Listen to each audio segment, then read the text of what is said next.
telling you, you win the Super Bowl and the party doesn't stop. Yes, it doesn't stop. It keeps on going and going and going.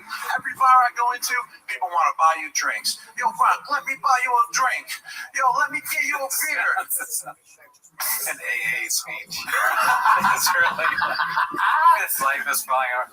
I couldn't escape it. Everywhere I go, people are like, "You want a drink? You want a drink?" And then it was fentanyl. You know, it's like it built, and then it ruined my life. I don't wear shirts because I can't afford them. Yo, let me get you a shot. Hey, man, how about you give me a motherfucking IV, doctor? I gotta season that shit. We won the Super Bowl, but I lost my damn liver from you guys. All your guys' fault that buy me shots out there. Dang. You know, if you guys want to buy me another shot, it needs to be a B12, lemon ginger, or a flu shot, please. Oh, shit, vaccines already? Yeah. It's a strong stance to take in front of the whole YouTube community, Rob. YouTube, the flu shot should be free with your health insurance that you get for being an NFL player. All right. Calm down, everyone. I don't party that hard. But let me tell you, when I do party, you can't handle that shit. No one can handle that shit. No one. Trust me, I'm all pro in football, and I'm all pro in going ham. I'll catch a bullet from Brady in the end zone, and I'll catch a smoking hot model right off the DJ booth, baby. Oh, my God. Whoa. Oh, my I God. didn't see that coming. He's gonna fuck around the DJ booth. Is he in sweats or are those pants? I think they're like jogger pants, maybe. They Like, turned into sweats when he started humping. I got those new nice joggers that turn into joggers. The pants. Ooh.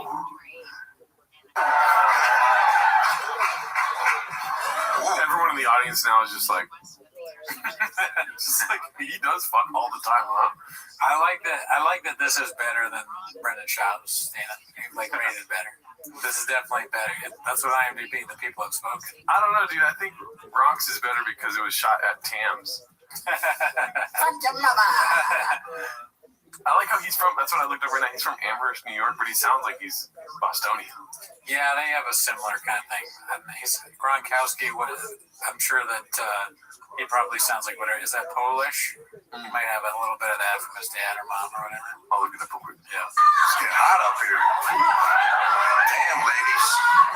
Should I take it off? Yeah, man, I'm sweating for real now. Ooh, ladies, don't you wish you could?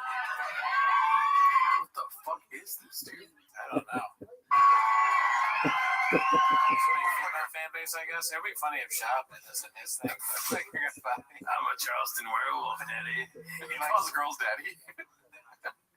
He starts talking about how hot he is in the stand. He's like, I'm kind of hot.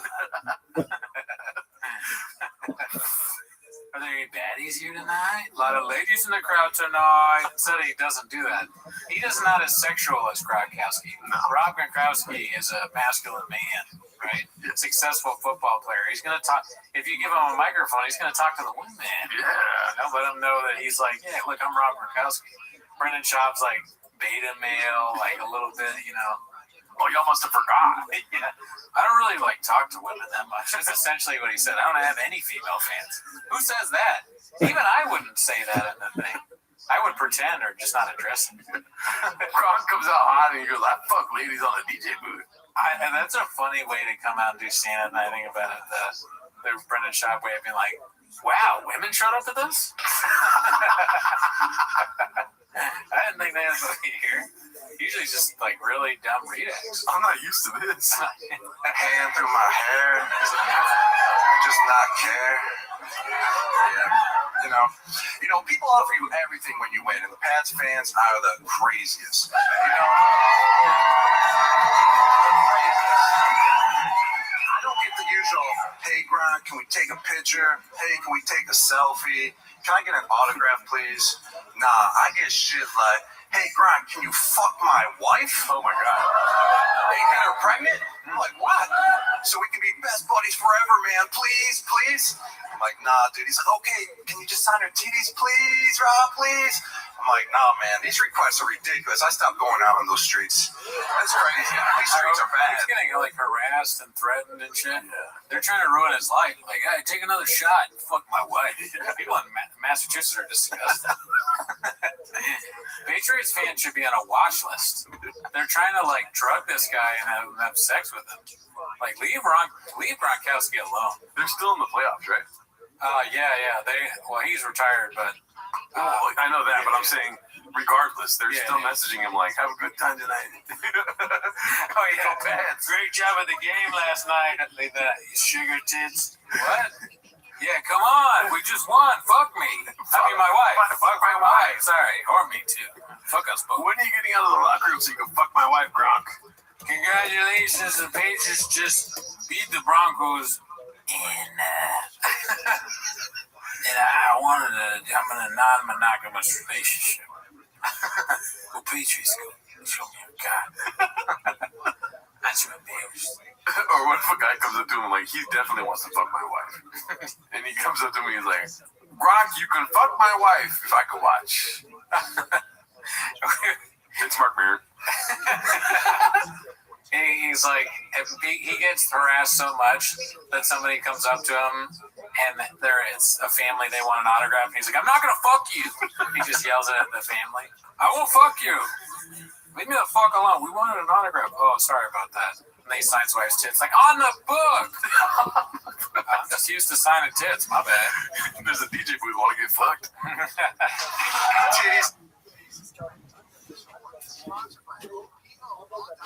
For nearly 50 years, Opiah Law has changed lives, restored futures, and delivered justice. When your world turns upside down after an accident, reputation and success matter. We're real people who fight for real people. OpiahLaw.com. Conley Jr. is available all those things. The smartest people, most creative people, greatest land, greatest coast, wealthy people, tourism, first planet Earth. Why are we this afternoon at 4 on KFI AM 640. How the hell did that happen? I was born and raised here. I'm a first generation Californian. The second member of our family who was born right here in California. And it's a great state. More stimulating talk. It just needs to be fixed. You're into refinancing rule of thumb that says you have to drop your rate at least 0.5% to refi, because it'll take several years of savings to recoup the closing costs for a refi. The Loan Exchange says the rule is nonsense. With a Loan Exchange free closer, you can lower your rate without paying any cost whatsoever. That's right, lower your rate with no cost, and your balance doesn't go up. You start saving on the first day you have the loan, and every day thereafter. If you decide to move next year or rates drop further, you can exchange that loan for another without losing a dollar that was tied up in closing costs. Today's 30-year fixed-rate closer rate in APR is 5.875%. So if your current mortgage rate is higher than 5.875%, give the Loan Exchange a call at 855-752-9944 or log on to theloanexchange.com. It won't cost you a thing. NMLS 1637539. Loan subject to credit approval. See website for licensing information, loan terms and conditions. Equal housing lender. Call 855-752-9944 or visit theloanexchange.com. Hey, it's Bobby Bones. You think you know what's going to happen during the big game? Call it with DraftKings Predictions, the new app where you can predict outcomes on football's biggest game. Make real money predictions on the big game and put your money where your knowledge is. Make a topic, make a prediction. Like, will the total score be? Will the underdog cover? Which team will be lifting the trophy at the end? Then see if your big game smarts pay off. DraftKings Predictions is new and simple to use with big game trading. Available here in California.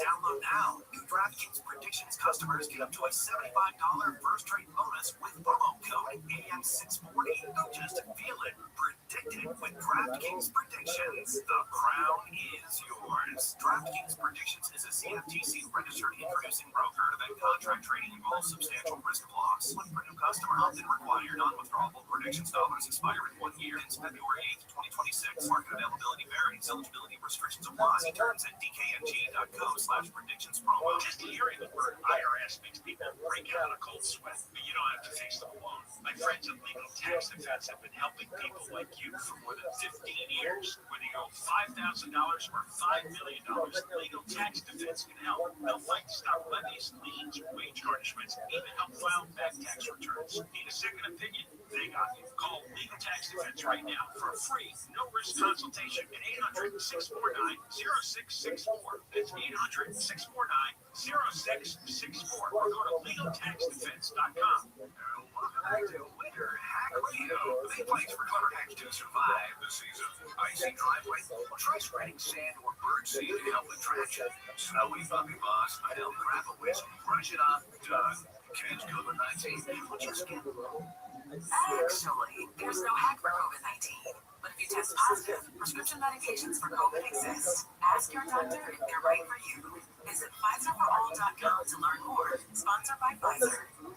There's no championship league for small business owners, but if there was, you'd be at the top of the standings. Because going pro with Lenovo Pro means you've got the winning formation, one-on-one advice, IT solutions, and customized hardware powered by Intel Core Ultra processors help you stay ahead of the competition. Business goes pro with Lenovo Pro. Sign up for free at Lenovo.com/pro.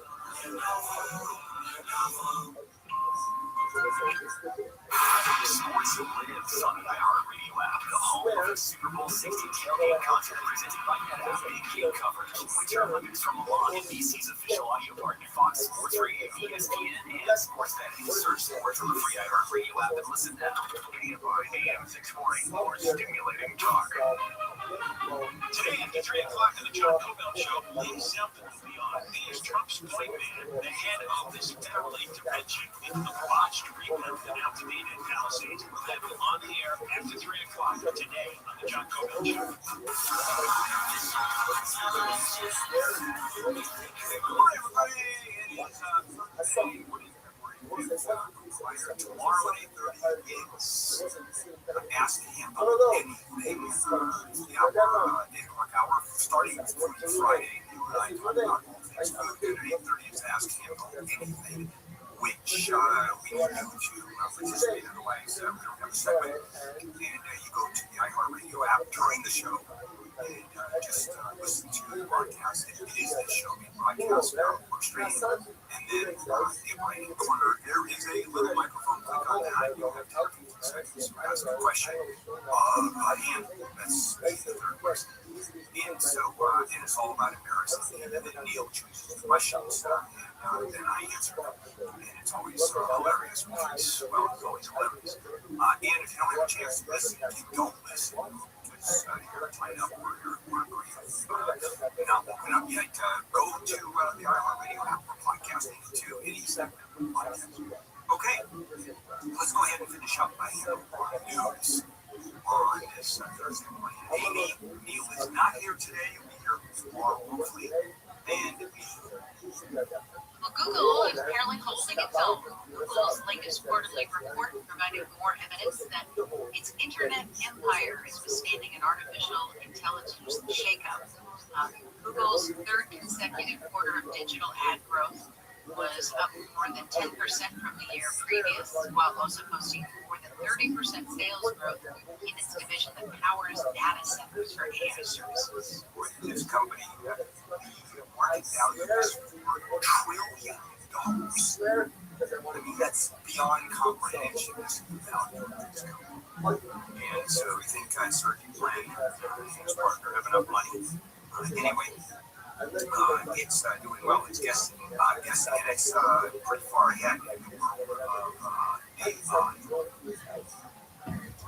An anti-DEI investigation, federal agency that fights workplace bias, is investigating Nike, based in Beaverton, Oregon, over its treatment of white employees. Of course, the Trump administration has pledged to crack down on diversity, equity, and inclusion policies and make shielding white men from discrimination a priority. The agency said Nike may have engaged in a pattern or practice of disparate treatment against white employees, applicants, and training program participants in hiring, promotion, demotion, or separation decisions.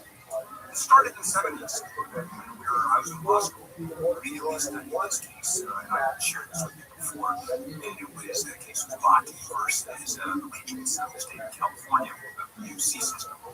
And there was no system. It was DEI, where in this case African Americans were given preference because they had been treated so unfairly prior to that. And David Baki, who was white, was not allowed into medical school, and there was an African American candidate who had less qualifications pursuant to the UC requirements, and was given what would have been David Baki's seat. He sued for first discrimination. He sued, I am a white guy, and you are discriminating against me. And so here's the question I have, and that is, it is true, minorities are treated horribly. Business, also education. How do you get to the other side? He's everywhere. People offering crazy shit. Oh man. You know, I had another crazy request one time. Hey, Gron, you know, I know you don't know me that well, but can you please bring me to Tom's mansion? I'm like, shit, I haven't even been there. It's been 7 years since I've known that guy. 7 years. Without me, he would... I know you don't know me that well, but can you please bring me to Tom's mansion? I'm like, shit, I haven't even been there. It's been 7 years since I've known that guy. 7 years. Without me, he would have 0 Super Bowl rings. I don't know how that's possible. I didn't know him after his first 3, but he would have 0. Yo, Tom, where the fuck do you live anyways? I'm coming over, man. I'm coming over. Yo, Tom, I need some avocado ice cream too, please. Oh my God. I don't know what that means. It's a joke. Why does he need avocado ice cream? Because Tom Brady is probably like super healthy. Yeah, Tom, like, he had that trainer that was all weird and does like weird health stuff. And he was trying to force people to. I wonder if avocado ice cream is one of the things that he was trying to get his teammates to eat. You've seen that inside joke. You've seen that new Tom Brady commercial on Pizza Hut? No. Oh, okay. He's like, I miss playing football. What is this? I don't know how to do a Tom Brady accent. He's like, I miss playing football. And you know what I miss the most is saying Hut. And then it's like, Pizza Hut. Dog. Pretty good. Dude, what's the bag on that? Should we check? Like how much he money? Yeah, dude. They say? I don't know, but I mean, I'm sure there's people also guessing. I'm going to be honest with you. I think that's pretty good. The advertiser that came up with that, I can't believe that's not been used yet. Right. That's amazing. It probably has been used. There's definitely some Pats fans in their fucking mom's basement ordering Pizza Hut. Because of that? Pizza Hut? Oh shit, that's fucking hilarious, dude. Oh, it's so funny. How can I get a Pizza Hut delivered to my apartment? I want to sell Chris pizza. A side salad, thank you, Tom. Pizza Hut, you're like, can Gronk fuck my wife? Yeah, can you also say Gronk over the fuck with mine? Maybe I can play till I'm 40 like you. Oh, man. You know, honestly, it would just be cool to be there. Yeah, he seems like he's having a good... What he's doing right now, saying accomplishments and... Remember when we won the Super Bowl? Like, that's not bad, I guess. If I were a kid or much younger, and Cal Ripken Jr. did a stand-up thing where he just talked about how many hits he got, and like winning the Golden Glove, I'd be like, he's the best comedian I've ever met. This rules. Kawhi Leonard on stage just doing stand-up. You probably love that now. Oh, yeah. He's like, in 2019, I was crazy, huh, guys? I'm a phone guy. He actually has jokes, though, because he has bits. He could just do his normal, like the time when he's like, what do you do, baby? He come out and say that. Yeah, that would crush. Also, people were talking about how my phone guy, crush.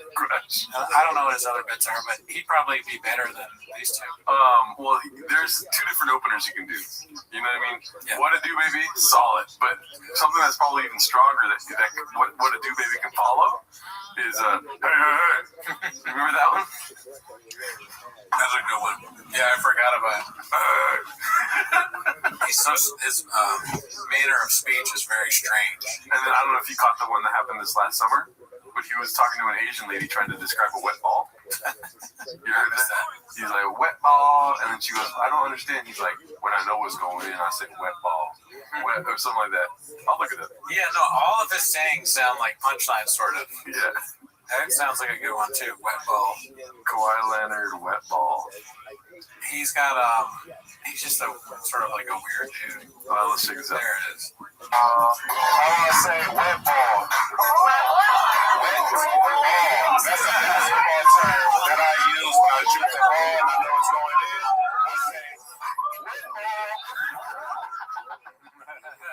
She's still confused. She's like, what?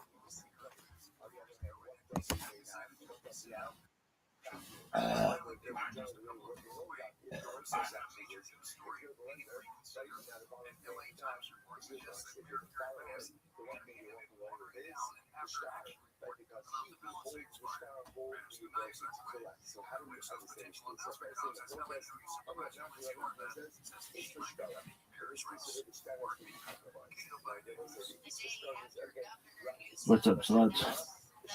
Day 41 of this bitch. Of Kabbalah and coffee. Alright, everyone knows Kabbalah sucks. Really? Oh, it's the worst. For Rizzy? Oh, this shit is terrible. Alright, what are we doing now? It's Yish stuff. Why? Why not? What's new?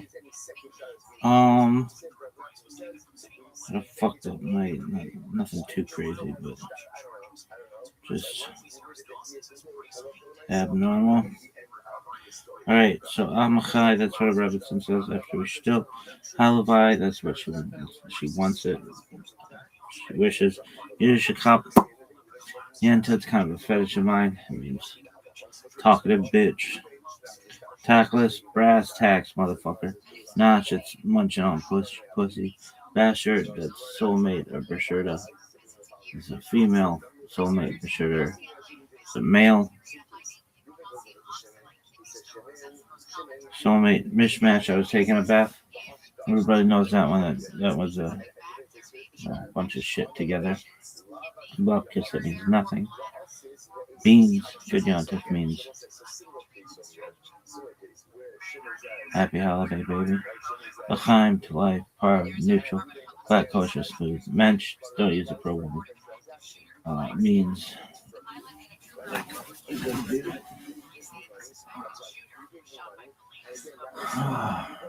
Skoyach. Well, it was. We did the whole thing. It was.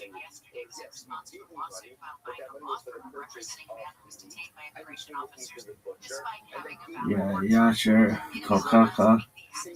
Literally, may your strength be directed forward. Ironically, the forward extension was shortened, and people don't have the cough to say the two guttural sounds at the end. So it became Yasher Koach, which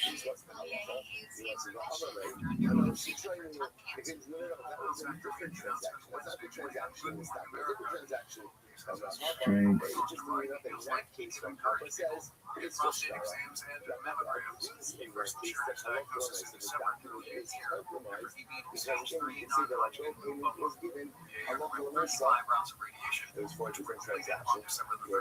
Means more power to you. May your strength be straightened. May your strength be firm. And that got shortened to Skoyach. Alright, next, Oive. You say this? Yeah. Did your parents and grandparents say it? Yeah, to some extent. There were versions of it. Oy and Ve are two very old Jewish interjections, which means, well, Oy is found many times in the Bible, so Numbers 21:29, Samuel 4:7, For a few examples, Ve is newer than Oy. It is always Aramaic, but it is always Aramaic equivalent. Today, Oy and Ve are often used together. Oy what's Oy I forgot to say the thing that we say. I'm fucking tired. There's groups returns. No one really knows. Elevate, elevate, different, elevate, kind. This is the result. With do this level, just don't fuck up. Oy is the ethic. Today, Oy often used together. Oy is the ethnically Jewish way to react when you find out how much your son's dental work will cost, or when you find out there is a 2-hour wait time for a table at the restaurant where you just arrived. Sometimes you hear people going Oy boy, which is Hebrew for Oy vey. Those who prefer Yiddish translations will often cry out Vey is mir, which means woe is me. Alternatively, some view Oy vey as being entirely Yiddish, Judeo-German in origin. In their view, vey is a cognate from the English woe, with Oy being a general interjection of despair. Oy vey would thus be a direct Yiddish parallel to oh, whoa. Let's pray that God sends us Mashiach already, so we can stop waxing eloquent about our woes and expand the vocabulary of positive interjections. Word dog. Alright, one thing we forgot to say. So what's the female mensch? Well, it would be the duckess. Boy. Really? The duckess? Yeah. Are you sure? Yeah.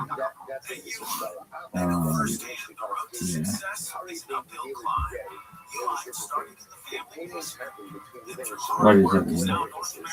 It means like an honorable chick. They get what it means to have reliable, hardworking partners. So they keep 41,000 items ready to ship. Whether your company is still on base office or expanding cross country, Eli will be there on your road to success. Visit Eli.com. Does it? Maybe we're downsizing, maybe you want to move, maybe you fear your home, maybe you still want to hang on. Whatever your reason is to sell, you go seller's advantage. Seller's advantage, right owner protect. Yeah, the righteous woman. There are people who buy from other people and provide custom solution that works for your needs. They offer and will buy with cash. They can close in days. Great party is you don't have to worry about spending money. Yeah, come on, Hebrew and what? Dude, righteous woman. So it's time to sell your home. Call Seller's Advantage for a free no obligation offer today. 888-321-26. You need to return money to sales. 888-321-2747. SellersAdvantage.com.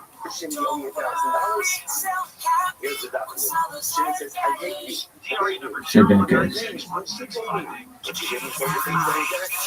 I mean, I just spelled it. So that is story. Alright, that's cool. What about Woman of Valley? What? What about?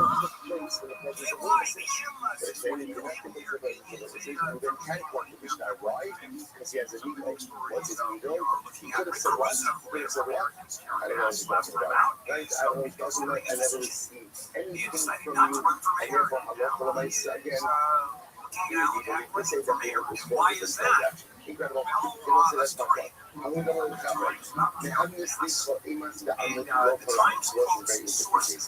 Eshachayil. Really? Oh, definitely from Hebrew. So,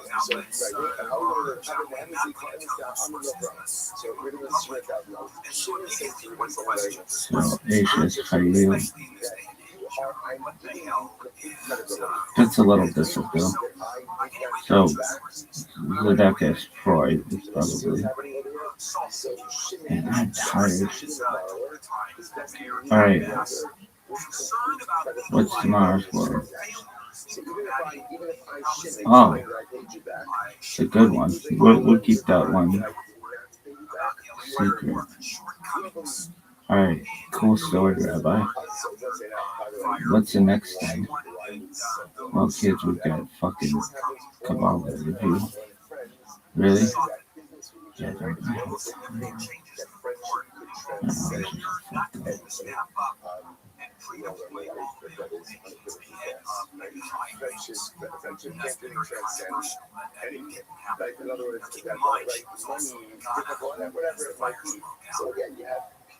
Okay. So this is Midnagdik Lithuanian Kabbalah.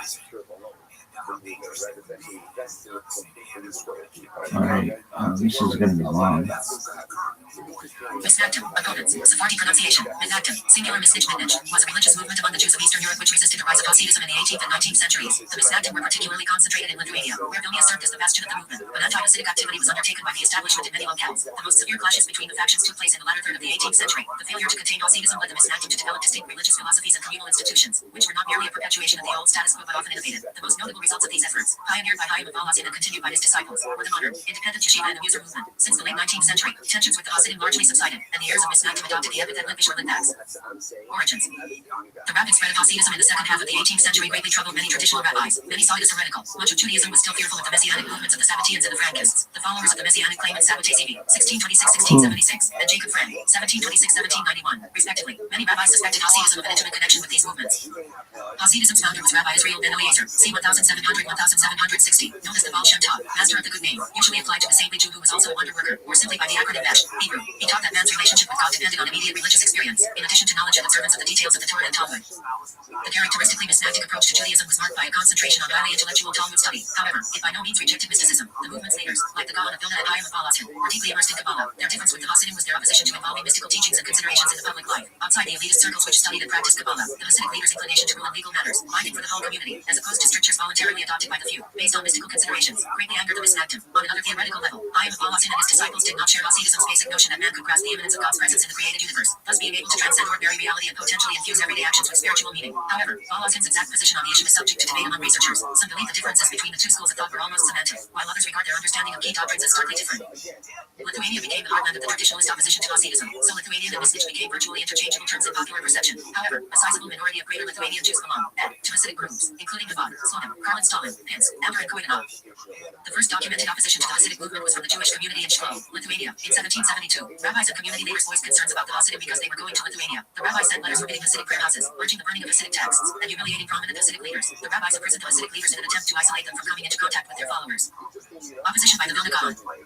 The excommunications against Hasidic Jews in 1772 was accompanied by the public destruction of early Hasidic pamphlets. The Vilna Gaon, Elisha ben Solomon Zalman, a prominent rabbi, galvanized opposition to Hasidic Judaism. He believed that the claims of miracles and visions made by Hasidic Jews were lies and delusions. A key point of opposition was that the Vilna Gaon maintained that greatness in Torah and Jewish religious observance must come through natural human efforts of Torah study without relying on any external miracles and wonders. On the other hand, the Baal Shem Tov was focused on the emotional uplift of the Jewish people, especially following the Khmelnytsky uprising, 1648-1654, and the aftermath and disillusionment of the failed Messiahships of Sabbatei Zevi and Jacob Frank. Opponents of Hasidism held that its followers viewed their rites idolatrously, if not as explicitly defined.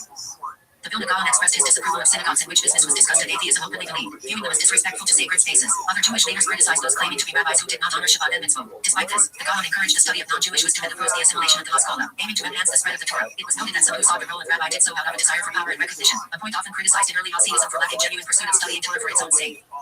Despite the Vilna Gaon's opposition, the Hasidim have always held the Vilna Gaon in high regard, recognizing his greatness as a true Jewish sage and tzaddik. Hasidism's changes and challenges.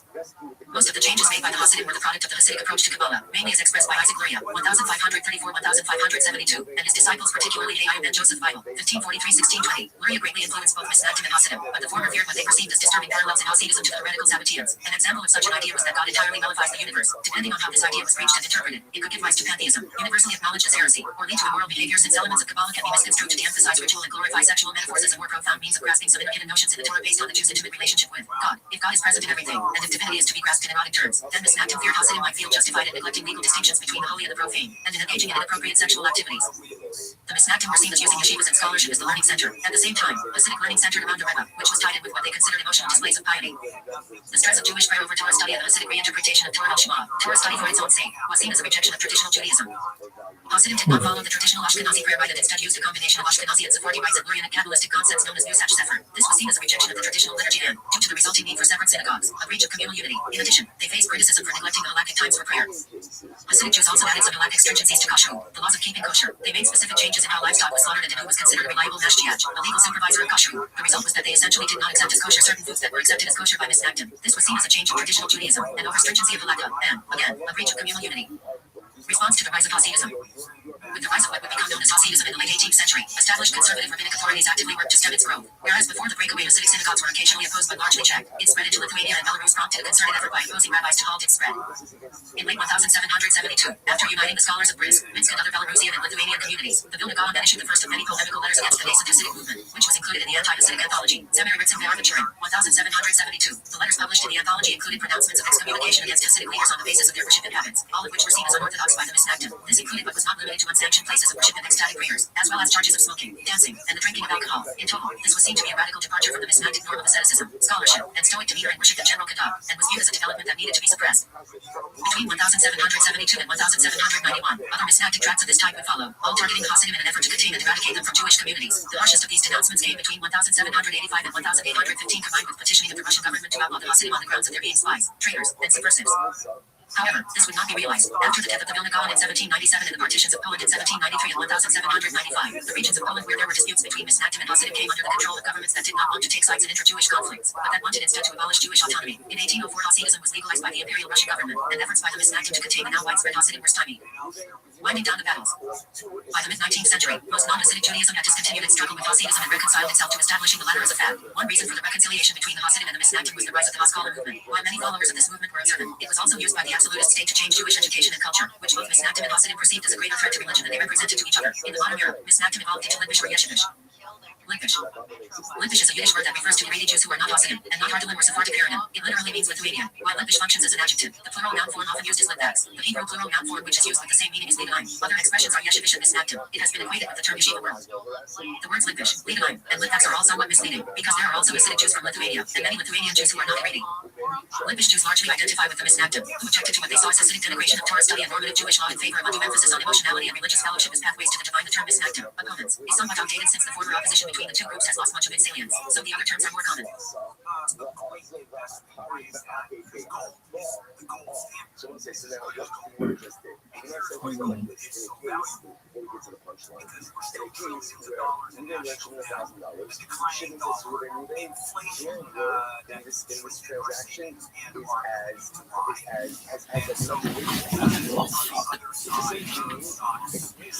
You're a big baby.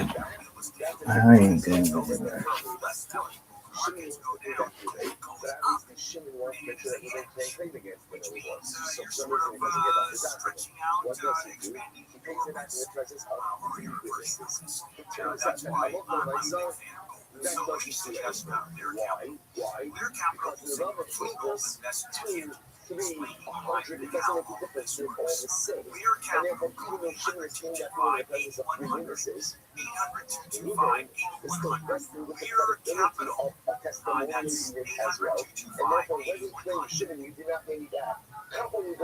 Odoo.com Weather Center, Odoo, the only business software you need.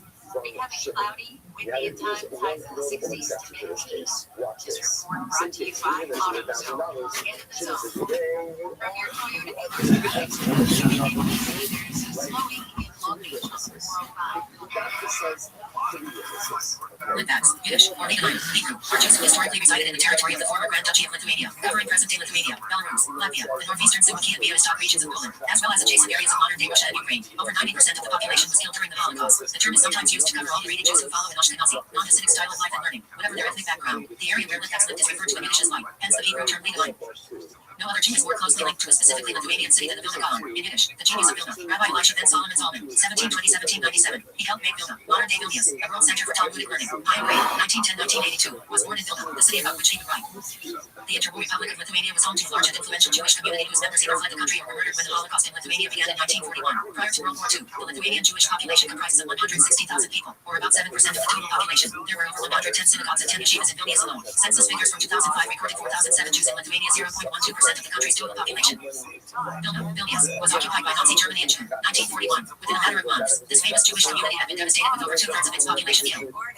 Based on data by Institute of Jewish Policy Research, as of January 1st, 2016, the core Jewish population of Lithuania is estimated to be 2,700, 0.09% of the wider population, and the enlarged Jewish population was estimated at 6,500, 0.23% of the wider population. The Lithuanian Jewish population is concentrated in the capital, Vilnius, with smaller population centers including Klaipėda and Kaunas.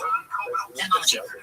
The Yiddish adjective Litvish means Lithuania. The noun for a Lithuanian Jew is Litvak. The term Litvak itself originates from Litwin, a Polish term denoting a man from Lithuania, which however went out of use before the 19th century, having been supplanted in this meaning by Litwin, only to be revived around 1880 in the narrower meaning of a Lithuanian Jew. The Lithuanian that here is the territory of the former Grand Duchy of Lithuania. Of the main Yiddish dialects in Europe, the Litvish Yiddish, Lithuanian Yiddish dialect was spoken by Jews in Lithuania, Belarus, Latvia, Estonia, and northeastern Poland, including Suwałki, Longay, and Białystok. However, following the dispute between the Hasidim and the Misnagdim, in which the Lithuanian academies were the heartland of opposition to Hasidism, Lithuanian came to have the connotation of Misnagdim, non-Hasidic Judaism generally, and to be used for all Jews who followed the traditions of the great Lithuanian yeshiva, whether or not their ancestors actually came from Lithuania. In modern Israel, Leonine, Lithuanians is often used for all Haredi Jews who are not Hasidim and not Ortolan or Sephardic Aradim. Other expressions used for this purpose are Yeshivish and Misnagdim. Both the words Litvish and Leonine are somewhat misleading, because there are also Hasidic Jews from Greater Lithuania and many Litvaks who are not Aradim. The term Misnagdim, opponents, on the other hand, is somewhat outdated, because the opposition between the two groups has lost much of its relevance. Yeshivish is also problematic because Hasidim now make use of Yeshivat as much as the Litvish Jews. Ethnicity, religious customs and heritage. The characteristically Lithuanian approach to Judaism was marked by a concentration on highly intellectual Talmud study. Lithuania became the heartland of the traditionalist opposition to Hasidism. They named themselves Misnagdim, opposers of the Hasidim. The Lithuanian traditionalists believed Hasidim represented a threat to halakhic observance due to certain Kabbalistic beliefs held by the Hasidim that, if misinterpreted, could lead one to heresy as per the Frankists. Differences between the groups grew to the extent that in popular perception Lithuanian and Misnag became virtually interchangeable terms. However, a sizable minority of Litvaks belong to Hasidic groups, including Rabbi, Slonim, Karlin Stalin, Karlin, Pins, Lechevich, Amber, and Koyanov. With the spread of the Enlightenment, many Litvaks became devotees of the Hasidim, Jewish Enlightenment movement in Eastern Europe pressing for better integration into European society. And today, many leading academics, scientists, and philosophers are of Lithuanian Jewish descent.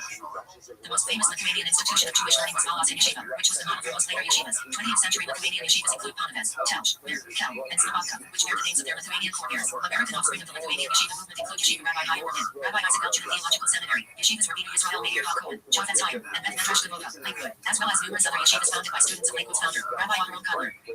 In theoretical Talmud study, the leading Lithuanian authorities were Chaim Soloveitchik and the Brisker School. Rival approaches were those of the Mir and Telch yeshivas. In practical halakha, the Lithuanians traditionally followed the Yerach HaShulchan, though today, the Lithuanian yeshivas prefer the Mishnah Berurah, which is regarded as both more analytic and more accessible.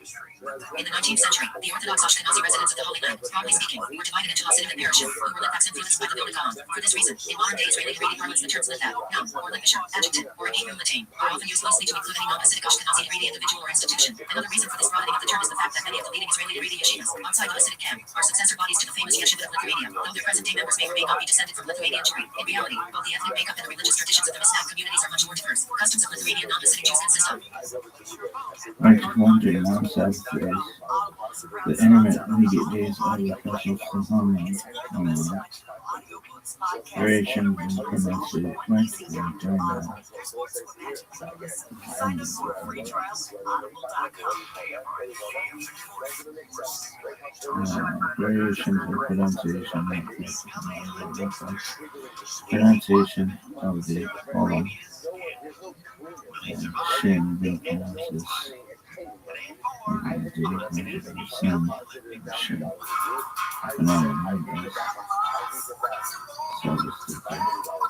History.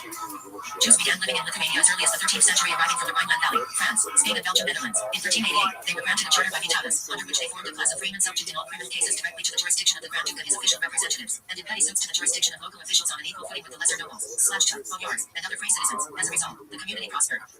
In 1495, they were expelled by Alexander Jagellon, but allowed to return in 1503. The Lithuanian Statute of 1566 placed a number of restrictions on the Jews, and imposed sumptuary laws, including the requirement that they wear distinctive clothing, including yellow caps for men and yellow kerchiefs for women. The Khmelnytsky uprising destroyed the existing Lithuanian Jewish institutions. Still, the Jewish population of Lithuania grew from an estimated 120,000 in 1569 to approximately 250,000 in 1792. After the 1793 Second Partition of the Polish-Lithuanian Commonwealth, Litvaks became subjects of the Russian Empire. Litvaks in the Second World War. The Jewish Lithuanian population before World War II numbered around 160,000, or about 7% of the total population. At the beginning of the war, some 12,000 Jewish refugees fled into Lithuania from Poland. By 1941, the Jewish population of Lithuania had increased to approximately 250,000, or 10% of the total population. During the German invasion of June 1941, 141,000 Jews were murdered by the Nazis and Lithuanian collaborators. Notable execution locations were the Ganarini Woods, Siponary Massacre, and the Ninth Fort. Culture. Litvaks have an identifiable mode of pronouncing Hebrew and Yiddish. This is often used to determine the boundaries of Liva, area of settlement of Litvaks. Its most most characteristic feature is the pronunciation of the vowel polymus, as against Sephardic, Germanic, and Polish. In the popular perception, Litvaks were considered to be more intellectual and stoic than their rivals, the Galitzers, who thought of them as cold fish. They, in turn, disdained Galitzers as irrational and uneducated. Restream group's Yiddish knowledge cards devote a card to this Ashkenazi version of the Hatfields and McCoys. This difference is of course connected with the Hasidic misnitch debate, Hasidism being considered a more emotional and spontaneous form of religious expression. The two groups differed not only in their attitudes and their pronunciation, but also in their cuisine. The Galitzers were known for rich, heavily sweetened dishes in contrast to the plainer, more savory Litvischer versions, with the boundary known as the gefilte fish line. Genetics. The Lithuanian Jewish population may exhibit a genetic founder effect. The utility. In the popular perception, Litvaks were considered to be more intellectual and stoic than their rivals, the Galitzers, who thought of them as cold fish. They, in turn, disdained Galitzers as irrational and uneducated. Restream group's Yiddish knowledge cards devote a card to this Ashkenazi version of the Hatfields and McCoys. This difference is of course connected with the Hasidic misnitch debate, Hasidism being considered a more emotional and spontaneous form of religious expression. The two groups differed not only in their attitudes and their pronunciation, but also in their cuisine. The Galitzers were known for rich, heavily sweetened dishes in contrast to the plainer, more savory Litvischer versions, with the boundary known as the gefilte fish line. Genetics. The Lithuanian Jewish population may exhibit a genetic founder effect. The utility of these variations has been the subject of debate. One variation, which is implicated in familial hypercholesterolemia, has been dated to the 14th century, corresponding to the establishment of settlements in response to the invitation extended by Gediminas in 1323, which encouraged German Jews to settle in the newly established city of Vilnius. A relatively high rate of early onset dystonia in the population has also been identified as possibly stemming from the founder effect. See also. Oh my god. I think he's pretty tight. Yeah.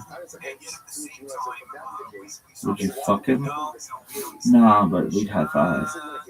Elisha ben Solomon Zalman, Hebrew, Rabbi Eliyahu ben Shlomo Zalman, also known as the Vilna Gaon, Yiddish, Der Vilna Gaon, Polish, Gaon Z Vilna, Gaon Wilski, or Elisha of Vilna, Siley, Polish Lithuanian Commonwealth, April 23rd, 1720 Vilnius, Russian Empire, October 9, 1797, was a Lithuanian Jewish Talmudist, Halachist, Kabbalist, and the foremost leader of Misnaptic, non-Hasidic Jewry of the past few centuries.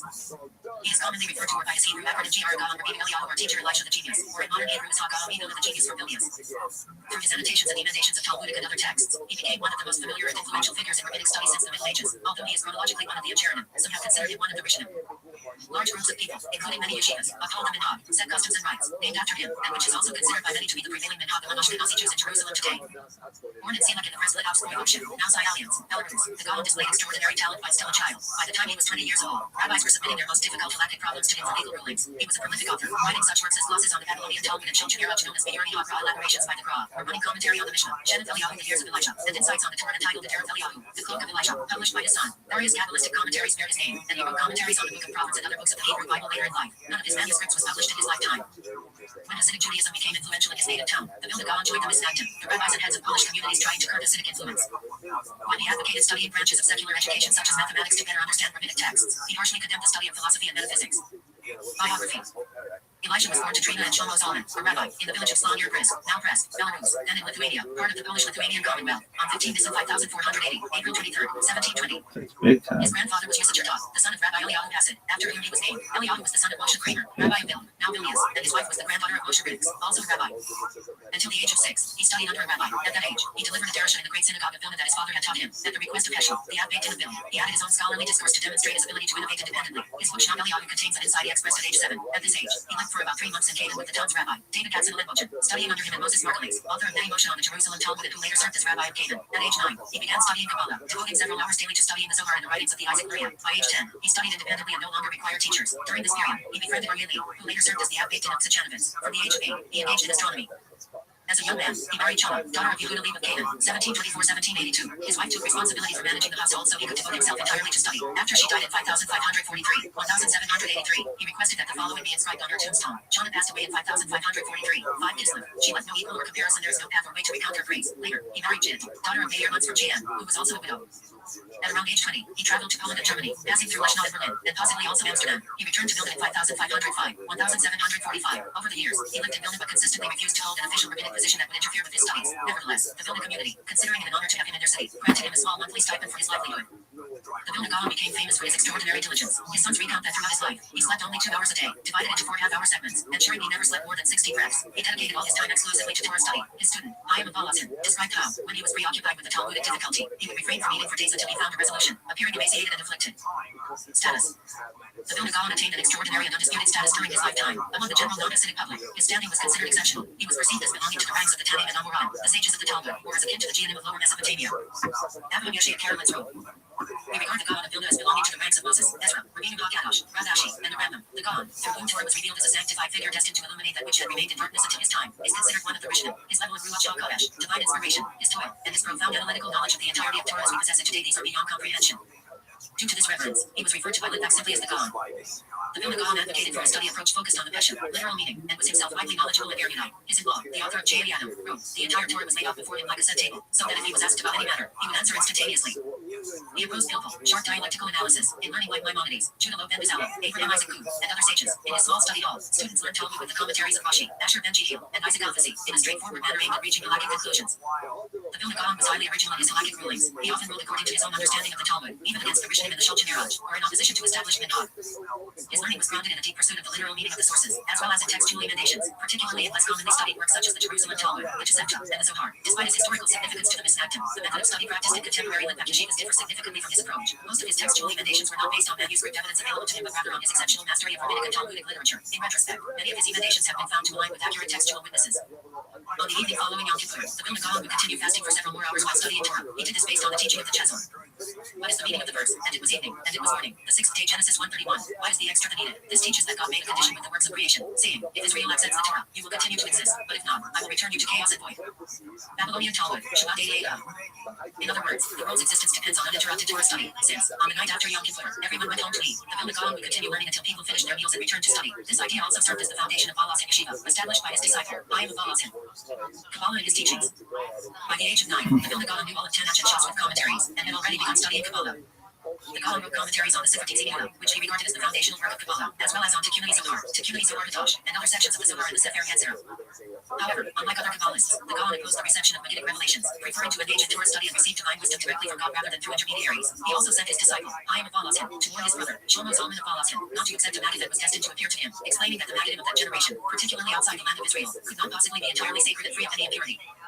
The teachings of the Vilna Gaon and Kabbalah are considered a distinct stream, although they are sometimes integrated with the teachings of Rabbi. Many Kabbalists have studied and interpreted them, such as his disciples Chaim of Balazin and his book Nefesh HaHaim, Moshe of Tolchin, Menachem Mendel of Shlah, and the disciples of his disciples, Yitzhak Isaac Shever, David Maria, Avraham Simha of Emshisla, Elisha of Kalish, as well as Shlomo Elisha of Elishem Shiva of Be'aklana, Naphtali Ers Halavi of Jaffa, and others. The writings of the Vilna Gaon have been studied in the present day by Yitzhak Shlomo Zilberman, Sriya Dovlitsky, Israel Eliyahu Winterah, Yaakov Eads, Tivri Yaakov, and Yosef Adavi, who also wrote a book explaining the uniqueness of the Vilna Gaon's Kabbalah and the differences between it and the Kabbalah of Isaac Maria.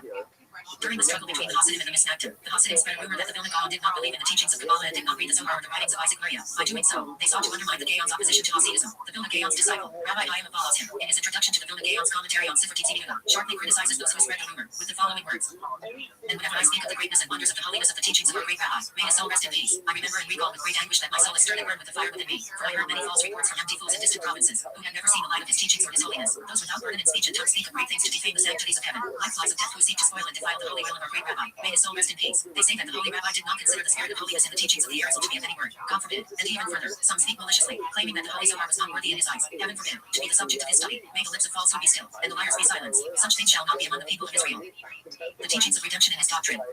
According to the book called HaTorah, which some attribute to the Rivlin of Shklov, in 1740, the Hebrew year 5500, the Gaon began his public engagement with Kabbalah. According to his views on the redemption, the year 5500 marks the beginning of the sixth day of the world, in which preparations should be made for Shabbat, when the complete redemption will come. This calculation is based on the Talmud, Sanhedrin 38b, which states that the world will exist for 6,000 years. The Gaon considered each millennium as a day, based on the verse for 1,000 years in your eyes are but as yesterday when it passes in Psalm 94, meaning that the year 5500 is the morning of the sixth day, just as the calendar requires early rising on Friday to prepare for the Shabbat. So, according to the Gaon's words, one should prepare for the Shabbat of the world starting from the morning of the sixth day. The authenticity of Kol Hader is disputed by some historians, notably Emmanuel X in the invention of a tradition, the Messianic Zionism of the Gaon of Vilna, where he argues that the text is a fabrication intended to promote the Messianic Zionist ideology. A new Shulchan Aruch. According to what was written by the Gaon's son, the Gaon intended to compose a new version of the Shulchan Aruch.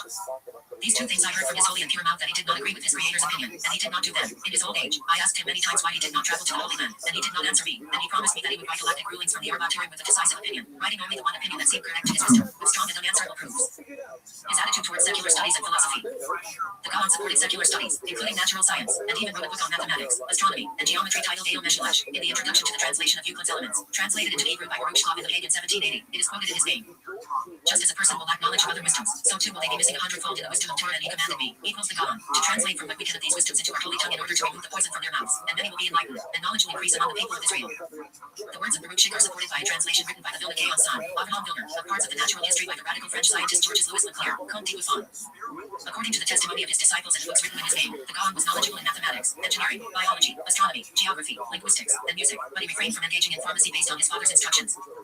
He also studied human philosophy but opposed the study of the humanities in general because he did not see them as having intrinsic value for Jewish life. The Gaon distinguished between the humanities and the natural sciences, which he regarded as pharmacology and medicine that assist in understanding the Torah.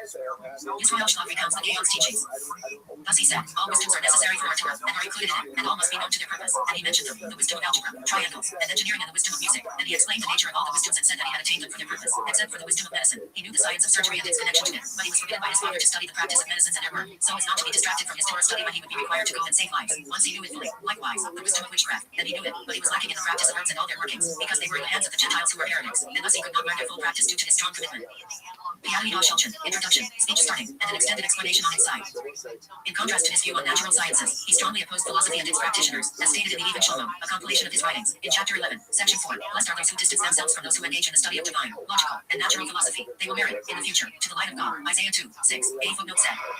See in URT, section 319, small section 13, where he also condemned false philosophy, and see in the book Eliyahu 17, 2. And contrary to those who say that what he wrote in URT in the aforementioned section is not from the Gaon, I heard from a trusted person that it is indeed found in his handwriting exactly as demonstrated here. And see URT, section 456, small section 18. In his commentary on the book of Isaiah, chapter 2, verse 6, the Vilna Gaon offers a mystical interpretation of the verse. He reads the text as a hidden praise of those who severed themselves from corrupt influences in pursuit of divine truth. For you have forsaken your people, meaning, for the merit of having forsaken your people, as it is written, forget your people in the house of your father, and the king will desire your beauty. Tanakh, Psalms 45 hours, and 11 minutes 12. That is, by spiritually distancing oneself from a society immersed in error, one becomes worthy of closeness to God.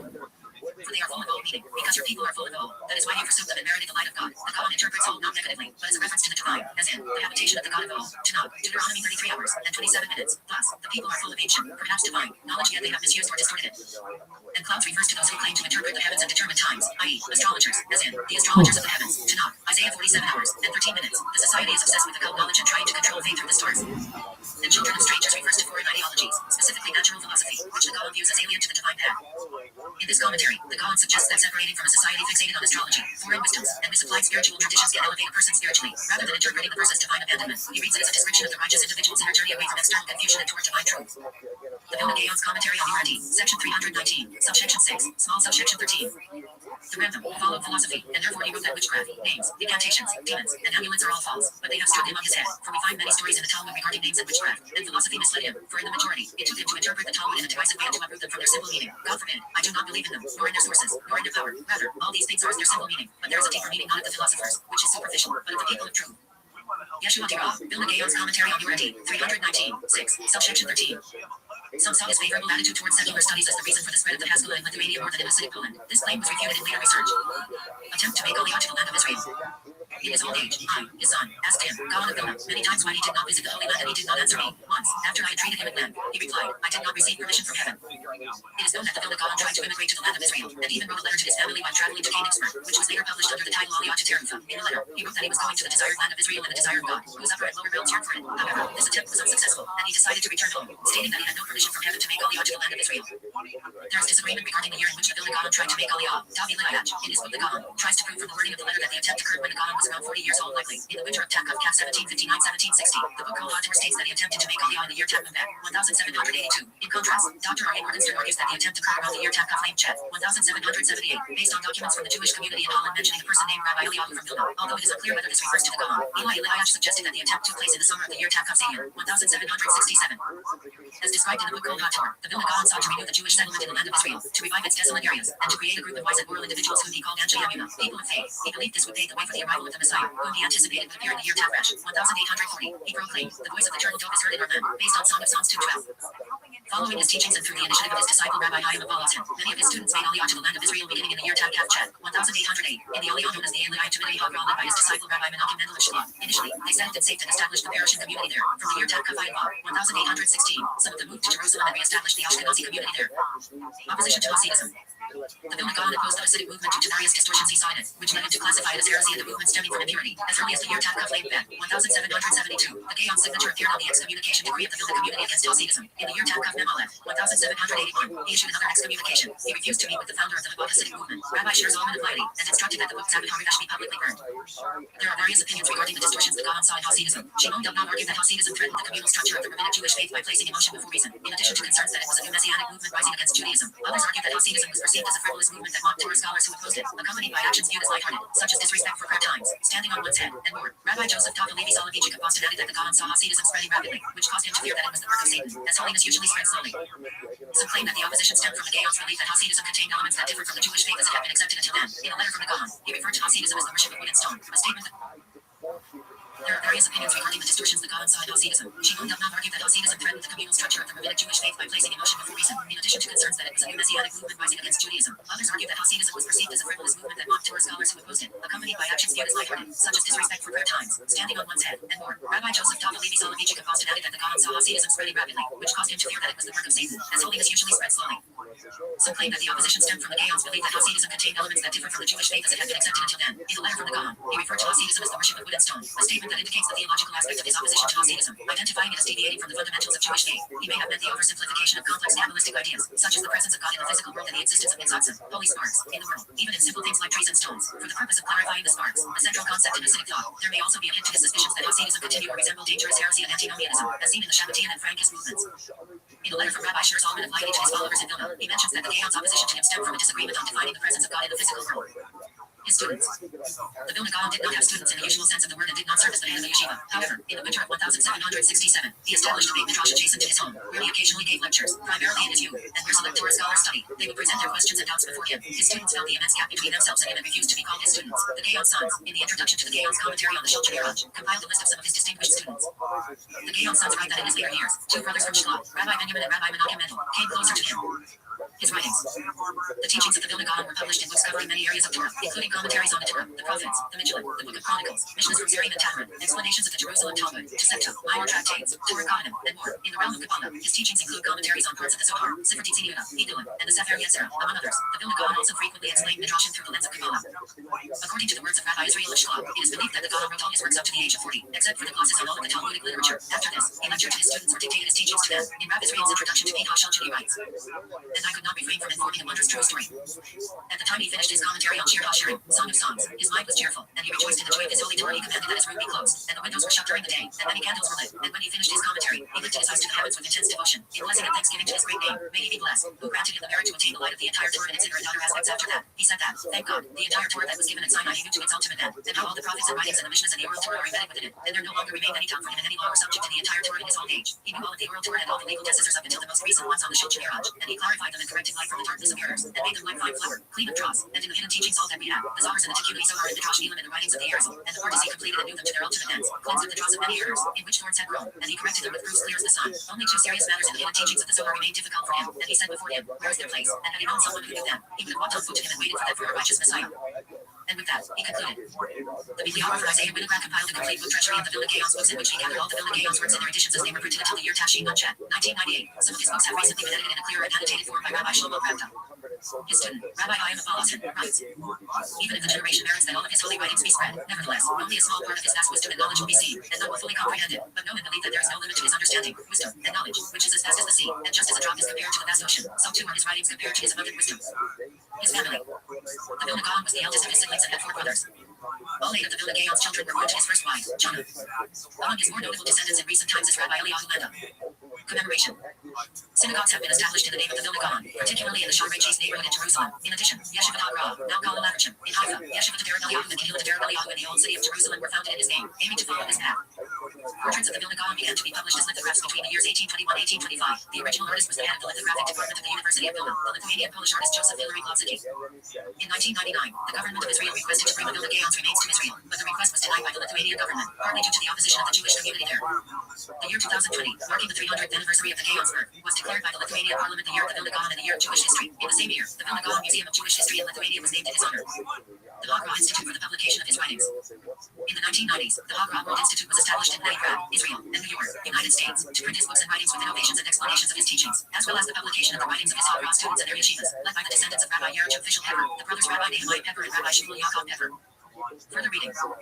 See also. Notes. We were privileged to see with our own eyes our master, the great and holy God of Israel, Rabbi Eliyahu Hassan. He was an irreplaceable saint, like one of the Rishon, and all the qualities that the sages attributed to a Torah scholar were manifested in whether in Torah, in piety, or in his conduct, his vast knowledge. References. Bibliography. Father. Chaim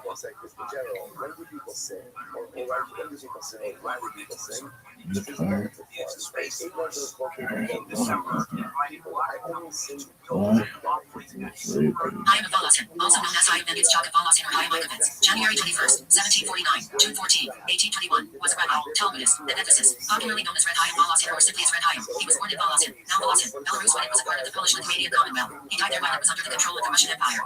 The title of his major work is Nefesh HaHaim. Student of the Vilna Gaon. Both Chaim and his elder brother Simcha, D1812, studied under Rabbi Aryeh ben Asher Gunsberg, the author of the Shabbos Aryeh, who was then Rabbi of Voloshin, and afterward under Rabbi Raphael HaKohen, the author of the Torah Yekusiel, later of Hamburg. He studied Torah for its sake with all his strength, with the greatest holiness, and the most amazing purity. He did not ignore any small or large matter in Talmud Bavli, Yerushalmi, Megillah, Sifra, Sifri, Gesefta, all the Midrashim, the Holy Zohar and the Tikkunim, the Acts of Creation and Merkava, the Sefer Yetzirah, all the holy words of the first Kabbalists, and the writings of the Arizal. He toiled tremendously over all of them in an immeasurable way to reconcile their words, to delve into their awesome depths, to correct the light from the darkness of the errors until he demonstrated pathways in their holy words, all of them clear and elucidated, a truth to write in his mouth, according to the truth of Torah. All his studies were systematically ordered, laid out, and preserved, investing all of his strength to work on it and preserve it, literally giving his life over every issue and detail of the Torah and never, in all of his life, looking beyond his 4 cubits. The degree of his abstinence from worldly matters was wondrous to the extent that he never inquired of his children's welfare, never writing them unnecessary letters, and he never read their letters. He was a living person by grasping the tree of life virtually, never tasting the taste of sleep from the day his holy intellect matured until the Torah was given to him as a gift. His 2 kidneys became his 2 fountains, a flowing source of wisdom, growing stronger from day to day and from hour to hour. In addition to this was his awesome humility and lowliness of spirit, reflecting his greatness in Torah, and one who did not see the holiness of his Torah, service of God, and the refined purity of his abstinence from this world, piety, and humility, has never seen light in his days. Chaim of Voloshin is speaking about his teacher, the Gaon of Vilna, Nefesh Chaim. Age 25, Chaim became a disciple of Vilna Gaon, using his new teacher's method. He began his studies anew, returning to Torah, Mishnah, Talmud, and Hebrew grammar. His admiration for the Gaon was boundless, and after his death Chaim virtually acknowledged no superior. Establishing the Voloshin Yeshiva. It was with the view of applying the methods of the Vilna Gaon that Chaim founded the Voloshin Yeshiva, then called Yeshiva Chaim. In 1803, a yeshiva that remained in operation for almost 90 years until it was closed in 1892. The yeshiva became the mother of all Lithuanian-style yeshivas. He began with 10 pupils, young residents of Voloshin, whom Chaim maintained at his own expense. It is related that his wife sold her jewelry to contribute to their maintenance. The fame of the institution spread, and the number of its students increased, necessitating an appeal to which the Jews of Russia generously responded. Rabbi Chaim lived to see his yeshiva house in its own building, and to preside over 100 disciples. He saw one of his students establish his own yeshiva in there. Chaim continued to teach the Vilna Gaon study method of penetrating analysis of the Talmudic text, seeking to elicit the intent and meaning of the writing of the Rishon. This approach was followed by all the great Lithuanian yeshivas, such as Slobodka Yeshiva, Mir Yeshiva, Ponevest Yeshiva, Kel Yeshiva, Kletsk Yeshiva, and Tels Yeshiva. Works.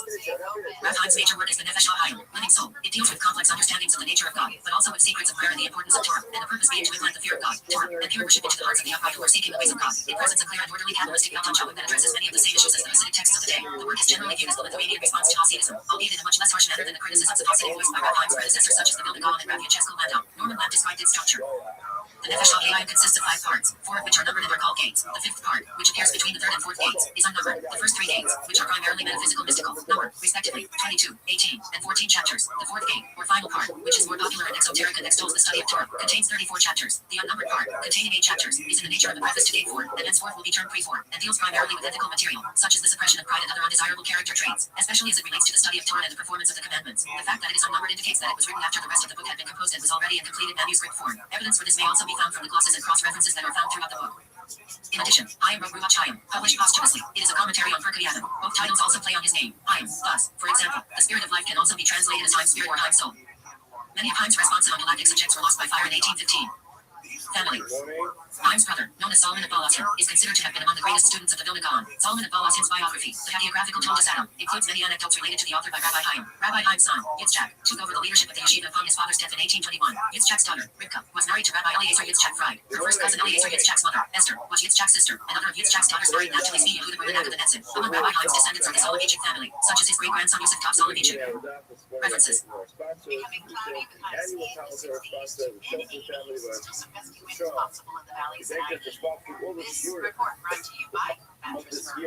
From your Toyota dealer's traffic center, we make it easy if there's a crash in South LA on 110.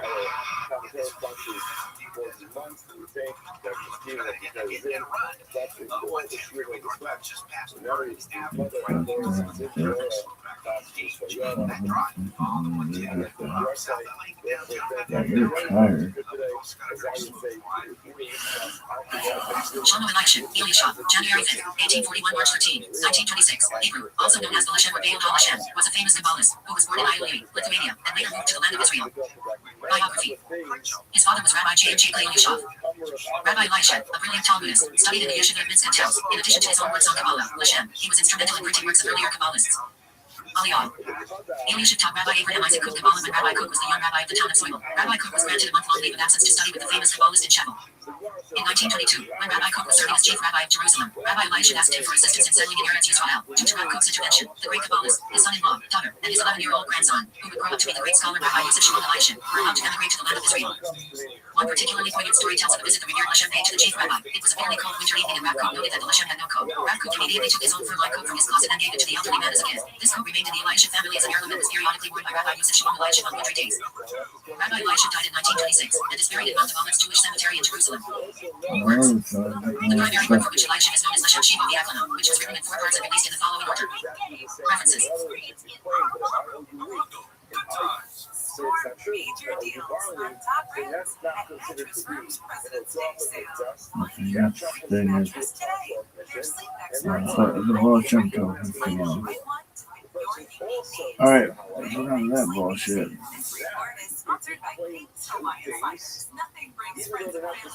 Shit, how the fuck Abby's poisoning us today, kids? Really, oh yeah, this bitch is got something cooked out to kill us.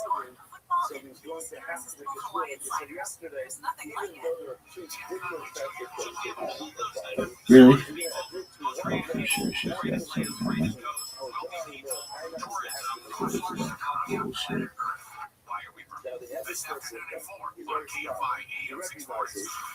Dude, you're so funny.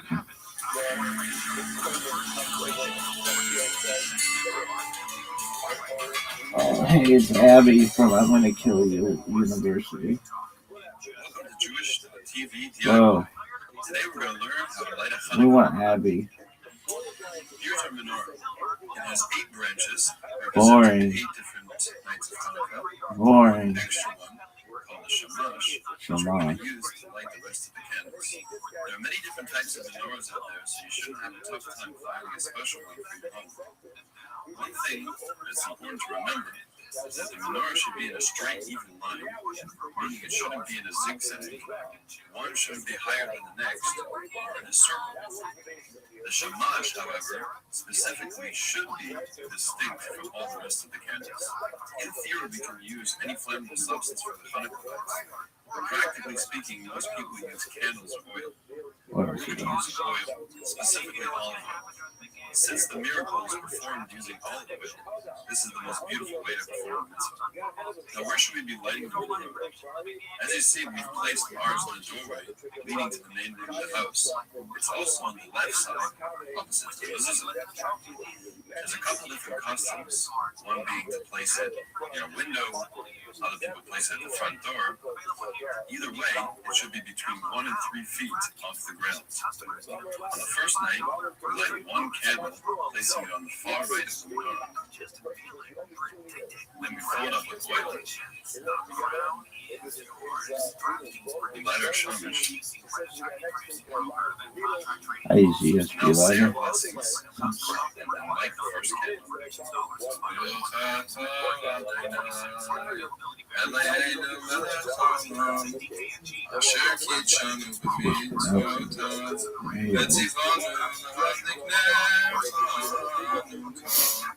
Boring.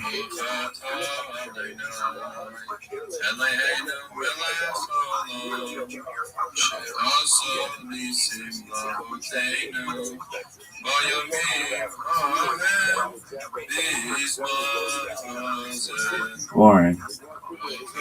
That's just so much first night.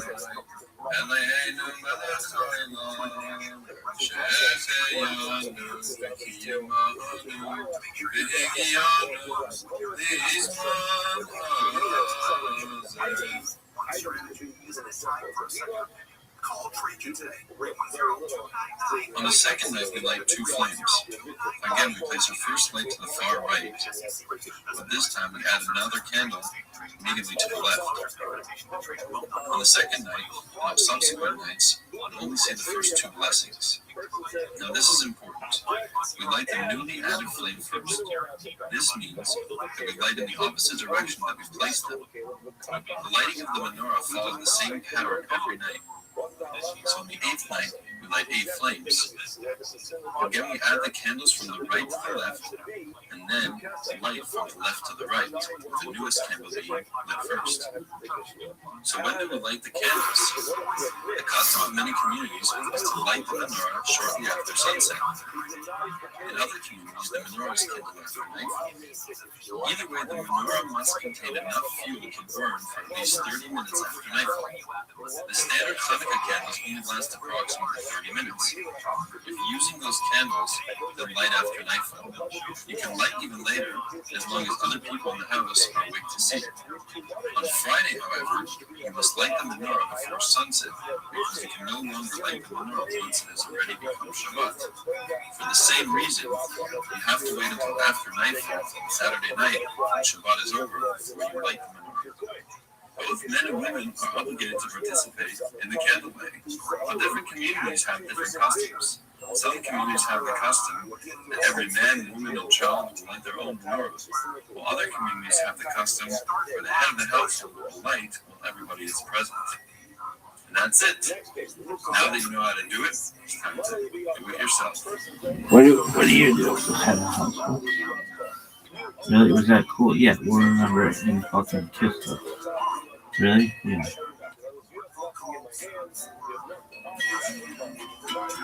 Did he do it correctly? Yeah.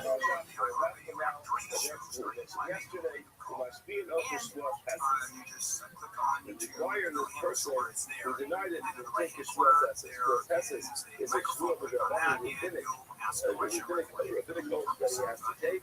The term has a structure where employment is usually for the support. This is an imposed shua, the rabbinically imposed shua that he has to take. My title, what's the reason why Rabbi decided that the person has to take the shua? In other words, when they go to Shimon, it says Shimon owes the money. Shimon turns around and says, what? No, you're talking about. Why is it all somebody has to make a shua? The guy's a random guy in the street. Ruben goes to Shimon and goes to the money. Shimon denies it. All of a sudden, Shimon has to take a shua. Rabbi says, I'll tell you what, Hazaka. We've established that it is a chazaka, it's clear, aim of the Jovea LAK. It's not normal. People don't walk over to other places and say you only want to put in more money. So he's claiming that he owes the money. He does owe the money. He doesn't have enough honor to obligate to pay for it. But we said, it's very uncommon for you to go into Shimon and claim that he owes money. The fact that he did proves there's something going on here. Therefore, I was going to impose a Shimon on Shimon. Whereas with Abraham, the opposite is true. The other person is not going to just have the reaction to deny a loan. Yeah, takes the certain record of he borrowed money from somebody, just deny it. Crazy, if person lends you money, he wants to get the money back, if you just deny it, you get back and ship it. Even denying this should actually mean he didn't borrow the money, because normal people can do that. Normal people don't borrow money from people who just deny the money. Therefore, why are we obligated to swear? Well, you're right. And it's true that people generally do not deny a loan that they actually owe. I'm really fucking teach something. Alright. This is fun. Yo, dog, sometimes hear that Jews worship Lucifer, which is not true. We do have Hallel, which is Morning Star. Talk about that. Give me a good response to why that isn't technically true. And how we don't even see Morning Star as an angel. That would be Satan. We don't mix those two.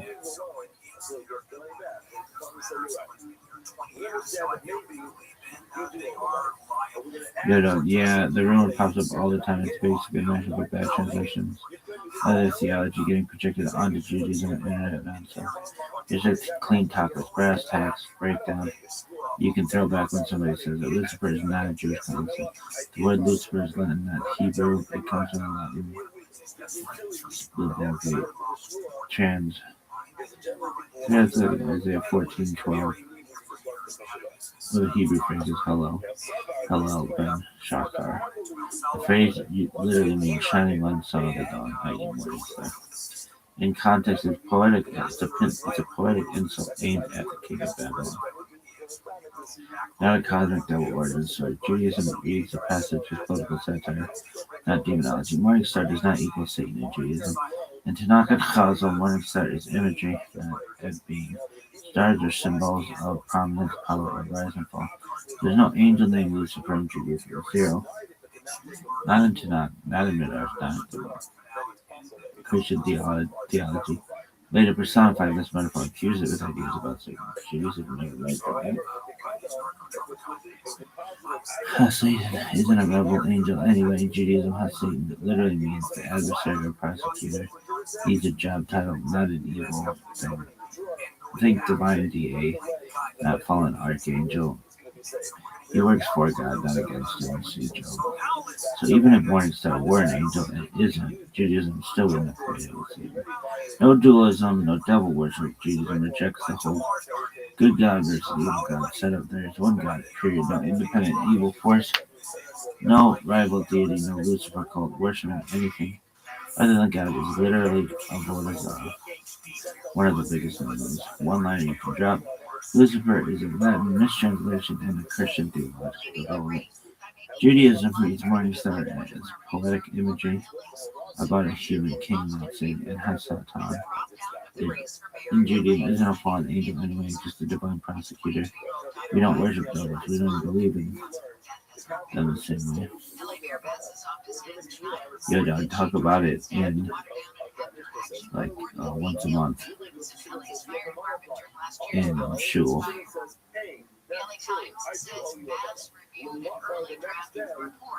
God, you hear Jewish once a month talk Thursday.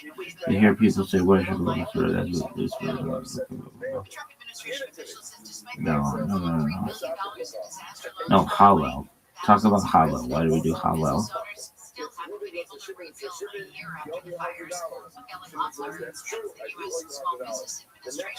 I got you. You mean Hallel, not other stuff. That can be exactly where people just start tripping. It's actually a great question. Is your clean dad explains it once a month version? Send it on Hallel. What is Hallel and why you do Hallel just means praise? Straight up from the Hebrew HLL, meaning to praise or shine in a good way. When we say Hallel, we are praising God, thanking God for redemption, miracles, survival, acknowledging history events. Because of Hashem, not stars, not imps, not cosmic forces. Why Hallel gets confused with morning star nonsense. Here's linguistic trap people fall into. Hallel is praise. Hallel is shining, used once in Isaiah as poetry. Lucifer is Latin, light bearer from a later translation. Different words, different roots, different meanings. Judaism never connects them. Hallel is not about a star. Hallel is not about an angel. Hallel is not about Satan.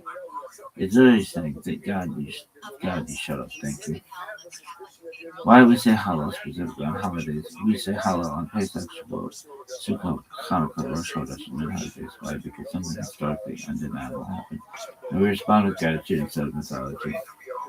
Judaism doesn't say cosmic being fell from heaven. We say we were enslaved, threatened, outnumbered, and we survived, so we praise God. Very grounded, very Jewish. Key line you can drop. Hallel comes from praise, not light bearer.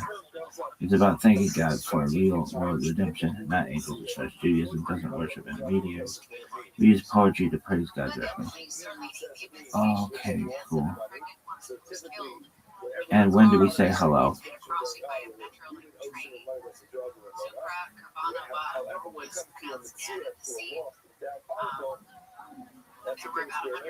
Okay, on days of joy redemption, the national miracle and the purpose. Okay, I got you. So full hello with bracha and sukkot all days, including Shemoneh Esrei. Shavuot, Hanukkah, all 8 days. First days of Pesach in Israel, first day in Chutzlar. 2 days half halal, midchag, usually without a bracha. Last days of Pesach, Rosh Chodesh. Why not full halal every day of Pesach? Classic line, because our freedom came with Egyptian suffering. Once the sea closed and people died, the joy becomes mixed. Judaism doesn't do halal celebration when others are destroyed, even enemies to God. very on-brand Jewish one comic is Valhalla. It is a dangerous spiritual quest.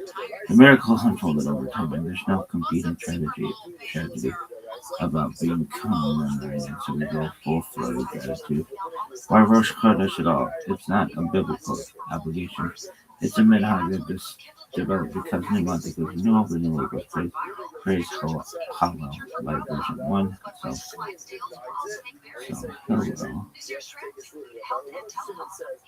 Hillel is a rabbi.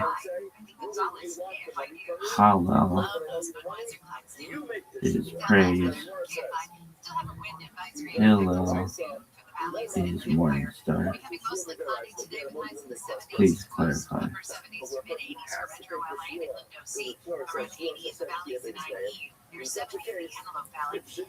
Yeah, that's exactly the confusion point. 3 words that sound similar in English, but in Hebrew, they're totally different things. Let's line them up clearly. Hillel, the rabbi. Who? Hillel, the elder, one of the greatest rabbis in Jewish history, 1st century before the common era. Edison, Hedron, founder of Beit Hillel, named from the root HLL, praise. Like many Hebrew names, Persian historical rabbi, nothing cosmic. Hallel, praise prayer. What Psalms 113 to 118, 7 holidays, meaning praise. Root HLL, same root as Hillel, action, prayer. Praising God directly. Hillel, shining one, morning star. Where Isaiah 14, one single verse in all time, meaning shining one, bright one. Context, poetic taunt to the king of Babylon, letter confusion, translated into Latin as this there. Metaphor, not a king, not an angel, not Satan. Key point, Hillel is a rabbi, Hallel is praising God. Hillel is poetic imagery of God, fallen human ruler. Same matter, sometimes different thoughts, different meanings, different categories. Hebrew works like that all the time, English blends it out, and people start inventing demons. What is the etymology of hell?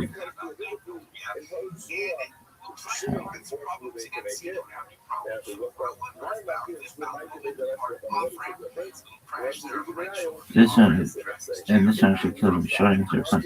Hell has nothing to do with Hebrew Judaism. Hillel, Hallel, or Hallel is a Germanic word, not a biblical word. Okay, it's like Old Norse, the name of the goddess and realm. Same root as helmet, a covering, whole, hall, enclosed space, so hell, actually. The unseen, concealed place, not fire, torches, image. It's pagan, not Jewish, before Rothschild. Hell is a merchant. Underworld, not evil, not punishment focus, more like where we did that well. And then other punishment concept, and we've used the local word hell, that's and fire, the general tone of demons. White people wrongly connected to Hebrew, pure coincidence, bad memories. Hell is not Hillel, hell is not hollow, hell is not Hillel, hell is not Sheol, which is the Hebrew term and very different in the sense of the roots. Jewish view, quick contrast, Judaism talks about Sheol, the grave, afterlife, neutral. Gehenna, corrective, temporary preparation, that eternal fire. No eternal torture to it, no double treatment. Okay, cool, guys. Alright, everybody's favorite rapper.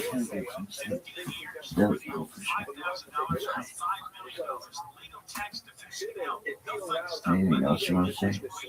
Yeah, I'm going to get that. Really? Maybe.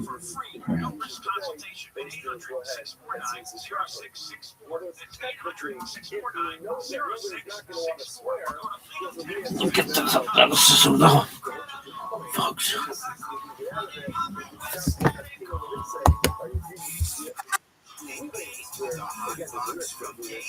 Oh, fuck. He explained it perfectly. But she's Chinese. Pretty great. I mean, Kawhi Leonard interacts with other people. It's just a great idea for a TV show. Yeah. Kawhi Leonard, it's like Anthony Bourdain, but it's Kawhi Leonard. No reservations. Yeah. I'm down to watch that. Yeah, dude. But anyway, so There's something else I wanted to show you. Shout out to listen. We could watch Gronkowski all day. Yeah, I think we watched it a lot. Yeah, we watched More than most. probably 4 minutes of him actually doing stand-up, and it was rough. But there's something that came to my attention thanks to Janae, actually. Okay. Oh, one of our gals. One of our gals, yep. She sent us this, and you saw what it's called, dude? I didn't see what it's called, but I guarantee you he's. Oh no. This is not what I thought. I thought it was a Magic Mind promo. Oh, no, dude. No, so he's gonna. What's your name? Like David? Is it like that? Well, I don't want to spoil it for you. Okay. But guess whether or not he is on Magic Mind. That's probably better. 100%. He's 100% He on doesn't Magic leave Mind. the house without Magic Mind. All right, let's see. And then we'll play the whole thing and then talk about it. In fact, one thing before you start, I know this because I've been to San Francisco. You can't get into the club if you haven't had a Magic Mind. It costs. They changed from like crypto, like Staples to crypto. It's going to be Magic Mind Comedy Club. Magic Mind Cops. But no, they have a detector that they like, you do with your temperature. I'm so glad you're here. Ben, Aaron, Neil, Mark, Matt. Yeah, we'll get it. I don't give a shit. I'll guess all your names. Oh, hello. Welcome. I don't make fun of people. Thanks for... Welcome. Nice. Hello, Diane? It's not Diane, is it? Let me see. Is her name Diane? Give me an ID. Her name is Diane.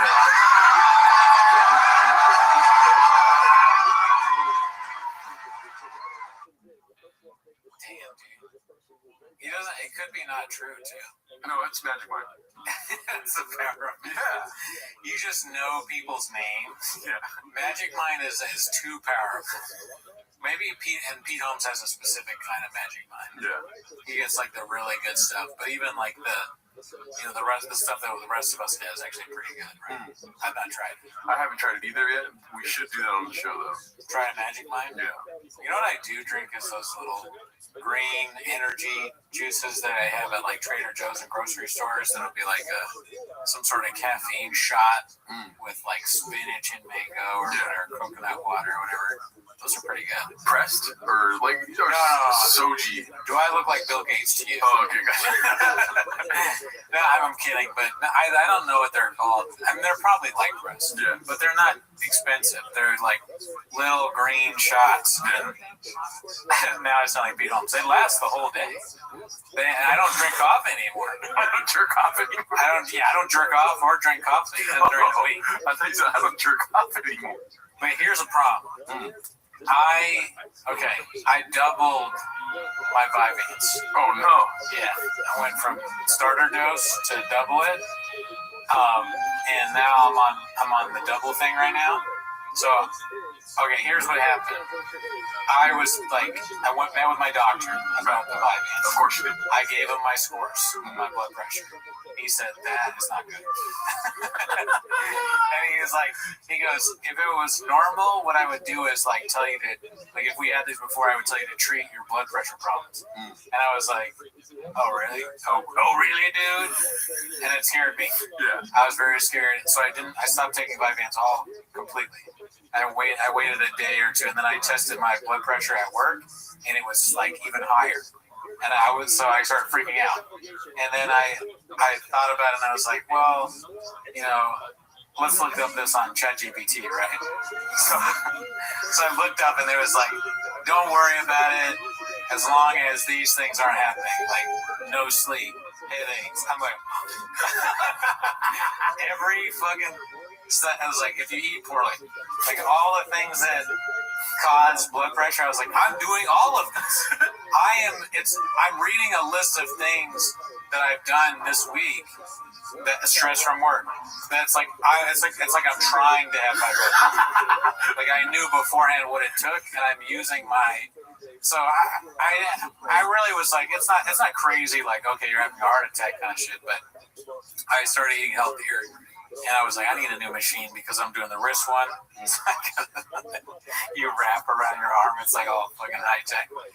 And I waited a few days. I stopped taking Vyvanse. I took it, and blood pressure reads are normal. Totally normal, right? So when he gave me the higher dosage, I am now on 20 milligrams as opposed to 10. I took it today, and I did notice somewhat of a difference. And I had one of those. What made me think about it is I had one of the green shits before it, and not like shit, like urine green drink, right? So beforehand, I measured again, totally normal blood pressure, and yes, it did shoot up quite a bit after taking the Vyvanse, but I feel like that's normal. Does my shit hurt? Sort of. Oh my god, it does, but I don't know if that's mental or what. Yeah. And I tried to. The funny thing was, like, I have this wrist thing, like, I wore a sweater today, so I wanted to test it in my office, and I have blinds I can put down, but I don't want to put down the blinds just to do that, right? So I started doing it, and I'm like, oh, it's not working or whatever. So I went to the bathroom, because I had to take a shit, and I put my blood pressure monitor with me, and I did it, and I put the thing around, but it wasn't in the right position, and my blood pressure was so high that the machine it turned red, and it started going like this. I was like, oh God, is this it? Am I dying?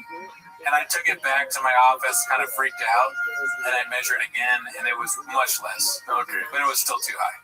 And I'll I'm gonna ask my doctor, is this normal? And should I just not take Vyvanse? What's going on? But all of that's one thing that was really haunting me last week, because I had a stressful week in general. And then on top of that, I was like getting these readings that would be for somebody who's high blood pressure. Yeah, so, dude, in your mind, what comes first? What comes first, mind or matter? I don't even understand that question. Okay, Jesus Christ. Mind doesn't come first. You're like, that question makes my knee hurt. I don't understand the question. Mind before matter or matter before mind? What's matter? Like your body, dude. Oh, like, what do I care more about, my brain or my body? No, what comes first? Like, intuitively, like, what do you think? Does the mind lead to an injury, or does an injury lead to the body? Oh, okay. I think, well, look, I'm not the one who is, like, telling me to get Vyvanse, okay? That's other people. You, Oathman, my wife, that's another thing. I got married. Oh, yeah, congratulations, dude. She married a dead man, Bobby.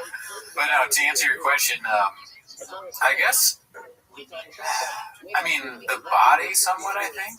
Oh, what I feel. I don't know. So that's your problem, dude. Yeah. It's mind before matter, dude. Yeah, okay, so you have to think about, what are you saying? I think it's mind before matter, like anything, like before sickness, before spiritual health, stuff like this. Mind before matter, dude. You know what I mean? I think you can fool yourself into being sick. Maybe, I'm definitely here, because I think my blood pressure is probably fine, because it was just like, the wrist thing, it was just, I think it's the device itself makes it higher, and then it was kind of a stressful week, and then all those things that I was doing, I stopped doing them, and my blood pressure was normal during the week, but it definitely stressed me out, because I was like, damn, what the fuck? It is an interesting dynamic that we have, because I'm literally on the phone with a girl earlier today, and she's telling me about how she went to go get her blood done and stuff like this. What's the first thought that comes to my mind? Don't turn into Brendan Cody. No. It's just, it involves nobody. It's Gerardo talking to himself, saying what he's going to do. Well, that's stupid. I'd rather die. They get your blood checked? Yeah. Than anything. I would rather die. Well, what if it's like I don't want to rationalize it for you, but yeah. Don't minimize my brain capacity. I understand. You know what I mean? What? Oh, check everything. Whatever. I'd rather just pass away. Yeah. After getting the laid wrong? What? No. Just in general, I think. I don't know. I don't understand the incessant visits to the doctor type thing. I mean, I don't have incessant visits to the doctor. This is a narrative that you have, dude. Oh, really, dude? You and other people in my life told me that I cannot pay attention. Okay, yeah. So because of that, and leaving the door open and various other reasons, I decided to ask the doctor, and they're like, do you want to get tested for ADD? And I said, yeah, I guess. Yeah. And then people have told me that Vyvanse is a good drug. So I was like, well, I'll try that. and it is killing me. Yeah. And so we'll see. See that, but like, fuck it, we all die. Yeah, I might die quicker than some. And there you go. I believe in mind before matter, so that's probably true if you believe that. I mean, I still don't really understand the mind before matter thing. Like, I think you might pass away because you're thinking about passing away. Oh, like it's because I'm thinking about it, it will happen. That's what mind before matter is? Yeah. Well, hopefully then that's not true. But the wedding thing, I'll bring that up too. I totally forgot. It's so funny. I forgot I got married. Don't play that for. So I'm gonna get the wedding is gonna be November. Charles obviously attending. Oh yeah, daddy. In New Orleans, not in like Skankfest, New Orleans. Yeah, but that's just gonna be a marriage. It's Cooney Fest. It's Cooney Fest, and so beforehand for the official marriage, I decided to do like an easy thing where I just go to an express window and get an express marriage, which I didn't even know existed, but I looked it up online and I planned it out so I could go early in the morning with her to get married and then go to work right after. And a lot of people have been giving me shit about that. They're like, "You didn't take the day off and celebrate? Do you have an idea? Or what do you think?" No, I think I commend you for that. Okay. I don't like doing things like other people do. Yeah. Okay. But I'm terminally unique, so. Okay, yeah, well, I'm glad I'm bringing this up with you. There you go. Finally, someone agrees with me. In my mind, it doesn't even matter. Like, the marriage is what matters, and like the fun part, the wedding, and all your family's there and all that. We're gonna do that. But this like government thing, it's like, why do I gotta take time off? But what made me laugh about it is I picked the courthouse based off parking. You know, it's like, which one is like easiest to park at and like deal with? I go there to get married, and it's the classic Brendan Cooney thing where there is no one there because no one else thinks that this is a good idea. Like, nobody wants to get married, express marriage at 8:30 in the morning in this random courthouse that has good parking. Only I would think of this. Except for there was one other couple, but they had a different thing going on. But it was so fun. I just show up like, I'm like, is there even a courthouse here? It looks like a school. You go in and there's a marriage license drop box or something like that. You go in and you go to the window. They ask you for your ID. You tell them, yeah, this is the application we filled out. They go, cool story, bro.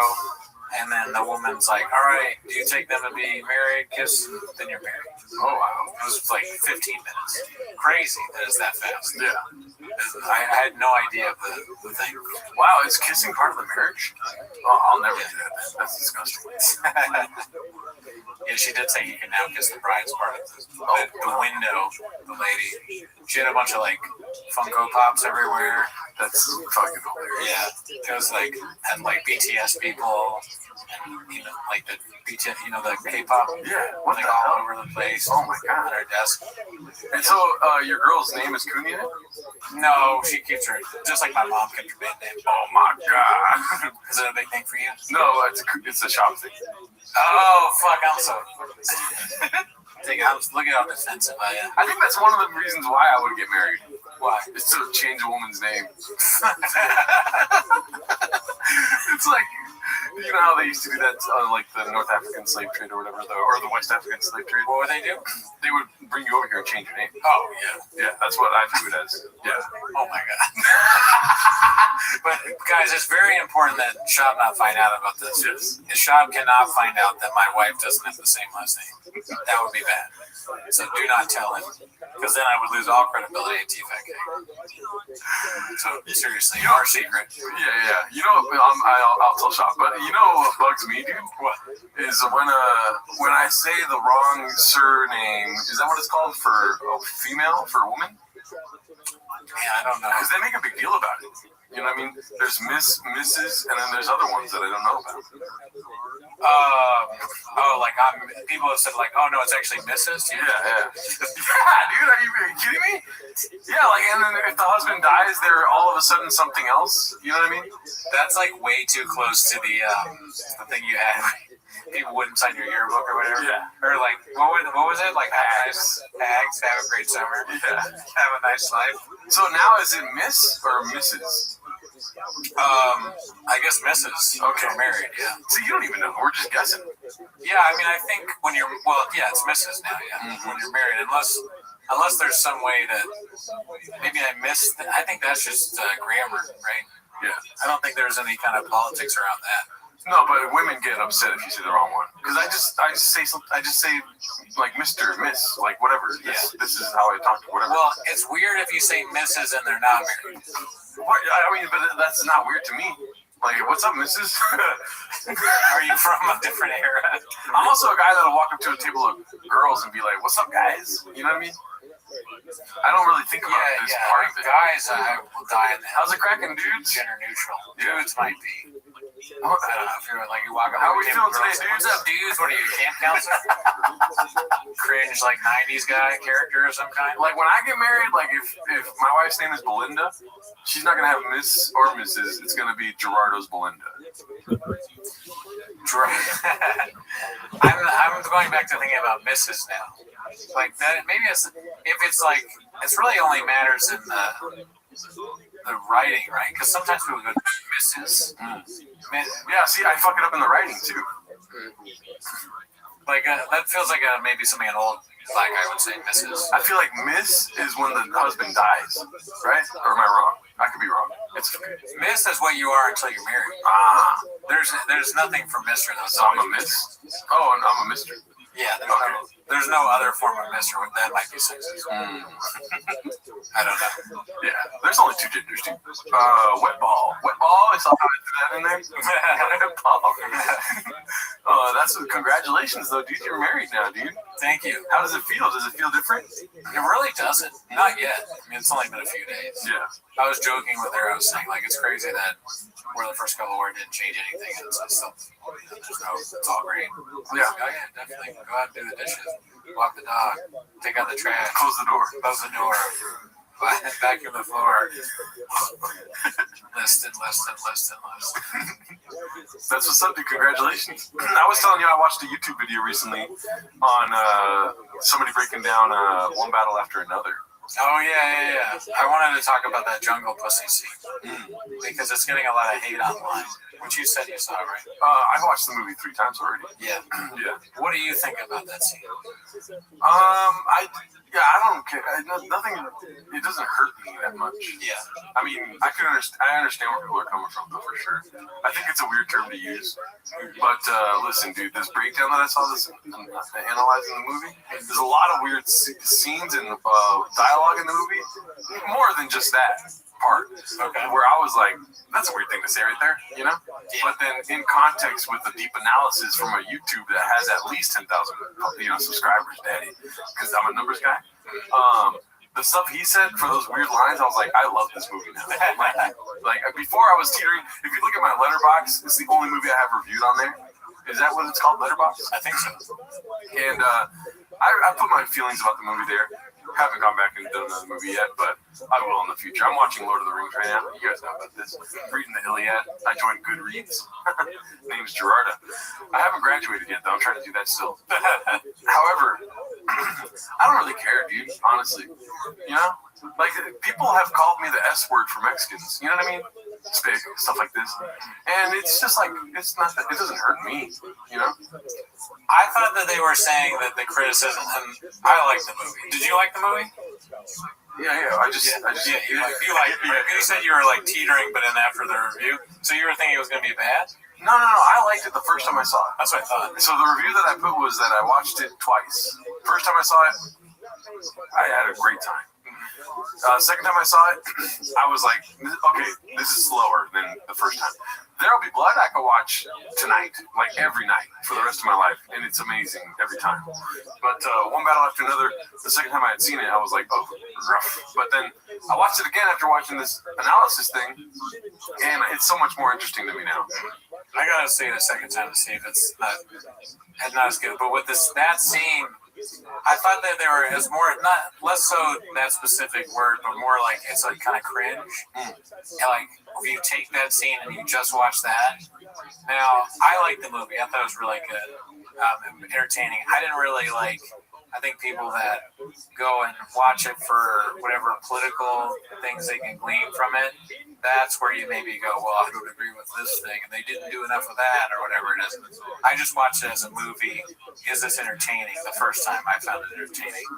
But if you take that scene and you just watch it and you haven't watched the movie, it does make it seem like a bad movie. Because it's kind of like, what?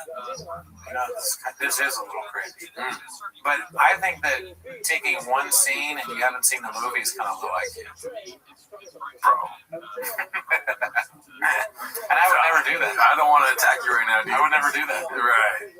I've never done that. Right. Not if it's a good movie. You've taken less than one scene and had a full fucking representation of what the movie is. I don't know what you're talking about. Give me one example. Just one. I wish I had the example on hand now, but there's been times where I've lost my shit because you didn't have an example. No, yeah, you didn't have an and example. I'm honest. I'm being real. I know. I just. And you know you do it without even seeing I the second. usually watch everything and then I judge it. Yeah. That's what I do. No, I mean, One Battle After Another is good. He's a good director. It's fun. It's funny. So one scene is kind of like, so what? It's like, it's not that big a deal.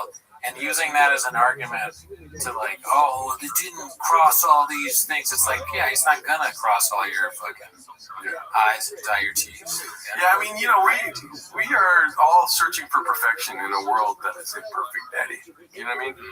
I wish sometimes when I said something deep, you would hit this, but it's fine because it's far from me. But listen, dude, progress, dude. That's where it's at. You know what I mean?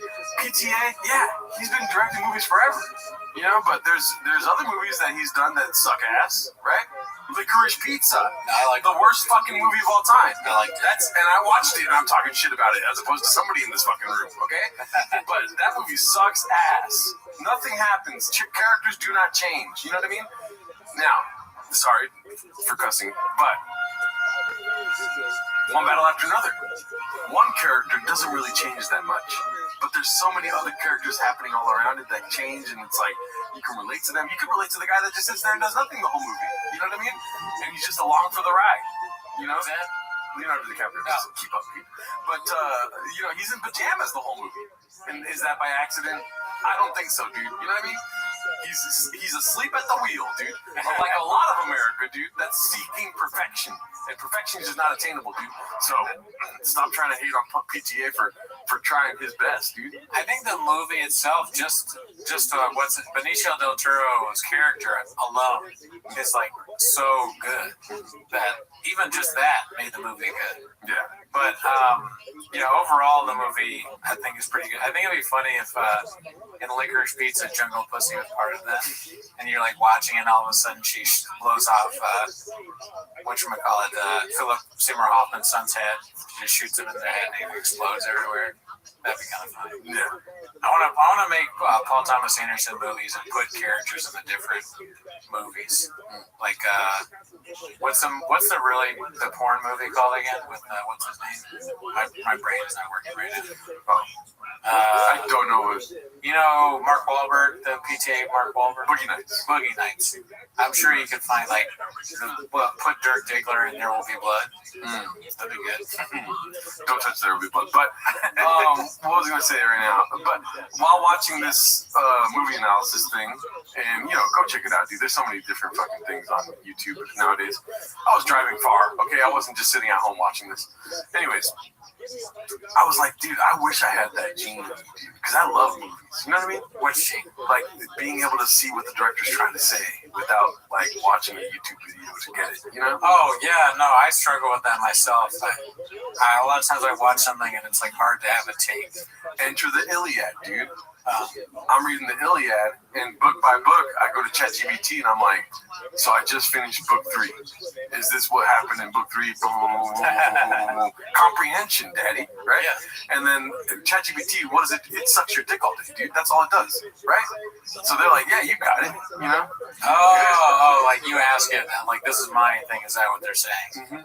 I see. And ChatGPT's like, dude, you're the best. It does. You gotta tell it to stop being so like sycophantic. I think a lot of people recommend that.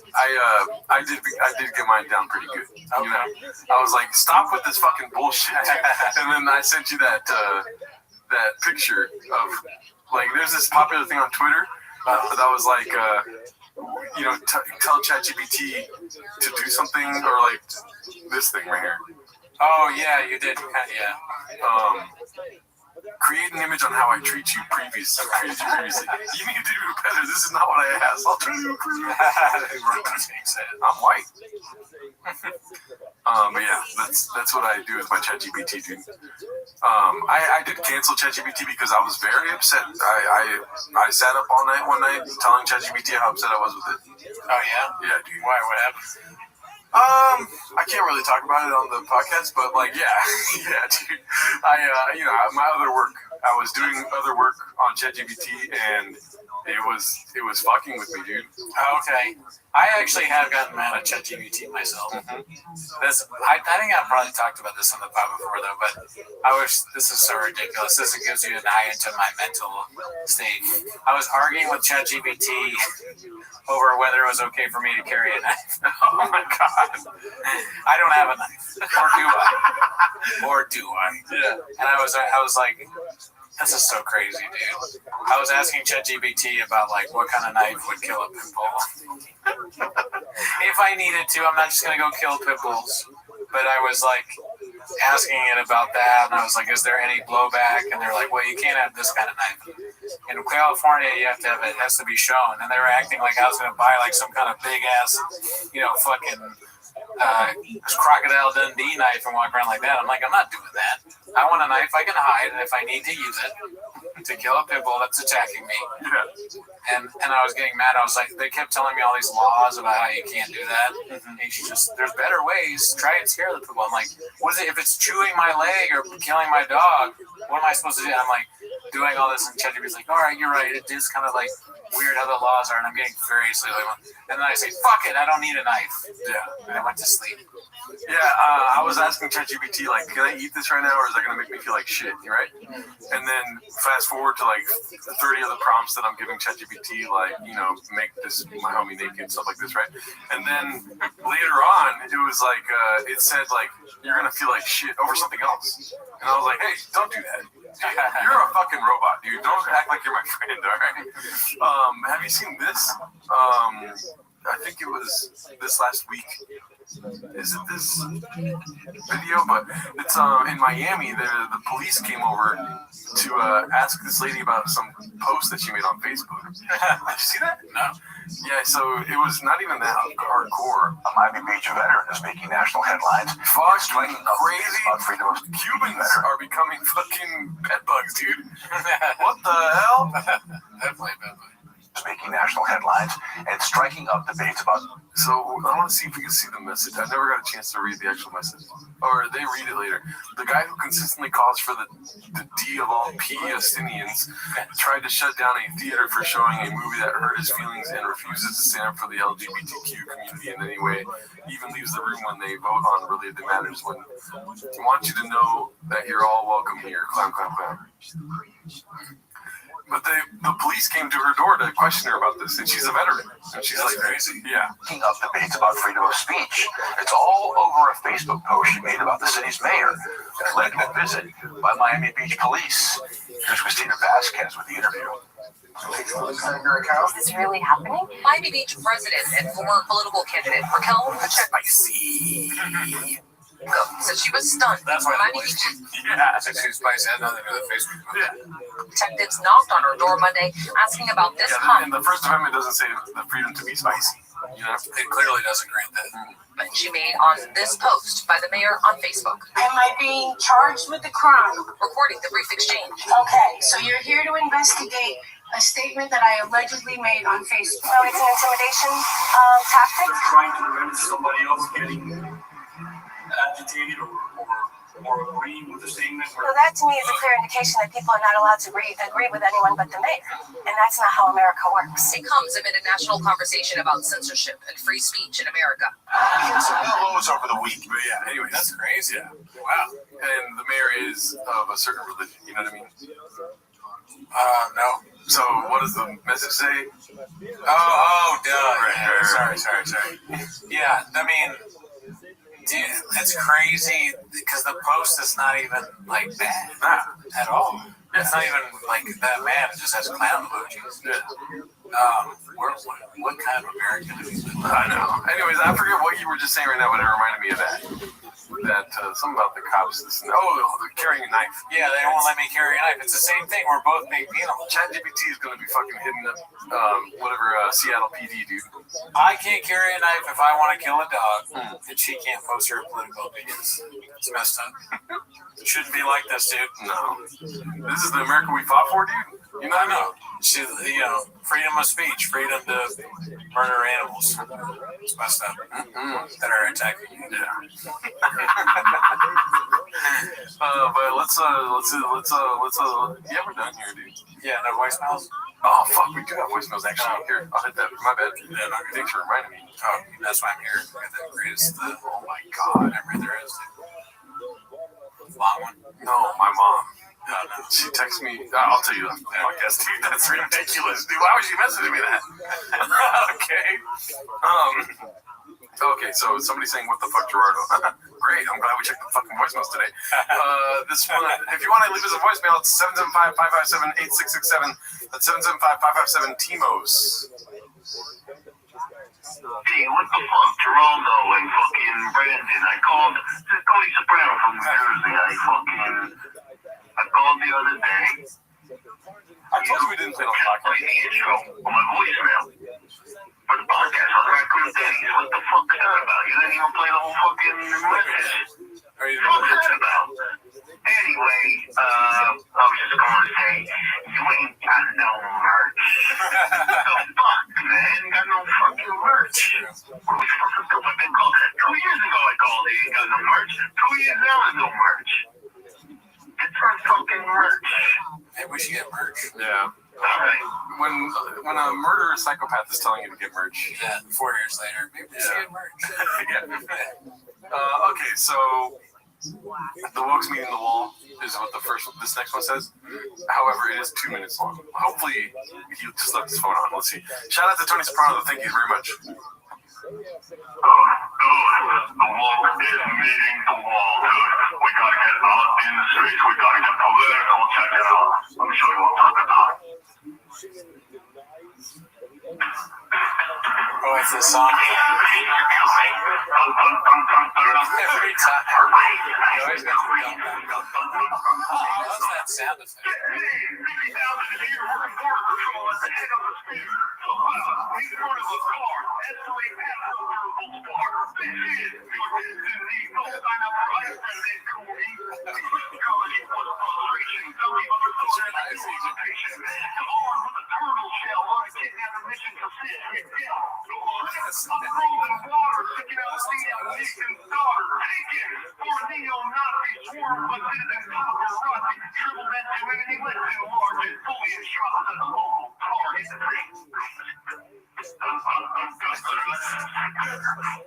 Hell yeah, dude.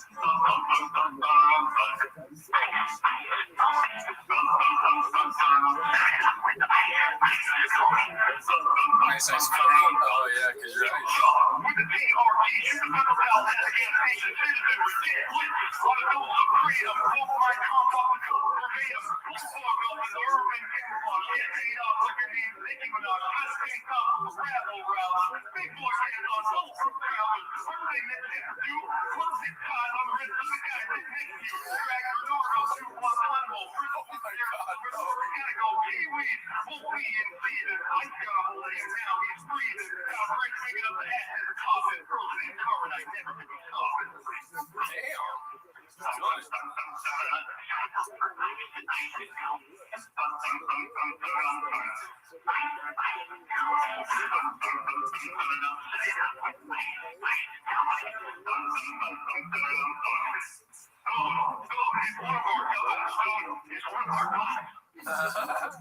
Shout out to you, dude. Thank you very much. Yeah. Good job. He said first off, arrest the guy sitting next to me. Yeah, that's pretty funny. You said a lot more than that. You said to tie me up and put a gag on me or something like that. Put you to Guantanamo. Yeah. It's not gonna be kiwi season. It's gonna be freezing. That's what he said. That's funny. Yeah, dude. Shout out to you. Thank you very much for that voicemail. I see the timestamp and I'm like, but then I listen to the song and I'm like, oh shit. Yeah. This is dear friend. All right. But yeah, I think that's it for this week. All right. See you next week, guys.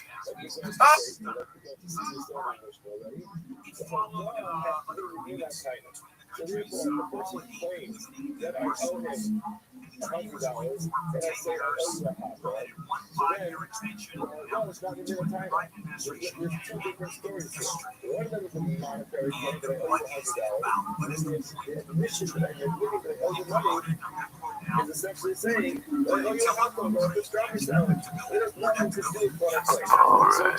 Do something if you really want to do something. I think we're like that. Okay.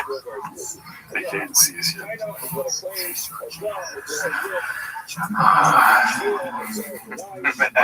It's like it's been a month. I'm debating whether I should have Diet Coke or not because I didn't take it 5 minutes today. So I'll take the old one. no, I have one down here. Thank you though. It's just I was like no caffeine. I'm fucking dying. Oh no. I'm also stressed out. So 8 inches. No caffeine this late, fellas. Oh, they heard me say that? Yeah. I'm doing it anyways, mainly. I got nothing to live for. Crack City's in the house. He squirted his jorts. Oh no. I'm getting married tomorrow. Abu Dhabi, baby! You gotta include Abu Dhabi, baby, in your vows. Oh yeah, I'll tell the judge. The judge. I don't know who marries us. Abu Dhabi, baby! I now pronounce you Abu Dhabi, baby! This is my bachelor party. My shitty friends. Cutter's like, I'm gonna plan. Cutter plan nothing. He's not gonna plan anything. I've been insulting him all day long too, so I haven't really given him much incentive. Oh, my bad.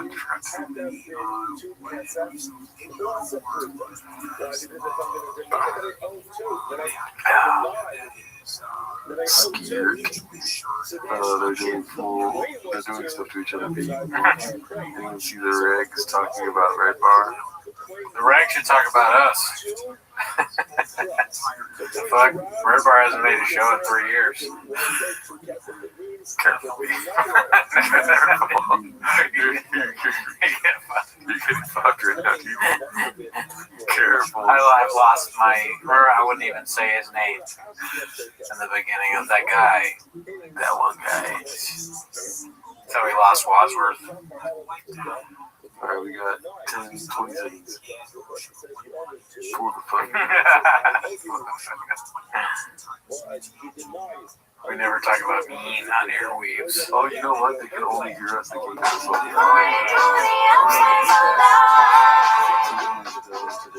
Let's go. How dare you blame yourself for something the team did? Oh no! Oh no! We're live! Beans, cheese. Rabbi, bro. Hey, you know what? It's great to be here with my good friend Gerardo.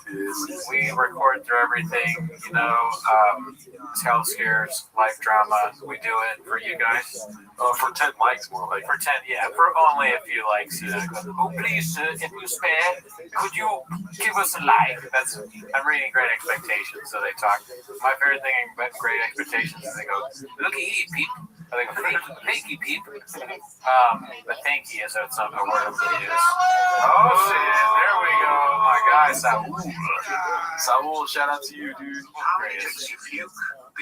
Respectfully, meat emoji, beans emoji, cheese emoji. Respectfully. Meat emoji, I like that. Dude, okay, so I told you already on the way here, I was watching our guy. Oh, yeah. Who's now maybe one of our guys, I don't know, Podcast Cringe, because I wanted to consume some Whitney Cummings content. I was stressed out, and nothing calms me down like YouTube comedian podcasts. So I was listening to it And it got to a point where Whitney Cummings said that she was like, and you know why you do it? She's talking about people making fun of her. She's like, you know why you do it? You do it because it hurts my feelings. It hurts, and you know it does. You know it hurts my feelings. And I was like, whoa, okay, damn. That's crazy. And then she was like, and you know what? That's probably why you're balding. And I go, wait a minute. Is she talking to me? Is Whitney, I've fully lost my mind. Is Whitney Cummings talking to me? Because I want her to know that it's mainly Gerardo. Yeah, I know what that is. No, I've said a bunch of mean things about her. She stinks. Hi. Right when he said that. But I mean, she's great, and I take it all back. And now that I know that I've hurt her feelings, Yeah. I didn't mean any of it. Come on, B, what's the matter with you? You're women's feelings. Yeah, no. Finally a woman, one woman that cares what I think. You know. Yeah. But anyways, how are the comments doing? Did you guys see this? Do you see Whitney Cummings? She's apparently losing her mind. Podcast Critic explained the whole thing too. It was interesting. You know me, I never understood YouTube or Reddit. I don't really get it. But apparently, he says the whole podcast is an ad. The episode itself is a Google ad, and that's why she gets views. It's not the bots that she was originally accused of doing. It's the bots. It might be the bots. It might be the bots. For me, bots are people that criticize me. Yeah. That's how I look at bots. But she may have a different definition of bots than I do. Yeah. We the most saw it. We the most saw it. Let's see what she has to say here. What's up, Lori? Saw you said An example, that's what gets kicked us out. I swear to God. This is what they wanted. They wanted me to do an episode where, like, it's because I don't say these words. 4 views. But I'm sorry. Like, honestly, like, at first I was kind of, my ego was a little bit like, you know, but I think I owe an apology. I'm sorry. I'm sorry that you have to talk about me. That is a very The way she's accused kind of sounds like fucking fat Mexican has to talk about me. Yeah, I mean, I want to know, does she say anything? Because balding is me. Yeah. But does she go after you at all? No, she's a white supremacist, so she's like more upset that you're talking about her at all. It only hurts her feelings when it's a white man. Yeah.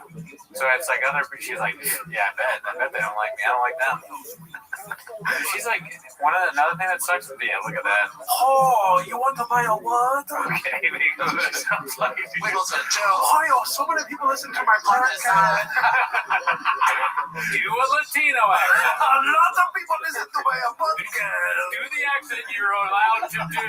Okay? I don't know to my podcast. A white man telling a Latino how to talk, huh? Yeah. All right. Bean cheese. That's why I had to say that. Her face, though, dude. Come on. I mean, you don't have to say anything I'm saying. No, look, I was just debating whether because I truly, from the bottom of my heart, apologize to one of the best comedians that's ever lived, Whitney Cummings. But, there's things about, sometimes when someone sucks, there's different random things that suck about them that are common. Yeah. And I've noticed, and this is not saying that all Eagles fans are like this, but I've noticed that when a woman is annoying, a lot of times she will also be an Eagles fan, loudly online, or some kind of random sports team where they have a saying, like you'll see someone post. They have sayings like, you touch, you buy. They'll say like something I don't agree with, and then go Birds. Yeah. That's a thing that annoying people like to do online. Oh, you're a big Eagles fan, are you? You love the Philadelphia Eagles? Yeah. No, you don't. No, you like violence. You fucking do. That makes me be like. Does that make sense? And also, this, of course. Driving my son to the baseball practice. I didn't say it that well, but you know what I mean. If please in the comments, do you agree with me? Is it annoying when Because when you talk about women yourself, randomly say they like some random sports team? Right. Like, are you really? Some do. I'm not saying all. Yeah. But this, with her personality, is bullshit. Yeah. Go for it. Go Niners. We'll be saying hi, Shane and Gerardo. Give me a tater tot once a week. I like how we sometimes ask real questions and people answer with Shabbos. Always the heels, though. Thank you for watching the 24-hour Gringo stream. Her hairline is cray-cray. Oh, she's also gone bald? Hey, listen, we don't talk about this. She just said something that'll hear us. Let's see what she goes. I'm sorry. I'm sorry that you have to talk about me. Because when you talk about yourself, nobody listens. Not true. Yeah, 100% not true. That's an absolute, a generalized absolute that is not true for us, because when we talk about hams possibly being birds, you know what I mean? That's something that's only Cooney can think of. We do get at least 1.2 thousand. And I like saying 1.2 because it makes it sound like I'm about to say a million, but really it's just 1,200. We get 1.2 grand views on our Raccoon Tweeties episodes, which is more than I ever thought that we get. It's a lot of people watching. We mainly talk about Gerardo's coffee, my Graves' disease, flappers, which is essentially me. Honestly, that's us grifting. Talk about flappers. People do for that all day long. Yeah, I mean, who's more flappers than me? Yeah. Is there a flappers without me? I don't think so. So that's another thing that we talk about. Health scares, Gerardo's cooking, kiwis, sausage salad. Like, there's a lot of stuff. The Reddit has, I don't mean to hurt your feelings again, Whitney Cummings, but the Reddit has even more people on it. Yeah. That's 1.5K grand or something like that. I haven't been watching lately. I'm only going to see when it's 2K, there's another meeting. Better watch it. Gets to 2, and I'm a numbers guy.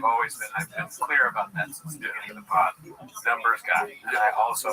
I need a fucking tater tot once a week. Do I need to talk about Whitney Cummings? No. Do I enjoy consuming content about Whitney Cummings? Yes. Yeah. I like watching stuff about comedians. If it's someone who's cringe and doesn't deserve what they have, please put that on. Yeah, so let's see what else she has to say here. When pigs fly, she looks like she has aged 30 years since the Middle East drama. Bad Bunny's in the Super Bowl. Can you talk about how good the show is with the Trump accent? Which show? Good for you. Oh, her show. It's a great show. Good for you. I turn it on when I want to get, kind of. Sometimes I'm too horny, so I put it on. It makes me not horny. Chill out. It's chili on, huevos rancheros, and all the good stuff. Sometimes she has on this other guy. I don't know who he is. He talks about YouTube. He's disgusting. Bad guy. He's a fat pig. He is. Kind of balding, kind of a loser, kind of a bitch. Always has a beanie. Google ads. They said Google ads. I didn't even know what they was. I had to Google it, and it's not good. Dude, should we be getting Google ads on the show? Our whole episode should be a Google ad. Look at how successful she is, you fucking moron. You're right. Dude, this is a What TV. are you doing, man? That makes sense. God damn it, you're fucking up. God damn it, the team. That's the narrative. Why would she admit to something like that? If I understand it correctly, I don't understand. When did she admit to that? She said it on the show. I mean, granted, I don't know if it's real. I've just heard podcast crews say it. But he said that the whole thing is an ad. That's why there's views. So people, the thumbnail gets sent to everybody, they watch it for 20 seconds, and that's why there's no comments being. Apparently she got ratioed in her own comment section. Hell yeah, she did. That's a feat. That's not good. Even we don't get that. Put that on the resume and get the job, you know what I'm saying? But every time I reply, I'm worried I will get ratioed. Yeah. Like, I can have nothing but compassion for the person who this is like their thing. I mean, we qualify for that. Yeah, this is my thing. This is different. Sorry, I enjoy it. So do they. Yeah. It's one of my things. Flappers is another thing. But, never getting any sleep, high blood pressure. I have a lot of things. Yeah. Graves. Okay. Men aren't dumb. Yeah, dude, you're right. She's Dave Chappelle and we're transgenders, dude. We're fighting back. You know what I mean? I agree.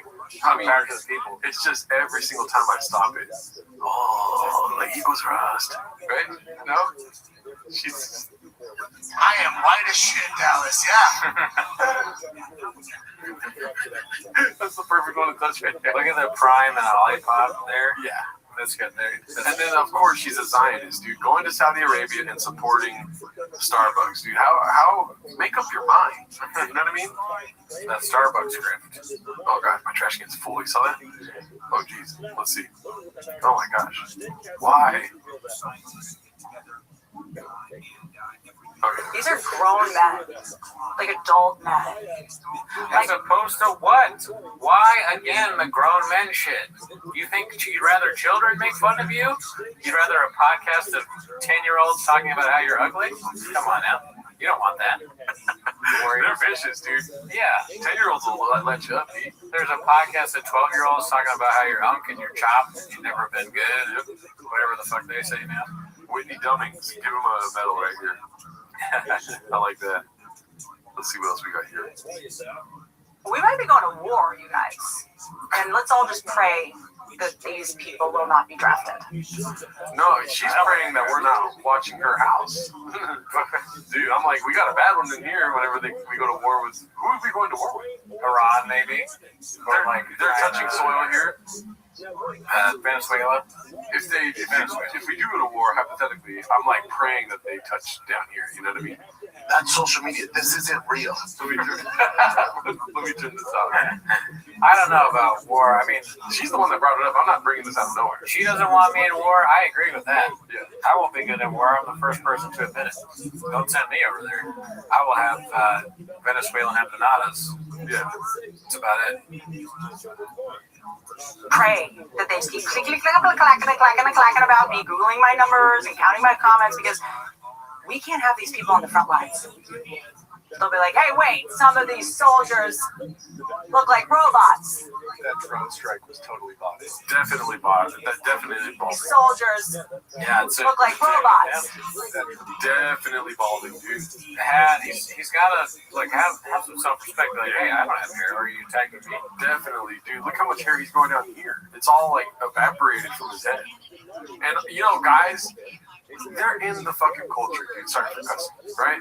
They are all they're scrolling TikTok right when this show ends. You know what I mean? Dudes that wear their hats like this have hair coming out.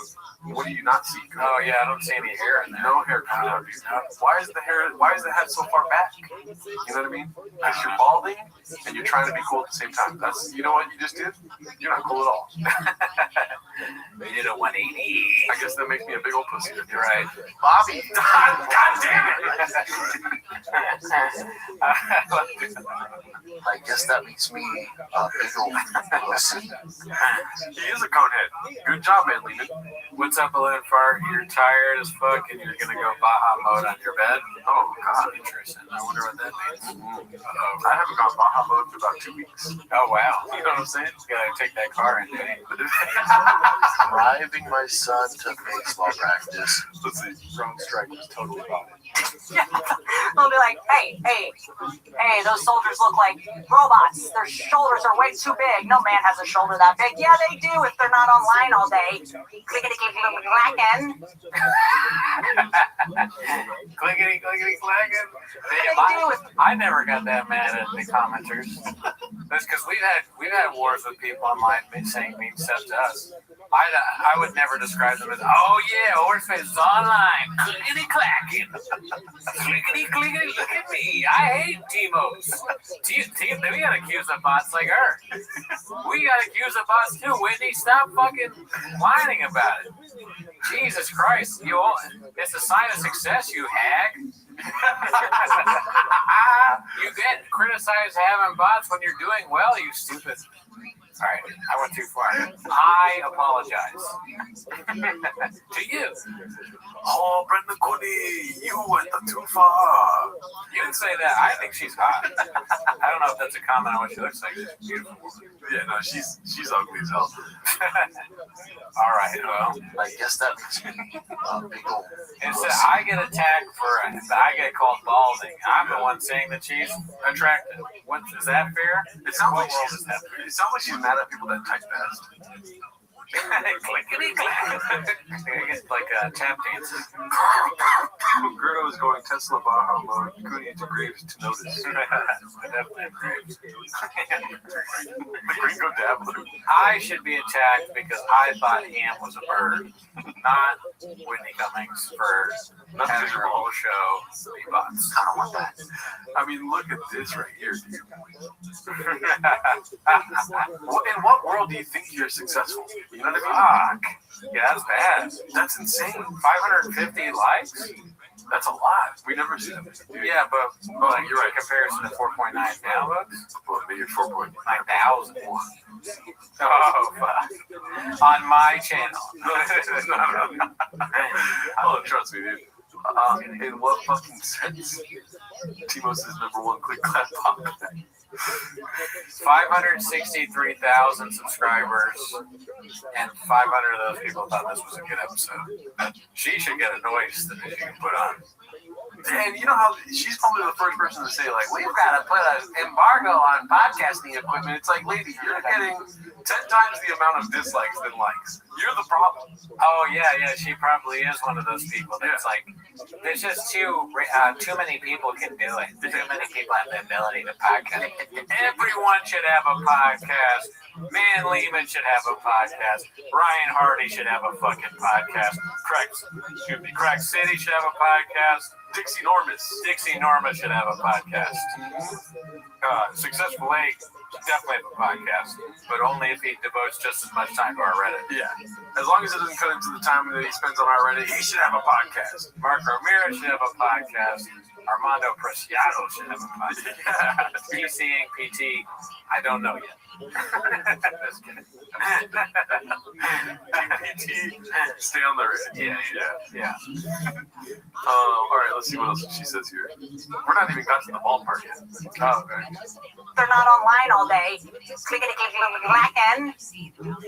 If someone with a podcast sees my comments and it's like, there's not 50,000 comments, people comment, it's like, well, maybe you get a lot of comments because people who listen to your podcast want to fight in the comment section all day. Maybe the people who listen to my podcast have a purpose in life. Maybe they like are sober. Maybe the people who listen to my podcast do other things or like have families, or maybe they send me DMs instead of a public insult. Wow, that's the wildest grift, or like whatever she's trying to do there. That's cool. There we go. That's you can't prove that. Where are you going to release all these DMs that you got? And then fighting in the well, actually, the most ridiculous thing is the family thing. Who doesn't have a family? Everybody has a family almost. It's like so rare that you wouldn't have a family. This is your best work. This is the funniest, most delusional comeback I've ever had. Got your feet on. If you criticize me, you don't have a family. all my fans live in a 2-story house with a bunch of brothers and sisters, and they do pajama pictures together at Christmas. Look at this right here. When people tell me podcasting must be easy, I think I link them at Whitney Cummings' video. Damn, Colin Russell's coming in hot. Do, puppy. Adderall personified. I love it. These drugs make your brain fucking go haywire, and you come out with videos or you start saying absurd things. The people who criticize, and not ironically, like how we do the bots, the people who criticize me, I can't think of something more ridiculous than don't have a family. I think Rogan's is pretty good though too. Which one's his? He's like, they're sad people. Oh yeah, it's a big cope. Yeah, everyone is sad that doesn't like you. No, unfortunately, not true. That's what I like. I wish Horseface was sad, but I've seen his life. It looks pretty good. He's on dog Reddits, and it's great. His dog is beautiful. He has a beautiful dog. One of the most great nice dogs. dog. I saw the dog. I said, wow, that's a rough part. He was like in a picture with some girl that looked cute, like a great dog, and I was like, what the fuck is wrong with me? But no, that's not it. You can have people that are happy that just don't like your content. Yeah. I was listening to, I know I said I don't really listen to podcast scripts, but I listened to it on the way to work too. Bert, there's a random Bert episode, and Bert was talking about the same thing. Like, I get it, I spent a week. It's like, you got no one you can talk to. You got nobody to see. So if I talk to you, it's someone that talked, maybe the only person that talked to you that day. Like, you don't do anything on the weekends, you just can't go out. It's like, none of that's true, dude. Fucking... You can have plans. I go out on the weekends. Check this out, dude. She hit him with our boy Shakespeare's line, dude. Way to go, Shakespeare. So here we go. I've worked with 2 recovering meatheads during my time doing construction, and I can't explain how similar the ranting is to theirs. The energy is no bueno. You know I'm nice. No, you don't seem nice at all, Whitney. And she says, seem, haha. Do you know that Shakespeare quote? No. I know not what seems, I know what is. Oh, okay. She's trying to hit us with Shakespeare, dude. You think so? Yeah, because when I did Adderall, I would quote Shakespeare all the time. I'm gonna. Nobody. I would love it if that's a real thing, but that absolutely seems like a Gerdo. Yeah, I don't even understand. What do you mean seem? I don't know what a seem. It is a Shakespeare thing. I mean, like Shakespeare's philosophy is like, I know not what seems, I know what is. It's like a way of so she's saying seem is like not relevant. Oh, I don't seem nice. Oh, I'm supposed to. Then she's on the next episode. She's like, I'm supposed to seem nice, I guess. So I love my haters. She's gonna keep doing the wrong thing. It's funny to like. Okay, so the first guy, I work with 2 recovering meth heads. So he's saying that she's a meth head, right? And that's a fucking gadoosh if I've ever heard one, right? But then a second fan comes in and says the energy is no bueno. You know I'm nice. No, you don't seem nice at all. So she got double whammied on that, and she's like, replying or whatever. I did leave her a like because it was pretty dry and she got instantly ratioed. The first, put the Adderall down and stop getting plastic surgery. I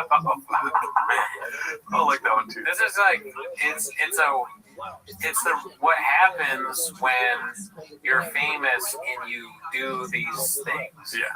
Like plastic surgery, the hack of Adderall so you can be always high energy and do all these shows or whatever. You're gonna get called out for it if you stink. Yep. And Oh boy, does she stink, dude. Yeah, it comes with the territory. That's why Man Lehman's right. I take blue scorpion venom, and it helps me a lot. And you see, I mean, there's no plastic surgery. I'm still very tired. I will say, if we gotta get you addicted to Adderall to get more likes, I'm down to take that journey because we're at 31. Yeah, listen, guys, I know we took 2 weeks off, okay?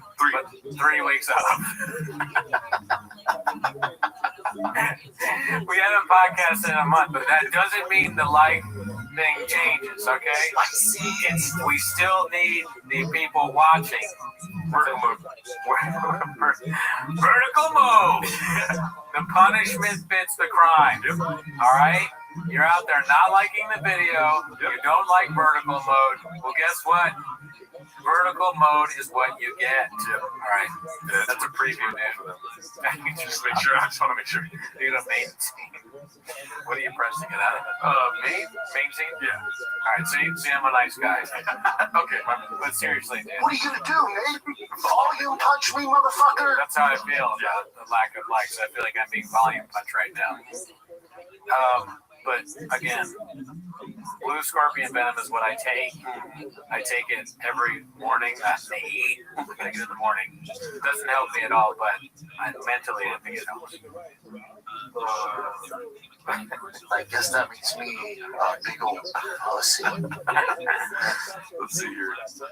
I respect the DMs. I've had plenty of people go, hey, this new podcast, like, I don't know about this, that wasn't right. And I'm like, dude, thank you. Thank you. I respect that. I have had so many DMs from people that were actually super confused. DM me your insults. Well, it sounds like the DMs aren't working because like she's still going. Yeah, you stink. You're bad at this. You haven't listened to any of the constructive criticism. If you did, you'd stop doing really cringe shit. We need to get a forensic analyst to come in and see how many people tried to leave DMs, and then she kept going, so they had to move to the negative comment zone. And then we need also a graph of how many of those people are sad to begin with. You know what I mean? So that we can stop the code, stop the grift, stop the steal. I mean, she's a very nice person. We know this. So why would I want to hurt your feelings by sending you a DM? Okay, I don't want to do that. Very public. Constructive. Some woman was like, hey, you said this about, formula feeding and actually this. And I was like, I was joking, but like, thank you. I should correct that. I appreciate it. Putting it out public You don't want to fix it. You don't want to correct me. You don't think I suck. You're just. Oh shit! What the hell? Ooh, Abu Dhabi, baby. Abu Dhabi, baby. Oh, fear of God is out here speaking for me, dude. Make me a sandwich, woman. Shut the hell up. Put down the microphone, lady. So Gerardo's in chat for him too. Spicy. Okay, it's funny that you don't want to correct, you don't want to make me better, you don't want to fix me. That's a crazy thing to say. You want me to want to fix you? What are you talking about? You're old. I'm not old. You're older than me. I gotta fix you. Yeah. I wish you and Brendan Schaub and 20 other people. There's so many things you ignored throughout your time. I don't think I'm gonna have any effect on you. But I thank God for Brendan Schaub. You know, he's one of the funniest things that's ever happened to me in my entire life. Tracks. Yeah. He doesn't make me mad. Sometimes this makes me mad. Yeah, I'm getting mad. Yeah. In my comment section, which is fun. Like, you're just trying to track whack people to text offensive memes with all day because cool people won't like. Cool people are off the table for you. Oh, come on. Hit, like, you gotta do this every time. Hit him with who's cool, dude. Go for it. Who's cool? Oh, yes. I'll tell you right now. I'll attack them too. Yeah. Cool people I'll attack. Man Lehman. Ah, sucks ass. Andrew Lucina 560. One of the worst. But cool. Robbie's third cousin, I would kill him. Murder. Kanan 275, we'll be dead tomorrow. They're cool people. No, I'm just kidding. Yeah. But she said I wouldn't attack cool people. Oh, Wiley Harris just gave us money. I'm going to kill him. Jesus Christ. I have violence in my DNA. You should know that, and all of you should know that. Miguel is one of the coolest people I've ever met. He's a doctor. You're bringing it back. That's too far. Oh, my bad. It was just too funny. My bad. You're asleep. That's fair. That's fair, Andrew. That's fair. Oh, no. All right. Listen, you're all great. I didn't mean any of that. But I just wanted to show Whitney that you guys are cool. Thank you, Gerardo, for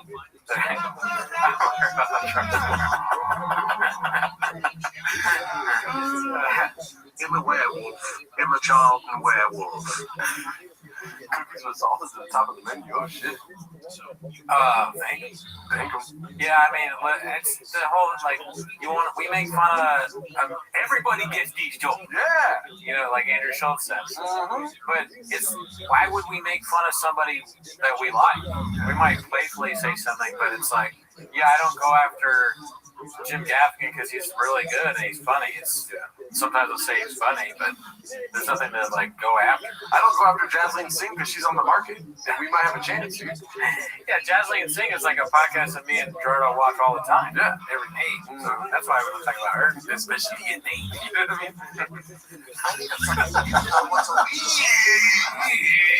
Because of the personality you've chosen. But in the comment section, if you're nasty, someone will respond. Someone will Oh shit, someone's gonna respond? Let me see. I'll look right here.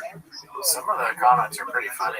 So it doesn't really help the narrative that they're stupid losers when they like are kind of funny. Like I leave a lot of comments? No. I leave a lot on our Reddit. Sometimes I do, but not on YouTube videos. But I like reading other people's. You get to DM, reach out to you and be like, oh man, that was so brave. That was so brave how you stuck into that mom. There's more fun. Honestly, I'm not mad at you. The mom, I forgot. She's already using that as like a fucking cope or bulletproof vest. I'm a mom. So, you're such a big guy. You made a mom feel bad. Well, whether you have a kid or not, it doesn't change who you are. I mean, even then, you make fun of Sandy Hook and try to be funny, and it's never funny. Oh, yeah. Like, how are you gonna use your mom to fucking cope if you're over here making fun of dead kids? Yeah, if you want to go like real deep with it, which I the perfect point. Add on to that. You're welcome. Fucking. You fucking went on the New Year's thing and did all this conspiracy nonsense, telling people not being one on Joe Rogan. He told people not to get vaccines. Yeah. Like whatever you think about that, like you're welcome your opinion, but. You can't be like, but you would attack a mom? Like, what if a mom was like, went on and goes, we need to kill everybody in Palestine. And then it's like, oh, you're gonna attack me because I'm a mom? I'm a mom? No, yeah, that's not good. We shouldn't do that. I don't care if you're a mom. Other people are moms. Everybody gets these jokes. Sometimes do I think that kids should get a hepatitis vaccine? Yeah, I kind of do. Because when they grow up, they don't want to get hepatitis. So yeah, no, the mom thing is not a good defense. Dude. Bro. No, I think That's just I definitely think you should get your kids vaccinated, but that's my Disappointed. I have an entire book that I wrote about me doing the most humiliating, embarrassing things. By the way, I don't know if you keep them count. This is the second time she's brought up the book. Not in this episode, but she did it on the past before. Right. When she was talking about haters. She was talking about her book and how, remember when she went to Abu Dhabi, baby? She had a chapter on Abu Dhabi. And she's like, y'all hated me for going to Saudi Arabia. Your boy's been to Abu Dhabi. I'm a mom. She said that. Yeah, I mean, what do you remember the title of the book is? Oh man, I was gonna say something bad, but no. Probably, fake tits and fake fucking person.com is the name of the book. Plastic surgery nightmares. Comment in the comments if you know what it is. Not social media. This isn't real. Let's see here. I mean, but they've, you know what? They've already probably come for me for those. I just didn't see them. And they're like, we have to try something else to get our attention. We have to try something else to get our attention. The people that are in your comments, shut up, bald man. Yeah, you fucking. I actually, now that I remembered, I retweeted her. I did get her online. I totally forgot about that. On Twitter, there's a video. Recently, I retweeted her doing this weird makeup video, and I just wrote,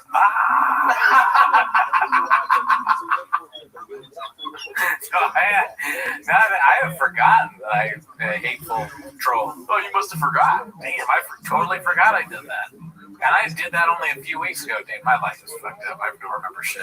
But oh well. I apologize for winning. You're right. And you guys are wondering why we were gone for a month, huh? Just on the tweets of having bought a book. No, they did. No, well, the bots wrote my book, is what I'm saying. I did hire bots to write my book. But these are people that make podcast episodes about this. Damn right. We're doing it right now. Look, I think that most people. What would you do if at the end of this she's like, and what hurts the most is when they call Jelly Roll fat?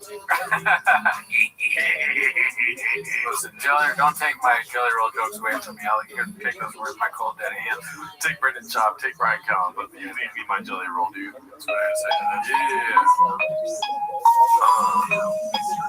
But you gotta do something if you really wanna do something. Oh, I said that whole thing. Come on, dude. All right, let's see. Online that are in these kind of melees, they don't think that they can make a friend, so they settle for a fight. It's my thing, and I've said this before. I don't think I deserve love, so I settle for being used. I think fights make people feel alive, adrenaline, you get dopamine. I get it, dude. Do Adderall. We get it. Yeah, you're on Adderall right now. It's also, I can't imagine somebody talking about me this much. If it's really about me or you, it just seems so unlikely that someone would spend this much time dissecting why I'm doing what I'm doing. I'm not a famous person. It's a random guy that likes beans and cheese every night. Fucks dudes after video games. Yeah, for me, I was just driving my kid to baseball practice, and Jay told me, it was like, Whitney Cummings is talking about you guys. And I was like, oh, really? Again? She's talking about us again? Yeah. And if she wants to, I will rip her fucking neck off. Oh, Jesus.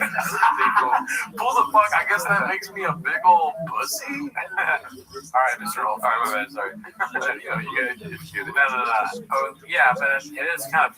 Could you imagine she's the whole episode about some random guy or whatever? It's But then again, we do that about other people. So it's hard to think of yourself being like talked about this much.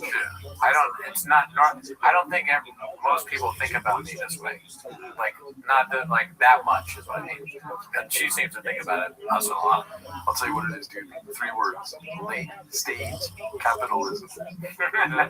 Like they need people to be watching. They cannot talk shit to the people. They can't talk shit now because they get paid. You know what I mean? And if they why else would they continue doing this? Because they're fucking bots. They're bots. Everyone that speaks negatively about us is a bot. Yeah, I agree with that. There's two things. One, I thought you were going to say late stage Adderall. Oh, you're like late stage Adderallism. But the second thing was, that is a good question. When your show sucks like this, nobody's watching, and the whole thing is just you're constantly gadooshed. And that's like the thing. You put out something, you get made fun of. You respond to the haters. Doing that is kind of crazy. Yeah. But that's you need the haters at that point. Everybody, you're not making. Doing this episode is kind of nuts. Yeah. It reminds me of no hate. No, I'm not gadooshing Mark here because I love Mark Harley. But there was one time where we watched Haters Will Say, where he was just talking about the haters the whole time. And we were both like, we can't watch this. It's like, oh yeah, we watched it off the podcast. Yeah, we were like, we can't. This is too much, man. This is before we knew Mark. Really, we gotta tell him not to do this, and he stopped doing it. Yeah, so he made the right call there, in my opinion. I don't think it was his choice, but let's see. I follow snakes. I see a snake, I'm like, where are you going? The rattlesnake, I'm like, where are you going? What about giraffes? Goddamn rattlesnake. Giraffes. That's the narrative. You remember that thing about the giraffe, right? Oh yeah, that's right. She like tried to sneak into that giraffe farm and kill the giraffe. She almost killed the giraffe. I just want to see if you guys really did evolve to stop rattling. I need to find out with my neck. You know what it is? It's boomer. In the attention economy. And look, I don't understand the YouTube space and the podcasting space. I know the controversy is currency, but being an old, miserable guy who's mad at me for making it a comedy, it's not controversial. That's actually It's boomer. Good. I want to be boomer. Boomers are the happiest people out there. They have houses, they're rich, they have ridiculous takes. Boomers, all they need to be happy is MSNBC or Fox News and their kids calling them on the phone. Great. I love that. I want to be that. Sign me up, Danny. You know what? That makes sense. False. Spending all day making YouTube videos about me and bots or whatever, it just it kind of makes you look like old. It's like an old. Does she think that's going to stop them from doing this? I mean, that seems like it's less at us and more at like a podcast grid or whatever. If she called me gay, I would stop today. If she's like, you making videos about me is kind of gay, I'll be like, oh my god, I don't want to be gay. But I don't mind being old. I wonder, is that the next insult, or she can't do that because that's not her audience? But no, she's paid by being gay. I mean, the whole thing is, it's not really that great of a. She called us old guys. We better stop making fun of her. Yeah, who cares? Old's great. Yeah, I wish I was old. Somebody told me that they thought I was much younger than me. Younger than me. I'm on Vitamins. I'm actually not today, but they thought I looked a lot younger than I was. Yeah. So in the comments, do I look 38? Oh, here. Let's see here. Should we do a poll? What age do I look? It's like 38 younger, 100 plus, or much older. Yeah, what age? What age does Candy look? Alright, let's do less than 38. How old is Akash Singh? 45. I need a fucking tater tot once a week. Less than 38. More than 38. 38 through 45. 45 through 60. And I thought he was dead. 60 plus. Oh God. Let's see what the audience says here. Yeah, be honest in the poll. Oh no. What happened? No, we don't. You're lying, dude. This is I love it when they do it because then you get to test whether their internet's bad or not. Yeah. We'll see. Successful exit 45 plus. We'll see. Yeah, we're good. Okay, who said it? Yep. Whose internet is right? Internet. Where are you at? Oh, the fourth mouse. Need to get a fifth mouse. Are you surprised that the two winning options are the youngest and the oldest? Nobody thinks you're 45 to 60. 60 plus is funny. God damn. Cooney looks like my uncle and I'm 40. Come on. Come on, dude. Cooney's immune system is 73. Fuck you! Alright, let's see what the people. I think they're gonna be on your side when I do this one. What's your idea?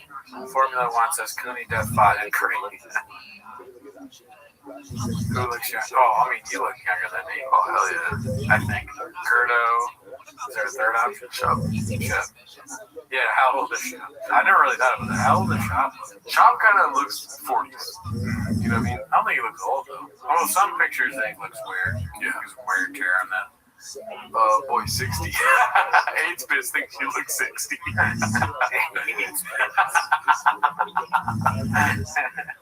Hey, I'm gonna do a random guess here. Shot in the dark. I think 8-Spitz has probably written some comments on Whitney. Oh yeah, Whitney's walls. 8-Spitz is definitely leaving nasty comments. I think so. He looks younger in person allegedly. Oh yeah, Medley does. Thank him. Let's see. Take. It's like a boomer take. She'd be like, female comic isn't funny.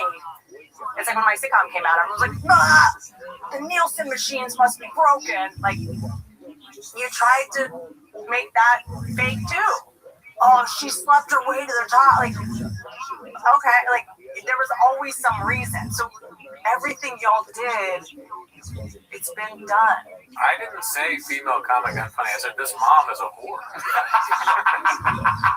I struggled with that. I was like, do I really want to say that? I did. Dude, what are you doing, bro? No, I don't think she's a whore, but I mean, she's just like, and whether you're a woman or not, you're not funny. You could have been a man and been just as bad. You stink. Another thing too, we have never, not once, put an episode that was out less than an hour long. Look at that. We've never done that. And she's like, I do so much. I run it through YouTube. I make sure that everything that YouTube is approved. Like, I run it through the Google ads. I take things out. This is like, that's all fine to do that, but it's not cool. Oh, cool. Yeah, I make sure that YouTube approves everything I say. Oh, good. Great. Oh, that sounds like a really good show. That's social media. This is it, real. Talking about baseball practice. It's all about originality now. Like Pat said, there's other things to come from. It's like, there's nothing more embarrassing than your trolls being unoriginal. And you know what? There's plenty of female comics. And, you know, I think I was thinking the other day, I was like, why me? And we know why me. You're an asshole. We know. I'm sorry. I forgot this is when she says that you're being mean to me and I care. What is this? I mean, the reason is because like you bring it on yourself. Yeah. You had a whole thing where you were one way, and then you decided to go the right wing Joe Rogan grip, and that made it a lot worse. Joe Rogan ruined comedy. You're one of the, comedy is Julius Caesar, okay? And if you're not Brutus, you're goddamn close to Brutus. You stabbed comedy in the heart. Look at that one. Why me? Because you fucking suck. Couldn't have said it better myself. I know, I should say good job, Yes. pretty cool, man. Maniac. Do I look like I'm in like the Hocus Pocus reboot as like the funeral home director? I haven't even that. You want to talk about old? That age, you talking about Hocus Pocus? Yeah, you talking about Hocus Pocus? You were the old girl, damn. God damn. She said Hocus Pocus. Oh my God. Oh my God. You know why? And you know why you're trolling about this. Because you know it will hurt my feelings. You know I'm nice. How do I know that? You know I'm nice. You know I'm nice. How would I know that? I don't know you. I don't know, Whitney. This episode's pretty nasty. You think you're nice, but you called us old and fat and stupid and Mexican. Yeah. We don't have families. Yeah. It is kind of funny. Like, I'm actually really nice than all those things. Yeah. That she said. You don't have a family. I'm nice. I just don't think it's nice to, do your white wing work. White wing whip. I wish I had a dolphin bottle. Oh, I can hit you with one. Mine sounds exactly like that. It sounds a little bit more like a dolphin today. It still sounds like little controls. Little like elves. Whenever I do that, it tastes like bleach. Let's see. You do have a heart. And you know I do care about what you think. And it's like, check it. This is like when you're breaking up with a girl and she's like play crying on the phone, where you know she's not really crying. She's like, oh, this is like really sad. She has like a straight face though. They're fucking evil, just fucking. Yeah. You know I'm nice. Why is there no tears? And she goes, oh, now we're gonna talk about my tears. Whoa, that was a weird flip there. She says I have a heart. Well, I got news for you. I have high blood pressure. So I have a heart problem. We'll see how long that lasts. This is probably my last show. Chase with that thing. You should stop getting vaccinated every week, too. I think maybe it's a vaccine too. Yeah, like I'm gonna turn around and like the anti-vaccine. I don't know what's going on with me. I'm falling apart. He knew it was gonna hurt her. That's why he did it. That's why he did it. There's no point in trying to hurt someone that can't hurt, right? You know it hurts my feelings. Otherwise, you wouldn't do it. If you're sadistic, right? It has to hurt the other person. Okay? You know that I care. You're nice. She's like starting to sound like Cutter. She's looking at me thinking wax on, wax off. Why does she look so Asian, dude? That's what you think. I don't know. I'm racist. And that's probably why you're balding. Because you have some guilt in there somewhere too. What the hell? That's what I'm talking about. She said this. Balding. That sounds like me, dog.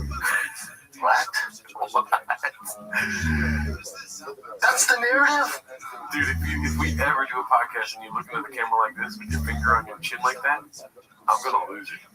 This is such a funny stance to be in, saying after you're balding. Like, it's a great point. One of the great points in history. You know how what's it, McCarthy, when he finally got called out and the guy goes, "Have you no shame, sir?" or the other guy was like, I know Jack Kennedy. I work with Jack Kennedy. You, sir, are no Jack Kennedy. But instead it's, you're bald. Yeah. It's like Jelly Roll's fat. Yeah. We say Jelly Roll's fat, but we don't say it as if we're some sort of like Socrates or Aristotle. We didn't crack the code. Never heard of it. It's just not a great point. Yeah, I'm balding. Yeah. Thank you. Yeah. It's funny. I would, if you said it like funny, that's funny. So small teeth, big gums. These are funny things. I never thought of these things. Thank them to the fans. Thank you for noticing. I had no idea I had small teeth or big gums. So that is funny, but not in like a serious way. Not like a serious statement. You know what I think it is, dude? I feel like some of these. By the way, I look younger than you, but you know, some of these. At least you got something going. These commenters, these fucking homeless people that watch our show and stuff. I bet you they're DMing her, telling her that you were really sensitive about your teeth and your hair. Maybe, but she hasn't said anything about teeth just yet. They might do that now. Oh, see, let's talk about Hammond again. Fluctuating horn growth. That's another thing. Yeah, that's real. This is a horn day. I had to get it cut off my head. And that's probably why you're balding. Because you have some guilt in there somewhere too. People doing podcasts about how. Why was there a cut right there? There's like weird cuts in this. There was a weird thing because she said our names. Yeah. But there was a weird cut before. It's like, give a cut on a fucking live podcast? It's not live. Does that make sense? Don't make sense. We never do that. We do that. Only when we say real bad racial slurs. We do cut out things that we don't want. Yeah, sometimes we do that. But not 5 minutes in, you know what I mean? There's like 20 cuts in like a 5-minute section we watched here. There's a lot of cuts for a 45-minute show. Yeah. And for like they obviously don't have Chin there. Chin leaves everything in. What do you see right here? 325 episodes. 325 too many. I would use robots to make my podcast metrics. I'm going to look you in the face right now, and yes, I'm sitting on a booster seat. Thank you. Thank you for doing this. You guys being this obsessed with me, honestly. We're not even obsessed with you. We just watched you this whole episode. What I would say to this is, if you're going to criticize people for being hacked, you shouldn't have the exact reaction that so many other people have had. If you're going to talk about me honestly, that means you love me. Like, that was the last Taylor Swift album. And before that, it was someone else. It's always the co-play. And honestly, if you said this, then you really like me. If you don't like me, guess what? You're bald. The only thing that wasn't hacked was the family thing. I've never heard that before. That you don't have a family if you don't like me. I like that. That was funny. I should have laughed at that, and I apologize for not laughing. That's pretty funny. Shout out to Vuno. Is that Whitney Cummings or UFC Dr. Greg Howell? Mr. Shaw. She looks like my barber Jamal. Boosted my self-esteem. I swear to God, I didn't realize I was so relevant. Like, if it wasn't for you, I wouldn't know that not only is my podcast doing well, I will snap the numbers, but in order for you... Isn't that cool? I can do that. That is cool. Yeah. You finally, because when you reach over and you press the one you don't even know, it's always good. But I think it's better if you actually know what you're doing. I don't know what I'm doing. I can't see it. You can't see. Daddy, you're a little For the people at home, I have a mouse that can go to the iPad and I can select some random thing just like this. Is it okay? Almost. You gotta go the other way. Yeah, one. No, black one. That? Oh, you lost the best one. Alright, my son did baseball player. That's so funny that you think that one. So good. To do well, you have to talk about me. Like, and also you're in a jam with your argument because you're saying my podcast doesn't do as well as it says it does, yet you use my name for yours to do well. So if my name on your title makes you get numbers, wouldn't the actual me like do pretty well? This is about podcast creation. Because we didn't title Whitney Cummings. This is our lowest rated live. Dude, if we put Whitney Cummings in the title, we lose subscribers. Yeah, people like on Patreon. Yeah, we lose Patreon. Dude, we lose everything. We lost half of our Patreon once because we put Whitney Cummings in the title. Yep. People said, I don't stand for this. And this was your face right here. Even if it's oh, no. Fuck. God damn it. I don't know why my keyboard gets disconnected. People hating me? Which is it? So which is it? Honestly, it's not that one that you think. Why is my keyboard not working? That one. Yeah. Now it's working. Spicy. Yeah, dude, there's just like so many good screen grabs. Oh yeah. I mean, making like a whole background hurt. It's too bad. This would be great stuff for Red Bar to dissect. Yes. I would love to see the master at work. Dude, I feel like there's something happening.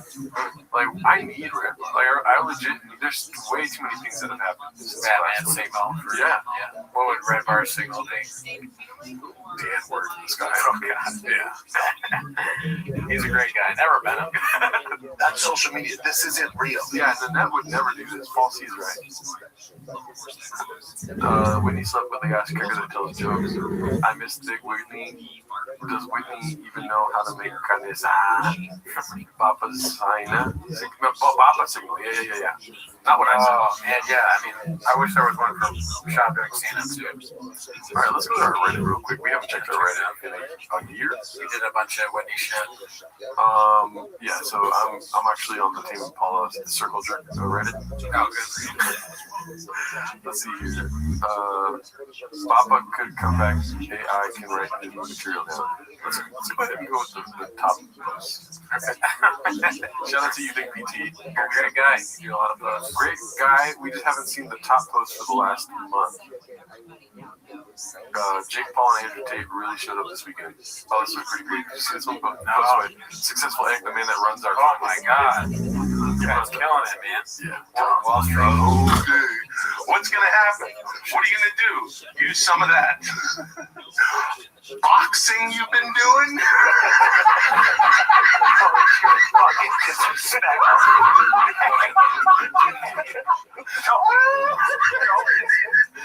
Fuck you. Shut up, Brian. Spoken for all of us. I mean, just one of the greatest to do it. Will say so. I mean, look at this, dude. Like, unbelievable what he's able to do. 10 minutes of JoJo coming in hot, successful Egg, just killing it, dude. Just destroying the likes. Upvotes out of control. Face card goes crazy. Slaves every That's social media. This isn't real. Shout out to you, dude. And he put us in the cheers, B. You know what I mean? That was pretty good. Drinking. She got an Evan Williams. Wow. It's just like, nobody does it like successful Egg. Just throw me the fucking ball, David. And this is from Rosin Guy, another 100 upvoter, dude. He's coming around. Rosin Guy's, this song makes it. We gotta film each other doing something to this song. Like you making sausage salad. I was just gonna say that, dude. Me getting another health scare. Getting your blood pressure showing my blood pressure. It's like 250 over 200. Test results are like some new horrible disease. Your thyroid's like jumping out of your fucking neck. Oh shit, my thyroid fell out. Put it back in.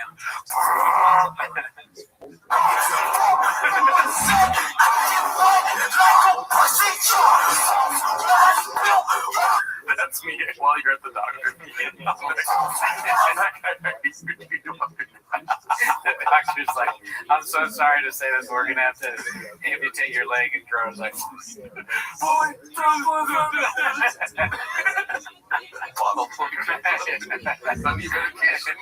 yeah, 5 minutes for everybody. Trudy trying to move plants and people. I'm on my ass. I roll it slowly in a wheelchair. When I go into Coffee Bean. Yeah. They love you there, dude. Since the lives in one, empirical evidence has emerged from successful Egg 8345. Okay. The ancient idea that runs through almost every spiritual tradition. And that is the idea of the chosen one, the elect. The person who has been singled out by fate or by the divine for a particular destiny. This is boy right here. I call him Junior, you know what I'm saying? You know him in the streets, Jelly Roll. Oh man, these people are amazing. This is awesome. The Son of God, the light of the world, the risen Savior, his crown of thorns or sun rays. Rap don't work for me. I can get a bird for cheap. I know you heard of me. Come on, he's murder, and I will chop your ass up like it's a cheeseburger. Yeah, you're rapping about what you know. Chop your ass up like a cheeseburger. Matter of fact, I'm hungry. Cheeseburger. I'm I tried to draw my dick on a piece of paper, but the paper wasn't big enough. So hit him with it, dude. No, definitely not that. Oh, fuck. Daddy, you're a little older now. We might have to just get that thing cut off. Oh, you're gonna let the whole thing play. It's on his dick. You're a little older now. We might have to just get that thing cut off. Oh, wow, dude. You're a little older now. We might have to just get that thing cut off. Because I'm like a kangaroo with a pouch above my face. Because I'm like a kangaroo with a catch above my finger. give it up. Homie,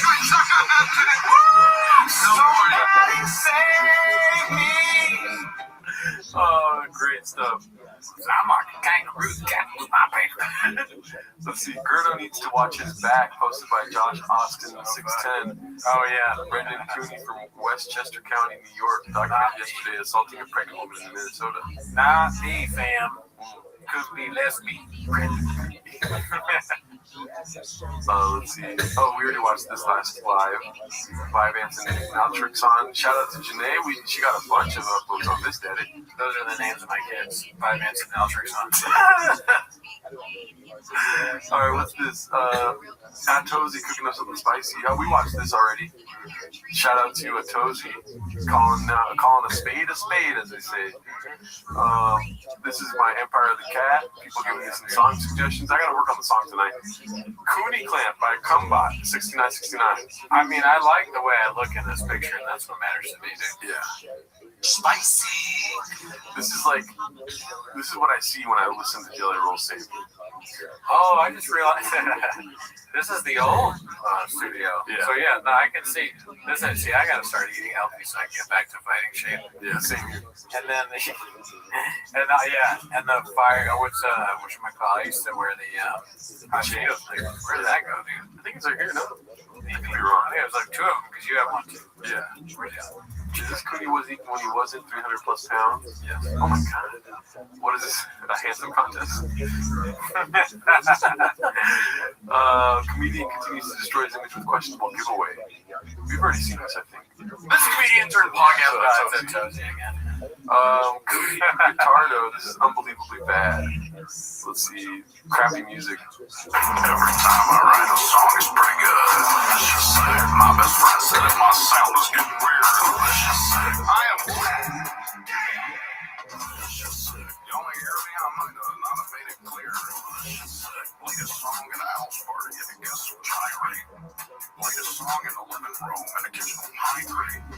Play this tone and I'm on a zone and I bet you still hear it. This song doesn't have a sample in it, but if it did, they would clear it because I got a wonderful spirit. I have some beautiful friends and all that you have is a switch. Work so hard, but it don't compress, so it don't make sense. I thought it was AI. Give it a rest, give you a rinse, my 2 cents. This looks like a Sora video of us. It really does. Sick ass song. Yeah, it's one of the best I've heard. That's why you thought it was AI, because it's so good.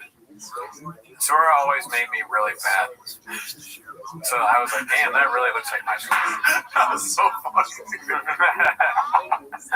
Sora thought you were so fat. It really did. Every video is like me. I was 6'4" and 500 pounds.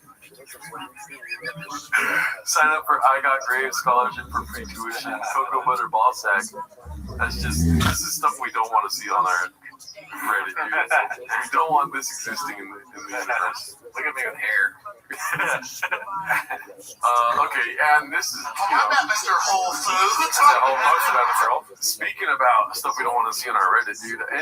By the way, I was with a girl when I saw this. Oh yeah. And I was like, look what they make of me. And then she stopped talking to me. Oh man. Yeah. Damn, you fucked up, Luscious. I love Sharpies, but Hernando is not my name.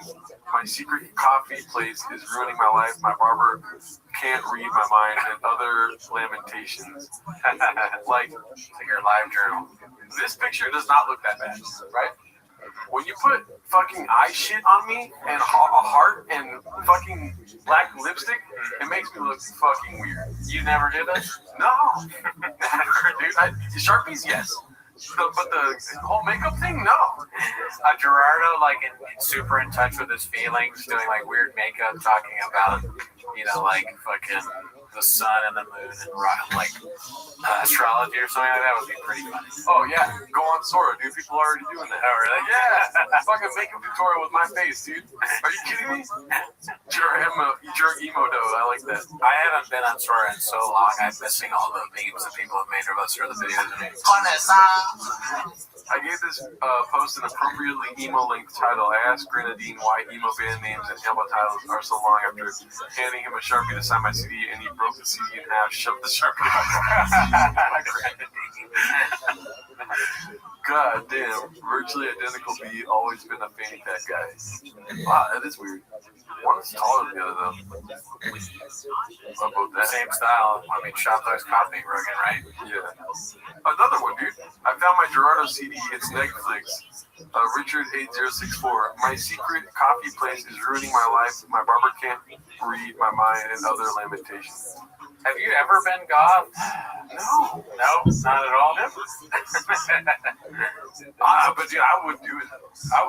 Dude. There was like a hot goth chick that was like, "You want to go goth?" I was like, "Oh, I don't know, but let me go to the restroom real quick." I come out of the restroom fully goth out. I think you could do goth. You could pull it off. Look, that looks pretty. Yeah. Like that looks like a guy you'd see in the street. But there's something sad about a fat goth guy. If I got super skinny, I would go goth immediately. You know what I mean? To me, I always say like, there's a lot of fat goth people. Sad still. I get. The only time I think it's sad is when it's hot out. It's because they're like sweating a lot, and they found their identity in the winter, and it became summertime, and now they're hot and sweaty and a bunch of black. You know what I mean? A goth in the winter time is pretty. Yeah, that makes sense. Dude, Poppy, what are you doing, bro? Goth during winter, regular during summer. I have been goth since I was 6 years old, though. New album released by He's saying, "What the hell is ham daddy?" He goes, "Almost as hard as meat is for the hell ham daddy himself, Brendan. What's your favorite track? Mine's in between Butcher That Bird, Daddy Wants Ham." Well, dude, that's pretty good. What the hell is ham daddy? What is it, dude? This is a sick ass album cover, dude. Yeah, no. Did we ask them to make album covers? No, I don't think so. Or maybe we did. I actually think we did. Lusciously sorry, thank you. Baba calls out his own take from, we already saw this. The closest Baba got to Gerardo was Geronimo. Now the closest to Cooney he's got is Cahoonies. And I think I remember that, yeah, Cahoonies. Gerardo finally decided to do a solo live stream. I haven't watched this yet. This is from Successful Education. I like how he's making this go viral, but also caducing us randomly. Let's see. 197 people in my chat right now. This is a sick ass apartment, dude. What the hell? And also, I want to point out that he has 197 people in his chat. And he's not saying anything bad about what he comes. He does look sad, though. I will agree with you. On Mars, please put up my information for $5 in the super chat or more. I will cover the song of the choice.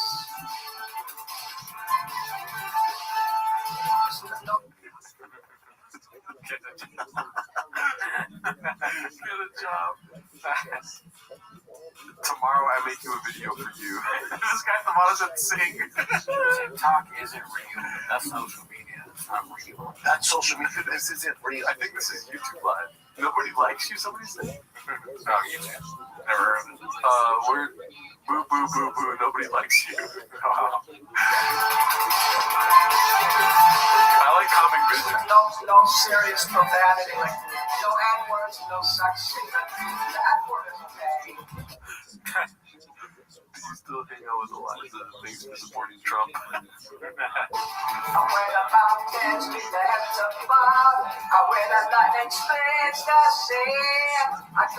My finger is brown, somebody said. That's disgusting. Dude, imagine walking, like, we joke about how people walk by and see us, and imagine seeing that.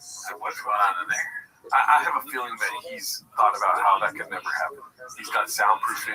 He's like, dog, I really want to do this. If I'm going to do this, dude, no one can find out. Unless they're scrolling YouTube, because he's vertical, so you know he's getting 12,000 views. That's even funnier, dude, if he has a thing that makes people not find out, because then your coworker, one day you just randomly see him doing this. Yeah. That's the funniest thing of all time. Yeah. That'd be amazing. You're right, dude. I should go to the barber and ask for a fucking cod haircut. I think so. Why not? Try something new. And then if I like the haircut, what if I like the makeup too? You know? There you go. And then, but my problem about this whole thing is the fat dude in summertime gothed out. That's what I don't want. Yeah, it's a summer thing that kills the dreams. Yeah. It's like, dude, puppy. God, bro. Get you some black makeup, bro. You know why? Is it keto mother-in-law? Oh, yeah, I remember this when I say I have sex with dudes. Oh, yeah, this is bad. Cooney Sex Bot just exploded. Someone please check out Seattle. Dude, Sora's getting really good. I've had sex with dudes. Sex with the dude. Had sex with the dude. Had sex with dudes. Had sex with dudes. Had sex with dudes. Had sex with dudes. I'm gonna put that at the beginning of sex with dudes. Instead of having a Timo song, I'm just gonna put that at the beginning. Make it into a song. It's like that. Sex with dudes.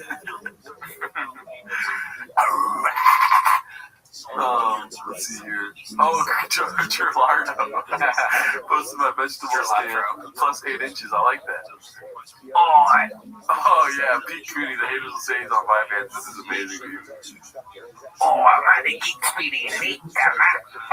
I mean, what the strongest thing is a woman who's got all the fine sweet bread you can put back in it. Oh, woman, and a street I saw a man, and I said hello to the man, and the man kicked me in my nose, took my teeth, give me my lady, with dollars all put in a box and thrown it down the hill. I went to the McDonald's in Australia, and they told me I went up to the top to an order that number 4, and then I rolled to the window, and they told me they didn't serve wildebeest to me. I ain't a pussy, that baby, isn't it?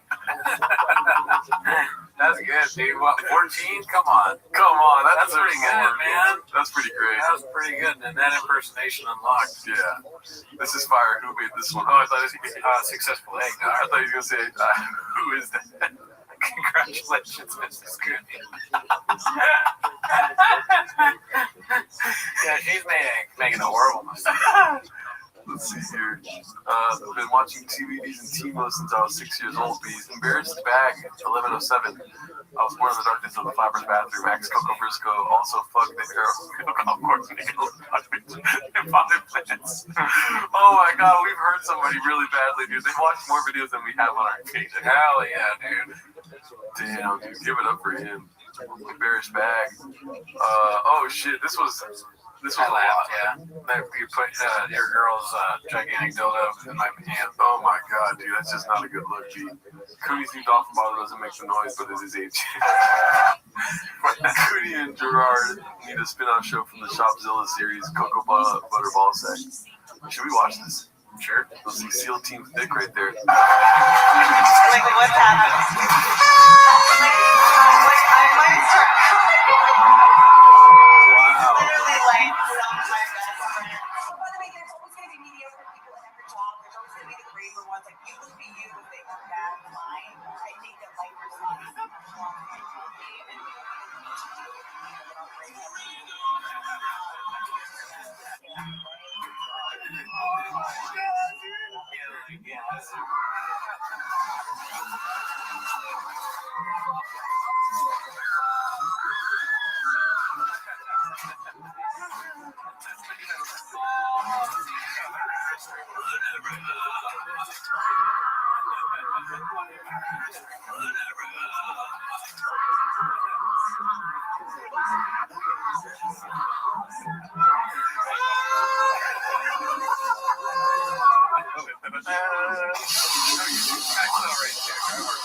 Right now, I'll pop a boner for you.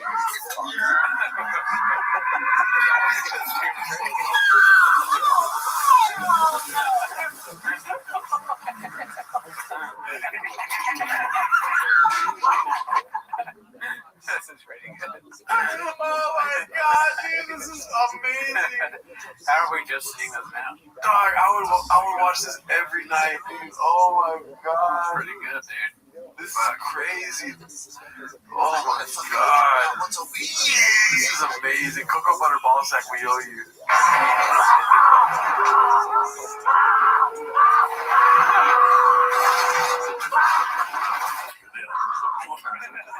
You say that,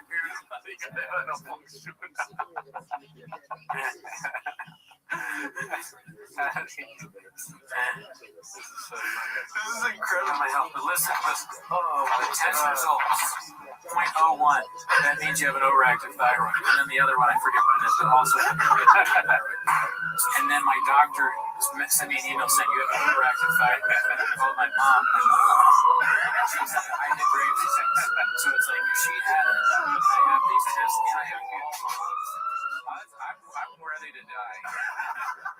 I'm ready. I'm ready to die. It might be the last time I'm alive, and that's fine. No, when the situation happens, you're probably going to find one of the things you want to yourself to, you know what I'm telling you?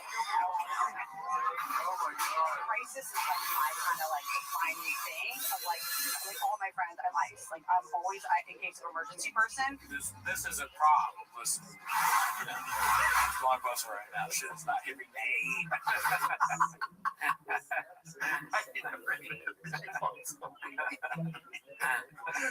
Oh shit, this is amazing, dude. Oh fuck. Rockstar.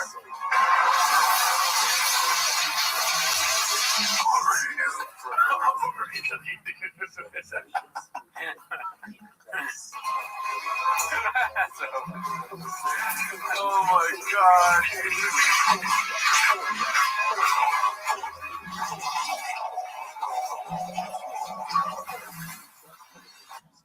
We need another one of those. Whoa.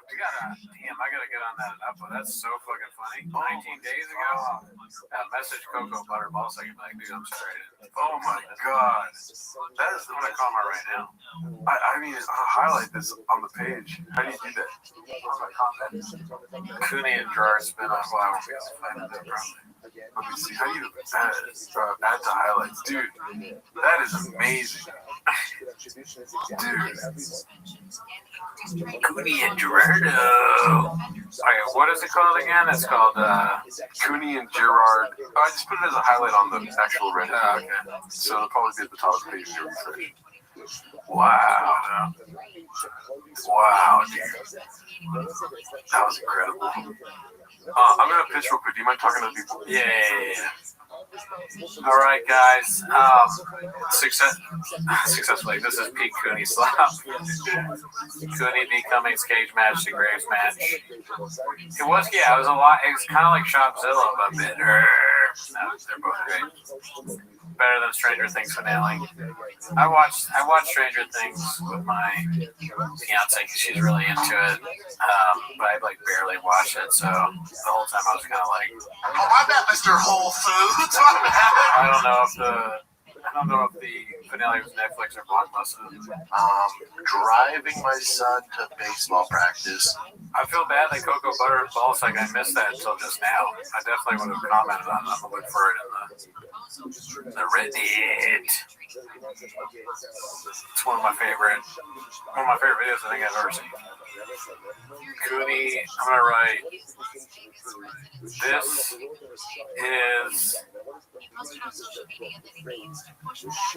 This is the carne asada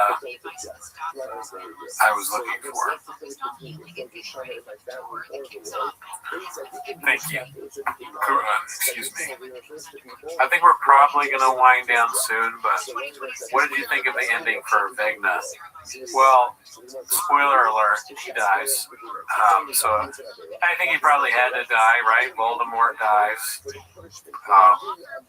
All the big bad guys eventually have to die, right? CM says, will Papa be pimping out Joe on OF soon? I don't know, man. That's a dark chapter, if that ever happens. That was a clip from the new Shopzilla on TFK. Yeah. I hope it was good. I was telling him we're probably going to wind down fairly soon. Yeah, we are. That was a clip from the new Shopzilla on TFK for real? I don't know. He made this 19 days ago. That was amazing. Yeah, it blew my mind. I wrote a comment. What are the other comments say? Cooney, will there be Shakespeare's cake at the wedding? You know, I didn't even think about that coffee. Yeah, I don't know. I would love coffee cake, but what we are doing is a beignet truck. This is New Orleans, so there'll be a beignet truck Free beignets for everybody. Oh man, I don't know how most people haven't seen that yet. Dude, that was incredible. They had Guns Volume shoot him.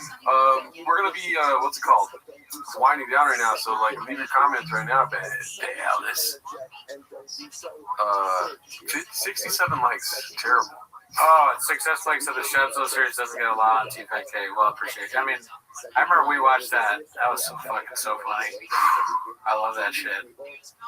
And then that like the ones that have only like part 1, part 2, part 3, they're all really funny. The cartoon, we didn't really watch that much, but we did watch the Civil War thing. That was a legendary time of change. Oh yeah. Have you watched the new Ken Burns documentary? Yeah. The American Civil War or American Revolution? I did. Well, I listened to it on my phone. Yeah. While I was doing stuff because I donate to PBS. Nice. Tight. Are you gonna live stream from the reception? Probably not. No, there won't be any show stuff. My fiance and Gerardo won't even let me invite Mark Harley. That's a narrative I'm spinning. Well, here's the thing, though, dude. I don't know if you want to talk about this, but I didn't know you were not getting married. I didn't know you're getting married right now. Yeah, no. Now that you're getting married now, I'm like, dude, why is Mark not going to be there? I want to invite Mark. Yeah. I think that would be funny. Mark, come to Seattle. We're going to go to fucking... We have to convince... Yeah. Oh, yeah. My fiance to invite Mark. Yeah. I'm willing to pay for Mark to come. I'm giving him a +1. But I don't know. Can you bring Sean McCorkle as this +1? I just think it'd be so fucking funny. Yeah, if Sean should come too. It'd be so funny because Mark is so fun. It'd be great to have him. I would love that. I saw a gross clip on Twitter of Uncle Laser getting a BJ. Yep. Oh my god. This is why we need Red Bar, dude. Yeah, you gotta. Damn, that's crazy, Brian. That's well, I mean, you expect that from that. Ryan. Daz McGee. Oh, okay. Oh, Ryan Hardy. They changed the handles a while ago. Damn. But not on Formula One. This is why we need Red Bar more than ever, dude. Red Bar needs to come back. We're all going to tune in. You know what I mean? It's just sad. It's a sad time we're living right now. 2026 is coming in hot. Yeah, it'd be great to have Red Bar back. He makes maybe the best show out there. So it's not as Netflix about it. That's all I'll say. Visuals. And with that, I think really, shout out to Petrovsky Dude for creating Shopzilla. Oh yeah, shout out to Petrovsky Dude. Petrovsky, you're right. And everybody, make sure that you're nice to Whitney Cummings because it hurts her feelings when you're not. Yeah. So write something nice to her and how funny she is and all that. If you're mean to her, you're old. Yeah, just remember. Say something mean. That means you don't even have a family. And guys, keep leaving some Reddit slot for us to watch on the lives. We're probably going to be live every week. I think the holidays fucked us, and then I got sick last week. You know what I mean? I'm actually feeling a lot better today. Like, I still sound kind of congested, but I've been sick for a whole week, Eddie. God damn, dude. You need to fucking get to the doctor. Have a bunch of tests run on you. Hell no. All right, well, we love you guys. Have a great rest of your days. See you later.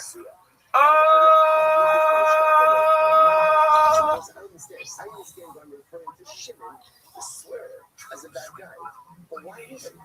Like, nobody included. Nobody the guy you shouldn't know. I was thinking, why is he included in this statement of the show? To which the US will tell you.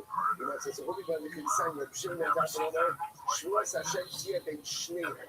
En gros, they will say, when a person takes a shvua,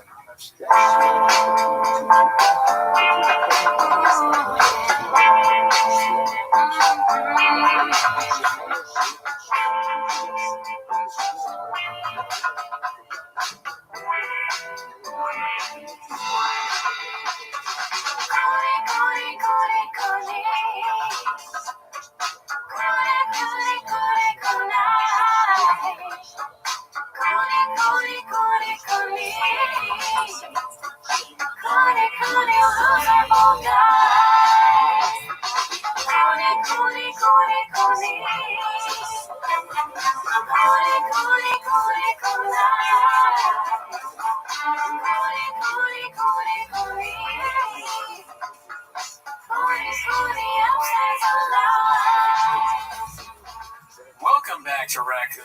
ladies, thanks for tuning in. As always, join the Patreon, join the Reddit, join the Discord. On the Patreon, you get early access of our other show, 10 Minutes to Shop. But, as always, Gerardo, how are you doing? Oh, I'm doing pretty good, dude. Sorry for not having a song last week to everyone because I was sick. I'm still. Oh, yeah. You were very sick. Oh, I know. Yeah. And it's not even that I was like dying sick. It was just like I had no voice for 5 days. You sent me a text where you were like, I'm really sick, but I sound like the devil fucked me is what I told you. Oh, is that what you said? But you were insinuating that you were like, but it's cool, we'll do the show. And I was like, it's time now. Because I know that, not that it matters, but I know if my fiance found out that I was constantly doing a show where you were on the verge of death, she'd be angry at me because, I will get sick, But knock on wood, for some reason, I, never get sick from you. Yeah. I'm making you sick. Yeah, that's what I thought. You have coonitis. Yeah, no, I woke up Wednesday last week and my voice was insane. My voice was so bad that it was really easy for me to do Mickey Mouse voice. Because if I just did a falsetto, I sounded like a cracked out Mickey Mouse. A cracked out Mickey Mouse would be perfect for this neighborhood. Yeah. If there's any kids here. Hi, I'm Mickey Mouse. I smoke crack too. I like fentanyl just like you kids. Just like your dad. Oh wait, sorry, you haven't said anything. It's your mom. That guy. Do you want to hear me cipher? Yeah. Oh, it seems like your friends outside are ciphering. You should probably go hang out with them. That'd be cool. Crackhead Mickey Mouse in this neighborhood. But I just wanted to apologize to everyone because the song wasn't there this week and I felt bad, but I said, you know what? Fuck you, dude. We're not doing the song this week. Yeah, sometimes there won't be songs. Ever heard of it? And then another thing is, to you, I watched Pluribus, dude. Oh, okay. Yeah. All right, cool. Not gonna lie, it's kind of, and this is gonna be a heavy, we watched this, we watched that episode. Yeah. But, dude, there was 3 episodes of Pluribus where I was like, this is fucking boring, dog. Oh, yeah? Yeah. The last episode wasn't great. The last 3 episodes, when he's walking in the fucking jungle of Panama and stuff, and then he gets stabbed in the back, I'm like, oh, so I just wasted a whole fucking episode on this whole, there's no, there's no payoff or anything. He just gets stabbed in the back. He still ends up in New Mexico. And we should say, you might want to hint at a spoiler alert there. Yeah. That guy, I love that guy. He hates everybody. You didn't see any of yourself in him? Wait, no, the guy's cool. Okay. He doesn't hate everybody, dude. He's just being rational at the time. You're that guy now in real life, aren't you? Nah, I love everybody, dude. I give out hugs for free, dude. The guy who does, spoiler alert, to be fair, the guy warns him. He says, there are these things that you will fall on and they'll fuck you up. Yeah, but to be fair, that guy is a fucking communist traitor to the world, dude. I was telling him that. That he's very nice. He's like, everyone is so nice to him. You gotta, even if you don't want to, I wouldn't want the aliens to control my life or whatever it is, but I would be like, well, I should probably listen to that part though, right? Maybe I'll fly on their plane. No, I'm not going to get stabbed in the back with whatever that stuff was. Dude, here's the thing. You give the plurb an inch, the plurb takes a mile, dog. The plurb. That's what I call it. Yeah. They're called the plurb, dog. The plurb, it would suck because there's just nobody that you can talk to anymore. Everybody's everybody. Yeah. I don't like that. Yeah, we don't listen to the plurb, dog. Oh, yeah, no. If I were in the thing, I wouldn't like, because even let's say, I don't want to get too perverted here, but I saw a meme. I saw this, not meme, a video where the guy's like, if Pluribus happened to a guy and it's just him naming off hot chicks. Yeah. And the prom, obvious prom. You're going to be fucking, anyone you fuck is like your mom and your dad and your grandma. Okay, but that's crazy. Your brother and your sister and everybody. It's like, that's gross. If I get plurbed, I get to find out how many fucking dudes you had sex with. Oh, listen, I get where you're going with that, Schaub. I get where you're going with that, Brendan Schaub. Or Bert Kreischer, Brendan Schaub. Joe Rogan. Tim Pool. But when there's a little bit of something I agree with in there, which is that I've had sex with dudes. The thing I agree with in there is that that's what I would really want, is the ability to know everything. I would have a schedule where I'd be like, all right, today is learning all about what really happened with JFK. And I'm not even a conspiracy guy.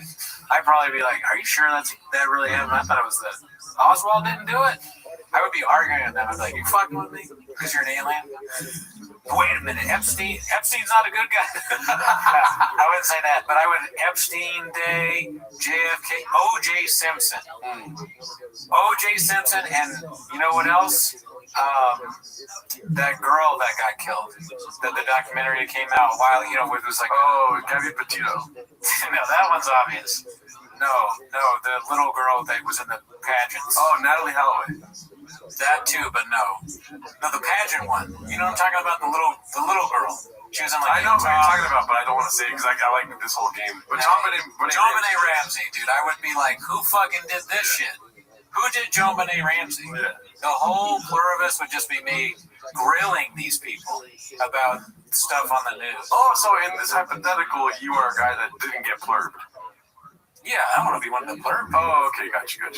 So, I mean, the show is boring if you're just one of the plurbs. No, I know. But this whole time I thought this hypothetical was you part of the plurb. But no, that's great. I like your idea now. Now, like, they're going, what can be one day on JFK, this and that. Yeah, that's because it's kind of like you're saying, I get to find out how many dudes you fuck. It's like that would be, you would know everyone's secret. Now, I'm not necessarily trying to find out everyone's deepest, darkest secrets, but historically, I would like to find out everyone's deepest, darkest secrets. Like the truth about every one that the memory goes back to. I guess you wouldn't be able to find out like way long ago because nobody would know that. But the big stuff, like who shot the first shot at the American Revolution. Yeah, you probably wouldn't be able to find that out because everyone's dead. Oh, but dude, the plurb lives, and the fucking secret societies know you.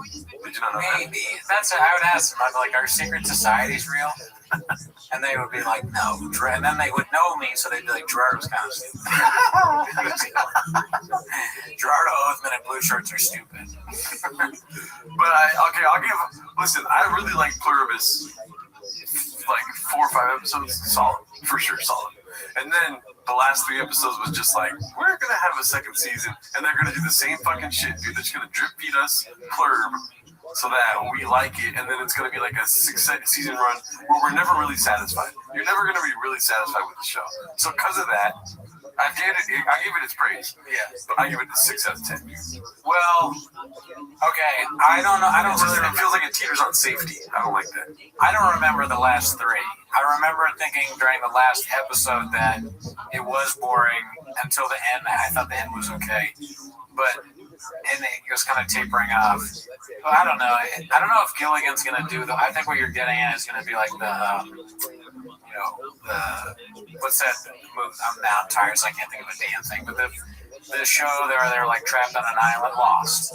That's the worst thing. Worst possible case scenario for a show like this is that you get lost. And it's just season after season, and then that last season is a complete cop out. But it's hard to end good shows. I don't know. Yeah. Speaking of good shows, you saw Hamnet already. I did. I saw Hamnet this weekend. Yeah. But more than just the movie, obviously it's one of the best movies ever made. It's like top 3 for me ever. Really? I liked it a lot. So we're gonna agree on that. That was very good. Excellent. I was with a girl that wasn't really into it, so I did not cry. But I was so close to crying, dude. Yeah, like 3 times I almost cried in that movie. Yeah, man. I didn't want to admit that, but it's true. You know me. Everything makes me emotional. Yeah. Like I can't watch videos where people help other people. Yeah, I put sauce on a cookie, you start crying, dude. For sure. Definitely not over sauce on a cookie, but I mean, if I'm maybe the idea of having to eat paste again. Oh yeah, not eating paste since that day, and that paste sucks, especially when it's kind of a hot car. But anyways, there were times where I was just like in the theater, like God, I hope no one is looking at me because I am about to cry. Yeah, this is a sad movie. This is moving me. It's also very moving. I don't want to give out spoilers, but the end of it when they do the play, I'm like, oh my God. Well, here's the thing, spoiler alert, because I'm going to give out spoilers. Yeah. We're big boys. We saw the movie, dude. We can talk about it. Go watch it. Who the fuck is watching this show without watching Hamnet? That's like a prerequisite to be at the Tweeties verse, dude. You got to see Hamnet first. When you're really into Shakespeare, you've always been a Shakespeare. Always been a Shakespeare guy, dude. Never read it though. But yeah, so 3 times in it where it all has to do with the little kid Hamnet. When he's like talking to his sister and he's like, I'm gonna die. I'm gonna kill myself. Oh yeah. Sorry, YouTube, for saying that verbiage. But and then second time when the dad comes home to come see the daughter, and then he's like, "Oh shit, daughter's alive!" And then the son's dead, and he's like, "My boy." I mean, the way he said "my boy" was hilarious. Yeah. No, I mean, like, I wish that was the only amount of times that it made me cry. Right. And then the third one is that at the end when the wife is understanding what's happening with like the shout out to his son. Yes. I was like, oh fuck, dude. But the whole time I'm with the chick that's like this. So like when I'm feeling emotional, again, I'm like balls deep in the movie while the movie's happening. Yeah. And when those moments happen, I'm just like pinching my fucking elbow or like biting my tongue, like don't cry, don't be a bitch, dog. You know? Yeah, it was funny to me about the when he comes home is because before Shakespeare, so they put it in perspective to tell you what's happening. In real life, Hamnet, his son, dies. And in the movie, which is a fictionalized account of what happened, one of his daughters gets very sick and she's always sickly, and it seems like she's going to die. And then she's about to die, but the little boy comes down and he's like, we'll switch spots so death won't be able to tell us apart, and all this, like, it's very cute. Yeah. And then that boy dies. The mom is freaking out. The grandma's very sad. They're in this house, and it's all incredibly sad because all the acting is like the best actors around. They got the chick from Breaking the Waves. Shout out to Bud Easy on Lars von Trier's movies. They got Jessie Buckley, who's a great actress. So you're kind of like, you're really into it. So I'm watching that the whole time, and I'm going like, don't cry at this. This is sad as shit. And I am not in a good headspace to begin with. I am sad as shit, Dallas. I was sad when I got here. I'm sad at this scene, and I feel emotional now. So finally, I'm like, oh my God, all right, I didn't cry at all during that. Thank God. But then then Shakespeare comes in, and he says, my boy, and I'm like, well, there it goes. There it goes. I can't, it's just too much. I can't take it. The way he said it was kind of like, my boy. Like, it was a weird my boy, but you know he was really sad. But the way he said my boy was hilarious. I couldn't take that scene at all. Not even a little bit. Yeah. So many times where I was just, in fact, half the movie was like, I can't take this. I should just get up and walk out. But it was good. It was very entertaining. There's an interesting take on Shakespeare. You know what made me laugh about that? The crying thing, right? So, I remember one time I was at an open mic, and there was this chick doing stand-up, and she, a while ago, had a thing with Luke Schwartz, and she was like, I was in a movie, and this guy cried. And she was talking about him, and I was dying laughing at the idea of crying at the movie, which is such a fucking, like, hypocritical thing because, I mean, movies fucking hit me hard sometimes, dude. Yeah, I'm kind of on their side, though, too. I'm like 25-75. Like, I'm a little bit on their side about dudes crying at the movies because if I look around and I see a bunch of guys crying, like, if all the guys in the theater are crying, I'm like, yo, what's happening? You, man, that's like your blurb. You're never going to look around and see a bunch of guys crying. But like that's the extreme of it, and I'm like, oh, then I shouldn't start the cycle of everyone in here crying.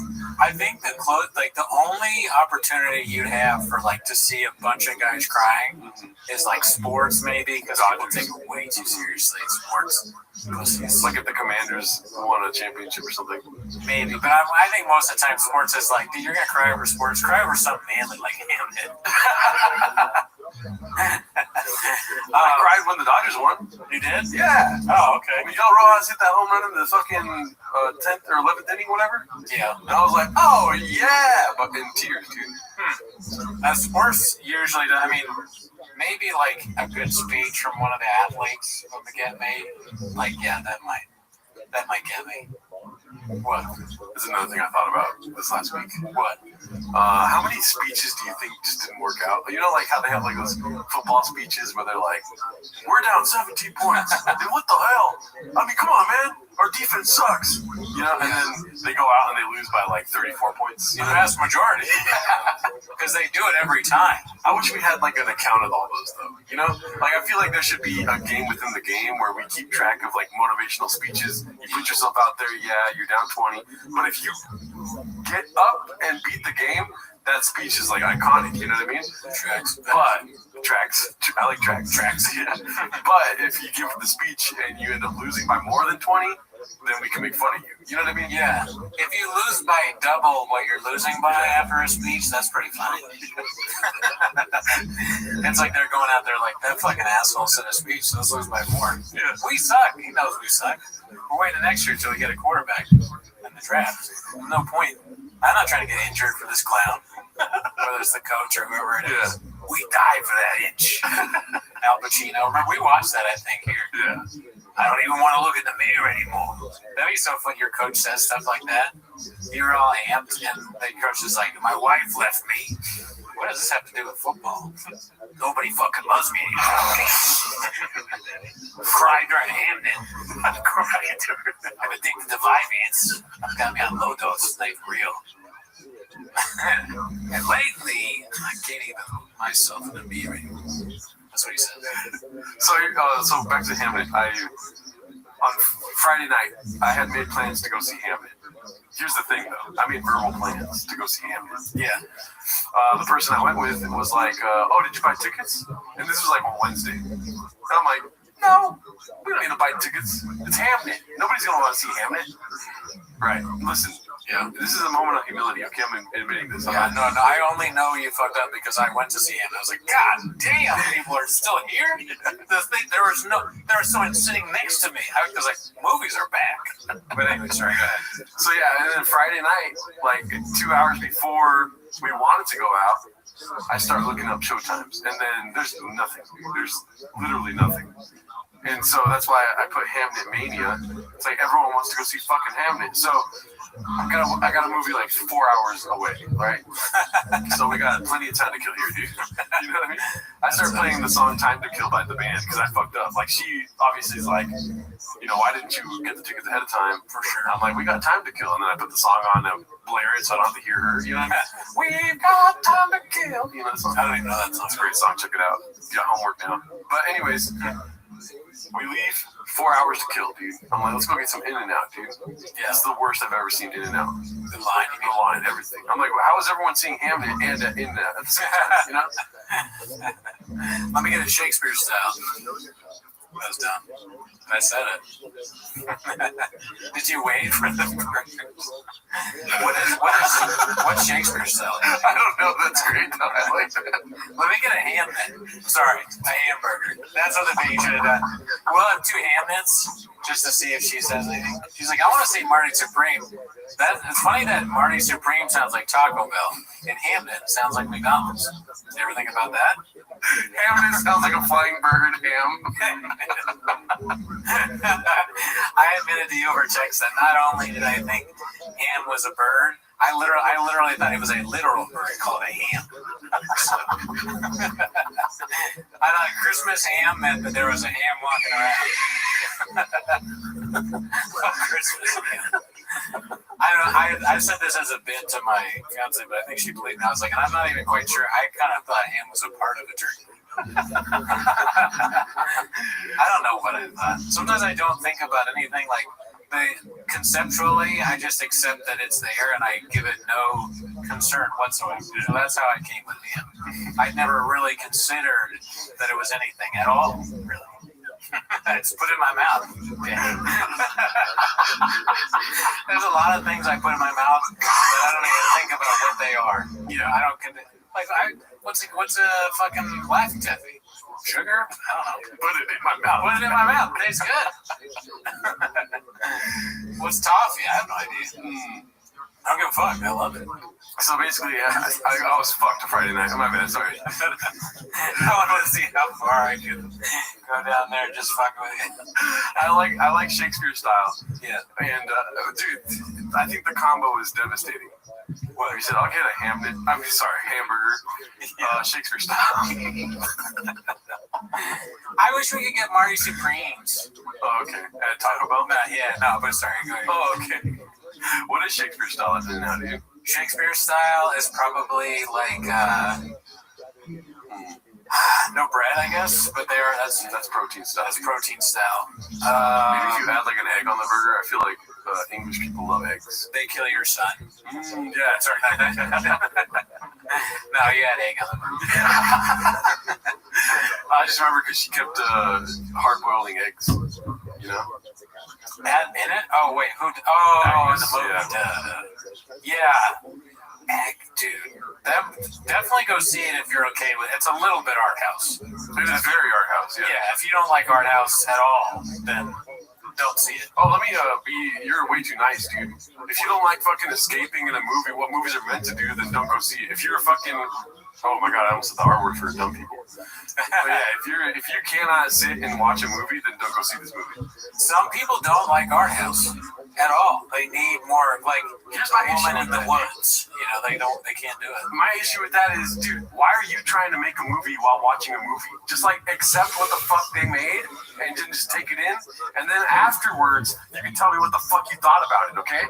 Fuck anyone that doesn't go see a movie because they don't like the vibe of it without even seeing it. Are you kidding me? Anyway, sorry. That's all I was saying. I would say like it could have. The movie is great. It could have been a little bit better if Thanos was in it too. He has rings. Shakespeare has earrings. Yeah, right. You know, I mean, Thanos could have been a great part of the movie. But no, I like art house, so I'm all in. I like all movies. I almost dropped the R word, F word fucking combo right there, dude. I've been listening to too much Lemon Party and hate watch. The coach of the Huskies, Deacon Huskies, they were saying that he did that. He called one of the refs then, and he's about to get suspended or something like that.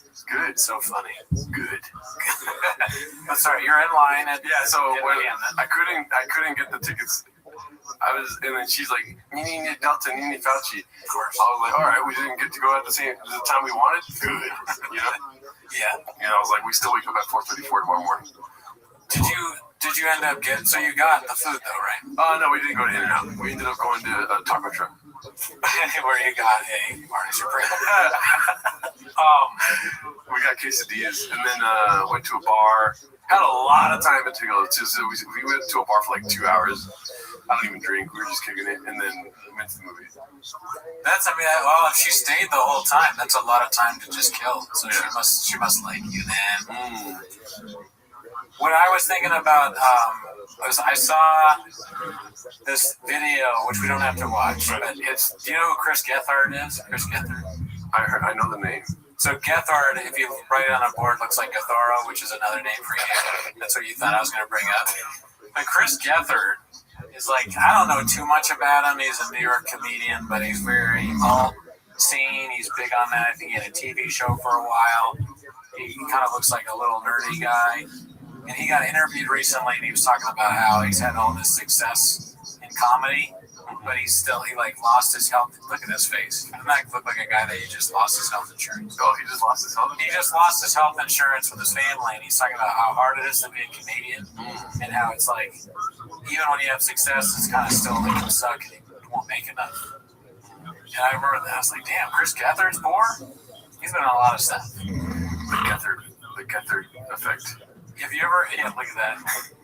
He looks like someone you pick on. And when he's in TV shows, he's always like the creepy guy or the guy that's getting bullied or made fun of. He's the boss on Broad City. He's What's-Her-Face's boss. If you remember. But, so, my question was just like, comedy kind of sucks to do it. Oh, really? Don't you think? I disagree. I think comedy's cool. You can get very black-pilled by comedy because, dude, the amount of Too Lazy and Podcast Cringe I watch, and they just dismiss it entirely. You know what I mean? People hate stand-up that much. You watch Whitney Cummings compilations, a lot of American Redux stuff, all this stuff. They're just putting out shit that Whitney Cummings is putting out. Yeah, if you're surrounded by all that, you hate stand-up comedy. But if you remember back to, like, going up and doing sets or, like, hearing something that somebody said on stage, you're kind of like, oh, man, I missed that part of it. So there's a thing about it that still exists that is not whack as hell. I agree. Well, I'm not saying, I think you misunderstood me there. I'm not saying that comedy sucks like, which I have said in the past, but I'm not saying it sucks like that. I'm saying the part of doing it. Because if you have the success that Chris Gethard has, you'd think you'd be okay financially. Yeah, but I'm also in a weird state. We'll get to this later. But what is enough? You know what I mean? We're like, if you're terrified of death, then get a good job and get good health insurance. Go to the doctor every week. You know what I mean? Like, if you're terrified of dying, like, people didn't always live that way. People were fine with whatever the fuck they had going on. And literally Shakespeare, I mean. Yeah, right? That's a good example of a guy. People in his life are dying. He's like, I'm gonna get fucked up tonight, dude. People in his life were dying, and he was like, I'm moving to London. His kids. People in his life, his kids. It's like if he was a comic and he was going to Austin every fucking month. Me and my fiance were laughing about that. I go, because there's so many spoilers, but my favorite scene, I always love in movies where I see women get so fed up with men, because it reminds me of things I've done in past relationships, where it's like, oh, like when he's like, his son dies and he goes, I'm gonna go to London, and she tries to punch him in the face, and she misses. It's so funny.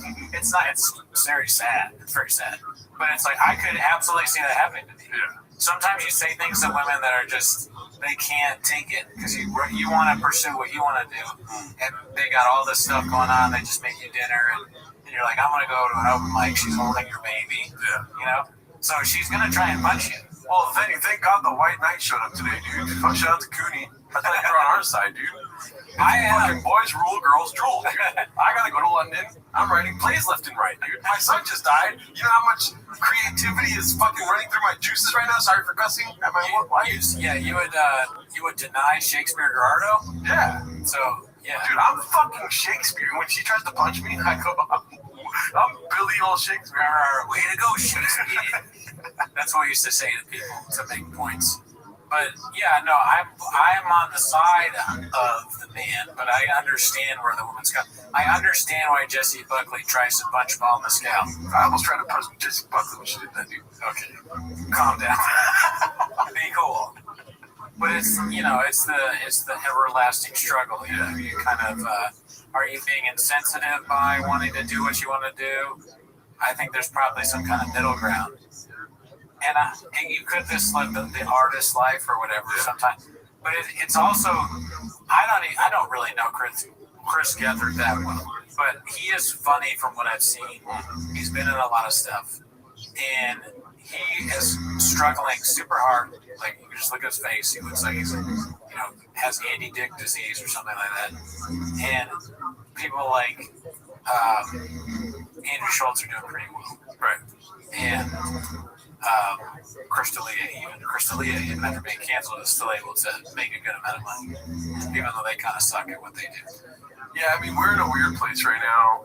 Obviously, everything in the country, this and that, culture, this and that, right? Boom, boom, boom, boom, boom. It's more like if you have a lot of secrets, you get paid off more, you know? Like, it's weird. It's a weird flip-flop of, like, currency right now is being evil. It feels like sometimes. Yeah, that's kind of funny. It's like he's not evil enough, you can tell. Yeah, he's way too nice. Look at him, dude. He can't. Maybe you need to be evil to build a fan base a little bit. But at the same time, though, I'm like, I'm probably gonna regret saying this because then later in life I'm homeless or whatever, this and that. But like, dude, I don't believe in wanting everything. You know what I mean? But I get what you're saying, but it's not wanting everything. It's just wanting some stability. Yeah. Some level of like, all right, yeah, everything is a struggle, right? Even when you're with more money, more problems. We haven't forgotten this, right? We've learned this. But this struggle, I feel like he should be above this. The losing of healthcare, he doesn't have enough money for that. He's on TV. Why can't people on TV need to be rich to make me feel okay? Because when I see people on TV being like, I'll suck your dick, that makes me uncomfortable. Because I'm like, what about me? I don't want to. Should I just never, I don't know. I had a long argument with Miguel the other day about charity and whatnot and like helping out people and stuff like this. And I don't believe in it. I don't believe in charities to begin with. 0%. Never give to a charity, dude. You know what I mean? I feel like as humans, we have the need to help others and be altruistic in doing so. I feel like charity cheaps you out of that experience. If you donate to charity, you get that little dopamine hit. Let me fucking finish the I know exactly what I'm saying. I know. Make you so mad. I see you fucking about to. I keep going. You're not even listening. I'm listening. I'm making a clear, concise point. No, I like it. Good. This is a strong stance to take. Yes. Go ahead. And you know what, dude? I'll take it twice, dude. And then I'll slap Jessie Buckley in the fucking face, dude. Okay, I'll slap. I'll cut all that part out. But yeah, that's what I say. What do you want to say now, dude? I don't want to keep going because then you're gonna fucking. No, I will finish your point. Yeah, I feel like people feel the need to be altruistic and good to others, but donating to a charity takes that away from you, and now you can be an asshole to everyone that you go around. Oh, so what you're saying? Oh no. No. See, I held off. I didn't do my joke answer. Okay. Never heard of it. But no. So what you're saying is that people do altruistic things just so they can be like, I'm such a good person, and wave that in your face. Is what you're saying. Well, waving in the face doesn't have anything to do with it, but like literally giving to a charity is a cheap way of helping others. It's like you think you're doing that, but maybe you're doing the action. I don't know. I just don't believe in it at all. I don't. Ain't nobody like a Diddy body. That's us holding up. I'm so stupid. But I don't know. I don't. Anyways, all that to say, you don't have to. I'm not saying this because I'm saying you're. Give money to him. No. Never give money. Don't do it, dude. He's an artist. The worse he does in life, the better his art will be. So let him fucking suffer, dude. That's a good point too. It's like his kid. Oh, your kids got sick. Good. You don't have health insurance anymore. You can't take them to Blue Shield or whatever it's called. Good. You'll make a funny play about how your kid's dying. Right. Ever seen the Kumail Nanjiani movie about the Great Sick or whatever, Big Sick? Good. Was that not a good movie? So Chris Hamnet, dude, fucking Hamnet. Hamnet, yeah, you couldn't be Shakespeare. Yeah, Shakespeare wouldn't be Shakespeare without Hamnet dying. Yeah. So think about that before you whine on your podcast, Chris Gethard. Talking right to you, bud. Yeah. Also, talk about Brendan Schaub if you're suffering. Like your podcast is gonna blow up, Chris Gethard. Yeah, you should. You don't talk about Schaub enough. When you find yourself kind of desperate, you should do that. All right. One other thing about this, I want to stick on this because this came out. This interview came out at the same time that somebody told me that they heard Jamie Kennedy works at a warehouse. That's his day job because he's broke. Now, there's no chance that that's true. There's no way that Jamie Kennedy is that broke. But when they told me they were so sure about it, that I was like, fuck. Comedy that's real. Jamie Kennedy works at a goddamn warehouse. And then I thought about it for a minute. I was like, that's probably bullshit. How do they know? And I go, send me proof. I text them. And they go, oh, my coworker said it. I'm like, how does your coworker know? What are they fucking Jamie? Like, who? How do they know? And they're like, oh, well, they said he talks about it in his sets all the time. That's a fucking joke, you idiot. You stupid bitch. You moron. He's telling jokes. He doesn't work at a warehouse, you fucking... I stopped myself. You plurb. Yeah, you plurb. You redact. You waste my time. You made me insecure about myself. And I think Jamie Kennedy, my hero, is like working at a warehouse, which is fine. Warehouse, great job. But it's like, you shouldn't be working at a warehouse if you're Jamie Kennedy. It's had all these movies, TV shows. Say what you will about Jamie Kennedy. He's very cringe. We watched the vampire movie, and there have been points in his creative journey that were very good. He's very funny in this TV show. Malibu's Most Wanted is probably one of the greatest movies ever made. Right up there with Hamnet. Right up there with Hamnet. He's been funny in a lot of stuff. Okay, he's had some great big roles. That's a killer double feature at like a drive-in, dude. What? Hamnet. Or what comes first, Hamnet or Malibu's Most Wanted? You know what's funny? It should be Hamnet Don't Suck. The vampire movie, because for some reason Shakespeare's always a little vampire to me. It's always a little bit, even though there's no vampires in Shakespeare, there's a vampire-ish nature to Shakespeare. Way to go, Shakespeare. But dude, that fucking host so pissed. I was like, why would you tell me that? He talks about it, says he's kidding. I'm so broke, I work at a warehouse. That's a joke. He's actually working at a warehouse. He's stupid fucking idiot. Yeah, and Chris Gethard, let's be honest, never heard of you. Yeah, I mean, he's not one of our guys for sure. Probably not, but I'm sure some people have heard about it. Rest in peace. Yeah, every picture of Chris Gethard looks like he's died. I tried to make a bit about how like both him and Andy Dick kind of look the same, and like they look like guys that would die, but nothing can stop them. Yeah. It didn't do very well. Also, I said a lot of crazy shit. You know what I mean? I'm just joking, Daddy. Oh, yeah. I don't think you actually don't think charities are good.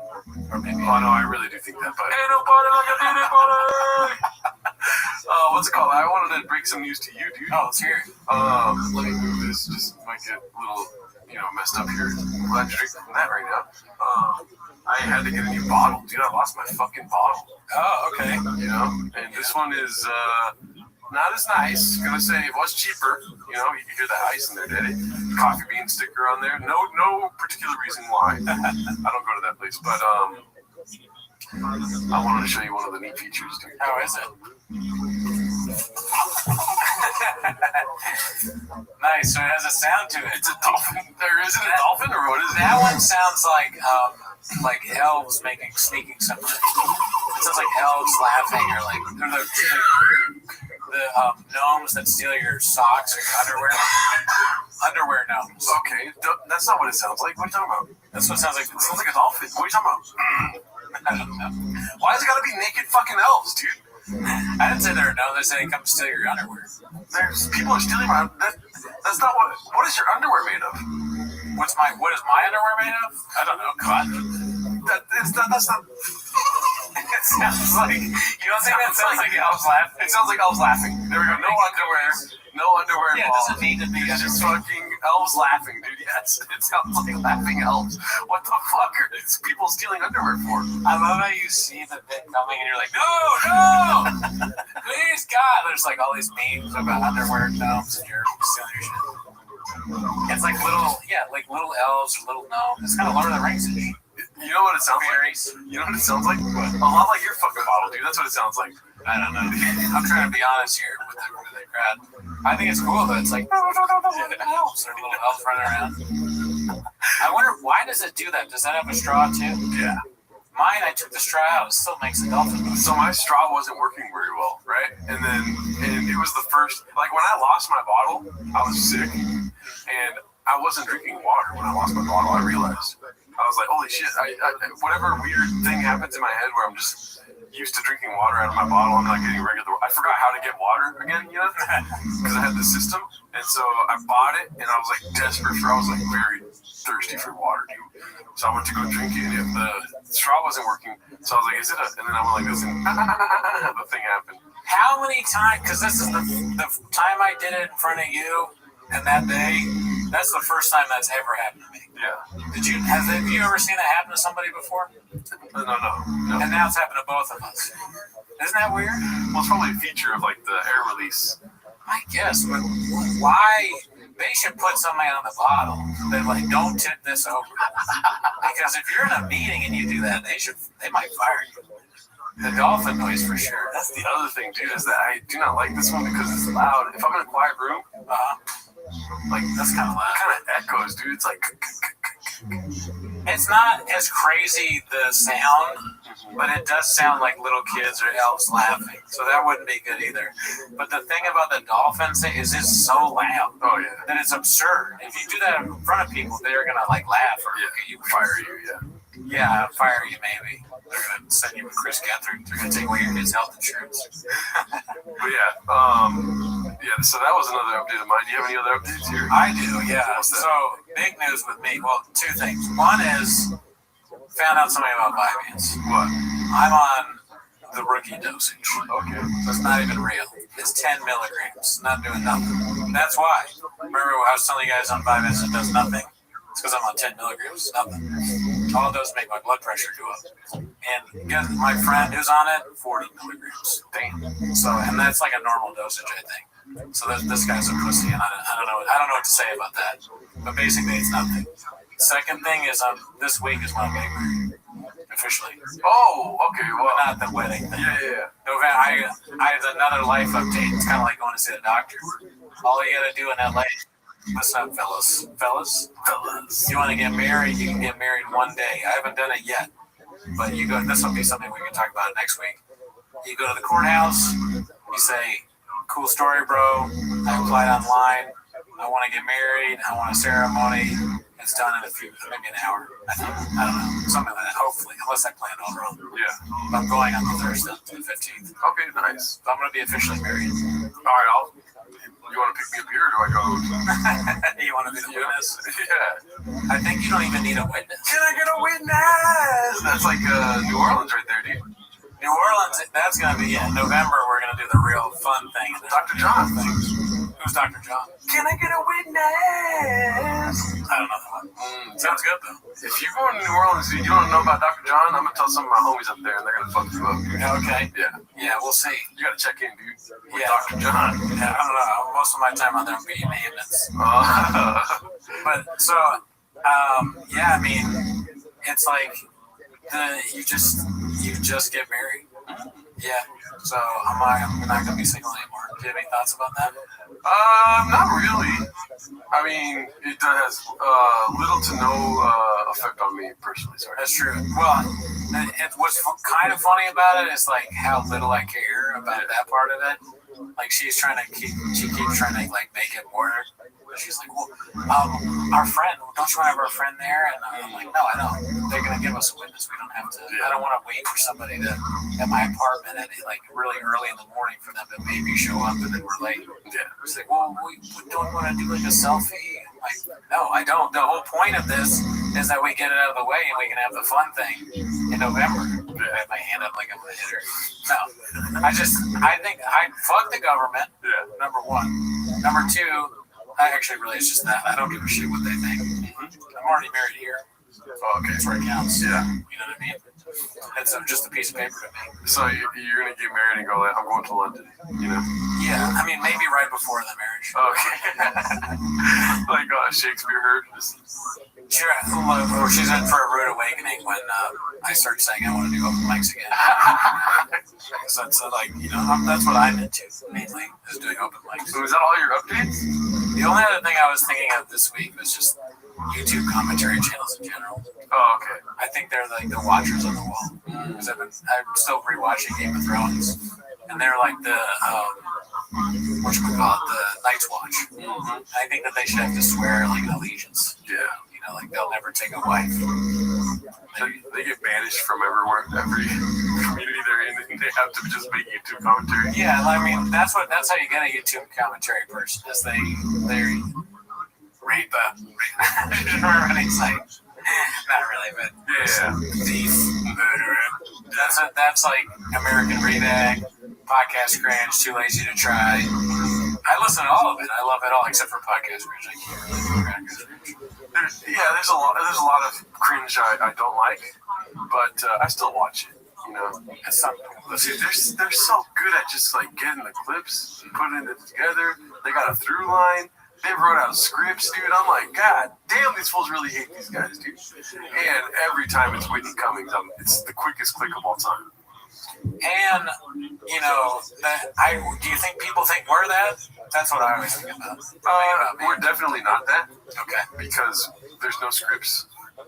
There's no like, that's what they think. Yeah, we mapped out all your occurrences of graves in a script. I forgot I even had graves. So here's the thing about that is, what made me think about it is I saw Luis Gomez tweeting at somebody about how, because I guess somebody called him a grifter, and he said something along the lines of, who's more a grifter, me for selling products on a show, or one of these YouTube commentary channels that just talks about comedians and blah, blah, blah, blah, blah, or talks about famous comedians. So I was thinking, is he taking a shot at us? Probably doesn't know we exist. Nobody knows who we are. Like, does Louis J. Gomez think that I'm a grifter?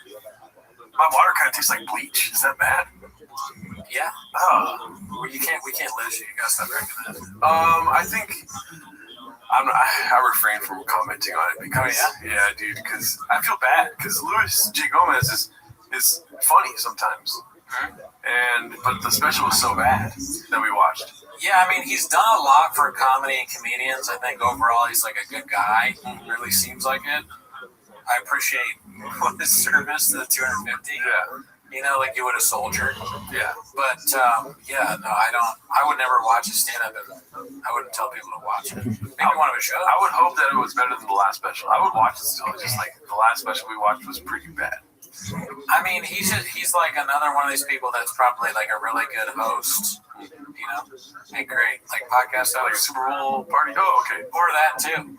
And like, he's likable, I guess, but stand-up wise, I have zero interest in it. Yeah. That's not to gadoosh him at all. My thing is, I like, listen to me. I care what he thinks. I'm like, damn, am I a grifter? I don't know. You tell me. Comments. Comment whether you think Gerardo's a grifter or not. I would grift. Like, you know how many times I thought about trying to do that, but then I think about all the work that's involved because I'm pretty, knowledgeable about the space. The amount of work they put into this is not for the fucking Gerardo of art, dude. Yeah, I got a YouTube name for you if you want to try. Too lazy to grift. No, I get it. That's true. There's so much. I've thought about it myself. It is a lot of effort. I couldn't do the editing part. Right. But even just the writing out, the commentary, that's devoting a lot of time. If you devote all this time to like one specific video and it's like attack, and then it's not good, kind of sad. Yeah. I like other commentary channels on YouTube that aren't exactly comedy based. Like there's one that does a lot about the rap world called Deleted, and I really enjoy his style of commentary because it is very heavily joke based. But I'm not a part of that culture, like black culture, where those jokes just hit pretty good for Mexicans like me. You know what I mean? And I don't know if I'll be able to have that sort of effect on somebody else in a jokey way. I think I would take it too seriously. Be like, Whitney Cummings, fuck you. Start crying on the recording. You get really mad. Yeah. And that's not as funny. American Redak they all have a like an even keel way to them. And they have a style. All of them have their own style. Yeah. I'll never get over that one episode we brought up on the pod where it's literally just him talking about what happened on the show. I cannot believe that I like that. It's that on the Eric Andre thing is fascinating. That should really be in textbooks someday. There was a period of time, maybe it's still going on, where guys would watch another guy talk about comedians talking on an episode and come to the conclusion that nothing really happened. Right? It's like Eric Andre went on there. They got kind of heated on each other, but at the end of the day, I think they're still friends. And I listened to that and I was like, I'd listen to it again. I'm going to show this one. I'd listen. Not only would I listen to this episode again if I was bored, I'd probably listen to another episode that was exactly the same about a different comedian. And I was like, what the fuck is wrong with me? But I realized you drive around in LA constantly. Yeah. So you need something to listen to. You're going to run out of podcasts. And these whole the self-help thing where it's like, learn how to do this while you're driving. No, I don't want to die. I'm going to learn I'm learning Spanish, I'm concentrating, and then I get hit by a two-wheeler, whatever, the two-wheeler. Okay, so I get hit by a truck. Yeah. Here's this kind of leads me to the thing I wanted to talk about today, which we only have so much time left, which is the perfect time I think to bring it up because I don't know how much gas this has, but let's go daddy, right? Sure. So I've had that same kind of thought thing where it's like, what am I doing with my time? I'm just watching podcast cringe, too lazy to try. Every time they drop, I have notifications on, and I'm like dropping everything when they post. Yeah. So I'm trying to start to read. I've already told you I'm watching this YouTube series called Predictive History, where he's gone into another seminar now talking about the great books. And so he's starting with the Iliad. So I bought the Iliad, and I've been reading the Iliad for a couple of weeks now. Cool. You like it? 2 weeks. I love it. It took me forever. I just started reading the Iliad, but I read the introduction. That's like 50 pages for about a week and a half. Because it's like they translate the Iliad. The Iliad's not in the original language because it's ancient Greek. Yeah. They have like introduction notes, translator notes, and then just like random meter notes of like how they wrote the actual book. And do you know the story of the Iliad? Is the Iliad the one with like Homer or something, or Aeneas or something? Homer wrote the book, or it's written by Homer. It's a Homeric.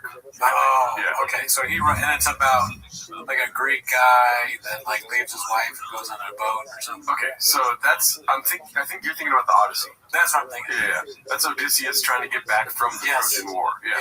Trying to get back home from Which one is war. the Iliad? The Iliad is a book about a conflict between Agamemnon and Achilles. Troy. Yeah. Right. Sorry. So, Achilles, long story short, this is going to be a long story, but I'm getting somewhere here. I thought it was funny, right? Sure. Achilles basically, the beginning of the book, I'm only on the first book right now. It's 24 books, something like this in the book. So I'm on the first book where Achilles and Agamemnon are asking a seer, like, what's going to happen? You know what I mean?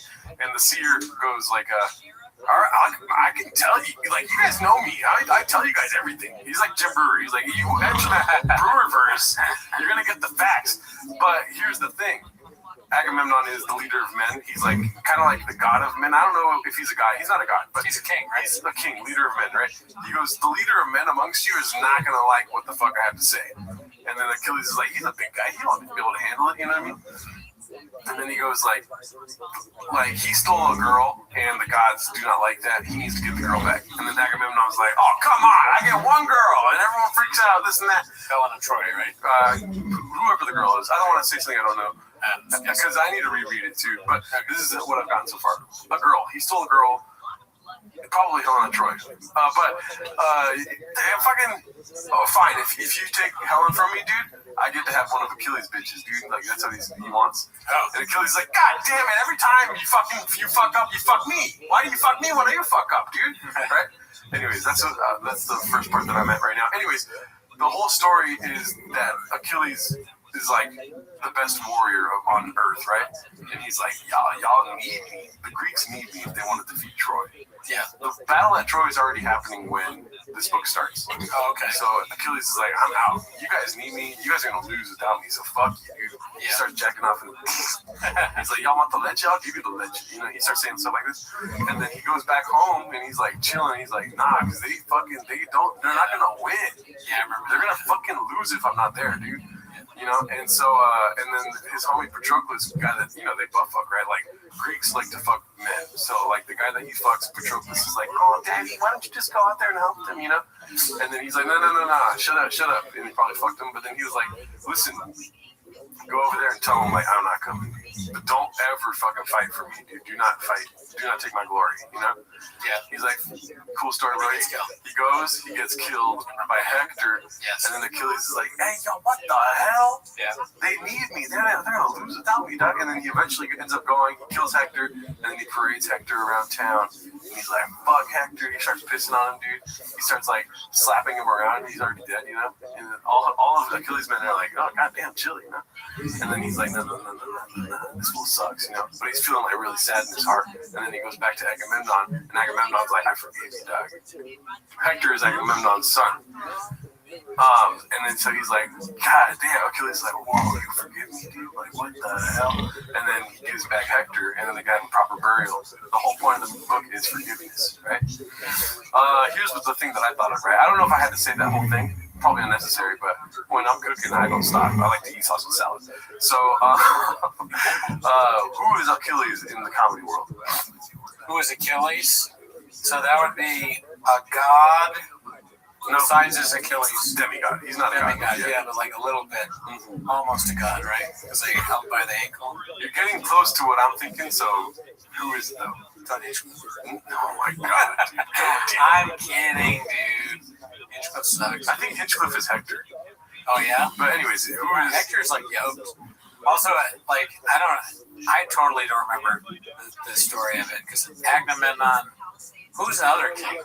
There's two kings, right? Do you remember? There's like, I don't know, anyways, it doesn't matter. Who's Achilles? Let's see.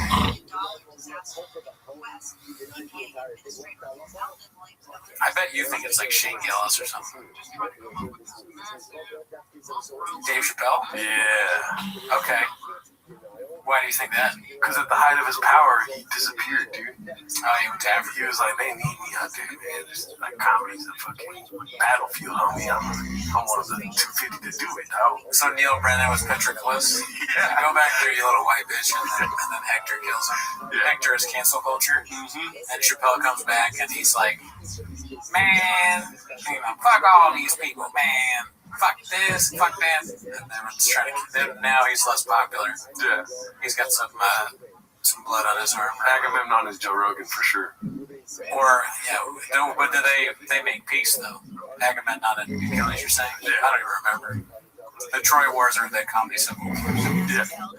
The problem is I don't read books because books don't have promo codes. Okay. Now, that's interesting. So How long is that book? It's pretty big. It's like this big. And you read the whole thing? No, I'm on the first book. I said That's what I thought. Yeah, well, you said one time. I said it made it sound like the whole thing is about forgiveness. I was like, did he finish it? No, so I read the whole introduction, and the whole introduction runs you through the whole book. Oh, yeah. okay. It's like it's hard to follow along, and then it's in like what is it called? Like the proper class of English that it would be in the times of ancient Greece. Yeah. Like how he wrote it for the Greeks at that time, this author wrote it for us today, basically. So it's a lot of introduction reading. I got all that from it. I've been watching videos about the Iliad, trying to figure out. It's like the Bible before the Bible. It's a truth. I'm curious to know what are the other books that this guy says are like the great books. Oh, the great books. It's like Dante. What is it called? The Divine Comedy. Are they all super old? Yeah, kind of. Like, are there any from like 18? Oh, Rich Dad Poor Dad. Just kidding. Yeah, yes, I. There's Dante. I think there's what's the other? Oh, like Immanuel Kant. Oh, Kant. Yeah, that's supposedly pretty hard to read. Kant, but what I gathered from Kant in my intro to ethics classes that I think I agree with him for the most part. Yeah, I mean Kant is a philosopher, like a giga philosopher. Yeah, he's like he is the who's Kant? Probably Elephant Graveyard. Yeah, that's probably who Kant is.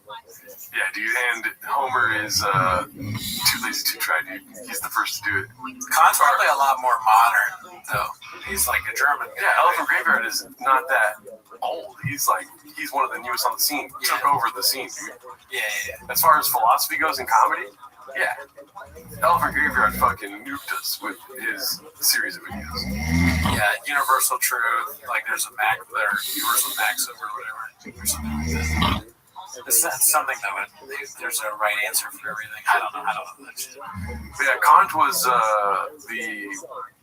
what is it called? Phenomenon and the noumena. Like, phenomenon is what we see, noumena is real life. It's like, I don't know, the thing we can't see, whatever. That's Kant's, I think, theory. Crowd work. I want to hear what all the great philosophers think about, like actual philosophers commenting on things in comedy. YouTube commentaries. It's weird because like sometimes when you make jokes, it makes me look retarded or stupid, dude. You know what I mean? I don't think it makes you look stupid. Like, why am I saying this to the guy that says crowd work afterwards? I'm farting like a ain't no party like a dinner party. Ain't no philosophy like a calm philosophy. Because listen, these are the things I would try and get out of them. I mean, maybe I would respect them too much to bring it up. But if I could, and I was drinking with Kant, I'm like, you know, what do you think of, like, there's this comedian that fucking, you know, tells people to come on stage and hump a stool. Oh, what do you think about that? I got a way better scenario. My bad, I was listening to what you said, but I wasn't listening to it. That's fine. Donnell Rawlings is Patroclus, dude. Okay. Because he goes on Kill Tony and dies multiple times. And then Chappelle one day is going to come on Kill Tony and be like, and then that's why Tony's Hector, he kills Tony. He kills Tony. And like the name, I like that. Yeah, and then he parades himself around talking about, like, fuck Tony Hinchcliffe, he's a bitch, he fucked up my friend Donnell. And then Joe Rogan's like, I forgive you, you know? But Chappelle doesn't do that, though. He doesn't really hate on Tony. Yeah, I mean, Achilles was just a warrior. He wasn't known for, like, massacring bodies. But he was just feeling so fucked up from his best friend dying. But I do think Achilles being Chappelle is a pretty good, because, like, Achilles is the best fighter or whatever. Chappelle at one point was the best comedian. Yeah.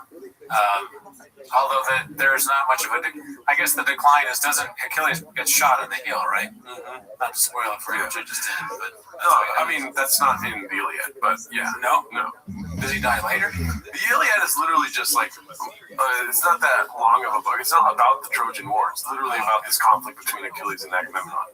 Okay, I might not even know what happens in that one, but I assume that's how he dies. Here's the thing, like, what trips me out about it, and, like, maybe this is just for today, but what trips me out is, like, the idea that whatever like the samurai thing is, where they accept death every day, stuff like this.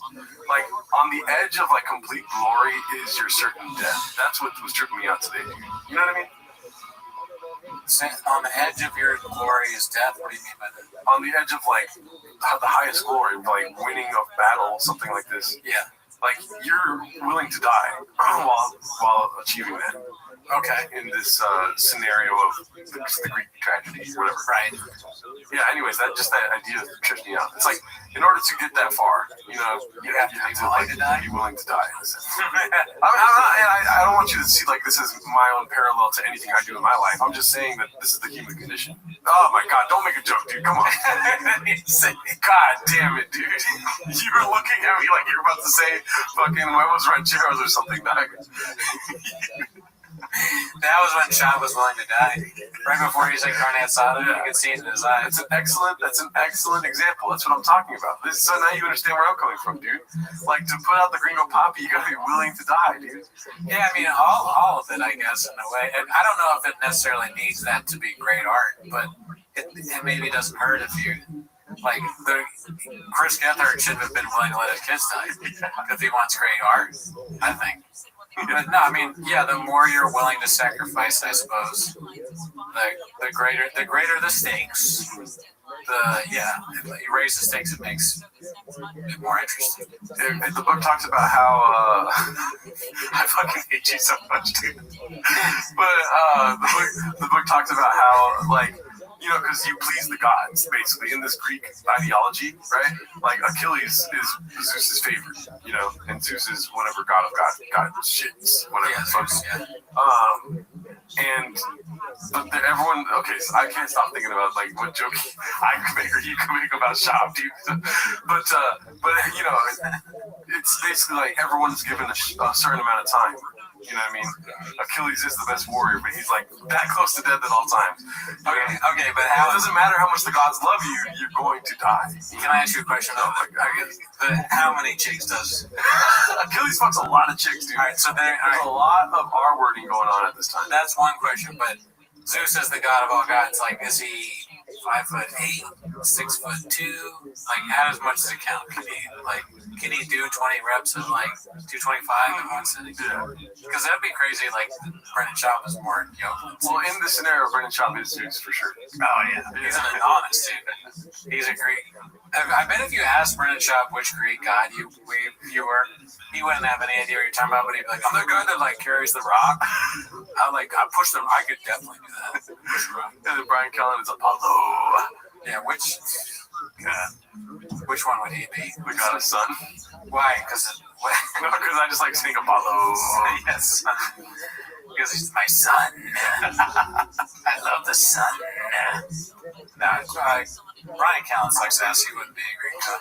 And Gethard is the god of grasshoppers or something, dude. I don't think he'd even last too long in ancient Greece. No, for sure. But we got voicemails today, dude. I think we do actually. Oh shit. Let me see here. Sorry about that. I got cut out the Iliad part. Yeah. Let me see. I don't think so. I'm rating Great Expectations. Really? Nice. One of them's 3 minutes. I think I already heard that one though. Let's see here. This is our voicemail box. If you want to leave us a voicemail, leave us a call at 775-557-8667. Give us a call at 775-557-TMOS. And we'll play it on the show like this. Happy New Year, gang. By the way, Bruno, if you wanted to hurt me, you got me. Because you didn't know who this was. It's Balloon Park. Long time. So lovely. Big fan of all the chat. We ended have the New Year to everyone. And I was going to say something, but I lost it. So who cares? Love you all guys, and keep cool. That sounds like me, dude. I have something to say and I forget it. Thank you, Balloon Fart. Shout out to you. Sorry, I'll never forget your name again. Let's see this one. Hey, Geraldo and Brandon. Going to Brandon from New Jersey. Oh, yeah. So you got 2 runs on it. We appreciate the Tony Soprano. Yeah, that was so good. I listened to it, I think, off the podcast, and I was like, oh, this is so good. Hey, Geraldo. Let's see if this is I don't think this is a real voicemail. from the Canadian Graves Association. We monitor spikes in what are we doing here, energy. And your channel has been flagged for excessive ology. This request is coming from Boba himself. Citizens include shadow boxing opinions, podcast confidence with zero prep, and saying a piece of a work ethic unironically. Just calling to warn you about upcoming 30-day detox required from all job-related items, and you must cease immediately. God bless. And then it's just 2.5 minutes left of nothing.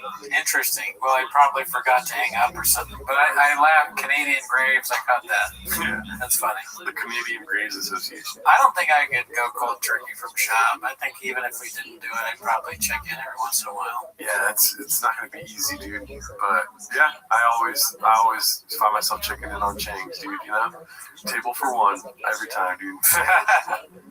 We gotta go back to that. We should go back to PM Change, just the two of us. Yeah, I'm down. Just the two of us eating orange chicken. Yeah, just the two of us and some Mark. Maybe we can take Mark. We can take Mark. Yeah, we didn't invite you guys. Last time we tried to get people out, it was me, Mark, Gerardo, a guy from my work, and Miguel. Yeah. So, I don't think we're going to do that again. But anyways, thanks for tuning in. Have a great week. See you next week. FBI also pointed out the video that came out yesterday. They helped produce. This is the video where Savannah Guthrie and her sister and brother sit on the couch and appeal to whoever it is that took their mom to bring her back and bring her back safely. The FBI helped in the production of that, but said ultimately anything that comes out, whether it's ransom, video, something like that, ultimately the decision is up to the family what to release and what to put out there. The FBI agent here as well said that there were no communications.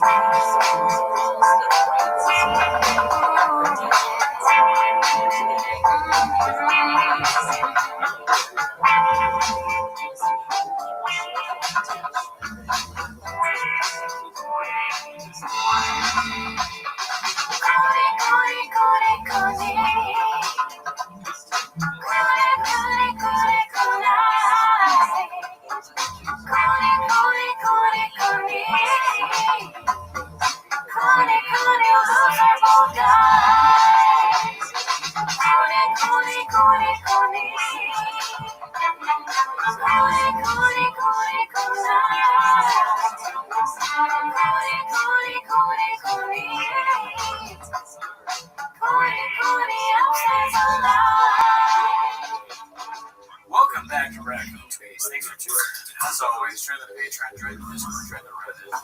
On the Patreon, you get early access of our other show, 10 Minutes of Shop. So join that, and you get keep some of the songs coming out of that show. Yeah, Daddy!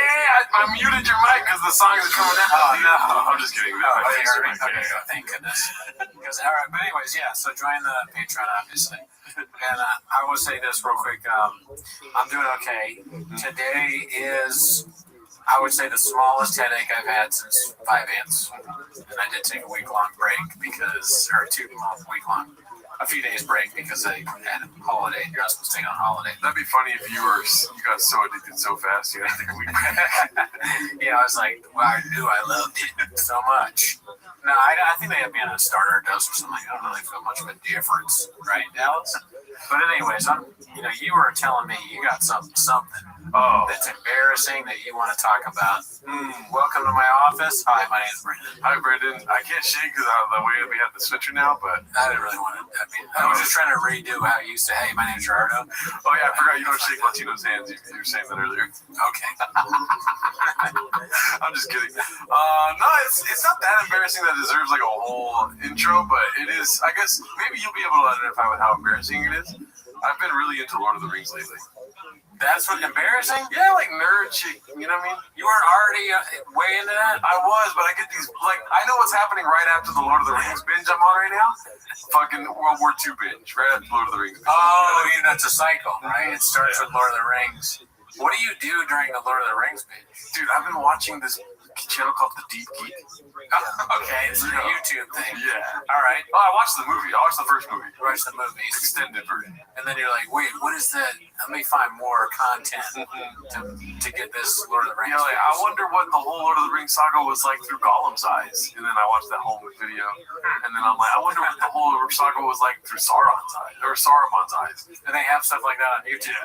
And it's funny that you say that because today at work someone brought up Lord of the Rings. They used it as like a metaphor. Yeah. They were talking about like a boat. People go on a boat somewhere at the end of the rings, and some people follow them and some people don't. Yeah. I forget what. End of the first Lord of the Rings, the Fellowship breaks up. Frodo and Sam take a boat, and Pippin and Merry are taken by the orcs. And Aragorn doesn't know where to go. You know what I'm saying? He's like, what are we doing here? Right. He's like, do I go for Frodo or do I go for the other hobbits? I don't even know what hobbits are with the orcs, so it might be Frodo, so let me just go save those fools. Right. So now Frodo and Sam are out by themselves, and then they run into Gollum. And Gollum, like the little, Schmeagol. Gollum, or Schmeagol was my pledge name, which I've talked about before. I had to say, my name is Schmeagol, and touch my pledge pin and go, this is my precious. I had to say that whenever it was requested. When that's a pledge. And I was like, why am I Schmeagol? And you'd think they would be nice about it. He was like, oh, it's just that they were like, because you look like Schmeagol, dude. That's another thing now I've started. Do I look like Schmeagol? It's kind of nice, though. That's kind of nice, because Gollum is the bad Schmeagol. Schmeagol is what he was before Gollum. You're right. Actually, I've already talked. I posted a picture of me and Schmeagol. Remember that? And I was like, what's the difference? I forget what it was. But I honestly saw a little bit of like similarity there, and that's sad. But look, you didn't tune in because I'm hot. I'm tuned in because I talk about flappers and bread and shop. Sorry, let's go back to Lord of the Rings. Oh yeah, no, I've just been deep in it, dude. I'm deep in the LOTR right now. There's 3 movies, and you watched all 3? No, I'm waiting 2 weeks to watch the second one. All right, so you just watched the first one. I watched the first one. I'm very busy right now, so I found time Saturday night to watch the whole first one. I gotta get back. I gotta give it another try because I watched it and I was bored when I was a kid. Oh my god! Yeah, I was like, this is. Oh, dude, you gotta watch the extended version, Daddy. Oh, is it different than the one that was in theaters? It's like 4 hours compared to 3 hours. Yeah. I don't really want to read the books either because I have so many books to read. Yeah. And those books are what, 600, 700 pages? Yeah, I read the books a long time ago. I don't remember jack shit from the books. Yeah, I mean, I like Game of Thrones. Is it? I know this has been asked a million times, but is it like Game of Thrones? It kind of is, but it kind of isn't. Lord of the Rings is kind of like very religious based. It's very like coded religiously. But Game of Thrones is for fucking heathens, dog. It's like people want to fuck all the time, stuff like this. You know, people like That's what I mean. I like it. And Lord of the Rings has a satisfying ending, so that's where Game of Thrones cannot hold the fucking anything to it, dude. I guess I don't. I only know the ending from the TV show, which was terrible. But I guess that is the ending from the book. Well, guess what, dude? There's no fucking ending yet in the books. In Lord of the Rings, there's no ending? No, the other one, Game of Thrones. Oh, why not? Because this guy's out there fucking with a bunch of hoes and stuff. He's not even finished writing the books yet. I guess so. And then I tried to watch the prequel thing of Game of Thrones. I didn't like that either. And then that was too much Lord of the Rings. Oh, come on, dude. House of Dragons is fucking great. Oh, and you know what else? Oh, you like that? Yeah, dude. Oh, what the fuck? You gotta sit through some fucking slop first, but your love for Game of Thrones helps you sit through that bullshit first, and then it gets really fuking good towards the second season. Maybe if I was on Vyvanse. You lock in on Vyvanse, dude. Yeah, it will allow you to lock in, big projects, or at least I saw that a little bit. Yeah. But, no, I don't know. Game of Thrones, that's another thing where I'm kind of judging it a little bit without having seen all of them. Yeah. And pray. What is it? God, contempt before investigation, something like this. But I watched the first one, and it didn't hit for me. Well, yeah, the first one's a lot of exposition. Second one is my favorite. Third one is everyone's favorite. Is the bad guy an eye? Like Eye of Sauron? Is it just an eye? Dude, am I about to explain Game of Thrones? I guess it's lame, that, but to me that sounds lame. Oh, no. The bad guy's an eye. I didn't say yes or no. You're asking as if I did. Because in my mind, the bad guy's an eye. That sucks. But it's also a dragon, right? There's a dragon that's Benedict Cumberbatch. That's the Hobbit. That's it's different? Yeah.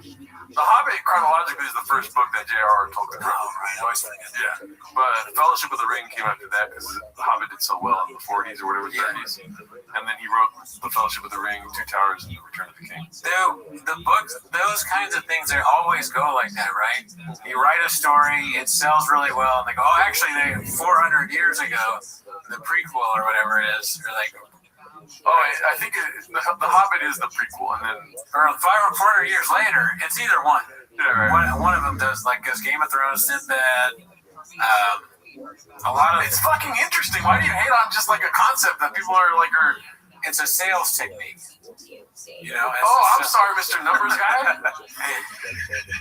There's just no way to do it with 10 minutes of shop. You know, there's no prequel or after thing. You can't even watch LeBron James dunk a ball at 43 years old and say like he's fucking talented. You have to hit on him somehow, dude. Well, LeBron sucks, and everybody agreed with me in the comments. Jesus Christ. No, everybody. I mean, the NBA also kind of sucks now. Sauron is not an eye. Okay, he is one of the Maya. They're like these angelic figures, like Gandalf's of Maya type thing. They're like wizards and stuff. Maya? Yeah, that's what they're called in the fucking lore. Okay. So he is like some sort of like, let's say like a demigod in a sense, right? Middle Earth. Yeah. And there was a bunch of rings. I don't know how those were created. Somebody in the comments, please tell us. Yeah. And then he was like, yo, that's a lot of rings. You know what I mean? I want to have one to rule them all, dude. You know? Every time you describe, not you specifically, the you or whatever, including myself, when you describe something like a Game of Thrones or a Lord of the Rings or a Dungeons and Dragons to somebody who doesn't know what you're talking about, it sounds so, and it's active, but nerdy and like boring, you know? Right. Like you're describing, then there's rings and a Maya.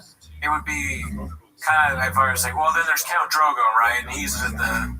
How dare you compare Sauron to Count Drogo, dude? Or what, is it even Count Drogo? Cal Drogo. Yeah. Count Drogo. Cal Drogo is the head of the guys that ride on horses. But I would be bad because I wouldn't remember any of the names. Yeah. I just watched that. I don't remember the names. Drogo, and then fucking what's her name is the last dragon? Daenerys Stormborn. She's with the Targaryen people, and the Targaryens used to be king. And you start doing it, and you sound lame. Okay, I don't mind sounding lame though. Why are you worried about what people think of you, dude? I guess that's a good thing. I mean, I don't know. I don't want to sound. I'm like so balls deep in Lord of the Rings. I'm willing to say it publicly right now. I don't think it's a bad thing. A lot of people like Lord of the Rings. It's like being fascinated by Hitler. You're just like, dude, that guy fucking attacked. He figured out how to kill all the French in like a week. You know? So that's how you get into World War II, is what you're saying. No, yeah, well that too. But I'm saying like it's kind of the same thing in my opinion. It's just like. We run in the hamster wheel of like history stuff, and it just has to do with Middle Earth instead of like real history. I mean, I don't see the Hitler.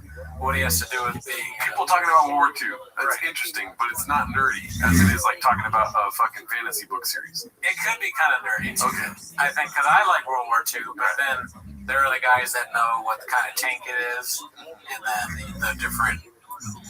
Ranks of the, or the different kind of not shotgun, Jesus, a rifle or whatever. That would be kind of nerdy. If you Ruger. The Germans use that or whatever. Yeah. But I gotta tell you this is probably not even worth talking about, but guess what? But no, it's not an eye that made the ring, dude. That's anyways. Who made the ring? I was explaining that to you right now. You're going to start off saying that I'm a fucking nerd. A little bit. Well, who made the ring? Anyways, long story short, there's I need to tell you who made the ring. I need to know. Sorry. Sauron made the ring. Okay. He's how you like that? No. Sauron's one of the Maya. He's like a demigod. Okay. All right. Yeah, the eye of Sauron just is an all-seeing thing. He has like a radius that he can see everything through. But he uses the eye to see everything, the Maya does. And then there's like the Palantir that you can see through other Palantirs, stuff like this. Is that why Palantir is named that? Yeah. Oh. It's the all-seeing stone in Lord of the Rings. Oh, well, that makes perfect sense. Yeah. Surveillance state, Daddy. I'm sorry, go ahead. That was all I needed to say. I just don't want you thinking that an eye made a ring. I didn't even hear that part. But now I know. Like, I didn't even, yeah. No, you said that. You said that didn't an eye make a ring or something like that? Oh, I did? Dude, I don't know. Five ants. Where's the five ants? It wore off, man. Where's our fucking team at, dude? I got Graves. But no, what happened this week is my fiance made Carne asada. Can you believe that? Was it after the tater tots or before? Dude, no tater tots this week. I'm on a fucking. You might go enraged. Yeah, I'm strict. I know why. Normally, white people need it once a week. White person handout. But no, dude. She said, hey, I'm gonna make some carne asada this week and put it on vegetables or whatever. What do you think of that? Yeah, I didn't even think about it. I didn't even go through the old noggin at all that this chop thing. I didn't even say carne asada. She made a sauce that was kind of like a pesto chimichurri sauce and put it on there.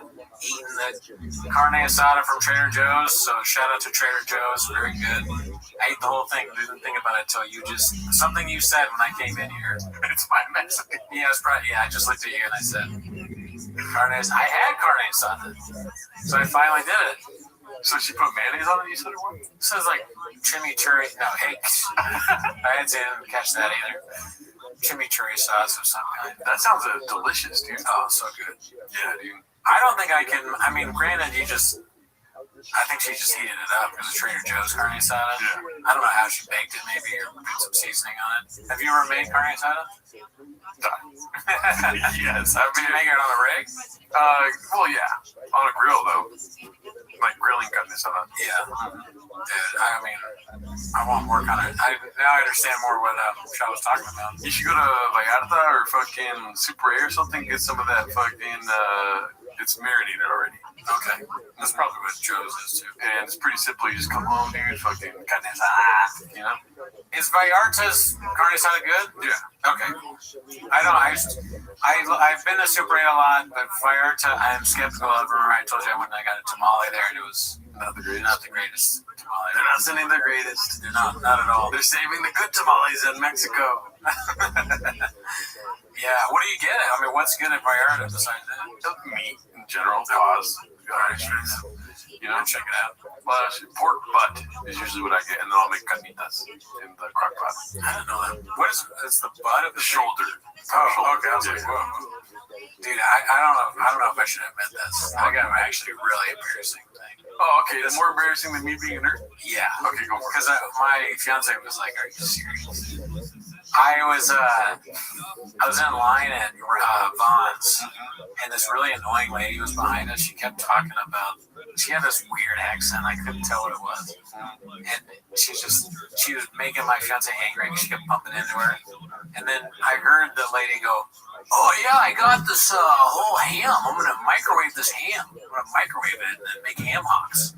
And I'm like, "Ew, you're gonna microwave a ham? That's disgusting." And afterwards, I go, "Did you hear that lady? She said she's gonna microwave ham." The girl was like, "Oh, gross." I go, and she said she's gonna make ham hocks. I was like, "What's a ham hock?" And she goes, "Oh, I think it's just a cut of a ham or whatever." I said, what kind of meat is ham? And I go, even worse than that, even worse than I didn't know it was a pig. I was like, isn't ham a bird? You're being serious? It was that serious. I was like, because turkey is a bird. Is ham another kind of bird? My whole life, I never really thought about it. I always thought like ham was like a kind of, it came from a bird of some kind. I thought it was ham chicken. I didn't say that. But honestly, it's not outside the realm of possibility. Because I never thought about it. Ham's like orange chicken, right? Orange chicken. I don't know anything. I'm an only child that was coddled since birth. The amount of things I don't know could fill, definitely that small ass fridge over there. Fuck you, dude. Don't bring me into this shit. Dude, I was like, and she goes, "What? Are you serious?" She was like, she was very shocked and appalled that I didn't know ham was a bird. I mean, it wasn't a bird. It's a pig. Yeah. It's a part of a pig. You know what part it is? I don't know. It's ham is just like cooked pig. Okay, but it's probably part of the pig, right? Right. It tastes like that. This is probably not the best look for both of us. See, you don't know this shit. You don't know. You're gonna look online. You don't know anything. You didn't know what ham hocks were. Well, you're making it doing a podcast with another guy who doesn't know shit. Ham comes from the hind leg, rear leg of the pig, specifically from the rump. Why does it taste like that? It's so good. Oh, yeah. Ham, I mean, it's not my favorite thing, but it is a lot better than turkey. And it's, how come turkey doesn't have anything like different? Why doesn't turkey have a ham? You know? Well, turkey is the breast. Turkey. Oh, it's only the breast? Yeah. I'm really exposing myself here. Is there white meat and dark meat on a turkey? Oh, fuck, dude. See, you don't know this stuff. And don't act like you know it either. Maybe you do because you cook or whatever. I don't cook. The last time I used to have a grill and I use it. I don't cook at all. Yeah, so turkey thigh is dark meat, and then white meat is the breast with the wings. So white and dark meat, is that it? Well, you don't need to look this up, but this is just another rhetorical question. Every animal has white and dark meat, probably. And which one do you prefer? Human. No, I do prefer chicken thigh. What is that, white or dark? Dark. Okay, I like the white meat. Why do you look at me like that? I know I like the white meat because I go to Peruvian chicken spots. Yeah. And I always go white. So a lot of times it's a little more expensive. Yeah. I don't hate dark meat, but I would prefer white meat. Just take it for whatever reason. I like it. It's a little more dry. But when I cook rice and chicken here, dude, with chicken thigh, shit's juicy. Yeah, I guess it depends also on like what you have in it, because I bet there's some things that I have that's dark meat that they make it in a certain way with sauce. Yeah, tapatio on fucking thigh meat, dude. Pause. Shit's bomb. What do you think though? Is that are you shocked and appalled that I didn't know what a ham was? Yeah, but it's just like ham is so easy, dude. It's just pig. I guess I never really thought about it. Nobody has to really. I think you're born with that knowledge. How are you be born with it? Because that's how. I mean, I'm being more facetious, but like I always knew ham was pig. If you were a 7-year-old and I asked you like, Mom, what's ham? They'd fucking make fun of you, dude. I thought ham was a part of a bird. You want to look it up? Okay. Type is ham a bird or is ham part of a bird? See if anyone else is. Or what is ham, maybe? Does anyone else search that? What is ham made of? Casual No, conversation. traditional ham is not part of a bird. Dude, we have the worst podcast of all time, dude. I think it's funny. I mean, I do want to get to that tweet. Everyone's been talking about that guy, but I thought that was kind of funny that I didn't know that. So while you might see turkey ham, regular ham is. What's turkey ham? So there is turkey ham. Don't act like you're normal, dude. Look at that. Turkey ham, dog. A deli product made from cured turkey thigh, always labeled as such to indicate it's not pork. Oh, yeah, it's pork. And pork is pig. I know pork is oh my God. Okay, I know that. So, but I never really thought about the whole thing. Like, I don't eat pork. So that means none of the pigs. Obviously, meat pork is like bacon, and then barbecue pork. Why is I'm still on my thing? How come turkey has nothing and pig has like a bunch of different things you can make it? You want to search that? I guess turkey sausage, but that's like a whole other thing. You can make a lot of sausages. Sausage salad. I like how they knew I was going to say different kinds of ham, but I was looking for different types of turkey. This kind of reminds me of like when Jessica Simpson said the thing about the tuna, whatever. You know, so I forget what she didn't know. It was chicken of the sea or whatever. She thought there was chicken in the sea. I can't remember, but I'm not unlike her. Let's see, different edible parts of turkey. They got giblets, liver, heart, gizzard, neck. That's nasty. For rich gravies and stocks, wings are flavorful and roasting. The entire carcass for making flavorful broth, utilizing nearly every part of the bird for different textures and tastes. But no ham, though. No bacon. Oh wait, there's turkey bacon. Is there? Oh yeah, there is. Breast, thighs, drumsticks, and wings. The main ones. There's a ham steak too. That's pork. Who's eating turkey back? You know, when I want to ask a waiter, I want a steak. I want a steak, but I want a beef. But I want ham. I want the ham part of the beef. Oh my god, dude. I want a steak that tastes like a steak ham. You better just go there at the start of their shift. Yeah. I want to go to a restaurant and ask. I'm gonna order a ham and be like, "What is ham? Is that a bird?" Another thing too, you know, you've been asking me to map out your ADHD, right? And I asked you a specific question at the beginning of the podcast. Or not before the podcast. You're so scared. What? Tell me. I asked you if that was your Diet Coke right there. Oh fuck! Where does this come from? I don't know. Oh, that's probably yours. Yeah, that one. Because this one was down here. Because I knew I got one. I fucked you. So guess what? You just got Cooney, dude. Is this yours? Definitely yours. That's yours. You looked at me with conviction and said, "Mine's right there where you grabbed that one." Well, like, never fucking. If I move, you gotta wait till I get back to where I was originally before you want a correct question. I moved. I might not have the right answer anymore. Do you want to move to this tweet here now? Yeah. So I saw this tweet. I wanted to hear what you had to think about it because it made me laugh. And for 2 days, this guy's been getting destroyed on Twitter for this. Okay, so I'm gonna read it. It's quite long. Yeah. It's worth the read, right? Yeah, definitely. I think so. I think it's interesting. Am I just posed by Justin Murphy? Am I just a monster? I haven't seen this. Am I just a monster? It's been 4 years since I became a father, and I'm beginning to fear for my soul. Oh my god. So off the first 2 sentences, Yeah, trouble. Don't go to Twitter. Just figure your shit out, dude. That's what a lot of people said. Mm-hmm. The truth is, I just don't like being around kids for very long. Definitely don't be on Twitter right now.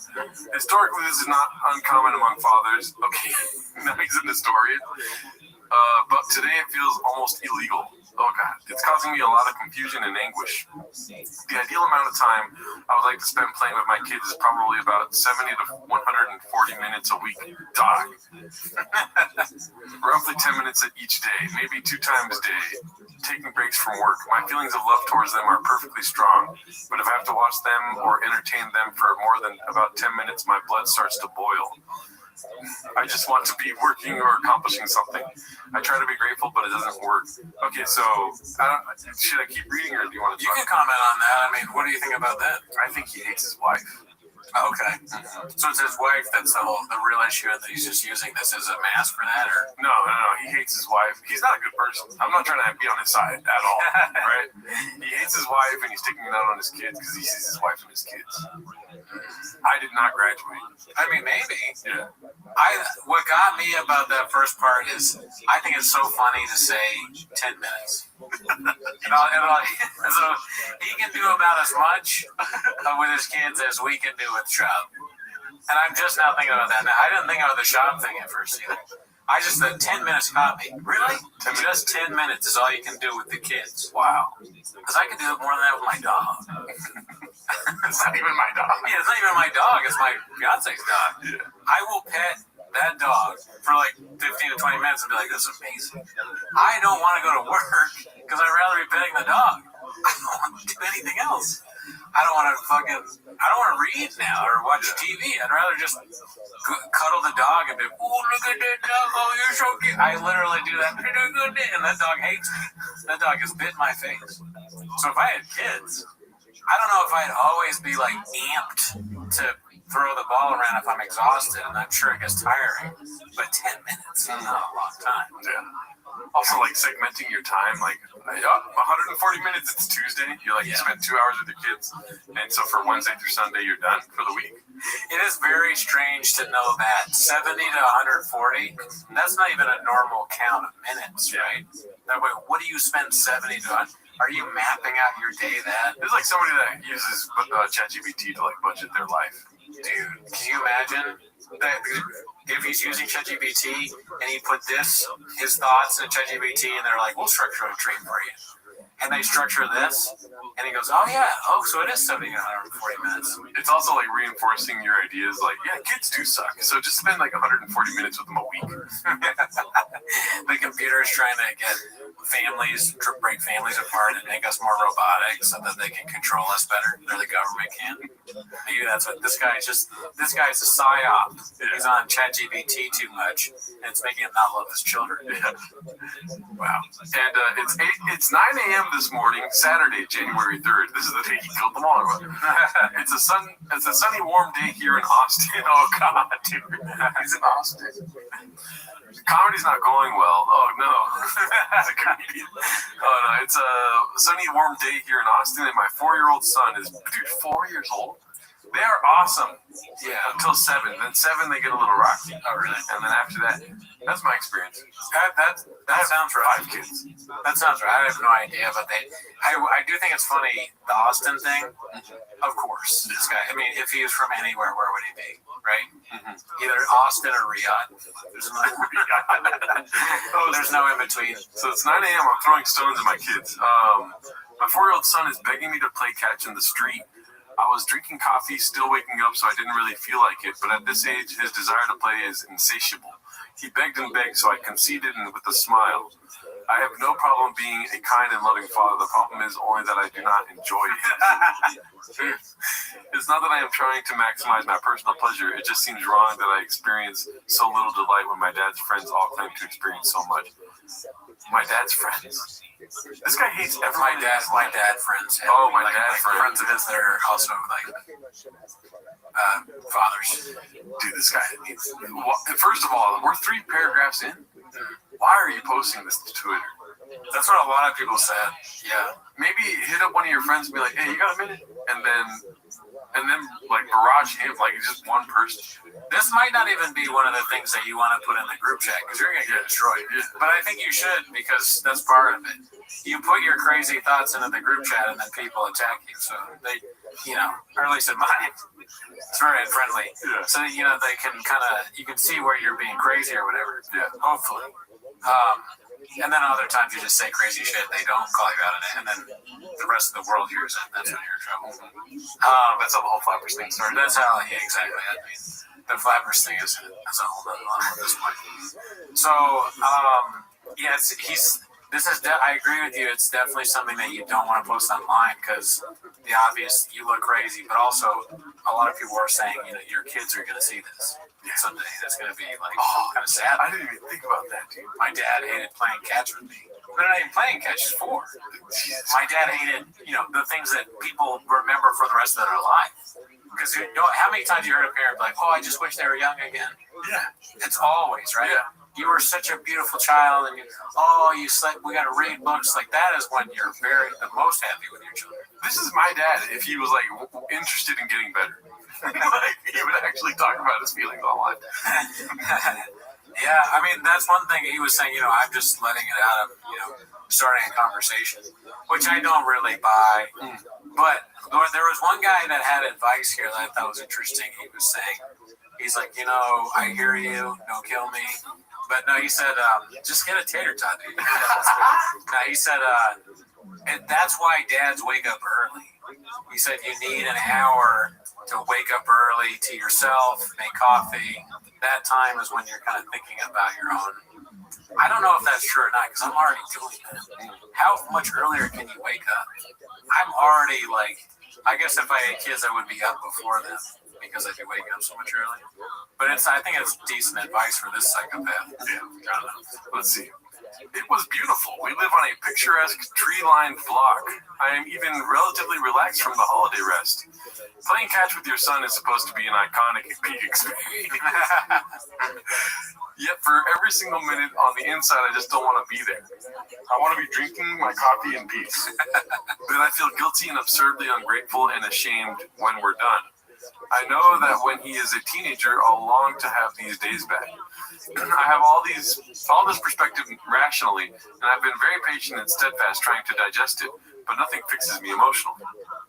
Am I a terrible person, or is my feeling within a certain range of historically? I saw how many views it got. Historically normal, and it's modern parenting norms that are off. Whether it's my fault or not, I don't even care. I just want to figure this out. Something is wrong, and I no longer have the excuse of being new to this. Yeah. I mean, it's just, and then the quote tweets are where they're killing him. But It's such a crazy thing to write about your kid. And I don't have kids, so I don't know what it's like to have kids. But I imagine I'd have fun having kids playing with them is play catch and showing them stuff. And that's the most fun. Dude, a guy with no shirt on in his profile picture saying, I don't know why you're posting this, but no stranger on the internet will read this like your son will one day, man. Connor Power is just like smoking weed on the beach right now. He's like, dude, your kid's gonna read that shit, brother. He got in one of the early replies. Damn, my dude spent longer writing this tweet than his daily time out. And then, can you imagine you write something and then immediately Andrew Tate agrees with you? He's totally totally normal. I don't know how to talk. That's pretty close. He's just caught by the modern world. He sounds like you're caught by the modern woman who convinces you to be a second mother. You should be at war impregnating more women. 2 to 3 hours a week is perfect for them and a kid. That's why I have double-digit kids from 8 women. White people have been cut by females who don't even reproduce enough because they're forced to play patty cake. Men make pay for and discipline children. The rest is for my women. Yeah, dislike. I want to tweet something and have Andrew Tate immediately agree that. Of course you think that. Because a modern Irish man has been cut by Graves' disease. Barbara does suck. Yeah, Flappers is bullshit. Everybody knows it. You have to have 7 people come to the show. They cancel it. I would love for Andrew Tate to do a video about Flappers or Brendan Schaub. Yeah. Can you imagine? Oh, Brandon Schaub has done one. Oh, with him? In COVID, he was like, man, great food at Flappers. Oh, shit. I thought you were talking about he did something with Andrew Tate. Oh, no. Brandon Schaub did the Flappers food thing. Flappers isn't liver ain't food now. Speaking of which, because, another person that was in that video was Whitney Cummings. Have you been seeing what Whitney Cummings' sister's been doing? Oh, a little bit, but no, fill me in. Pause. But Whitney Cummings' sister she's kind of like weird too, though. Yeah, I think there's probably a lot of problems in that family. And on top of all that, Whitney Cummings is buying views for her podcast, dude. That's insane. Yeah. I found that out on that one YouTube we watched together. But did you know that for a while? Whenever American Redact or Podcast Cringe or one of these fucking godsends made a video. These heroes. Yeah. Thank them. Yeah. You like your podcast? You like it? Thank American Redact and Podcast Cringe. Okay. Yeah, I mean, the last thing I saw from her was, I don't really know what's going on with the sister, but I saw she made some video about putting on how people that put on makeup are talking about how you have to respect indigenous people or something, but then they look like the makeup makes them look like they're native. And her face was so scary. She looked terrifying. So I took a picture of it and tweeted, just scary looking person now. Yeah. I mean, she's attractive, but there's something in her eyes, so she's a little bit off. And it's, I worry that what she'll do. I mean, I looked up Whitney Cummings for most popular posts in the last week on Reddit. It's all porn. Oh, well. Yeah. She did make a porn bot or something, right? Or she had a sex bot? It has nothing to do with that. It's just the name Cummings. But, to go to show, she's got more views than fucking, what's his name? Joe Rogan. No way. Yeah. Oh, because they're fake bot views, right? They're comparable, Yeah. Whitney Cummings. Imagine hating someone so much that you care about how many views they get. Who's watching is what I want to know. That's my common standard question. Maybe it's you. Maybe it's your family. Well, the views have gone down significantly, but there's a period of time here where she was getting millions, and which is so weird. Also, this one here has 134,000 views. 1.5, 1.9, 1.3, 1.5, 2.1, 1.2, 1.4. You know what I mean? Maybe that she didn't put enough money in the account that day to buy the views. And she was like, oh my God, transfer money. 13 minutes of conspiracy theories with Whitney Cummings. I don't know. Did you sign up for this shit? She'll try anything, man. Yeah. She's kind of at a like much bigger level. That kind of shit reminds me of when we first started the pod, and we were trying to think of what to do on Patreon. Yeah. And we were searching like YouTube video. Oh, why don't we do one on like how to blow up? Oh no, that was fun though. I know it's fun. I had a good time. I think I would stand by it. Yeah. I don't think it's bad content, but that's kind of what she's doing. But she's just not good at it. Yeah. You know, it's not fun. Let's check this out real quick then. Dressed like a middle schooler. I did do this thing on CNN on New Year's Eve where I sort of rattled off a bunch of things on the live feed that I just felt like establishment media was never going to cover. Why so many presidents just died? Weird. Boy Scout of America, they renamed itself Scouting America. You know who else changed their name? Sean Combs. And now conspiracy theorists think I'm their leader? Nobody thinks that. Yeah, I don't think so. I haven't heard Too Lazy to try to talk about you at all. Yeah. You're not in the Candace Alex Jones debate. Yeah, Alex Jones is attacking Candace Owens. He's not attacking you. Alex Jones has Whitney coming on the phone. What do you think about this, Whitney? Why are you talking about conspiracy theories? That's my thing. I can't do Alex Jones either. Yeah, no, I'm not good. Pharrell is a vampire.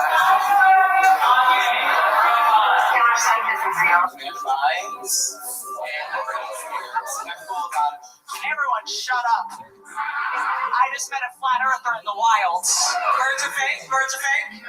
I hate when comics do that. What? They make a D sound like a T and then they elongate it. What's I just met a flat earther in the wild.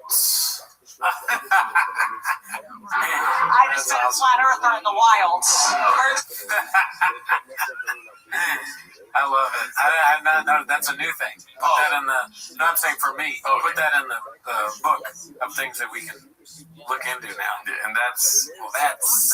Oh, yeah, that's great. Birds are fake? Why don't you guys use the words between the bigger words? It's like staccato, no connecting words. Wayfair, Pizzagate, Hillary, Trafficgate, Epstein. It's just like words, and you're like, I'm trying to string them all together here. And is anyone into conspiracy theories? You're gonna win. It's not a bad idea, honestly, to get views, because what she's doing, what I think, is just crowd work, asking people what their conspiracy theories are, and then expanding on it. So she's taking two things that she thinks will get her views: crowd work videos and conspiracy theories, and she's just repeating what they say. Put that on your pipe. Well, it has been that for about 55 seconds, on top of her claiming that she is the internet's leading conspiracy theorist. I wonder why she thinks she's leading the conversation, or whether people are following her. You're just asking other people what they think. Delusional, dude. Yeah. She's living in this weird delusion. Yeah. And she blamed it on an energy drink. Did you see that?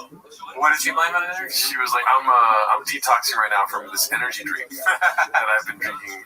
I'm not going to name it because if they want to sponsor me or something. Yeah. But that's a lie, though. She's on Adderall. That's you know what I mean? She's lying. She's going to get sponsored by Adderall? She does this, like, famous people do this for people like you. They're like, dude, I was driving my kid to baseball practice. And they're like, oh, that's why you didn't post for 3 weeks. I mean, she might, to be fair, devil's assistant, devil's acrobat, Adobe Acrobat. She might just have not had a tater tot this week. Yeah, she's white. She's white as shit, Alice.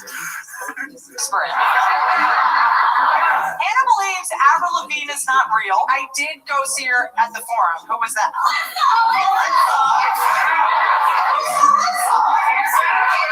You think Avril Lavigne is dead? What do you do for a living, ma'am? I'm genuinely curious. I'm on the edge of my seat. It's so embarrassing. It's so embarrassing for I think it's more embarrassing for the hospital. Why do I feel like this is how Michael Jackson died? This exact. We have no enough facts in the government to cover up. What's your favorite example of it? Everybody knows there was a Sinbad movie called Shazam. So there was a movie called Kazam with Sinbad and Shazam with Jack. So that's called racism. And there's other examples too of the Mandela effect, right? You know what she does is that she gets the bit from the audience and then she works on it and she does it at another show. Acting like. At this one show, somebody said that Shazam was a black guy, but really it's a white guy. She gets it all wrong. Oh man, that had this. That was another thing I'd seen of her. Yeah, there's this one show. This guy said this to me. Yeah. You haven't said that, but she's kind of. Yeah, you're right. She's like milking for that.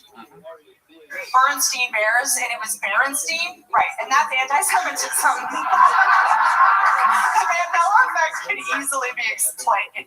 You think we're in a simulation for sure? Yeah, for sure. It's a theory, but I mean, so what does that mean? It means that like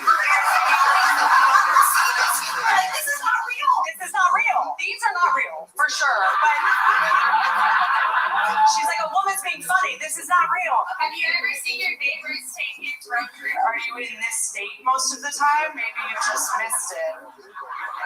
Pigeons are three-letter surveillance. Mechanics. I wish she wasn't just like set out to make everyone look dumb. That too, yeah. Like, dude, Whitney Cummings sucks. I don't know why I'm like trying to help her out in any way, shape, or form because she just sucks altogether.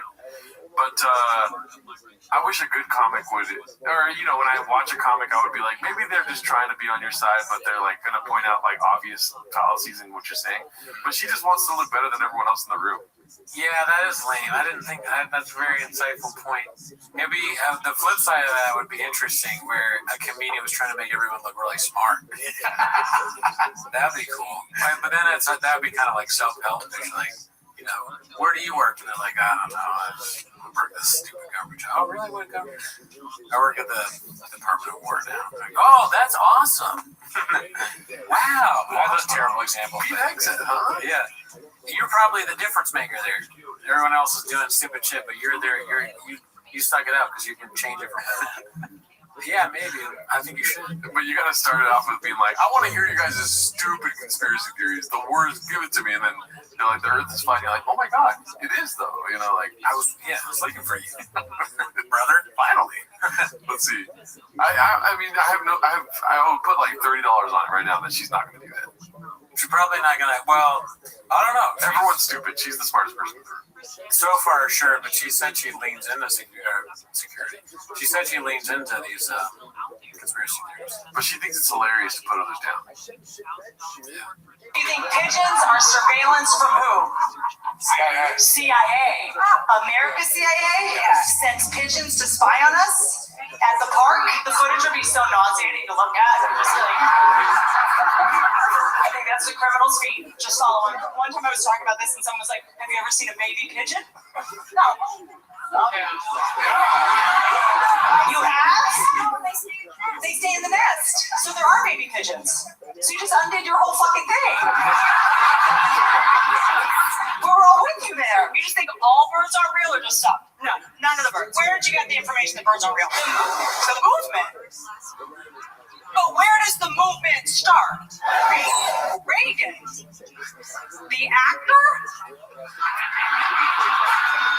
She sucks. Yeah, he just repeats what the person says. Movement? Reagan. What is the bird that repeats what you say? Ham? Parrot. Oh my God. Parrot, all right. What part of the parrot is the ham? I would like the ham of this parrot. How many parrots did you kill to make this ham? That's a lot of ham. My conspiracy theory is that ham is actually a bird. Birds are definitely real. Like that's how else could I have eaten so much ham? I want to go to the Whitney Cummings show not just to say that. Ham is birds. She'd really call you stupid if that happened. Oh, she sucks. I mean, I don't even want to watch this. Dude, it's 13 minutes of that. We've only made it 3 minutes in. Well, it's just like the Patreon. This is how it reminds you how long the stand-up takes. You know, stand-up's bad. Stand-up, 5 minutes of bad stand-up is about an hour. Yeah, in real time. Mm-hmm. 5 minutes of bad stand-up is a year of your life. Yeah. It takes away a year from you, dude. That's why you gotta be careful about what stand-up shows you go to. I'd rather read that Justin Murphy tweet again, dude, than watch any more of that. I wonder what Justin Murphy, I would love to have him on, just ask him, would you rather play with your son, like play catch with your son, or watch Whitney Cummings stand up? He's like, I'll get the glove. He gets one of those bird gloves, and then a bird flies on his shoulder, like, then they bite out of it and go, man. Would you ever wear one of those bird gloves? Yeah. For sure, you would be a falconer. Yeah. Wouldn't scare you. I would be scared, but why are you gonna not do something because you're scared, you little bitch? No, I'm not saying I would. Okay. In fact, that's another thing that happened. That's kind of reminded me of the show. I watched Hamnet. What? Don't say anything. I won't. Okay. Well, one spoil. Well, it's not a spoiler. Fuck. There's a bird in it. Guess what kind of bird it is? Falcon. No. Hawk. It's a very cool looking hawk. There's a hawk in it. And I won't say anything else. But do you know what Shakespeare's dad's job was? No, what was that? He made gloves. Stack that over. He's a gloveneer. Is that, no way. What? Is that really it? Yeah, that's called gloveneer. All right, I believe you. God damn it. Glove maker sounds. Yeah. Gloveneer is like a cool way to do it. They should have done it. And then with the scraps from the gloves, you get ham. Well, the glove, yeah, I mean. Whoa, sorry, keep talking. What is someone who makes gloves? They're like, definitely, they just write not gloveneer. A glover. Glover. Well, glover kind of sounds even more like just as ridiculous as gloveneer. Gloveress. If you make a shirt, you're a shirter. If you make a shit, you're a shitter. Was it a good movie? I liked it a lot. Yeah, that one was really good. And I mean, it's a little depressing at times, but I thought it was really well done. Yeah. To me, you love Shakespeare. I'm surprised. Yeah. I'm fucking dying to watch it. I've been looking up like when does it come out since November. I couldn't get the answer. I was decide between that and Marty Supreme. And for the third time, or I go, you know what? I want to see Marty Supreme, but it's about ping pong, and I'd rather see. I also kind of have a crush on Jesse Buckley. Oh, I thought you were going to say Shakespeare. Oh no, Shakespeare, like the idea of it. Yeah. No, I mean Jesse Buckley. He's a cute guy. He's great.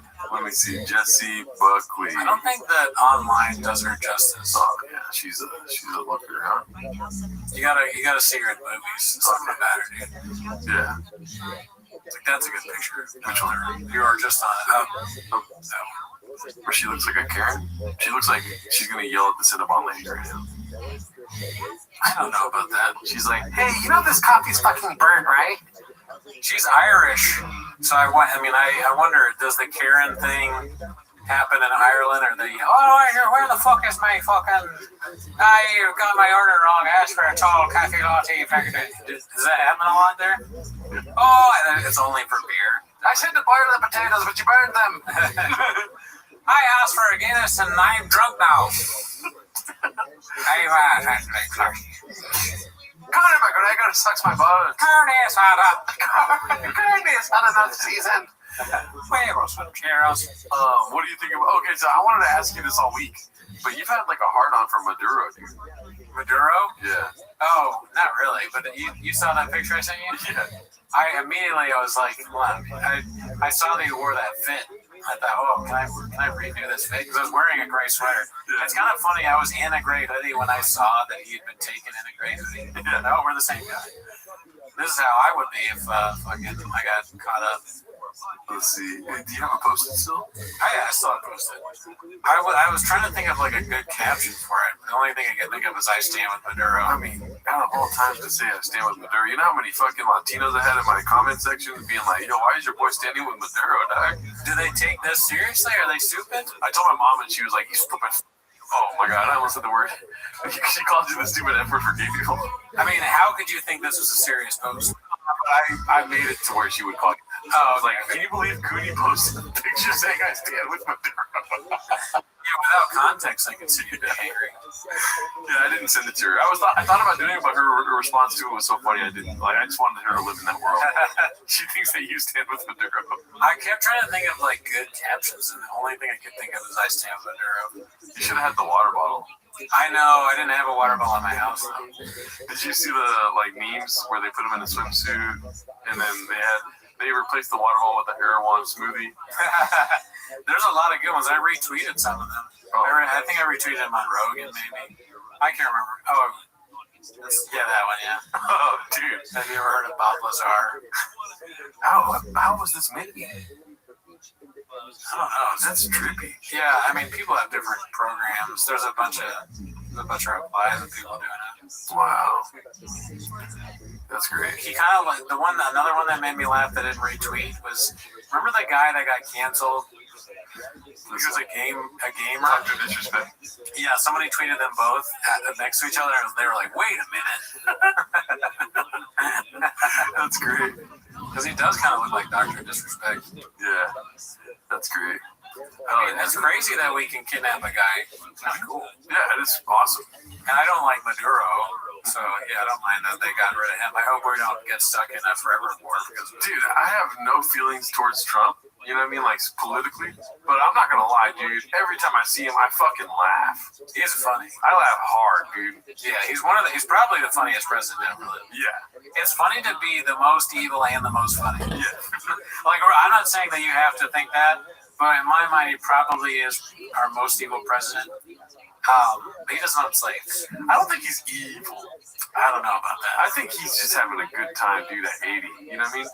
But his good time has a lot of implications. You know what I mean? For sure, it comes off as not good. Yeah. I don't think he's evil, though. I think he's just out there nutting around, dude, and then people behind him maybe are evil, for sure. Definitely there's people in his circle that are evil. Maybe he's just crazy. If he's a pedophile, he's evil, yeah. But he's not. There's not just that. He's been scamming people his entire life before he even got there. Come on. You never been scammed in your fucking life, dude? I have been scammed. Exactly. Everyone gets scammed, dude. Yeah, but I try not to scam others. What, he started daycares in Minnesota? I mean, he would do things like that if that was the money-making opportunity. You don't think Donald Trump would have like a bunch of daycares? Dude, if I had any ins on that, I would have been like, yeah, let's go. How much money do you need? You'd have a daycare center. Yeah. Gerardo's, they'd be like, what is that? Gerardo's? Gerardo's. Gelardo. Oh yeah, I've never dropped off at Gelardo's, but you'd never be able to like make any money because you get so mad. It's Gerardo. Gerardo. Oh my God. Why would you do that to me publicly?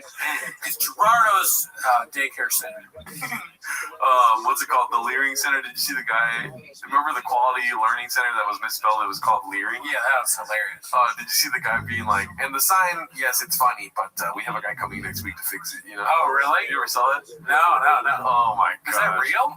Yeah. Let me try to find it. Hilarious, man. That is pretty bad. The Leering Center. You said that, and then they were like, they've actually been closed for a week. The Leering Center has been closed? The Minnesota city official said that the Leering Center was closed the whole time. Maybe. I don't know. Maybe. Dog, it's like an admin said that. I have to sign in. God damn it. Yeah, show everybody your password real quick. No, nobody sees this. But keep talking. What are you doing? I mean, I don't know. This is a thing that is very important because Gerardo actually... he's big in the daycare scene. I am, dude. I've been trying to start one, and then all this shit starts happening. You're an honest daycare owner. That you're doing it because you love children. Yeah. And you're very offended by the fraud that's going on in Minnesota and Washington and Ohio, dude. Don't get me started. Washington and Ohio as well. Yeah. Because you were thinking about you have daycare interests in those states as well. Mm-hmm. And an island, strangely an island that you own to yourself. Okay, here goes. The second thing is, which is kind of awful, is the sign. I like how he goes, yeah, the sign. Who you did this stuff. And then to be doing it in front of the fucking sign is so funny, dude. You mess up the site, we need somebody to do our site. He currently did it. We're having him work on it. We need him to correct the site. Why would they put it up? Dude. If it says something wrong on it, you don't put it up. We paid him to do the sign. He incorrectly did the sign. It's not like a website where you might put it up and not notice. Like, you're just like, how could you not see immediately that the sign was spelled wrong? You don't even have to click on anything. You know? It's just right there. It's like it makes it seem like you also didn't know that learning was spelled like that. Yeah, that's what it seems like. But who knows? The Leering Center, dude. I wonder if that's gonna become like a Merriam-Webster word now. Leering? Well, it already is, Daddy. Why? Leering? When you leer at something, that makes it look at it in a creepy way. Which makes it worse. Yeah, dude. That's not good. It's a legendary King Lear from Shakespeare. Oh, we looped back around, dude. Look at that. leering. You know when you're like leering at something? I think it's 2 E's. Oh, so it's not. Oh, yeah, you're right. Leering is likely a misspelling of learning. That's great. Yeah, so leering is not a word, so. Yeah, I think with 2 E's though it is, right? Probably, but that's not how they spelled it. Yeah. I'm trying to dig underneath the surface, dude. I told you months ago we need to introduce more conspiracy theories into the podcast, dude. Well, my conspiracy theory would be that the whole thing is probably just propagated by trying to get, Epstein out of the news. So they were like, what should we do? Oh, there's already cases going on against Somali daycare, so we'll just say that that's what's going on everywhere is a daycare thing. So people talk about that instead of the fact that, we have a president that tried to stop Epstein stuff from coming out and is destroying America. Well, either way, dude, no matter how you flip the coin, 50-50 chance, right? What a time to be alive, dude. You know what I mean? I mean, definitely. For them? For watching this show? Oh, yeah, that too. Dude, we're putting out episodes. The government's fucked. Everything's falling apart. California caught fire earlier last year. You know what I mean? But it didn't this time. Not this time. We're raining every day, Daddy. I hope it's raining right now. Yeah, I like that. Keep that up. Dude, what a time to be alive, huh? People ask me all the time, when would you be alive right now? Definitely, I would want to be alive right now because of all the cool stuff going on. Yeah. Even the basic shit, like the sandwich I had at Mavy's the other day. Couldn't get that. Couldn't even get that in the 80s, probably. Yeah, dude. The fucking, what's it called? I had pozole for 2 weeks straight and tamales, dude. Are you kidding me? Do you know what's funny? I was in a grocery store and I saw some canned stuff.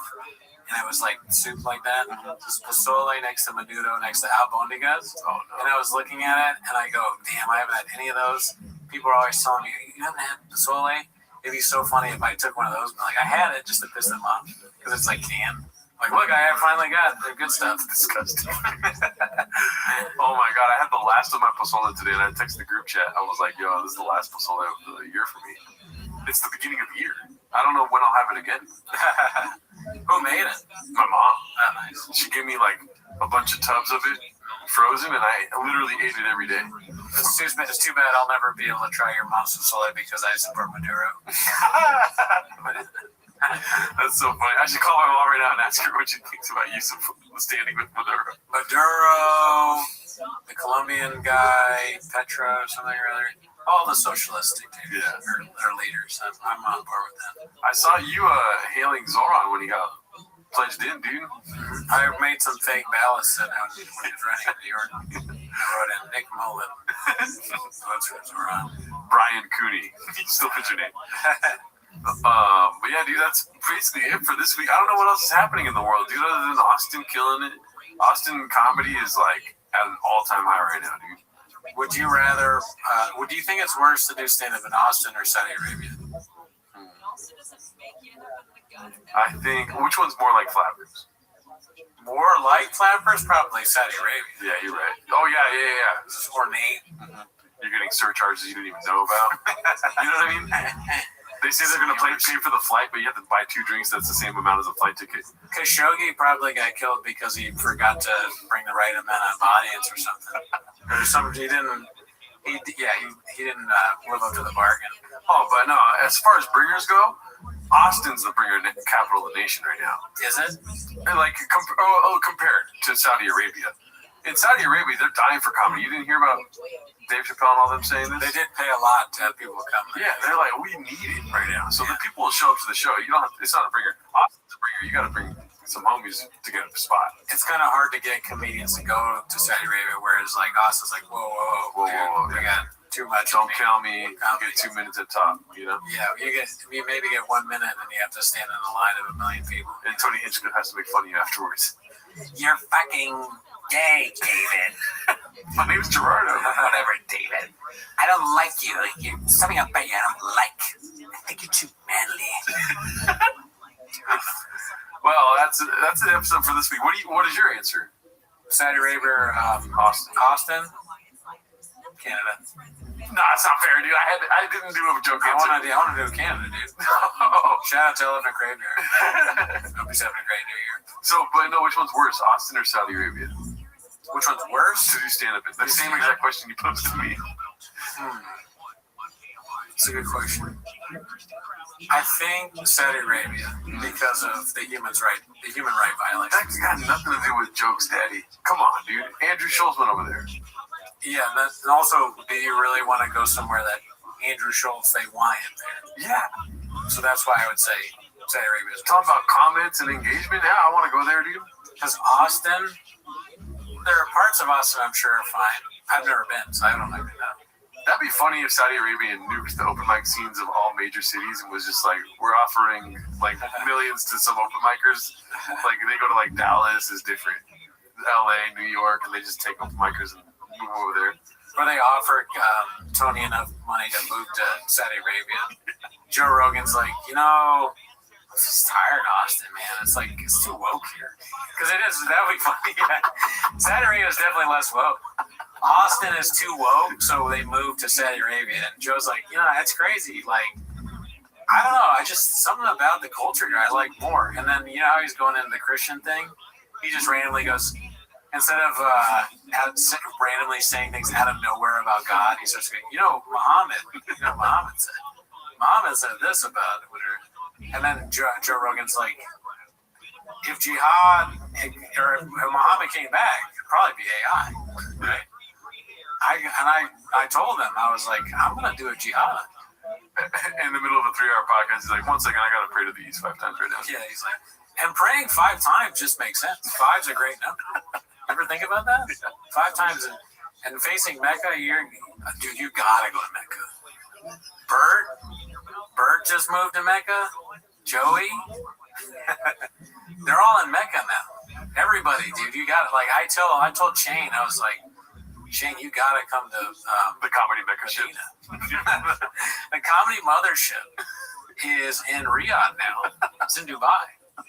It's all over. We got like some of the best comics there. We got so many different kinds of comedians there, dude, and it's all original shit.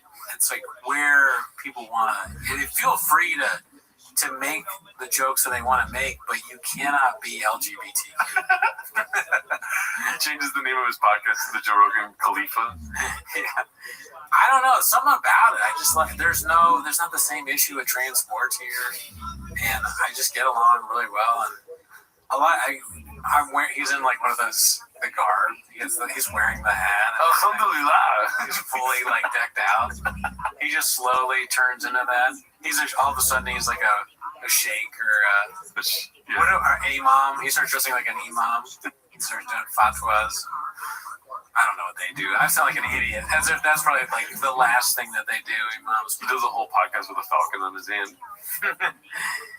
You read this book? Have you read this book? It's the Quran. Every time people come in, he's like, I got you something. And then they don't drink anymore. Elon, there's no whiskey for him to drink, no smoking. I just don't really like weed anymore. I don't like drinking. It just seems to kind of go against how I feel as a Muslim. As a Muslim man. Joe, what's your favorite, like, where do you go? Like, where are you going on tour? Well, as a Muslim, I really feel like Dearborn, Michigan is better than Schultz territory now. I really feel like Dearborn gets me. These are my people. And I don't know, man. Some politics, like, I don't know, Trump, he's just not what I voted for. What I voted for was kind of like what Ilhan Omar's doing. What's her face? Love that one. Look, I'll be honest, I'm a Muslim. I'm an Islamic Muslim guy. Joe Rogan is a Muslim. If there's one thing you gotta know about me is that I fucking love the Quran. Put my hand on it. Swear me in. Zoran Mamdani is my favorite politician.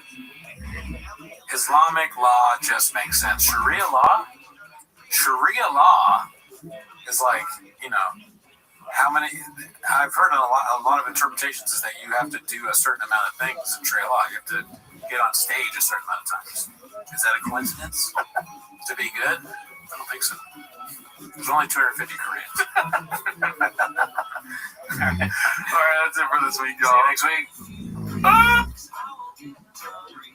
Everywhere on the iHeartRadio app. Time for a chance for you to win $1,000. Now is your chance to win $1,000. Just enter this nationwide keyword at our website. Check. That's check. CHECK. Enter it now at KFIAM640.com/cash. Powered by Sweet James Accident Attorney. If you're hurt in an accident, winning is everything. Call the winning attorneys at Sweet James.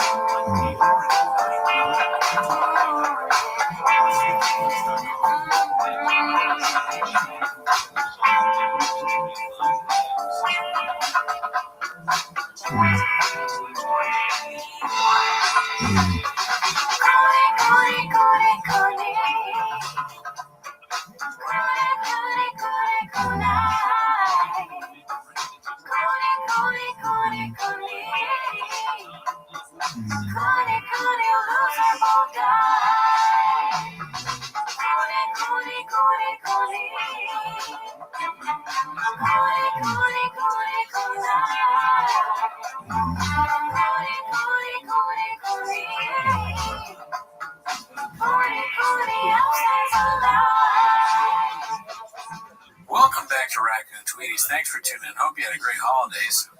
As always, join the Patreon, join the Discord, join the Reddit. Maybe you want to give a gift to old Gerald and Cooney and join the Patreon. I don't know. I'm just throwing it out there. But anyways, that's not why they're here. Oh, I forgot to mention on the Patreon, you get early access of our other show, 10 Minutes of Shop.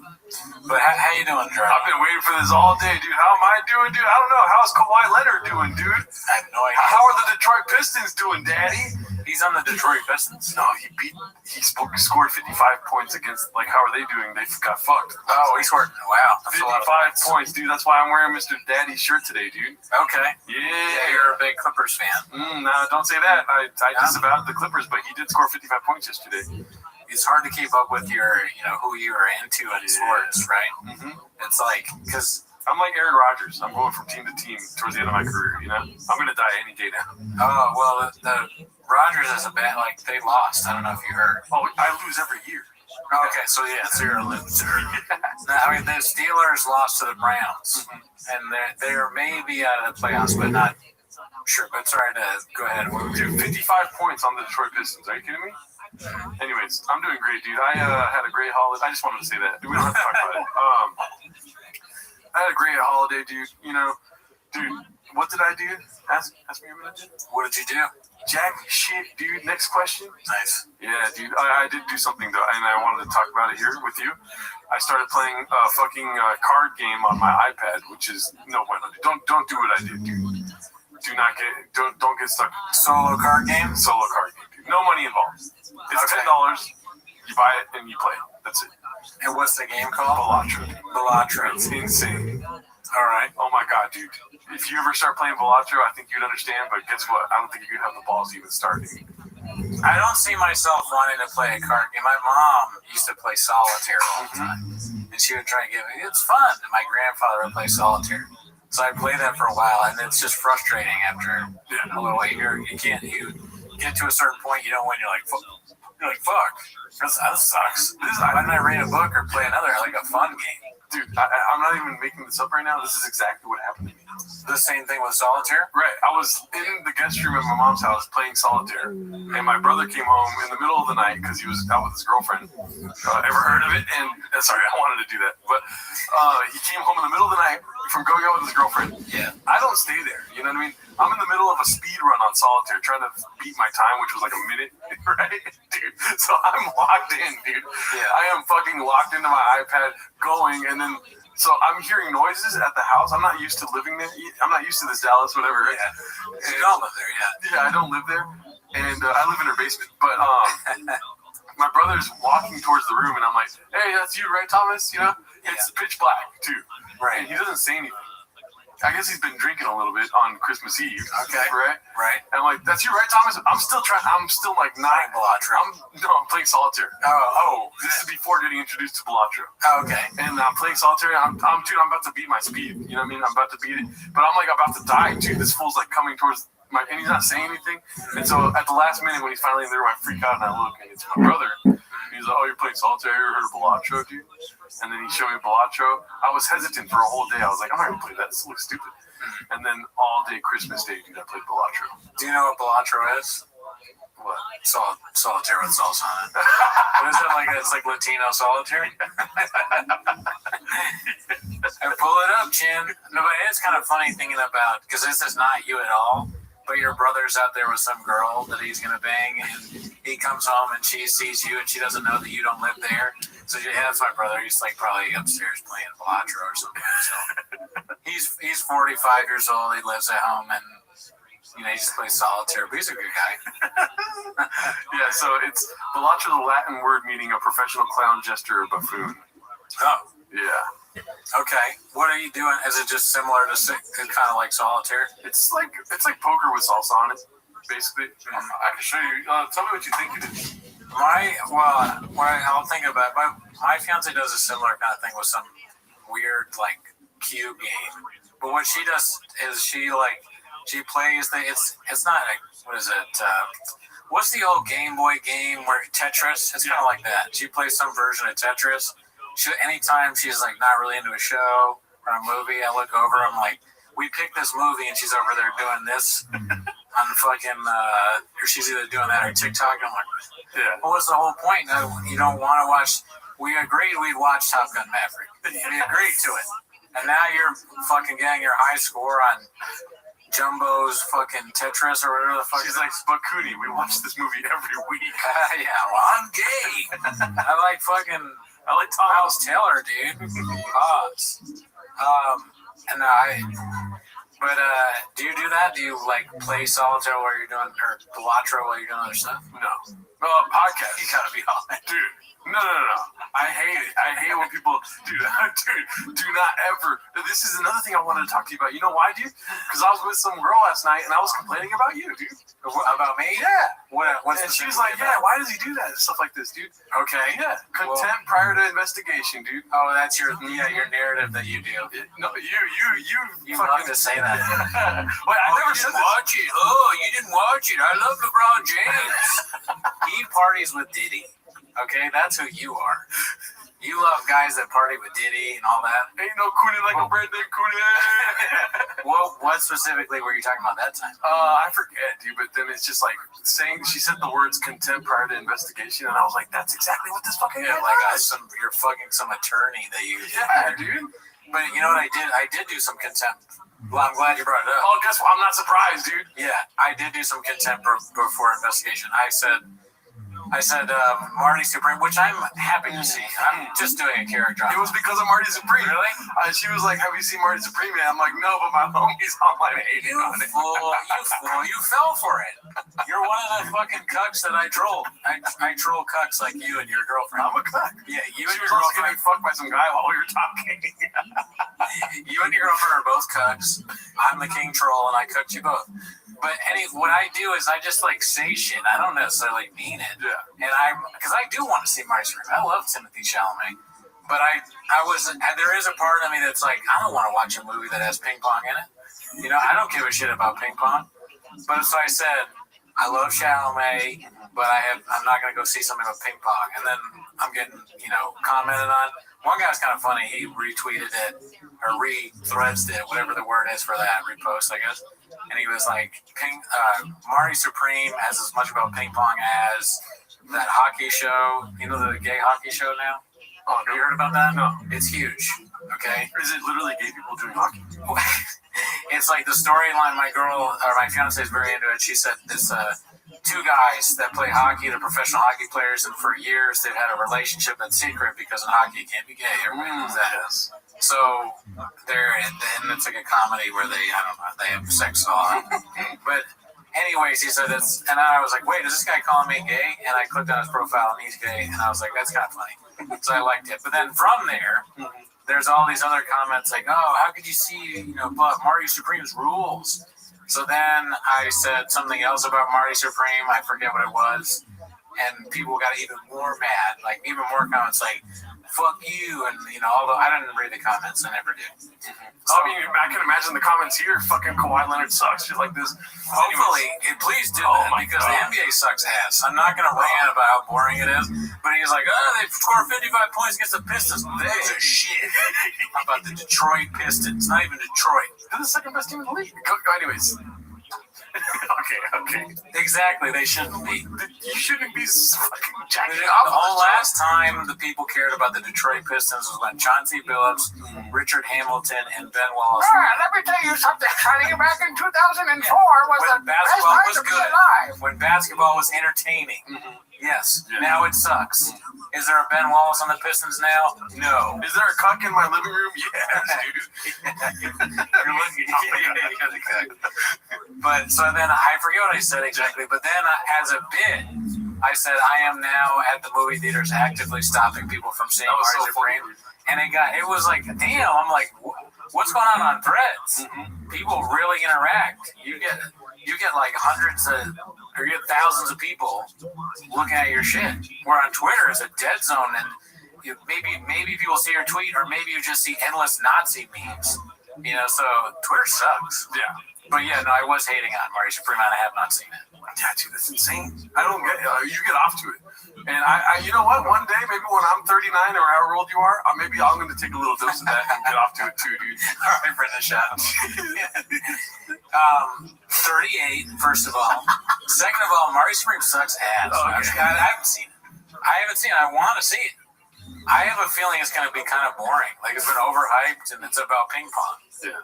Granted, it may not all be about ping pong, but how can it be that good if ping pong is what the guy does? I'm starting to understand why you get off to it. You are a troll.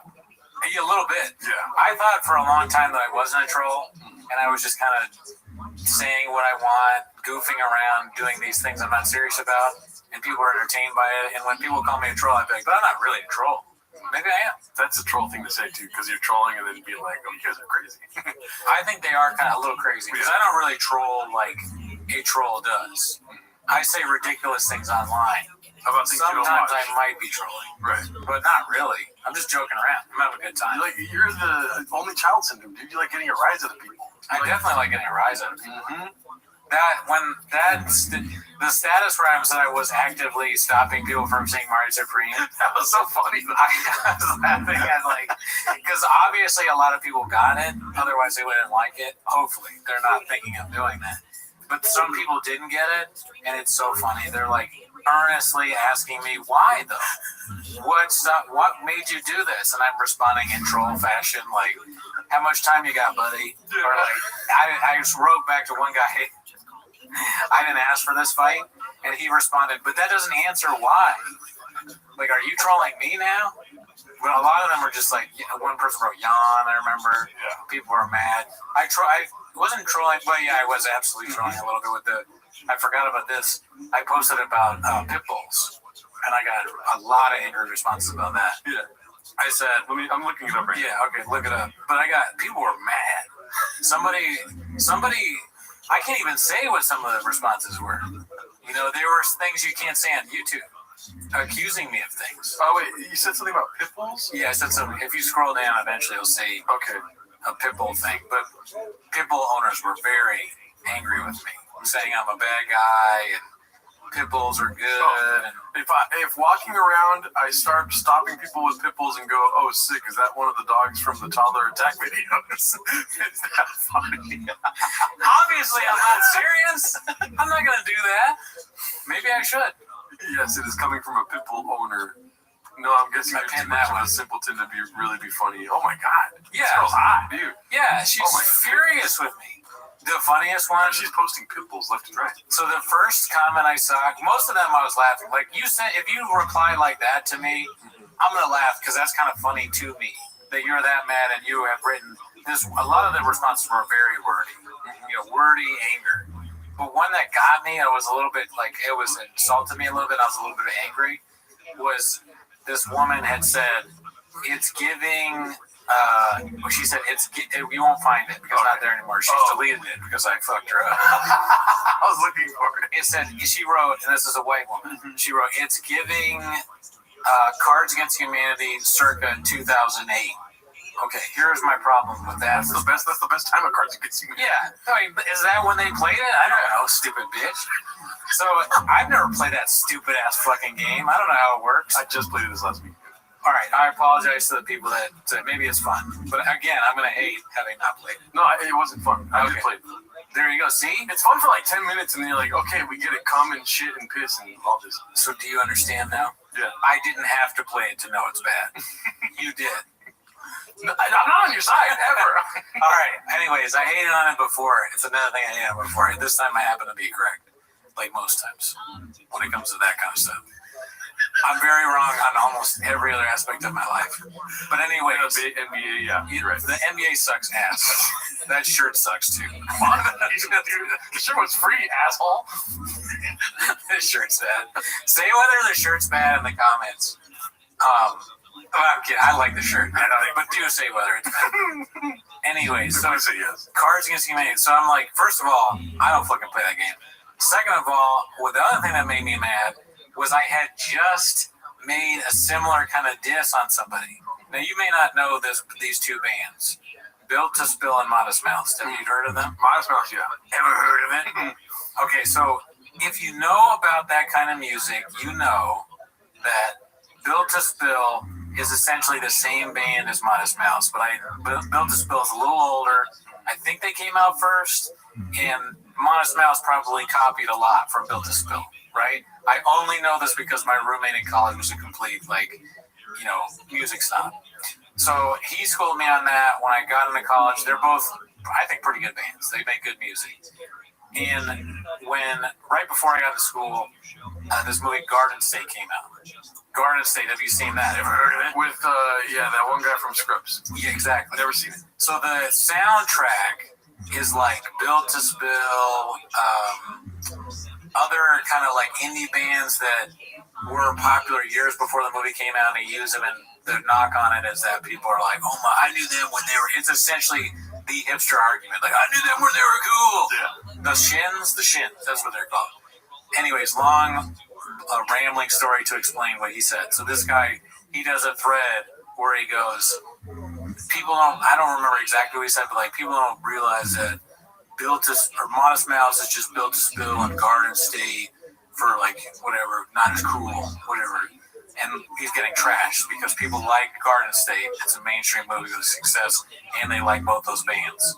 So I replied, are you there? I have 2008 on the phone. They would like to talk with you, because that take is from like 2008 or even earlier, really, 2006. Yeah. So I had just read that, and I was pretty happy with myself because the likes were rolling in. Okay, trolling. And so I read this stupid bitch's response about fucking Cards Against Humanity, and she's using my same joke structure to come at me. But it's not funny this time. And you got violence in your And she's getting all these likes. So I'm getting pissed off because this is not funny. This is not a good reply, and it's getting all these likes. So I'm very angry. So angrily, you're a numbers guy? I'm a numbers guy. Angrily, I search, it's giving. What is that? What is that? And this whole thing about ChatGPT is like, it's AAV or whatever you say, like black, I don't know what that is like the abbreviation for, but it's not white. It's like, so what I'm saying is cultural appropriation. Cultural appropriation. She is culturally appropriating this thing. So I screenshot that and I replied with just that she's culturally appropriating. I'm thinking, I got her. And then that even makes people even more angry. Damn, all these white know how people, to fucking nuke liberal minds, dude. Yeah, all these white people are like, what does that mean? What does that mean? What do you think it means, you stupid bitch? It means exactly what it is. You stole. You're Andrew Schultz. Don't come at me with your Andrew Schultz thing. It's giving. Sure. I got pregnant because I came on the back door. Yeah, that's you. Yeah. Watch Andrew Schultz doing jokes about Latinas getting pregnant. That's you. And then one guy writes like, "Good job, white savior." I'm like, now you don't even understand. You don't even get it. I'm making fun of that. So there's all these comments. One guy got a lot of likes. I don't know. On that thing, being like, your response was, this joke was not funny, and your response is even dumber. Go back to Facebook and cry. Threads, there's no understanding of irony. People completely miss what you're saying. I've heard people say that on Threads. they get like you do a joke and people want you to explain the joke. It's after a comedy show. What does that mean? They get mad. They think it's like serious or they have questions. But that's kind of that's the beauty of Threads now. Yeah, it's giving 2025 for sure. Yeah. So one person wrote, "It's giving something to get back at me." I'm like, you're also white. All right, you are white. Okay, I've never liked It's Giving. I've never liked it. No, I mean, well, I don't know what I feel about it, but I don't like it coming from somebody who's just culturally appropriating. Another thing I fucking hate, and I couldn't handle it. Blood before mud, whatever the fuck that means. I don't know what the fuck that means. Blood is thicker than mud, or some shit like this, right? I've never heard that. That's weird. But no, I like that though. I'm using that unironically. Oh, okay. But I'm saying that's true. Yes, families, everything. All these people say these things. I'm not thicker than water. Right, something like this. Is that right? I think it's. But Fernando Jones is a blues artist from Chicago. I had a relationship with him way back when I was playing music. Not like that. You just thought of me fucking a dude right now. Dude, that's gay as hell. But anyways, he has a song called "You Had to Think About It." I don't know if there's a song he made called "Blood is Thicker Than Mud." So it's a phrase it's getting stuck in my head. Yeah, he wrote it. What I'm trying to say is that my little cousin, my older cousin, would always say I'm dead whenever he would be laughing at something I said. Oh yeah, and one day I had to confront him and be like, dude, can you stop saying that? You're dead. You're dead.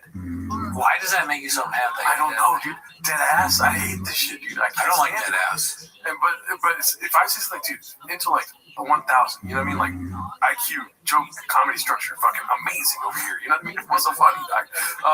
Anyways, but I'm pumping out the goods, dude. And he just flat face goes, I'm dead.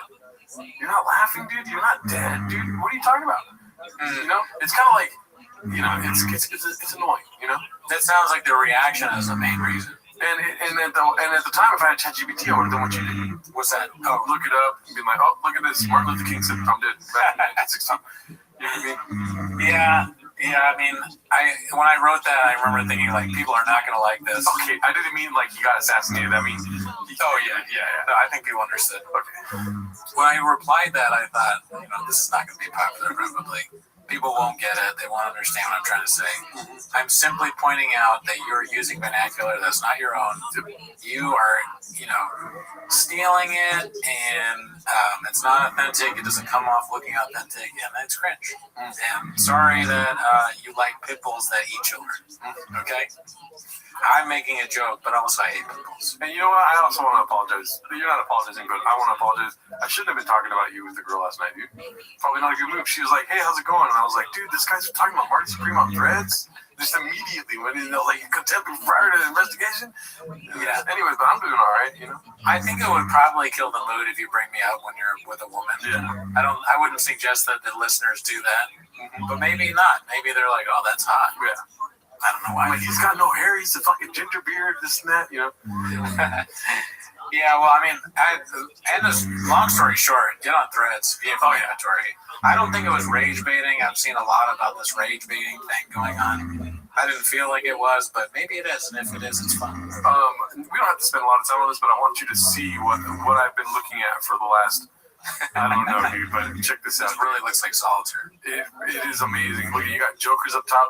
This guy's never there, so just don't pay attention to him. Right. But look, you got jokers up top. They work together, dude. So this joker's working with that joker, with that joker, with that joker. You gotta try to beat the score. Let's see, a little higher levels. You got the shop where you buy the stuff, dude. It's fucking incredible, dude. It is the best game I've ever played in my whole life, dude. It's just. It's I don't know. There's something about it that's speaks to me, dude. And in the comments, if you guys are playing Balatro, dude, hit me up. I'm down to talk with you on Discord or something. Fucking let's play Balatro all night long, daddy. Anyways, okay. So yeah, an ad for Balatro. It does look like kind of a gambling solitaire of some kind. Oh, there's no gambling though. It's just one-time payment for the game itself.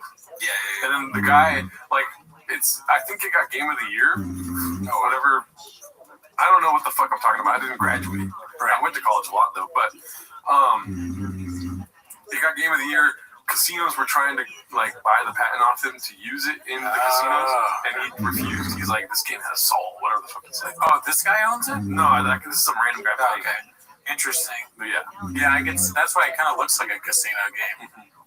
But anyway, so back home, I have an admission. I already told you about this a little bit. But, I'm so excited to talk about it. Yeah. So I wanted to hang out with my friends, and I texted Othman.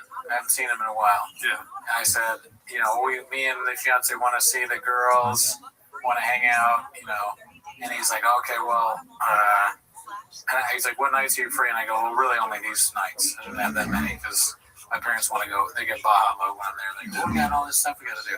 Yeah, DC's different. Different. That's my time. I always say that's my time, Dallas. I'm talking to my mom and dad. So he's like, how about we can do the 27th, but we're going to a comedy show that night. I know it sucks. He said, I know it sucks. He's like, it's a bad bit, but do you want to go to a comedy show with us? I go, yeah, sure. I won't give a fuck. I have some feeling I want to go to the DC Improv. Ever heard of it? And so she's like, yeah, of course. So we're like, yeah, let's go. And we also wrangled in blue shirts too. Oh, hell yeah. So, I mean, I don't know. Hopefully not. He drove us there. So Othan, he goes, but one thing though, like the comedy show is Martin Amini.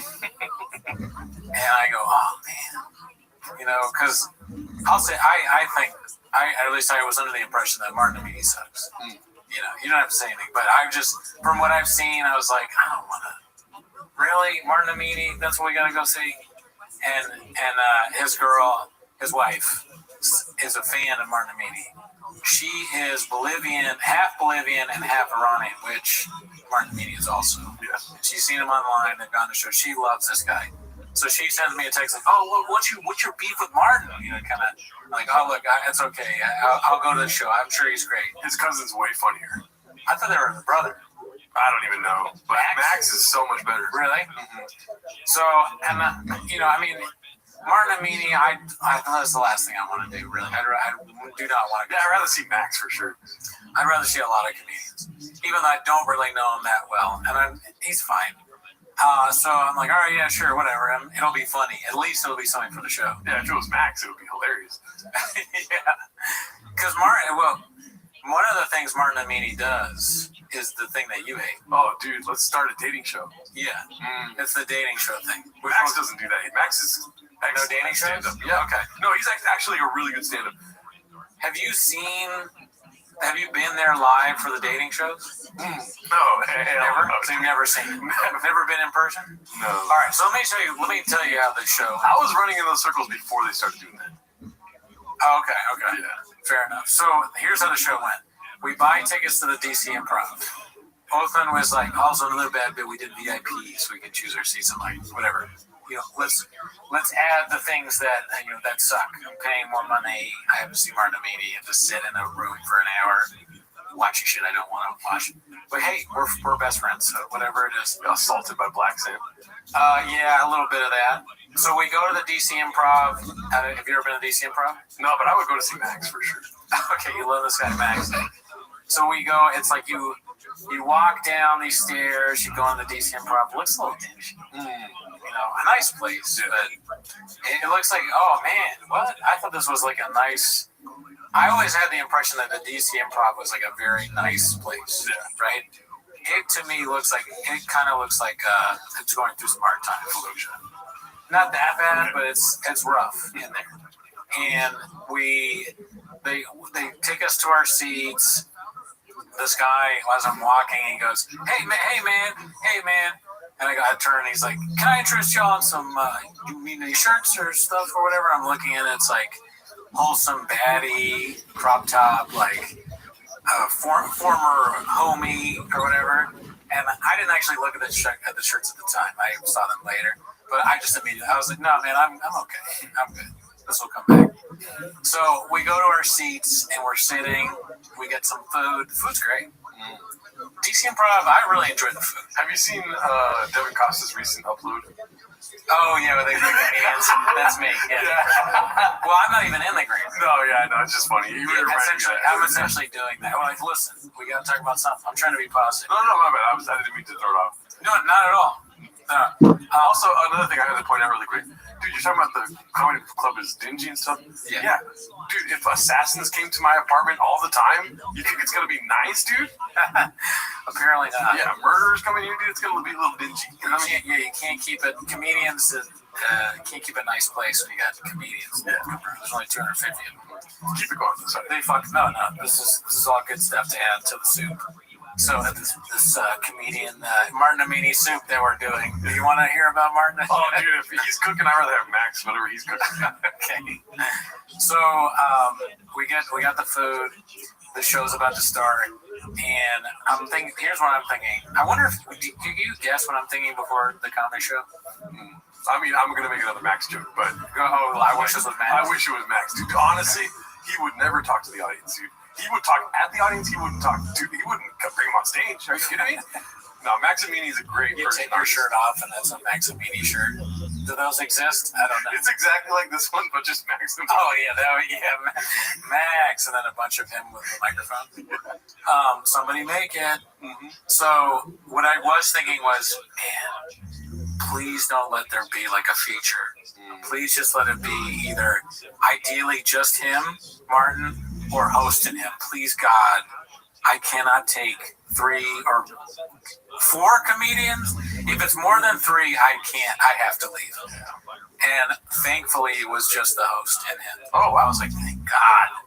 So the host comes up, and it's the guy that was selling the t-shirts. Mm-hmm. You know, of course it was, right? Does it surprise you? Justo. Okay. So Justo. Yeah, because Martin, it doesn't work with anyone that he always works with. You know what I mean?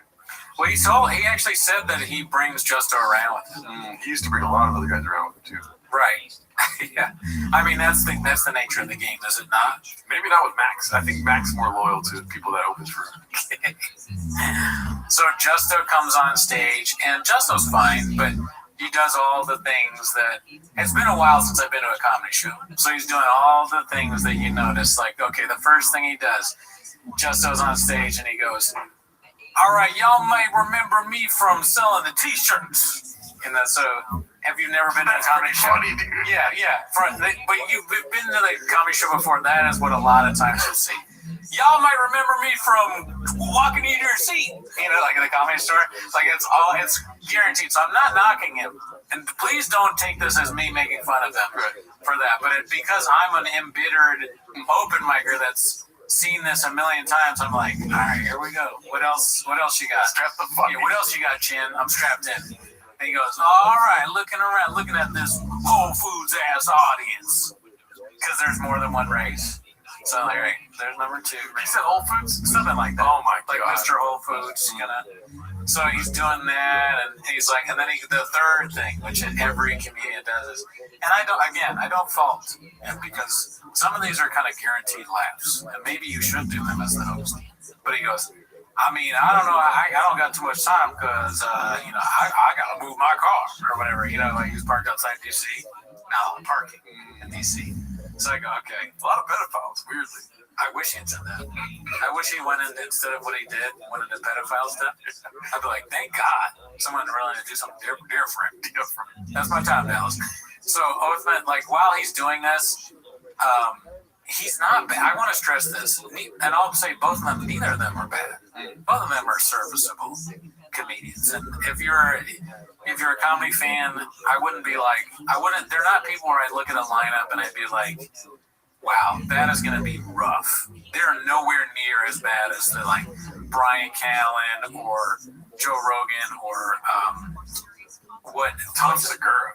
Maybe we got to add him to the list. I haven't seen him recently, but I was thinking what Jim Brewer has become. Oh yeah. So those are like active. When you go see or when you watch their stand-up, it's like active pain, where you're just like, I cannot. This hurts to watch. So Justo, Martin Amini, they're fine. So, but anyways, Justo's doing his. All right, you feel free to see Max, dude. I'm telling you. I mean, dude, honestly, you're trying to endorse 2 shitty comedians. If you ask me, sorry for cussing. If you ask me who to see, say Max Amini. Max Amini is so goddamn funny, dude. So Justo's doing his bits, and they're not that great. And Oathman turns to me and he like taps my knee while he's on, and he goes, "What I tell you, stand up sucks ass." Oh, yeah, it does. It really does. It's not very good. But Justo does a few bits, you know. He does some kind of funny crowd work because the audience is a little rowdy. Martin's crowd is a little rowdy, right? You know what I mean? Disrespectful people. Yeah. So he's doing his bits, and I'm like, it finally stops. Thank God. And he's, are y'all ready for Martin Amini? You've seen him on YouTube. You've seen him on TikTok. He's famous all over the world now. Give it up for Martin Amini. All right, so do you know what the first thing, I wonder if Martin's ever done this before. The first thing he does. He calls his girl spicy. No, his girl was there, though. Yeah. So first thing he does, and I don't know if this is a plan or not, okay? But he reaches down under the stool, he pulls out a thing of Windex, and he's like, what is this? Who left this here? What? Oh, man. They have Latinos, because it's a Latino show, they're going to... Bro, I hate Martin Amini with all my soul and heart, dude. Has he done that before? I don't know. Windex? I watch a lot more Max than Martin, for sure, though. And so, no, dude. Okay, so he did the Windex thing, and I go, oh, God. Whatever, it killed. That killed. And, you know, he's fine. He did an okay job. My knock on Martin is he does the thing where it's more, I've been trying to think of a way to describe it. And I think the closest I've come is reaction comedy, where it's, he says something, and then it's his reaction to it, like, you know, like whatever that's more of like a white guy reaction, but that in his way. So this guy said this, and I was like, and it says that over and over again. Yes, but I'm gonna compliment it because a lot of people have said that Matt Rife is good at crowd work. I disagree, but I see where they're coming from. Martin Amini has crowd work down. He does. His responses, do I want to see that? Not particularly. But the crowd work was not bad. He was good at it. It was the second best part of the show. Third best part of the show, I hate to say it, dating part. The dating part was the most fun of the show. It's a blast to be there. It was good. Yeah. It was really good. He does the, he also seems like, I don't know, he was nice to the crowd, you know? So I love people that are nice. Yeah. No, really, like when I meet... Sorry, I wasn't going to bring him up again, but yeah. No, but when I'm in public and I meet nice people, I'm like, this is awesome. Yeah. And whenever somebody's nice to me, I go, you should do stand-up comedy. Yeah, I agree. We should do stand-up comedy. I don't agree. Okay. So, we should tell the crowd that the people listening, what the dating thing is. Oh, okay. It's not Max Amini. It's like complete opposite, not funny. Online, not funny.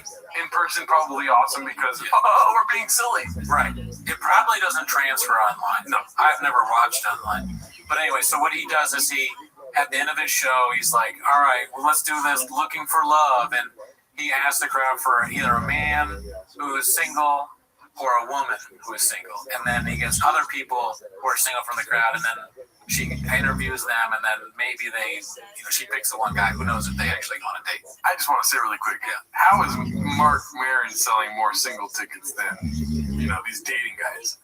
Oh, right, because you want to, It sounds like a bunch of lonely people in the audience, dude. I'm just kidding. Because most of the people there are super fans of him. Imagine a sad life like that, dude. Yeah. Dude, all you have to look forward to is a Martin Amini show. Well, they're not alone. They go with other people. Yikes. Other people that look forward to this, dude? I'm, full-blown contempt before prior to investigating stuff like this. Yeah. Shit, fuck that. Okay, so now you see where I'm coming from when it comes to contempt before. I mean, I hung out with Martin Amini a lot, but I also had contempt before. I mean, I've only seen small snippets of Martin Amini. I have experienced Max Amini live, and that shit was like a spiritual experience, dude. Very funny. Seriously, probably one of the best comedians I've seen live. I think you're headed towards a Reddit meme with all these Max things. I cannot impress upon you enough how fucking funny Max is. Bring on the Reddit. It's insane that they're related. Guys, these guys don't do comedy the same way. I mean, that's what he does. And so, anyway, so he did a set, and I'm trying to remember, but we were just talking about the dating show, but now I want to go back. Was anything really memorable about the stuff with his dating routine. Before, no, the dating thing I want to talk about, but the routine itself. I went to the bathroom and part of it because my neck was kind of hurting and I wanted to take a shit. Okay. So take a shit during his half of the set. But the dating thing. So he calls this girl. Well, first he does a guy, and the guy is kind of like a player or whatever. So the guy comes on stage and he seems like a player, and he says something about having a passport. He's like, "Oh, you one of the passport bros?" And so they're like, "I don't know. Should we have this guy? Should you have this guy?" And there's this old black lady that's in the front with her husband, and he's like, "What do you think?" He's been asking people, "Should we keep this guy?" He's like, "What do you think?" And he's like, I don't know. She's like, what does that mean? And he's like, "What do you mean? What does that mean?" She's like, what passport, bro? I don't know what that means. And he's like, that's a guy that goes to different countries to use a passport to get like women and in other places and bring them back. And she's like, "Oh, hell no. So that guy gets voted off the island. Just that interaction of itself was the best part of the show. Oh, dude, then she saved the show. Then she was one of the people that saved the show, but the audience was kind of funny. So they diss him. They get this other woman. She's a nurse, black girl, and she goes on stage and she seems very smart, articulate, normal. You gotta have the person that you pick be normal, otherwise the audience is not with them. So she's very normal, and she describes what she wants, right? At a certain age, like 20, she's like 28 to something. And so she's like, I don't know, 24 to 32 or whatever it is.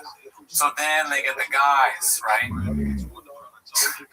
The guys are hysterical because they're so, like, maybe, but more sort of just like the ones that are losers are just clear losers.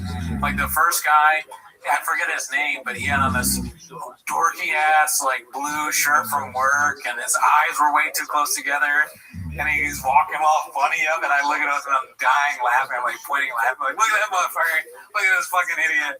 So he goes, all his answers are terrible. I think that I should be picked because fuck you fucking suck.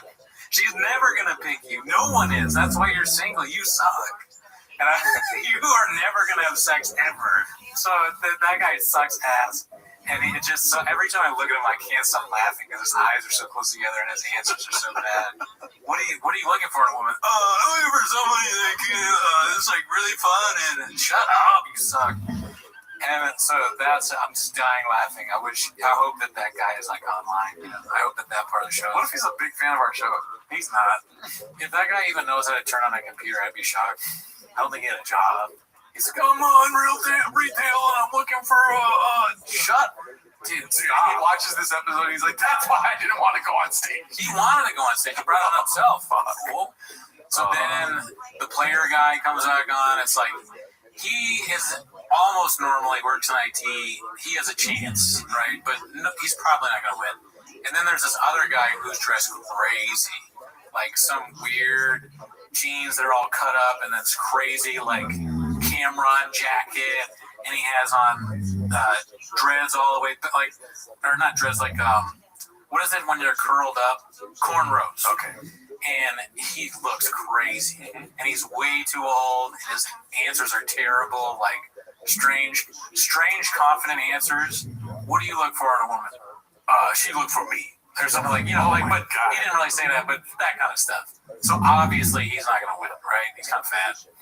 And then there's this other guy who's got he's a black guy, he's got nice, like, polo long sleeve shirt. His face is kind, totally normal looking, right? Kind of big, like a big dude, but maybe like he's yoked or what. I'm into this guy. I realize that. But what I'm saying is I'm evaluating these men for this woman who to me seems like a great woman. So I'm looking at him like, this guy, hopefully he's normal, right? Dude is totally normal, also works in IT. Every answer is like what a normal person would say, articulate, he wins. She immediately voted off the guy that was like, I will fuck her or whatever the fuck, like the guy with the weird clothes because he's too old. What's your favorite color? Pussy. Yeah. My favorite color is whenever I show her on our first date. What's happening? So she votes him off, and the whole thing was fun, but mainly just laughing at that one loser guy. because when you see a guy that sucks that much, you're like, I'm actually kind of cool. Yeah. You know, like It is inspiring. yeah, you're like, there are people like that. God, I hope he's okay. You know, like this is just maybe there are people nicer than me that will treat him with respect. I certainly won't. This is the guy like I fucking would rub my shoe off on. Right? If I had like trash in my shoe. Christ. Like, that's the most fucking 1800 thing I've ever heard you say, dude. Unfuckable loser. But I obviously wouldn't rub my shoe off. Right? I think about it, and he deserves it. He'd probably be like, "Thank you." Mm-hmm. You know. So the dating part was fun, and you know, if I was half Bolivian and half Iranian, and there was a comedian who was very famous, had a bunch of viral videos, same kind of thing from the same area as me, it would be hard to think I wouldn't be a fan. Yeah. Right? So he has an appeal. He's been able to get very popular on YouTube, you know, Netflix, and all the industry people don't give a fuck about it. But you know the beautiful thing about Maximini, and I'm not making a joke now, is that he doesn't need to whore out to social media. He has millions of followers, dude. And he's not even Bolivian. Gross. He's not. No, he's Iranian. I'm like, you know, they're cousins. They're a cousin or not. Okay. Well, he's so fucking funny, too. Yeah, I mean, it was fun to go to a comedy show again and see that. I mean, you went to a dating show. You didn't go to a comedy show. No, there was definitely stand-up dating. Like, all the things that I notice that I hate is probably things that I've noticed about myself. You know? It's not, for neither one of the performers, it's just not there yet. If it ever will be. But it's just not, they don't have the thing, and it's difficult. When you get into that conversation, you start sounding like, you know, Joe Rogan and the pedestrian civilian, they just don't get it. But stand-up comedy is very hard. To be actually good at it is different, right? So neither of them are there. They're still working it out, and I wish them well. You know, I wouldn't pay to see them, but wow. Yeah. I mean, wishes only get you so far, you know what I mean?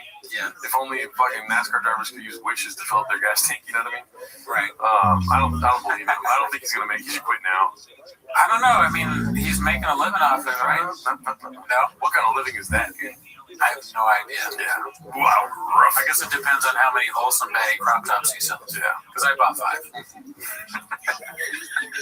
He got at the end of it, he's like, all right, so we got this merch, right? And you give one out for free. And he's like, what do you got? There was one guy that was in the audience from the Department of Defense. When he asked about, that guy was hilarious. Yeah. You know, he was going on, I was like, well, you know, I don't know. Oh, the Department of War. Yeah, he said that, he goes, well, it's the Department of Defense, you got another name now. And he's like trailing off. And that's where Martin was kind of good at crowd work. He was like, oh, really? Another name? Because he knows what the other name is. What is it? Kind of getting him the Secretary of War.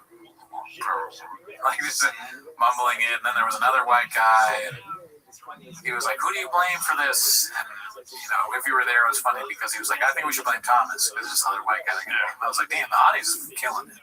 They are on fire tonight. But yeah, so and that's another credit to him. His crowd, some of them are very smart. Others were not so much. There was one guy that was like low key threatening Martin. It was, you know, that was another thing that was funny that happened. Martin was talking about like ICE, and this drunk Latino dude in the crowd was like, "Oh, you can't talk about that. You can't talk about that, Martin." And he was like, "What do you mean I can't talk about it?" He's like, "White people are here." And Martin's like, what are you talking about? He's like, well, no, white people are at ICE. He's like, no, you don't understand. But the guy was saying like that ICE was going to arrest Martin immediately, I guess. So while this was happening, I so wanted to take a shit. But I didn't get up because I knew if I got up there, he'd be like, there he is, he's the ICE guy. And I was like, that would be kind of funny though, dude, on a viral clip of me being called ICE. Maybe I should have done that. That was a failed opportunity. And I apologize to the show for that.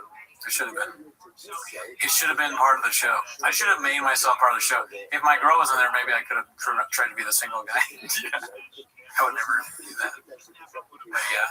Yeah, dude. I wanted to comment on something earlier in the show, but we didn't get a chance to. Just update to the audience. You know, I know you wanted to also tell them this. Yeah. You haven't taken Vyvanse outside of doing the podcast. Oh, yeah, I should have mentioned. Today is my second day of Vyvanse. Because the last episode was my first, and this is my second. You guys, numbers guys? I took it today. I still don't really see much. It didn't help me that much. But maybe if I take it more, maybe I'm on low dose. My blood pressure though did go down this time, so that's good. That's good. Yeah, so I don't think it affects my blood pressure. Knock on wood. What did you eat for Christmas? How much time you got? This is the unhealthiest period of my life. When I was mentioning how my blood pressure went down, it actually the first day back it was way up before the 5 years because of what I was eating. Speaking of coffee cake, which I wasn't thinking of, but I had a giant coffee cake. Thinking of coffee cake. My parents, they got this big coffee cake from Heidelberg Bakery. Ever heard of it? I ate it all. And then I was like, you guys want the rest of this coffee cake? I take it with them. They're like, yeah, take it, please. They don't want all this food. So I took it, I ate it on the plane. There was some left over, and I was like, well, diet starts Monday. I literally said that, and I meant it. I was like, I gotta eat it tonight on Sunday night. So I ate it. It was my last hurrah, but, coffee cake, steak, chocolate, donuts, cookies, anything you can think of, dude. I fucking force-fed myself that shit. Nachos at the club. Damn. Pretzels at the club. All right, so here we go. First of all, two things. So one thing first, tell the people what's on the ground right there, dude. Presents? It's a bag. It's a gift bag full of bimbo bread. That's what it is, dude. It's bimbo bread, dude. I know bimbo bread. Gancitos, fucking pound cake. Did I eat a whole pound cake last night? I don't know. You be the judge, dude. Okay, so you're on my same wavelength. For last night, I was. I was up till 4 in the morning eating a bag of bread. And anyway, second thing. What was the second thing? I forget. But it was important. Bruno's bag of bread. You said, look at the floor. What's in there? Yeah. Oh, I should have said the second thing first because that's always on my mind. Bimbo bread. My brain just got taken over by bimbo bread. Right. Fuck. You said something. Oh, coffee cake. Right. So coffee cake, dude. I go to these meetings, and somebody stopped showing up for 4 months. That wouldn't be a big deal. You know what I mean? Right. Rest in power. But they started coming back. This person would bring coffee cakes every meeting, dude, because they work at a coffee shop. Damn, that's crazy. I just found out I'm an alcoholic. Yeah, dude. And so they started coming back again, and oh my god, dude. And the first go around, they weren't talking about heating up the coffee cake. You know what I mean? But this time when they came back, dude, it's different. Dude. They said throw it in the microwave for X amount of time. Do that, dude. It's incredible. Oh my! I never done it before. I'm not a fan. My dad kept harassing me he was like, it's better in the microwave. I'm like, get out of my face. You like it dry? Just dry and cold. Yeah. Yeah. Listen, I'm just an open-minded person. I understand you're contempted prior to investigation. I know what it tastes like. That's something I had. I'm damn near flicking my dad off. That's ridiculous. What'd you say about it? Microwave? Fuck you. I'm eating the coffee cake. I don't need to wait. I need to make it more. Cookies is different. Sometimes you don't need to But a coffee cake's not necessary. Donuts, disgusting. That's the other thing, dude. My mom was making cookies, dude. What the fuck? She was making chocolate chip cookies, homemade, from scratch, and then she made fucking snickerdoodles. Right. You know what I mean? I don't feel comfortable saying that word, but it was so delicious every day of the week. Pozole, tamales, chorizo, burritos, dude. That was the extent of my fucking diet, and I have so much stuff left in the freezer in the fridge right now. Well, it's the holidays. That's why I tell myself, when you get back, eat a little different. Just make sure you have a bag of bimbo bread with you at all times. Oh, yeah. And then now I got bimbo up the ass, dude. And I was trying to give you some, but you were on this new kick of, I'm not going to eat that shit. No, I can't take any of that. I'm trying to slow it down for a little bit, get back in line. Yeah, I should have taken advantage over the fucking holidays. Yeah, shipped it to me. I'm going to be up till fucking midnight on New Year's Eve eating bimbos, dude. I guess I know. That's still technically not the New Year, so you can keep fucking, because on New Year's I probably eat a little unhealthy. Diet starts 2026, dude. Yeah, exactly. That's the other thing. Something very funny somebody pointed out to me this week is that it's going to be raining in LA on New Year's Eve, which is kind of awesome, dude, because there can't be no fireworks. Ooh. Isn't that fucking pretty dope, dude? Yeah, if they cancel out, that would be nice. I don't really want to hear the fireworks. I honestly, every time New Year's comes around, I'll make all the plans in the world, dude. I'll be like, oh yeah, we're gonna go, dude. There's this sick ass thing that's sick, and I want to sick and fucking go do that shit, dude. Let's New Year's. Yeah. And then when the night comes, I'm like, I don't want to do jack shit. I just want to stay home. It's the one day I can stay home and not do anything. Yeah, that's kind of where I'm at now. Plus, I think to have good New Year's, you have to be kind of cool. I'm not cool. I'm not cool at all. Yeah, I've not had fun New Year's. Oh man, I fucked that night, dude. I made out with so many chicks, and like, yeah, it's the best night of my life. No, girls didn't want to talk to me, and I left alone. Had to go home sad. Yep. For almost every New Year's story ends with that, or even there's been some times where people kick me out of the party because I'm so uncool. Yeah, dude. Who are you with? I'm like, all right, no, we don't care. You're gone. Dude, for me, I'm gonna kick it here and fucking electro all night, dude. That's all I got going on. And if there's no fireworks, dude, it's like, is this the apocalypse? It's like, it's too perfect to be real. If there's gonna be no fireworks and New Year's Eve. That's funny. I didn't really think about that. But yeah, you're right. That could make the perfect New Year's is where it's raining so people can't enjoy themselves. Yeah. And there's no fires in January, dude. You know what I mean? Oh, do you think the fires come from that? No, I think the fires happen because it wasn't raining. So like, it's gonna be, it's nonstop hurricane. Yeah. Dude, we got a great 2020. Dude, 2026, you're gonna be rich. I told you that, right? I've been telling everyone that. Yeah. People I don't even know, I just walk up to them, 2026, you're gonna be rich. That's nice. Now give me all your money. You know? Yeah. Bahamo. What song was that? I forget.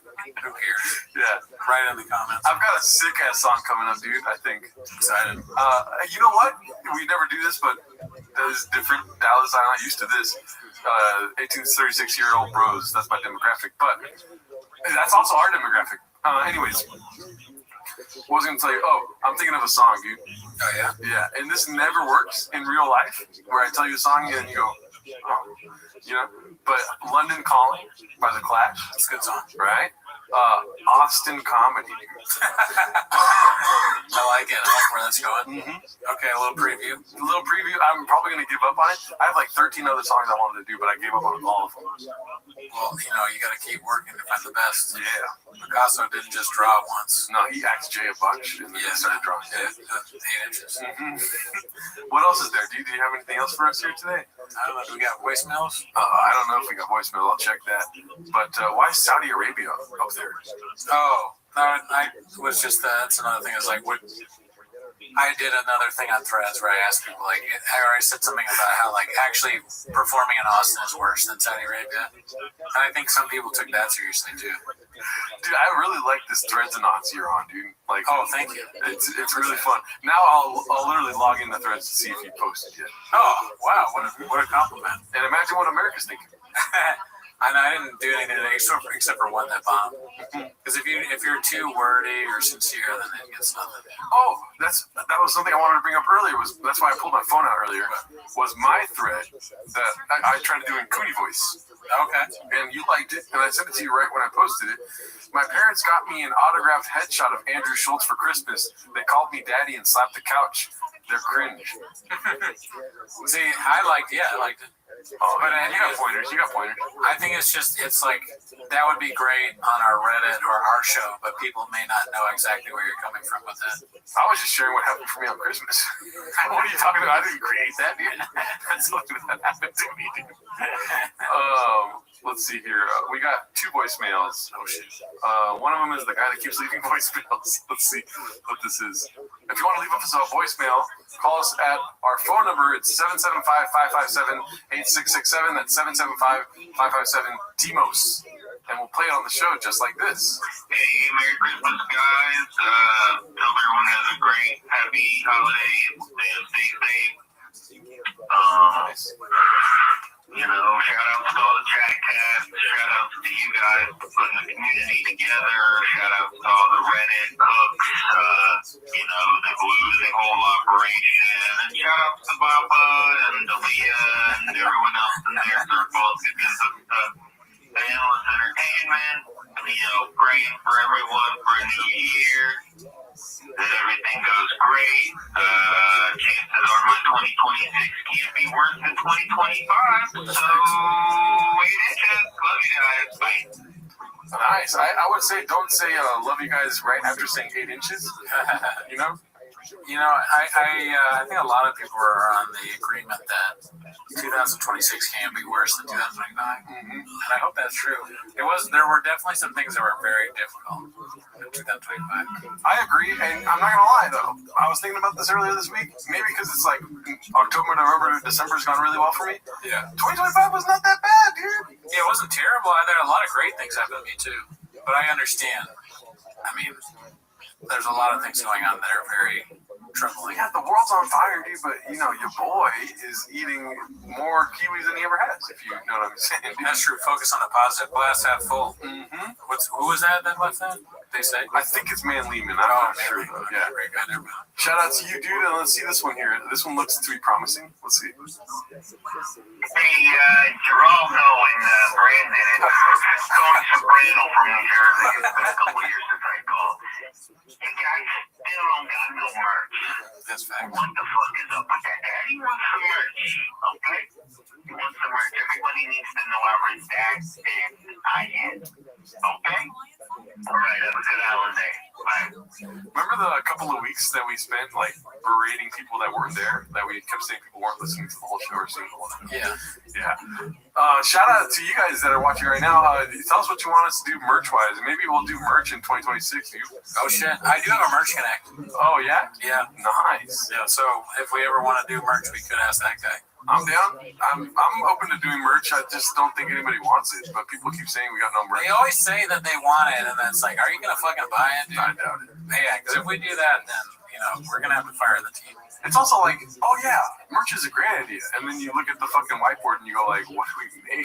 Like, no idea. Oh, I think we have ideas. Oh, like what? Tiny fridges? Oh, that's fucking hilarious. That is actually great. Dude, 2026, dude, guess what law went into effect in California, dude? What? The fucking, sorry for cussing, apartment landlords need to provide fridges. Should I hit up my landlord and be like, I need a bigger fridge? Yeah. Right? You definitely need a bigger fridge. Oh, not by any means necessary. Okay. But yeah, that's a new law that goes into effect 2026. It's a law against having fridges that small. Oh, dude, that's not what I'm saying. But the landlords need to provide fridges. Oh, well then, really? Yeah, and stoves. Wow. And I had to buy this fridge. That's why it's not as huge as I would want it to be. It's pretty big, but, you know. If a landlord provided you a smaller fridge, that'd be so funny. That'd be so fucking funny. But then a landlord provides you a fridge, and you're like, it's way big. It's so big. Mm-hmm. The landlord's like, what are you talking about? What are you talking about? Do you think, and we'll end here, but do you think the audience would accept me with the bigger fridge? Yeah, they would be happy for you. They almost don't accept you for this. This is embarrassing. Oh, come on. You're pointing like this, like it's fucking huge. It's that big every time you point up there. This is embarrassing, and it's part of the reason why people unsubscribe, because your fridge is so small. You have small shit. They like big stuff. Your fucking minuscule furniture is troubling. Well, hear me out, though, because these chairs are right size. Look at how much room I have right here. I was shocked and, not appalled. I was happy to see that you didn't buy, like, miniature chairs. Nice. You wanted, it wasn't your first choice. You probably wanted to buy fucking stools. And did I buy a Mac Mini? Yes. But what I was going to say is, do you think they'll make fun of me if I get a bigger fridge? I think they'll be happy for you. You probably will never live down how small that fridge is. It's too funny not to make fun of it. I fucking hate that Max can do that paint in my walls, dude. He was just trying to help you, dude. Yeah. Well, he was tiny, so he was short as that makes it even smaller. He was small. He was like, whoa, look at that shit. Pequeño más. Clarificadora, no tan chula. Alrighty, well, that's it for us, guys. Have a great rest of your days. See you next week. Bye.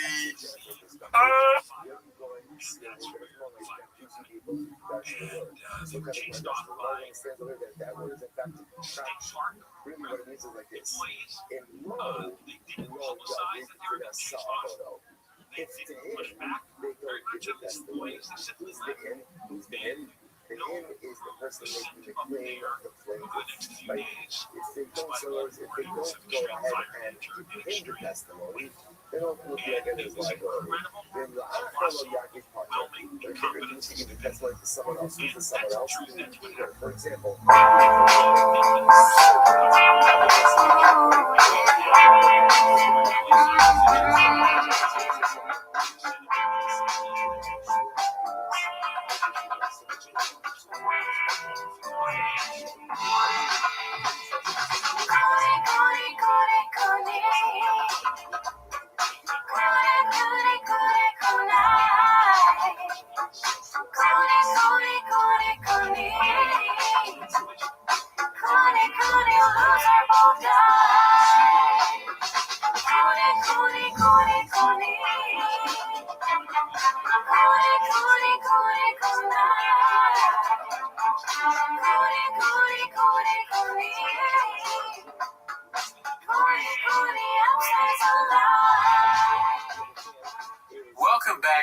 Raccoon Tweeties, thanks for tuning in. As always, join the Patreon, join the Reddit, join the Discord. Thank you to all the new Patreon subscribers checking out the music that we're cranking out. I think the music's been very good, Gerardo. Thank you. I want to ask you how you're doing, but before I do that, I was looking over at the rain. Yeah. And I don't know why I thought of this, but it's 4 letters. You know what else is 4 letters? Wait a minute. It's not 4 letters. Fuck, it's not. Where to start? What else is 4 letters, dude? I'm sorry, I'll cut that part out. No. What else is 4 That letters? was awesome. I did it on purpose. I'm white as shit now. It's not 4 letters. Why do I think it's 4 letters? So obviously not. Rain, R-A-I-N is 4 letters. That's true. Yeah. That'd be funny if that's how I thought it was spelled the whole time. I'm dyslexic. Graves. Yeah. Okay. It doesn't matter. I was gonna say it'd be funny if it said goon. Instead of rain, it was an energy drink called goon. Dude, what are you doing, bro? I don't even know why I thought of that. It's probably my brain not working because I'm on Vyvanse. But anyways, how are you? I do have to say something before we start. Okay. So I will tell you how I'm doing, but I think it's very important for me to do this. A lot of people listen to this podcast that they know it affects them personally. And I made a joke last week, and I usually don't apologize for jokes. You know what I mean? Oh, never. Everybody gets these jokes. You know what I mean? Every single person. Mostly black people. But the joke I made was that I haven't shit in 3 days, and a cousin of mine responded in a comment very concerned. It was a joke, by the way. It's not. You don't say ew to a joke. It was not real. Your cousin was worried. He was worried. He started reaching out to a lot of family members of mine, saying, what I just said. Gerardo doesn't poop. Yeah, he hasn't pooped in 3 days, and it wasn't true. If anything, I was pooping too much in those 3 days. So family reach out. Mm-hmm. Oh, Rosa, dude, me. Who else? Everyone, even my little That makes sense. Yeah. Cousins too. Mm-hmm. So like text, call, email. I don't know if you know about Mexican culture, dude. We're spicy. They're fucking assholes. So everyone reached out, asked me about my bowel movements, and I had to explain to each of them. And usually I don't like doing that because I like being funny, silly guy, right? So, anyways, I'm doing great. Thank you for asking. Does your family, like no one else has trouble pooping? But they probably do, which is why they wanted to hit me up. Advice? Do they give it to you? It's kind of like, you know how Christopher Nolan does things backwards? They were like, Doc, you don't want to be where I'm at. You know what I mean? Mm-hmm. You don't want to be shitting like me. You know, too much or not enough? Not enough. Not enough. Yeah. I actually learned a lot about my family, which is I don't want to take it back. I'm happy I made that joke. Mm-hmm. You know? Driving my son to baseball practice. So it's like, that's what's going on. It's family members driving their kids to baseball practice. They hear about, maybe they get a text or something. They hear about it. They go, hold on. Dude, papi. They pull over, or as soon as kids get out of the car, they call you. Yeah, not baseball. Okay, right. I mean, but there's no truth at all to that? No, I just silly joke time. It was just, the whole story didn't even happen. That's right. That's because you were trying to build up to because you hadn't pooped in so long, it was so gross at that girl's house. Right. I see. I did poop at the girl's house, but there's a whole other, You didn't need to not have pooped to be gross at that girl's house. And he just commented, I felt bad, you know what I mean? Shout out to you, Cesar, and now he's really concerned about what's coming out my ass, which he should be concerned about what's going in, Sharpies and stuff. Does he know about that? I don't know. Now he does. Now that I said that, he's watching this regularly, I think. Yeah, so he's a fan now. Mm-hmm. That's good. And Rosa, not one yet. No, definitely, hopefully not. Jesus Christ. Do you think he knows about the sharp? Oh my God, let's move on, dude. I don't know, but what if he starts tuning in now? Rosa knows about the Sharpie. Yeah, but no, dude, no. Really? No. And how can they watch the show and not know? Well, here's the thing, maybe they have like these trauma blocks. You know what I mean? They hear it and they're like, oh, I'm gonna throw that out, or else I'll beat the shit out of them. You know what I mean? You did this. You're just like a marker. A dirty marker. Do you think he does? Your cousin believes you that you didn't actually not shit? His comment made it seem like so. I wish I would have took a picture of the comment, but I was too busy wiping my tears, thinking that my cousin's worried about me. Mm-hmm. Did he offer you any specific advice? He said, "Dog, should I try to find the comment?" Yeah, I want to see what he said. How have you been doing? Do you go ahead and hit me with some of that? Okay, while you're looking this up, I don't want to bury the lead here. I took a Vyvanse. Oh, hell yeah, dude. Yeah, I finally got Vyvanse, and I took one, and I am tired right now. Yeah. I took it at, I want to say around 7, maybe 6:30-ish. Yeah. And then I didn't really notice much of a change. Yeah, I wasn't tired for a long time. Then I had sort of a crash out. I didn't drink any coffee today, so I think I'm feeling a little shitty right now, so it's either from the coffee withdrawal, the taking of Vyvanse, or just last weekend all I did was eat shit. Well, not shit. Not the best time to say that. Yeah, and right after that. But I just people were giving all this Christmas candy and stuff. I really just didn't leave the house. I watched Better Call Saul all day long, eating cookies that people gave me. So you finished Gilmore Girls? Yeah, we've moved on. Okay, I can't. And you're with Vyvanse, you're only supposed to take it if you have work or whatever. You take breaks of it. And this is the first time I took it was today. Okay. Never took anything else. Don't kill me. I never took it another time. So I'm not going to take it again for another week because I'm on vacation. Yeah. But I took it at work. I don't know. Have you ever taken anything like that? I probably have, but it was unbeknownst to me. The comments all said, "Don't do it; it'll kill you." Yeah. I feel fine. I just feel kind of like a headache. Yeah. So I don't feel like I'm addicted to it yet. We'll see. So I did find the comment. Do you want to read that for the audience there, real quick? You should be shedding daily. Going 2 or 3 days without one is not right. Get more daily fiber, seriously, and go get checked for a colonoscopy with your doc. No joke. And I know how my family speaks, and those last 2 words are very important. When they say no joke, doc. They're being for real. Yeah. So, interesting. I feel glad. I'm happy now. I was thinking about it all week. This is 5 days ago, as you can tell. It says right there 5 days ago. You're right. I'm glad I got that off. This seems like something I would write, because that seems like too much, right? 2 to 3 times a day. It seems like a lot. Yeah, he's shitting too much, I think. That's my numbers. Oh no, you're at actually this is rookie numbers for me. I'm way more than that.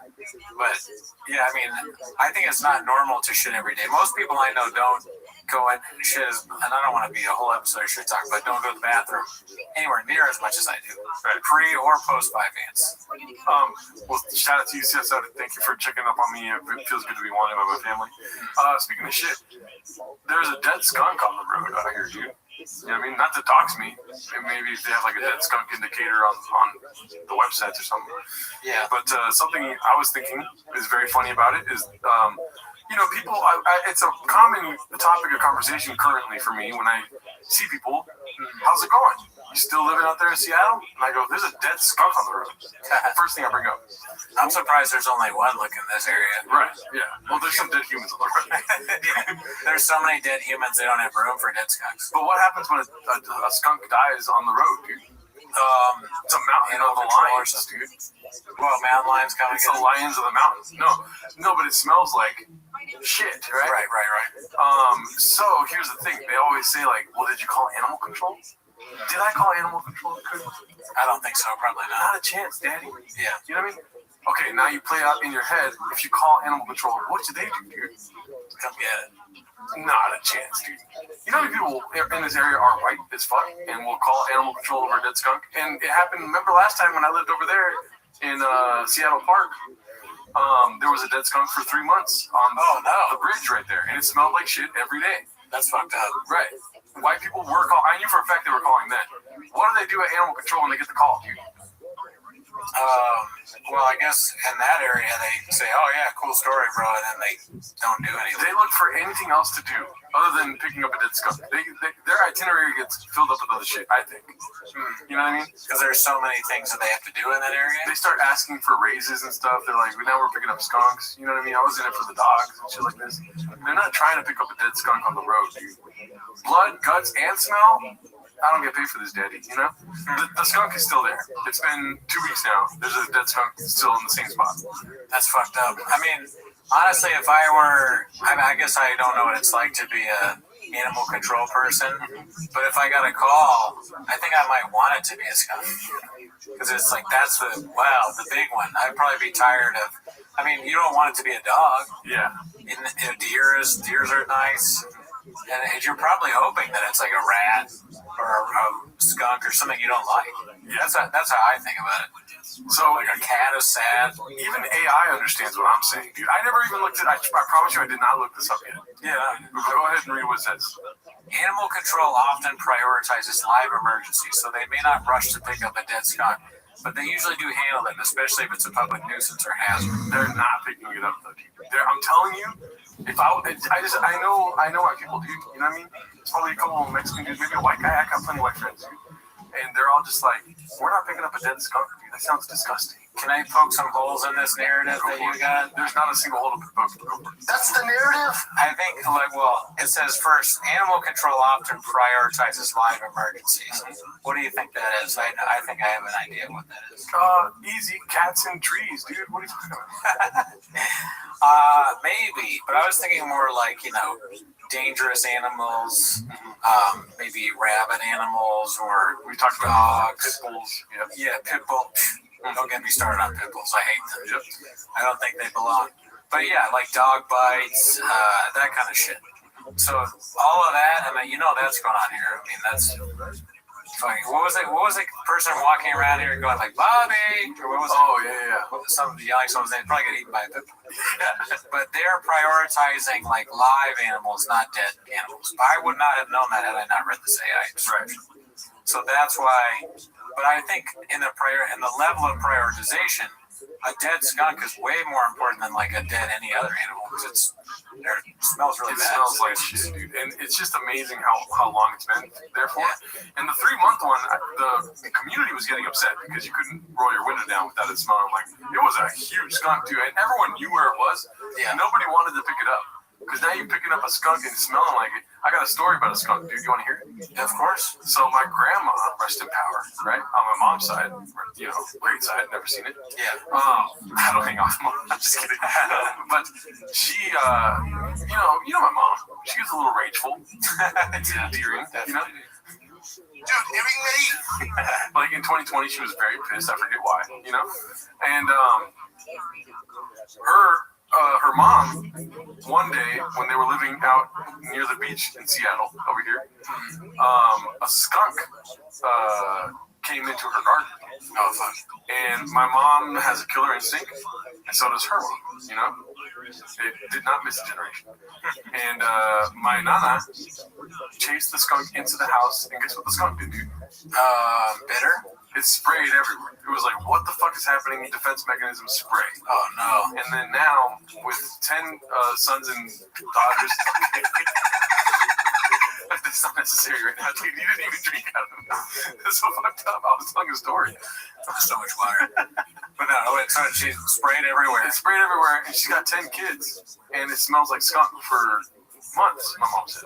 Fuck, that's terrible. She chased it into the house? Yeah, she was very angry. And then she regretted it as soon as it was all over. I think she did kill it. She regretted it immediately. She's like, why did I chase it in here? It's like that when she woke up from a fog and like, what did I do? Chasing a skunk is pretty crazy. Yeah. I can't imagine I would ever do that. Like, you maybe chase it off. Like, hey, get out of here, get out of here. Maybe. Even that is kind of like, I don't think I would do that. I would just be like, skunk. You treat a skunk like you do, like, I don't know, like a jacked criminal. You're like, well, you wish in a way, animal control are the cops, right? Animals, yeah. So you're you immediately carrying that shit. Like, there's a skunk here. He looks dangerous. I don't know. Allegedly, the skunk was, eating plants in her garden, so she was very upset about that. And then seeing it, you've been so upset about my fucking lettuce has been getting eaten, And then she sees the skunk. It's not a skunk anymore. It's something she's going to kill. You know what I mean? That is so not what I would do. I would maybe throw something at it, or animal control. You would break both ribs. Yeah, somehow I would somehow I break both my wrists trying to get rid of the skunk. Or I have some sort of terrible accident. The skunk, he fell. What did he fall doing? I was trying to. A skunk was eating his lettuce. That doesn't seem likely. You wouldn't be surprised by that. Brent has lettuce? It'd be more surprising that I had a garden or lettuce than it would be that I hurt myself trying to get rid of a skunk. There are a lot of skunks in LA. Yeah. So it makes sense. That's too bad that you can't get somebody out. Where is it again? Just up. Where they used to live? They used to live in Venice. No, I mean like your skunk. Oh, it's off of this street right here. You know the major street? Yeah. Huh, yeah. It's literally right there. Right next to the Barclay. Okay. Right there. That's like South Pass. Oh shit. Yeah, Headed out. Maybe they need somebody on Vyvanse or they need to get Vyvanse for the animal control. I don't know. The one thing that was weird, like, so to get it, the doctor, I remember I was telling you about how my doctor was like, don't do it. It's kind of funny to have a doctor be like, you don't want this. And I'm like, yeah, I did. This is the only reason I came was to get this because people say it's really good. He's like, yeah, I know. Everyone says it's so great. Everyone's like, it's so great. I'm like, yeah, that's why I want it. And so he goes, well, have you thought about this thing that doesn't really work? You know, like some non-stimulant thing. I'm like, no, I haven't. No one's heard of that. I don't want that. What is that? Doesn't count, right? What am I fucking? I don't need that. I need a Vyvanse once a week. And I'm not trying to get people to do this drug because I don't even know if it's good yet. And I think I literally have ADHD. I'm gonna pause real quick. Do you think I have ADHD? Yes. Right? I have some of the symptoms, right? I'm not just making this right. Anyway, so the guy, he's like, no, you don't need that. I'm like, well, I do need that. And he's like, you need to have had the symptoms since you were a kid. And I was like, well, guess what? I have. First grade, I got in trouble for talking in class. Second grade, I got in trouble for talking in class. Third, fourth, fifth. Are you listening? And so he's like, oh, well then, I guess you do have it. I'm like, all right, well, good. I have it. So let's get the fucking pills in my hands, Daddy. And so I'm talking to him, and he's like, yeah, he keeps trying to get me to not do it. He's like, it sucks. People just talk about it. You're never going to be able to get it. Everyone wants it, so it's always going to be out. It doesn't really last that long. There's withdrawals. Like, you fucking, you got to take breaks. And I'm like, I get it. Give it to me. I don't even know. Whether I have it or not, I don't really care. So anyways, he finally fills the prescription, and I'm going to get it. But actually, before he does that, he tells me that at Kaiser, my health, my whatever it's called, my health insurance company, he's like, it's weird though. Sometimes they just like they'll test you for alcohol or like drugs, and then they won't. If you test positive, they won't give it to you. The medication. Like, what other patients have you been dealing with that they get randomly tested at a Kaiser pharmacy? That's not gonna happen to me. Yeah. They're not gonna be like, and I don't believe this. So they test for alcohol? And I was like, is this like I don't drink. I'm like, I'm up at 7 a.m. talking to you. Right. I seem drunk to you? It's a one-size-fits-all solution, though. What is that? No, go ahead. People are nuts out there in the world. He's got to say it because I could be in that job. But I was like, drink? You think I'm going to show up to the pharmacy drunk? For Vyvanse? What a scenario is this? So I'm in my head now that I'm going to get it, I am kind of paranoid now. Like, I'm thinking, like, am I going to go there and they're going to look me up and down and be like, is this guy going to just fucking, I don't know, get high on this drug or whatever? So I shaved my head. I shaved my beard all nice. I wore pants. I was going to wear sweatpants. I wore jeans. I drove my girlfriend there and our fiance, and I went in there and I'm like preparing to I'm ready, like, you are hiding addiction under your brain, kind of like, so I'm like, hi, I'm here to get my Vyvanse. I'm an upstanding gentleman. I have a business, I'm ready to fucking put on a show. And they take the card from me, and I'm like getting out my credit card. I didn't have to say shit. I didn't have to pay for it. It was free. The person behind the counter was like, do you want the pharmacist to come talk to you? Like, if I had said yes, I would have been like, I guess that makes me a big old pussy. She said, do you want to talk to the pharmacist, as if it was like, you don't want to talk to the pharmacist unless you're the biggest fucking pussy. Do you want to talk to the pharmacist? I took the Vyvanse or whatever, and it has on it literally says amphetamine on it. Yeah. Isn't that crazy? It's an amphetamine. I guess, but I didn't think it was going to say anything. I didn't think it was going to say, I don't even know. Like, what's funny is that Vyvanse has no effect. I thought that was 4 letters. This morning I sent an email out with someone's name spelled wrong. I haven't really noticed the effect, right? I mean, you tell me, do I seem different? I had a crash out, honestly. When I was at work, I was like, I thought I was going to pass out because I didn't drink coffee today and I feel like shit. Do you mind, or is it wrong for me to ask how often you have to take it a day? No, you ask away. Okay. And I told everybody it works. I kept telling people, I kept being like, just randomly, I'd be like, I'm on 5 minutes. Literally, I swear to God, I did this. Somebody was like, I brought in food or whatever, and I go, I would love to take the food, but I'm probably not going to partake because of my new meds. That time I didn't name the 5 minutes, but I just kept telling people because I don't care. I don't know why I need people to know, but I'm just like full. Every time there's a health thing, immediately I can't wait. I'm like, I got Graves. I got Graves disease. People think that's work because people don't know what it is. You tell people that you have Graves, they're like, I don't want that. You're scared. I'm like, it's not a big deal.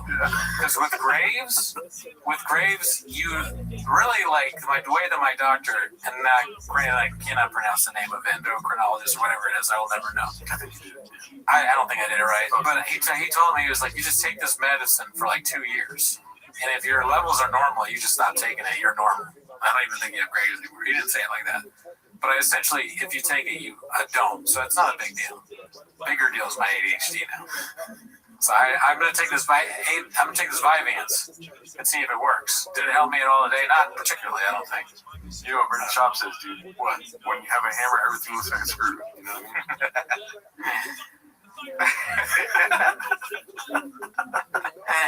I don't know what to think about it. Oathman's been telling me it's this like wonder drug, it's like changed his life and all this, and I guess I doxed his medical information. I don't think it matters.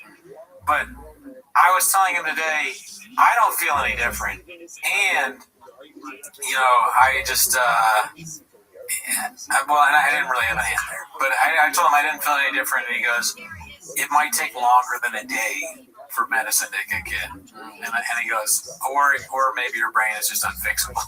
I like how you never answer my question. What was it? Sorry. See, that's the Vyvanse kicking in. Once a day. Oh, okay. You only take one, and okay, that's actually kind of interesting too.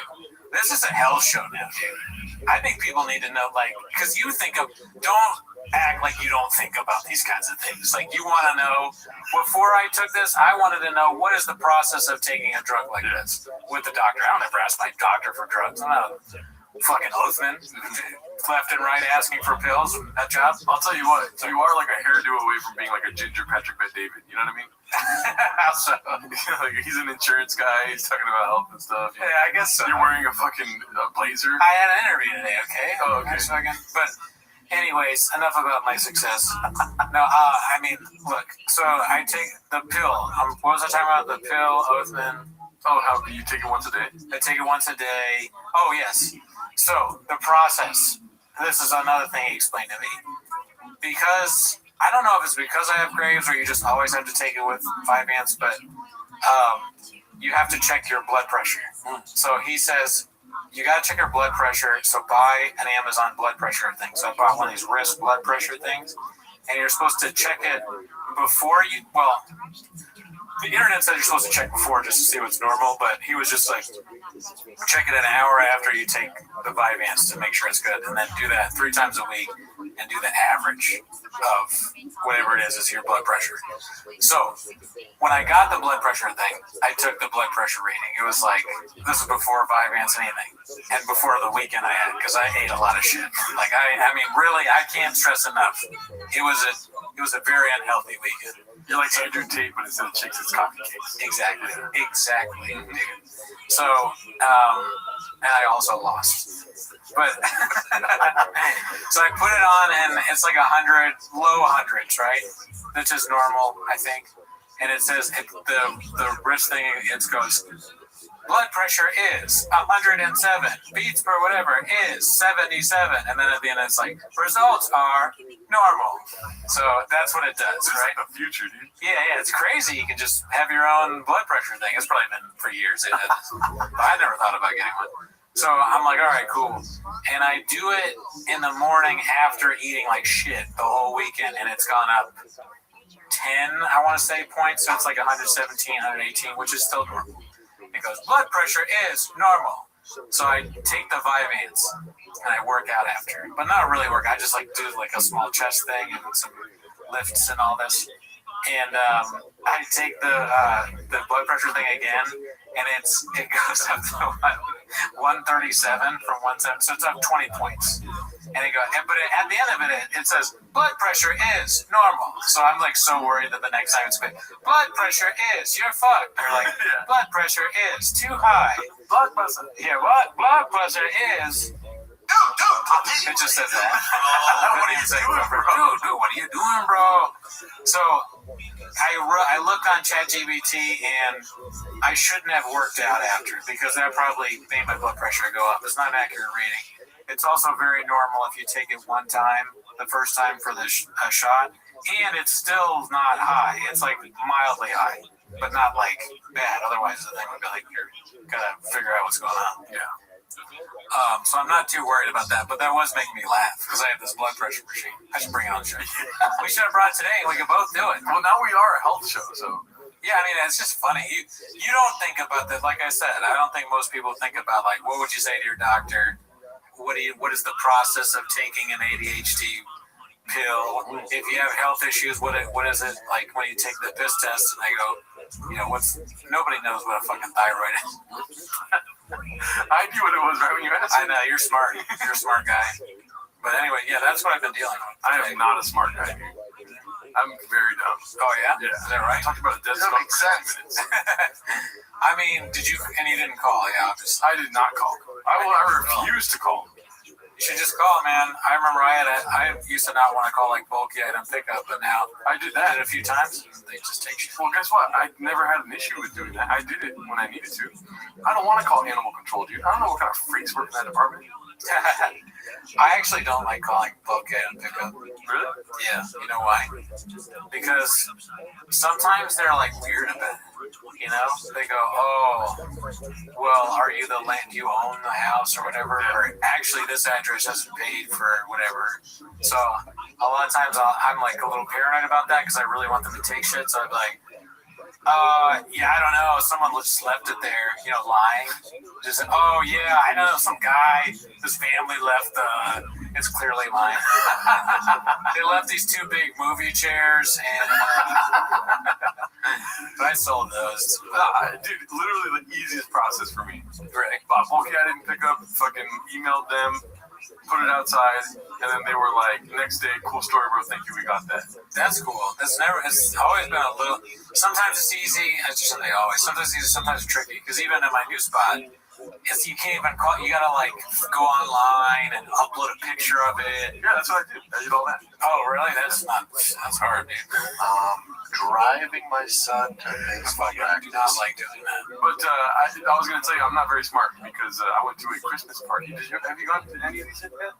Yeah, my work one, but other than that, no. I didn't know anyone there except for one person, And some people are coming in. We're all hanging out. I brought tamales. Everyone brought gifts. I didn't bring a gift. And I was like, oh my God, I owe everyone your gifts. I was saying it out loud. And then this girl comes in with a cake. Right? And she's like, like those things where you like reveal the cake, you know what I mean? Okay. And it's like a sofa, and you're like, is that even cake? So she did it just as an cake. So funny. No, she didn't do that, but I just made it up right now. But she revealed it, and the first thing I said is, ooh, peanut butter cake, nice. Right? Yeah. And then nobody said anything. She just put it down. And then we all eat tamales, we eat pozole, chile relleno, carne asada, pico de gallo, huevos rancheros. Pico de gallo. Yep, we're just grubbing, dude, a lot of food. And so a couple hours go by. I think I've said peanut butter twice in that whole time, Sure. I'm like, that peanut butter cake is going to get it, Yeah, as it should. And literally saying that. I'm not making fun of bread chop at all. All right, so I was like, you're in it. Looking forward to eating the Same, dude. I would be too. And it's a confirmation bias in my head. It's peanut butter. I don't give a fuck what anyone says. It is now peanut butter. That's just what I thought. Oh, okay. And so I'm the one that kind of like puts my foot down. I'm like, when are we eating cake? You know what I mean? I was the most belligerent one not drinking. You know what I mean? You are the top G. Yeah, I was top G at this party for sure.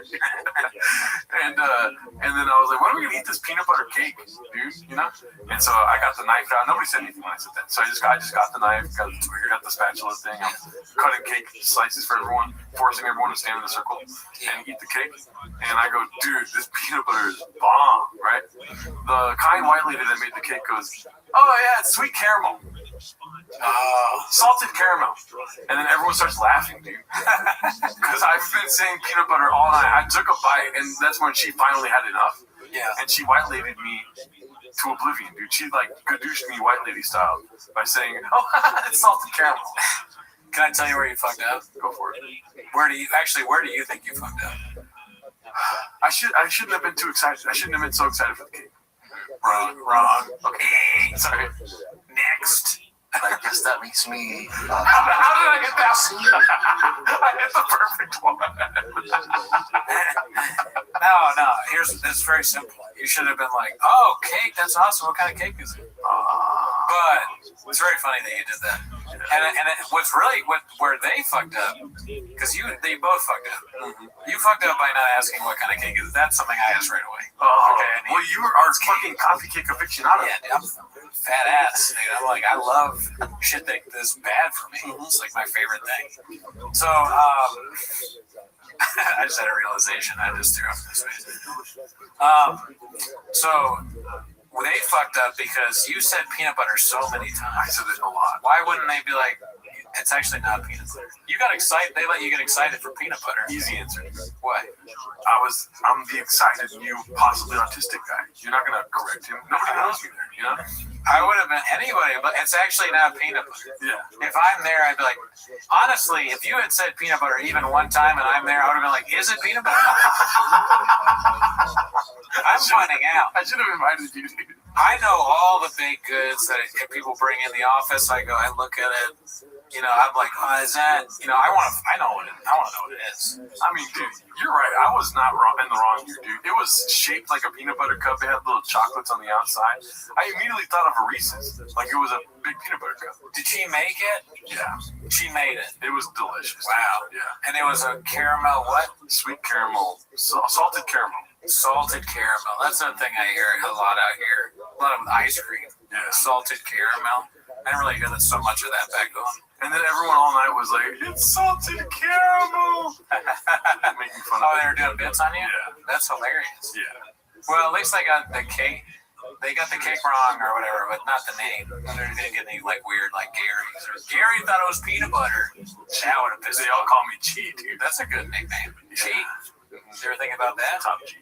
Top G. Big G.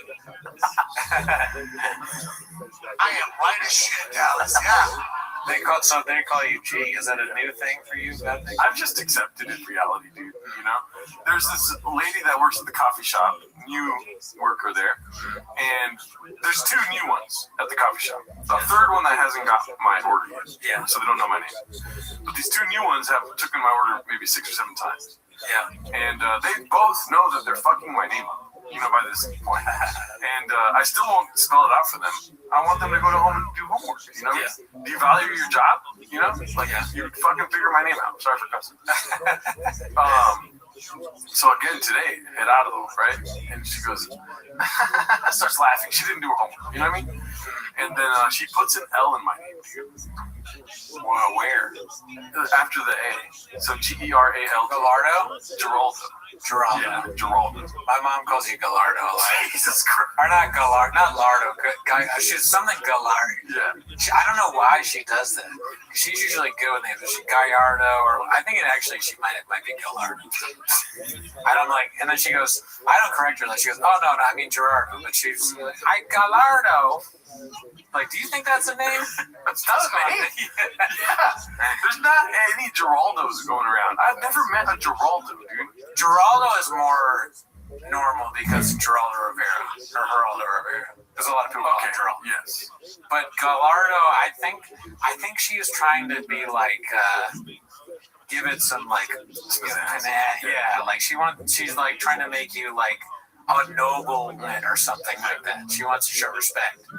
And for whatever reason, Gerardo is. And here's the thing, like, I'm making fun of her for putting Geraldo, and she's like emoting that she's upset with me.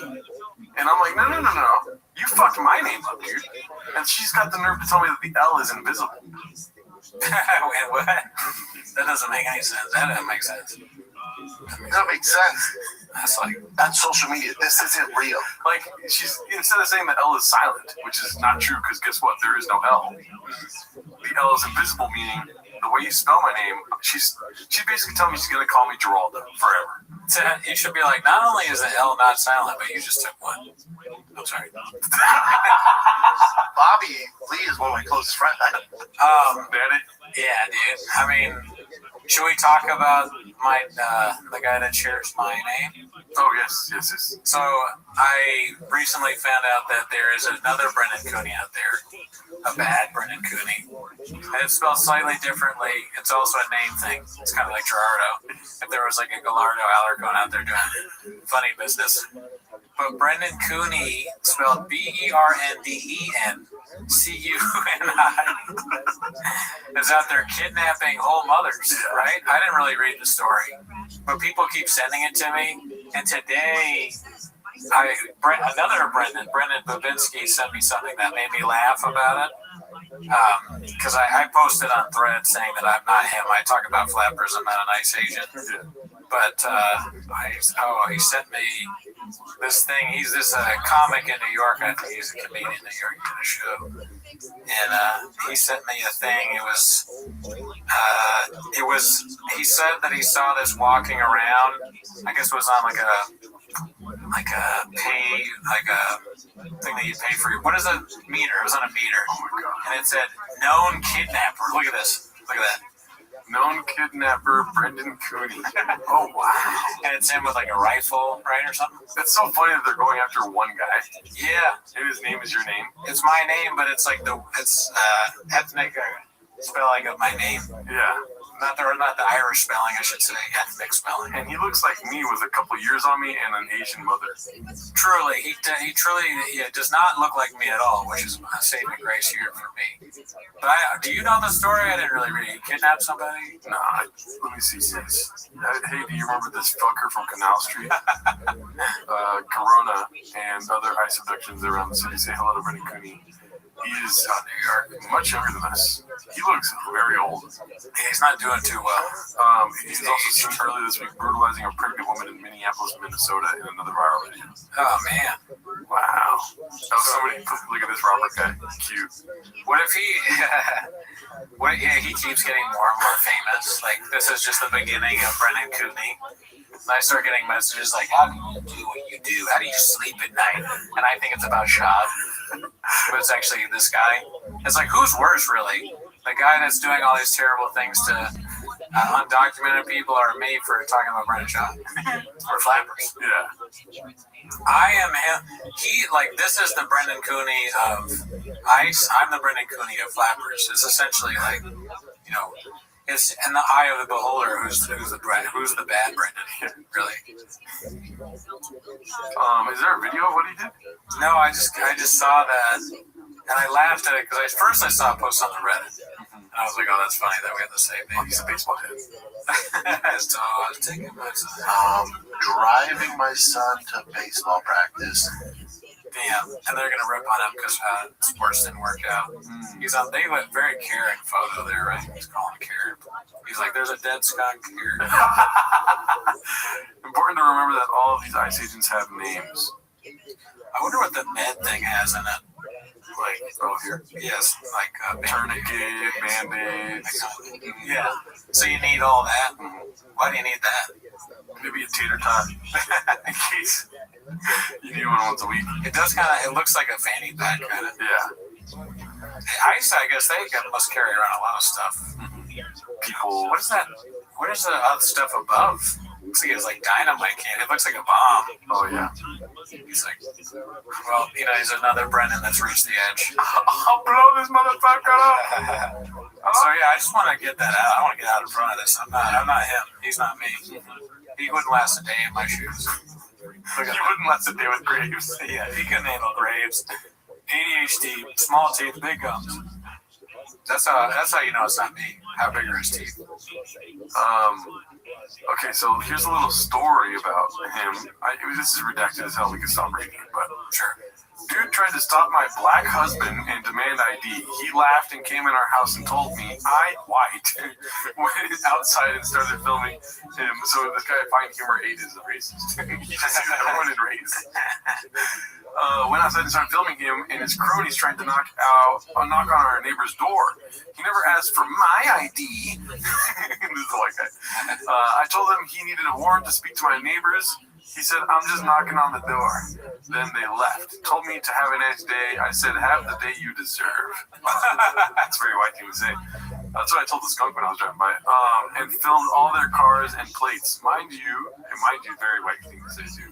Mind you, everyone drove a separate car. They couldn't even separate ride now. Spicy. Yeah. I learned that the hard way 3 weeks ago. He has been around. We live in eastern Queens, almost the burbs where there's no train. What do you think about that? Oh, I mean, there's already a lot of stories. This guy's like a legend out there. There's stories about him. He's like an urban legend.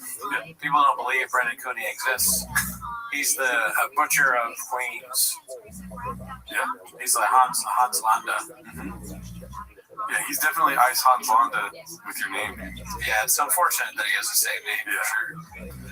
Man, dude, well, I'm glad we got out in front of that, 45 minutes into the podcast. I think people will realize at the end of the day that we're two different guys. Because he's was born in 95, but he looks older than me. Yeah. Oh, we got another long story here. Oh, yeah. Auto text. Oh, no, that's not a story. Never mind. It's just them complaining about ice. We should write legend, or we should write on it like Brendan Cooney is. I don't want to make light of it, but this is not Brendan Cooney that talks about Brendan Shaw 7 times a week. I will say this does look interesting. It's a chick that posted a poem underneath this Brendan Cooney post. Oh wow! Which honestly, if you're trying to get my attention, poetry is the way to go.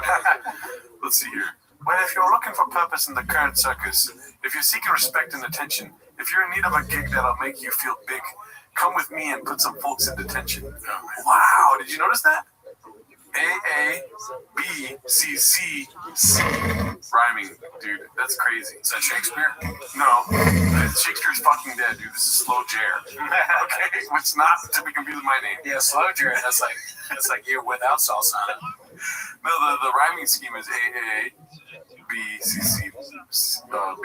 Which, this is a high-level rhymer here. Yes. I'll listen to whatever they say. Okay. Just last week was kind of tough. I put a kid in cuffs.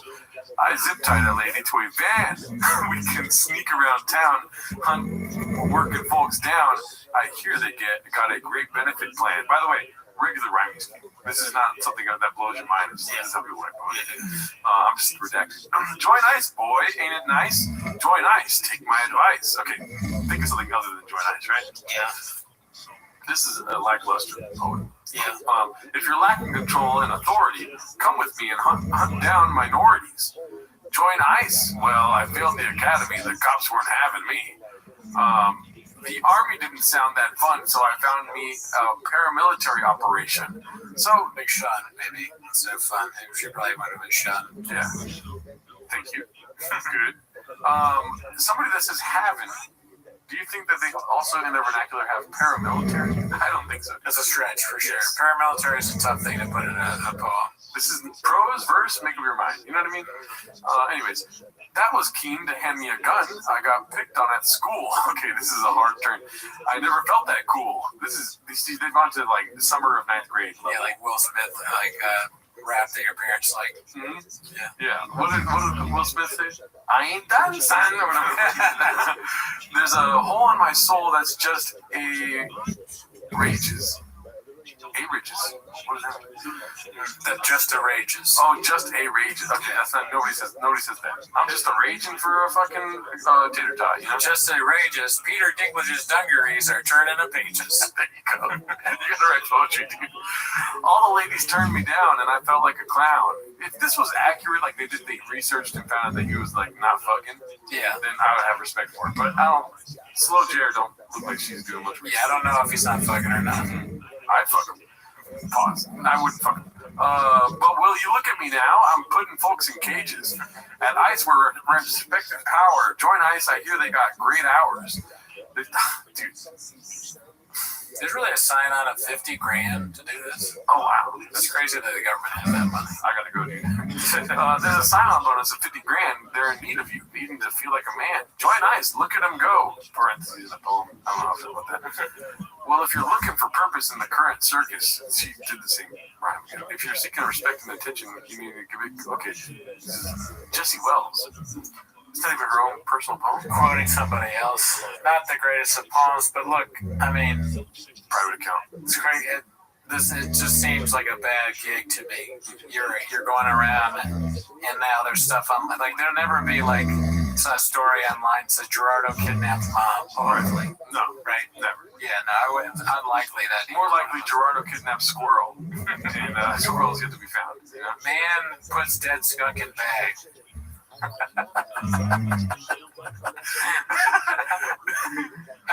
Man asks homeless tent to stop rapping outside apartment. This sucks. Yeah. Get a new job, Brendan Cooney. Yeah.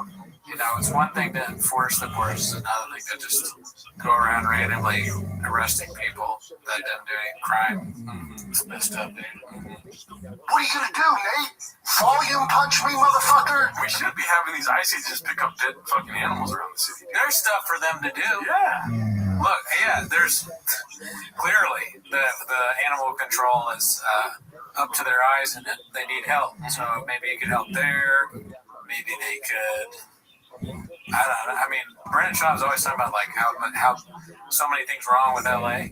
Maybe we can put some ICE people at work fixing some of those things. People keep talking about take all the Somalians back to Somalia. It's like, no, let's take all the skunks and put them in a different place than America. I was going to say put them in Somalia, but that seems like we're just... No, that would be an attack on Somalia. I don't really know what purpose skunks serve, but maybe they do some kind of purpose. Who cares? Like, we could do without it. You know what I was thinking about skunks? This may be totally not like relevant to anything, but I went to an island, right? I went to... Why? You don't mean it, dude. I've heard about this. Oh, yeah, not that island. Okay. Pause, okay? Yeah. Does that make sense? I went to Martha's Vineyard, okay?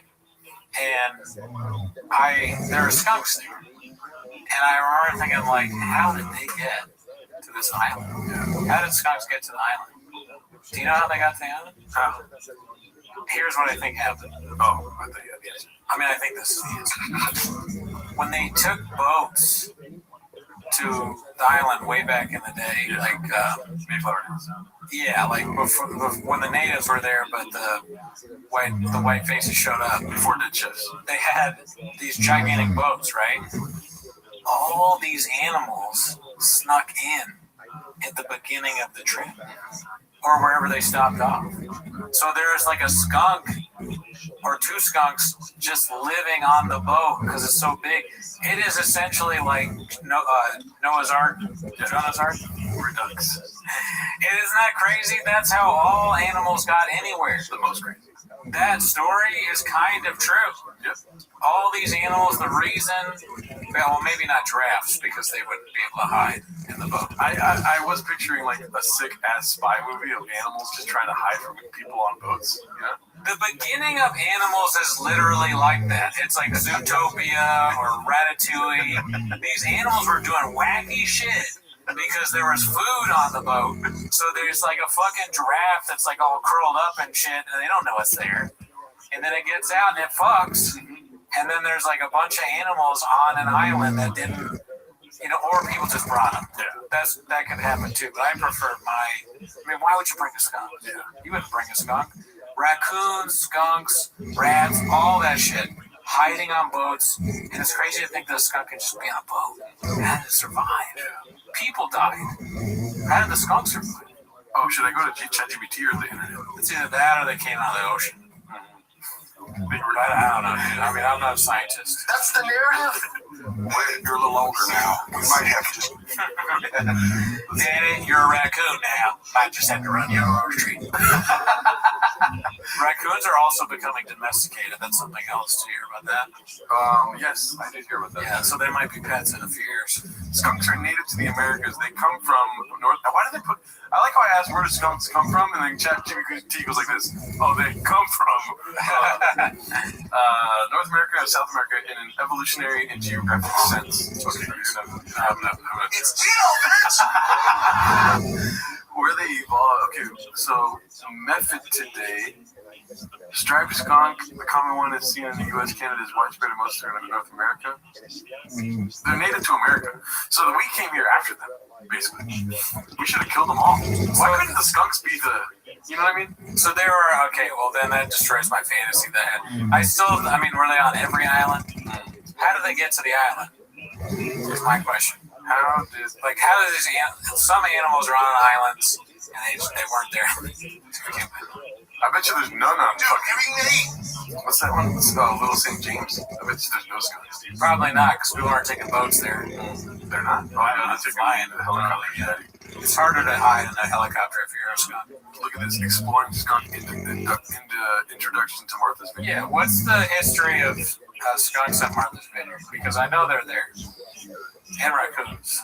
I got a thinking mode, so you know we're gonna get the right answer. That's not everybody knows about that in ChatGPT. Yesterday it took a minute to get no answer. I was like pissed. Okay, here we go. You want to read this? This is answering your fucking shit right here. Skunks are already there, sort of. The natives didn't deal with it. At least that's one thing we didn't do to the natives. We knocked that off. With the Wamapog, at least we didn't bring skunks. Make America skunk free again, dude. What about the modern population likely comes from human reduction? Mid-1999. Exterminated, damn. They had better animal control in the 1900s. Or the early 1800s, late 1800s. Look, my man's is super. Not even a little bit. It may have been accidental. Oh, you're right, dude. So the reintroduction around 1960, with accounts suggesting it might have been accidental or tied to people bringing them over, including the era when skunks were kept as pets. What? That's even crazier than I thought. Wait a minute. What is this? Don't you think my idea, though, was kind of funny? Animals hiding in boats. Oh, the funniest. Dude,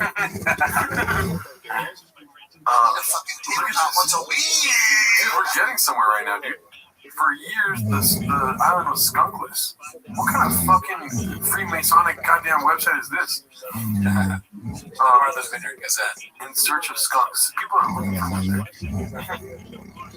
I'm glad I'm not the only person who's asked this question, to be honest. Dude, there's a whole fucking essay on it. Yeah. Early spring, late spring, early summer. I bet you they fucking get rid of them when they have the spring so fast. Yeah, probably. Maybe anywhere but here. Yeah. I don't know what to tell you. Damn, dude. I think we do have a couple voicemails. Oh, hell yeah, dude. Imagine we did emails. That'd be cool. If you guys want to leave us a voicemail, I'll tell you the phone number right now, Daddy. Let me see here. The phone number is going to be... Oh, somebody sent a text message that made me laugh pretty hard. How did it get in there? And it's a picture of P.F. Chang's in their freezer. P.F. Chang called me today. I forgot to mention that. What? I laughed so hard because, I was expecting calls. I don't normally answer it. And I answer the call, and it goes, "Hey, this is so-and-so from P.F. Chang's." And I laughed. I was like, what? I'm expecting a bit. He goes, "Well, last week around last time around the holidays last year, you had an event, and we wanted to call and see if you'd be interested." He starts reeling off the specials they had and the deals and all that. Were you laughing the whole time? I was kind of laughing, and I was at work, and I go, "Well, I got to tell you that the last time we were there, you guys were wonderful. The service was amazing, but I don't think we're doing the same event this year, so I don't actually need to do that, but I really appreciate it." He's like, "Oh, thank you very much." Oh, you spoke to Bill Clinton? Whatever, I don't know what his name was. What's it called? Dude, I did some research. I told you about it right before we started recording on this. I did some, you don't remember? I don't expect you to remember. It's fine. Please don't explode. But Sorghum Bird met Brian Campbell at a P.F. Chang's, dude. No way. Yeah, there's a picture of it. Whoa. This randomly ran into each other? Probably not. Maybe they did, I don't know. But a meeting of the board? Yeah. It was probably all the wartime CEOs and the entertainment division met together, Wow. But yeah, I saw that picture. And maybe I'm wrong. Maybe they weren't at P.F. Chang's, but there was a picture of Sorghum Bird at P.F. Chang's. I did a lot of research on Sorghum Bird recently. Good. Yeah. Know your history. before we get into the voicemails, I do want to, shout out to this one guy that's been leaving text messages every so often. Do you want me to read them to you? Okay. Because they're pretty funny, I think. Sure. Spicy. Yeah, it is spicy, dude. First one is, what's up, Gerdo? Which is unacceptable, dude. Right. Yeah. Right. It takes so little time to put an AR. And then the next one is 6 days later, strap the fuck in B with all caps, which feels like he's looking to kill me. And then the next one is 4 days later, you strap the fuck in or not, B? I like that he checked on it. And then this is a month later, he said, strap in B. He's serious. Yeah.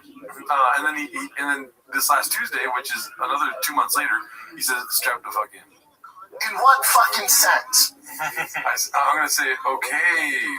I'm a fucking beast when it comes down to I know. I tell jokes. I do crazy shit. I made some mistakes. He got knocked up by No Garo. He's in the trucks. I get all that. Firing the kids. Silly dude. I get all that. I get all that. Okay, don't kill me. I'm strapped in, B. Good. You should say that. All right, I just was concerned. Yeah. Shout out to you, though. Thank you for sending all those. And then this guy sent us a picture of Andrew Scholes and Akash Singh, and it's Andrew Scholes saying, I'm pregnant while holding Akash Singh's face. Oh, no. Yeah. Could be true. Huge if true. Brendan Schomburg going Baja mode, somebody told me. Okay, the phone number is 775-557-8667. That's 775-557-TMOS. And we will play your voicemail on the air just like this. I'm over here listening to Nemos, and Camardo's over here talking about staying on wooden spoons. Like, bro, what you just very good, my man. And by the way, you know who this is. You know who this is. So act like you don't know. But yeah, he's wood. He's wood, he said. You did kind of expose yourself a little bit there. It showed a little bit of a lack of cooking knowledge, which is like, I fully admit, I have less cooking knowledge than you, but yeah. I was surprised. Right. Wooden spoons, that's kind of a staple of cooking. Right. But I think, it's a challenge. It's something you learn, develop it. I think next thing you got to do is buy a wooden spoon. Or, you know what else I could do is that wooden spoon is 2 words. Guess what else is 2 words? I'm so worried that you're going to say you're going to stick it up your ass, but what? No, I don't know. I don't even have a guess. Double down, dude.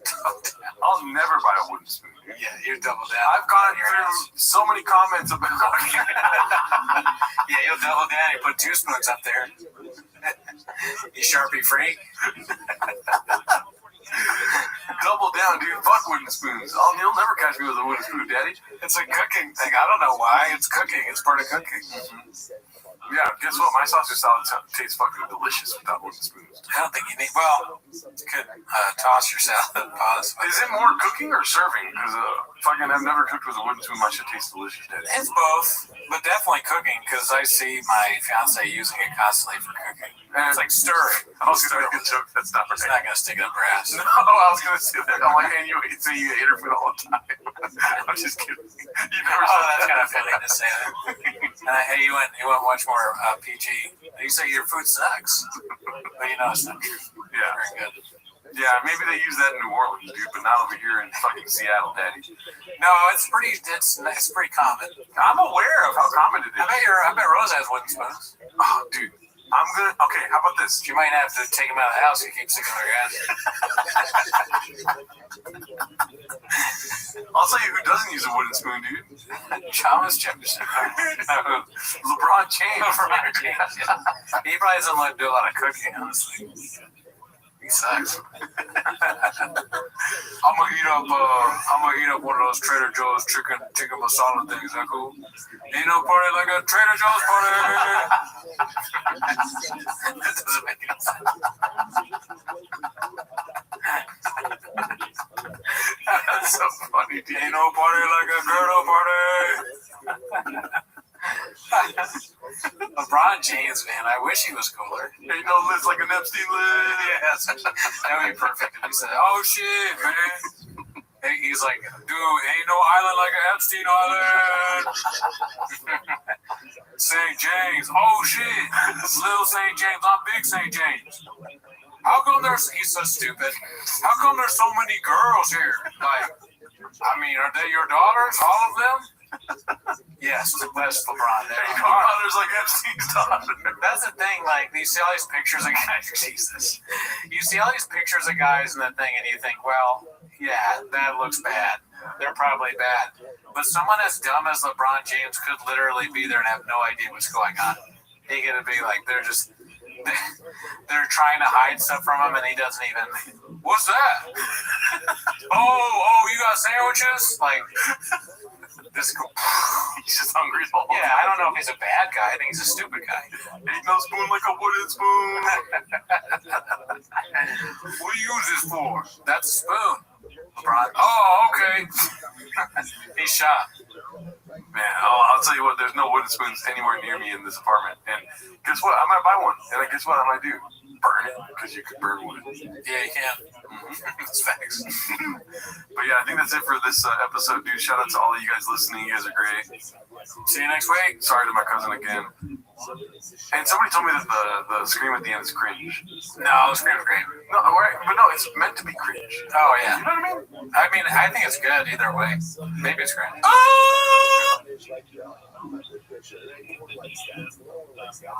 So what happens? We're swimming over there killer.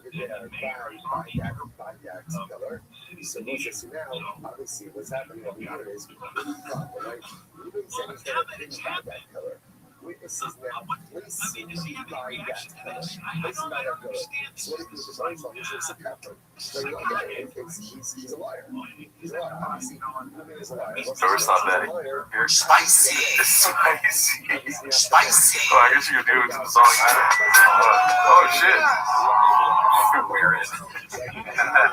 Weird. 30 live views, 8 likes. Wear it. That's facts. I think that's our guy. One of our guys, Saul. Yeah, right, I believe. Yeah. Great guy. 9 likes. Unreal. I know it's not a lot of likes, dude. I mean, I may have to. I will fuck you up. Or, wait, how do you do this? Listen. I will snap his fucking neck. No, I think you're forgetting. Here we go. Boom. This is the real punishment. Yeah. If you have to watch it in vertical, you don't want that. Nobody wants that, dude. I don't want that. Oh wait, I do want that. Until the likes go up, vertical it is. Oh, I'm not Mr. Whole Foods. Dicey.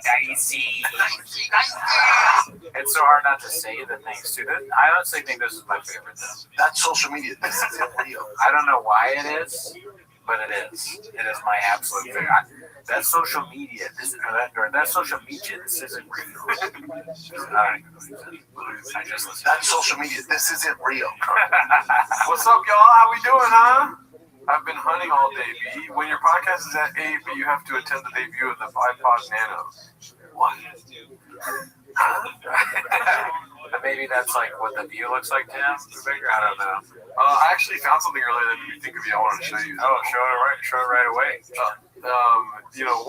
Can you do me a favor and hit the La Brigadera no funciona for me, dude? Sure. La fregadera no funciona. Do you want to, That's not even what it is. I think that was me writing it. Oh, okay. Do you want to explain to the people your current status with Spanish or not? It's very bad. I would say blockbuster. I should have showed you this like a week or a month ago then, or 3 months ago. I mean, I stopped listening to Learn Spanish while driving. Yeah. That's what you're asking. Well, let's check out this news story. A little, who's this? This is a sexy ass bedbug right here, dude. I'll tell you that right now. Let's watch this. Y tenía un fin de semana planeado con sus amigos en Las Vegas. Viajaba esta mañana, pero Why do you laugh? Las Vegas. Oh, okay. I was remembering being in Las Vegas. Los disponibles. Encima de eso, otro dolor de cabeza. Necesito mis maletas y tengo que... I can tell the accent's bad. Is that how I sound? Yeah. Necesito mis maletas y jugo de naranja en mi Mi culito. Yeah, how do you say cup? In mi cupo. In mi dolphin bottle. In mi botella de dolphin. For tres horas. That face, that's your conviction in Spanish right there. Vocal fry in Spanish. Yeah. I like how she says horas. See. That's funny is the amount of Spanish that she speaks without any kind of accent whatsoever. Yeah. But I've told you this before. I think the problem is that when you're like a white lefty, you feel weird putting accent on. You're like, am I being offensive? Just like, you know, like if you feel ridiculous. I feel more comfortable with you doing that while speaking Spanish than just going like, oh yeah, poco poco pero mucho mucho. Like a California. It sounds Chad goes deep doing Spanish. Yeah, well, shout out to Tom, our guy Chad, Tom, whatever you want to call him. He's got many names. Does that make sense? Let's see here. I got another thing to show you. I got quite a few things to show you. So listen, I'm willing to admit right now, dude, you wrecked me, dude. Oh yeah. I couldn't sleep that night. Pause. We're talking about pause. You wrecked me. I couldn't sleep that What? This guy. What is going on? Hey yo! Slap shirt. I couldn't sleep, dude. You have me tossing and turning in my bed, dude. Pause. But we had a huge argument about basketball. You had a huge argument. I responded. It was a big argument, dude. Okay, sure. You know, and it was in my head. Makes sense. And I will say one thing. Really? Time was on your side, dude. Time was on my side. Because time, everyone in the world. What? I'm trying to lose the argument. What day does our episode drop? Tuesday. Right. What was this Tuesday in the basketball world? Was it like some kind of invitational game or something? It was the NBA Cup.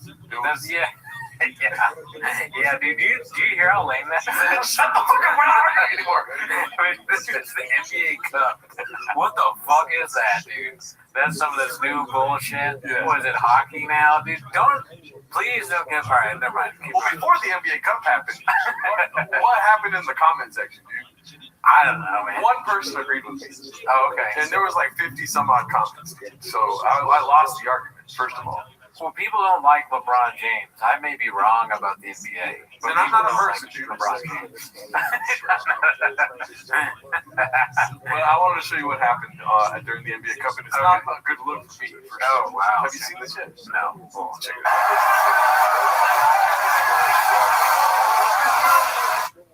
Did you see that? Look at his thumb. Right there. LeBron What is he can't doing? win without stacking a super team. And when the game's on the line, he'd rather pass it off than actually take the clutch shot. Is he doing a jack-off move, or what are you talking about? Oh, shout out to you, Lubinowski. Thank you. Or Saul, I thought it was Lubinowski. Thank you. Rocket win without Shaq. Okay, we get it. You guys don't like LeBron, all right? Josh Hart is playing little fingeries, or what do you call footsies, but with your hand? He's messing with his butthole right there. I mean, I don't know. That's a narrative for sure. Well, look at Jalen's reaction, dude. That's the narrative. Watch Jalen's reaction. The guy that's getting their butthole tickled. Watch his reaction. Oh, so yeah, it is. That's the fastest turn I've ever seen. Oh, I see. He does turn really fast. Well, maybe it's by accident. No. Josh Hart is like, you don't know these things. You don't watch it. He's a troll. Is that how? Okay, so trolling. He's trolling him? Trolling with his thumb. This is supposed to make me want to watch the NBA? No, I'm saying it's on your side. It's not against me for sure. But I'm just saying this is not a good look. The day the episode comes out, and I'm like a fanboying about the league. What team is this? The New York Knicks. Okay, so the Knicks are good? Yeah, and you know what this means? LA comedy is way better than New York. This is what they do over in LA. They think this is funny right here. This is TFK funny right here. Oh, yeah, this is shop humor for sure. Yeah, Brian, I could see Shop trying to put his thumb up someone's ass. I saw a successful comment earlier where Cooney's good. Dodgers had please ban baseball talk on the live chat. Oh, my. You're the one talking about it. You brought it up. But listen. You're an all-star. Okay, you're the Shohei Ohtani of our Reddit. So, like, you do what you want. Okay? For God's sakes, don't leave the Reddit. Okay? Other people are going viral now because you went viral. I was going through we'll go to it later, but I was going through the Reddit and I was like, oh my God, there are other people getting hundreds of likes on this subreddit now. And it's not just Successful Eggs. So, everyone is standing on the shoulder of the giant, which is you. So, thank you. You built the fucking floor we walk on. What did it sort on birthday? Yeah, something stupid like that. You built the truck we drive. He's like, I'll build the ground y'all walk on. He was doing Black Sun for a while, actually. He kind of did the same thing as Joel said, but I never put those two together. Well, before we get to the Reddit, I did have to choose at least 8 clips to check out with you here. Pause. I don't know why I sound gay left and right now. I wouldn't worry about it. I'm not worried about it. What's it called? But, That's social media. This isn't real. One thing about my hair is that it's getting long. So I've been looking up a lot of videos about how to get your hair cut. I've been trying to find my own style. This guy has basically the same length of hair as that I do. You know what I mean? Same beard, same kind of skin tone. You know what I mean? Yeah. That's basically me. You think you look like Robert Baratheon. Yeah. I am rewatching Game of Thrones. I have full disclosure, but that's what you think. But that's fine. That's good. Cool. Great. Cool. It's good. Robert Baratheon's pretty cool. So, you see that? Do you think that guy needs a cut? Definitely the beard, and so do I. I'm going to get my beard trimmed on Friday. But yes, the beard for sure. I don't know about the hair. Very intuitive of you to say definitely the beard, right? Let's go ahead and see what happens, all right? Let's just play 21 seconds here. Is that spicy or anything? Okay, here we go. Let's see how this happens here. Whoa. Looks pretty good, huh? Let's see what's Nice. Oh no! I meant like trim it and like, oh my God, this is real? Oh my God, dude. Driving my son to baseball. Dude, I meant trim the beard. Don't get rid of it. This is a cautionary tale. Yeah, this is why I'll never get rid of it. Can you imagine you get rid of the beard and you're like, oh my gosh, I'm so fat. I'm fat in my face. I had no idea my face gained this much weight. I would have a funeral for my beard because it saved my life. He looks like a pelican. Yeah. Pelican. Has anyone said that? I don't know. It is bad. Dude, he looks like a Guess Who character that is overweight. Named Gary. Oh man, dude, that's hilarious. That's crazy, huh? What was this posted on? It's all over Twitter. I ran into it like 3 or 4 times. Dude, how does this go on? Yeah, you can't. The barber, if they put this out, they hate you.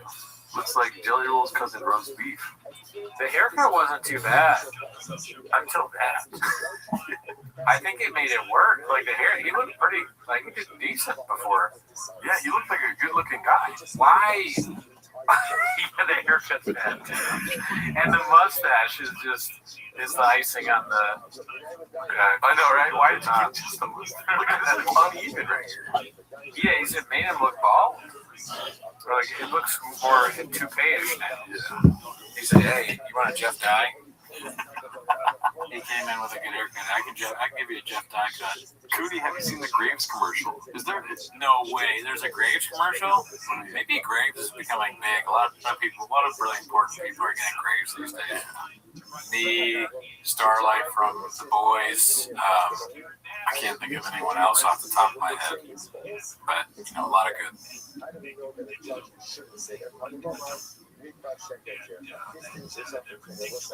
This is so profound because what this case is highlighting over here is not my problem of course. I'm involved with something. I know that the process is not good. I know that the outcome is not good. And sometimes the life is so easy to say, you know what, it's not a problem. I'm a judge. There's a process. They're over here. They're going to say what they're going to say. If they check out, they check out. And if there's a problem, it's on the other. If once you're involved in some way, it's just this is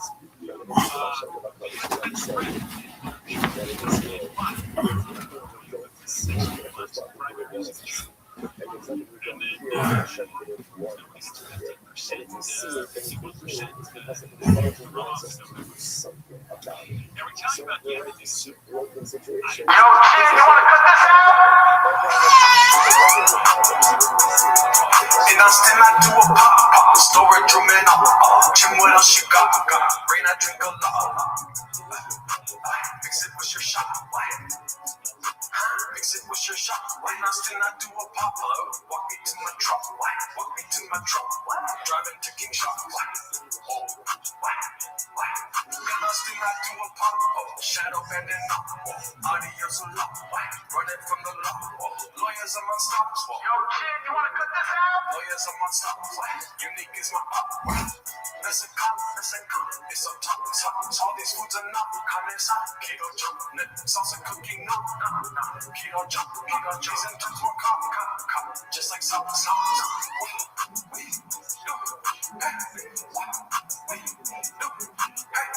Ryan loves the men, man. Rogan's up in him. Fucking on your stool. He's my dad. All these homeless cause they suck and they sad. Me mechanical, chins and alcoholics. Pissing in the sink, you read that data so all these plans, making plans. Big, dick, inches, super thick. Juices from my dick. Whoa, Mr. Holly. Yeah, you know you heard me. I'm Austin. Storage with me soundproof. It's all me. Audio is royalty. I got baseball, yeah, I'm driving. Yeah. You're the charmies. Young Tiger and Box. All of the team fucking up. All of the team getting it. All of the ends they suck. And they have all seen my dick. Yeah. Sorry about that bitch. Hold up, pissing in the set. Hold up, and I'm getting milk. She using her digit stitch. Happy in the shit. Told her I called it. Then I pissed the set. Mixing all day. Modding up the truck. Modded up the truck. The gringo poppy. I mean it Fauci. She just wanna feed me. Beans, cheese, and beans. I'm out in my truck. Keep it taking batteries. Driving to the macho. Thickest little cut. Walking coast to end. Man, she just so funny. I'm best friends with Bob. He up to find money. Heard he spend 100 fucking into your wine. That's Philly. And I stole and drew my pop. Broken so I saw. Brian's my girlfriend. Daddy's round the clock. Walk me to my truck. Walk me to my truck. Walk me to my truck. In the storage room we pop. Chin, what else you got? Chin, what else you got? Get me on roll gun. I'm a werewolf and toast up. Like a kings and cops. Broken really rock. Running from the law. Lawyers are my stops. Stop my favorite time of the week. When you get near Papa, try to speak. Release surprises today. You better watch 10 minutes of shop. Welcome back to 10 Minutes of Shop. Thanks for tuning in. As always, join the Patreon, join the Reddit, join the Discord. On our Patreon, you get early access of this show, 10 Minutes of Shop, which you know and love. But that is not why you're here. You're here because we are getting the sound machine to let me do it. Because we forgot. We get excited because we get in these heated discussions about the history of the subreddit and shop and Slow Joe's new talk show. Whether Crystalia did it or not. Yeah, Crystalia, innocent. Yeah. That's what Gerardo says. But we're usually never arguing. We usually both agree he's innocent. That's true. At the end of the day, I agree that Gerardo thinks that. And at the end of the day, I was driving my son to baseball practice. You know, and then Mark's success. We're very happy about Mark's success. We can talk about that. That's not why you're here. No. You're here to watch 10 Minutes of Shop. So start the timer. Play that old chin clip. Here's your soundboard. Thank him. You like your freedom? You like your soundboard? Thank him. Join the Patreon because we're looking to get a second iPad. Okay, this first one's posted by Andale Mono. I want Cooney to be surrounded by like 13 iPads so he can just be like pushing different sounds and show you how good I am at this shit, dude. Dude, Bobby. Dude, Bobby. How you doing, bro? Okay, so the first one's posted by Andale Mono. It's true, I saw Papa going down, that's what it's called. Camp Guard Mike put a thread that says, I'm hearing reports that ICE is in Austin right now, and there are comedians running into the street to suck their cocks and eat their ass and swallow their cum. Did you hear that? I heard that too. Yeah, no, I think it's true. It's not even a joke. Yeah. That's the whole. A lot of that line to kill Tony. Ended up that happened. It's crazy. Yeah, you know, this shows how journalism in America has gone downhill because this guy's out here reporting facts and they're out there reporting blockbuster fucking bullshit, dude. Yeah, I mean, he's not even a comedian. He's just writing down what he saw. He's like a citizen journalist. Yeah. And I respect that. And I honestly, I want to thank him. Look at this guy. He's doing God's work. On social media, this isn't real. He is the new kind of journalist now. They move over, Vice. Ever heard of it? We got K-Guard Mike. Yeah. He's telling the people what's going on in the streets. And sucking cocks and they're eating ass as well. NYT, yeah, right. More like CGM, dude. K-Guard Mike. You know what I'm saying? You go to like kill Tony, feel like, what did you do today? And the line, what did you do before us? Oh, I saw an ICE agent, so I sucked his cock, ate his ass, and swallowed his cum. Is that just a you thing? Well, that's kind of no. Everyone in line in Austin does that. Tony Hinchcliffe was right next to me, dude. Yeah, no, Tony. Oh, he was like an ass. But he was doing that to people that weren't nice. Tony just kind of does that, but it's kind of his thing, and that's cool. Alrighty, let's see here. This next one is leaked mothership emails between Brendan and Joe posted by Where Does It Hurt RA from D. Maybe Dick, I don't know, to Brendan. Okay. I'm so sorry, Brandon. You just missed Joe Rogan. He actually told me he was thinking of winding down the entire Austin, Texas comedy scene operation. Bummer. If it starts up again, we'll be sure to let you know. Joe Rogan is not 5'3" at Gmail. Deal with this. Thank you. Hi, Joe. I was thinking of moving down to Texas for an epic vacation. Blank told me you were planning a party. Comics for the win. I cleared my calendar. What are the details? Thank you, good sir. Thank you, good sir. Like Elon. Good sir, would you mind if you spare us the details for the finest parties in all of the island?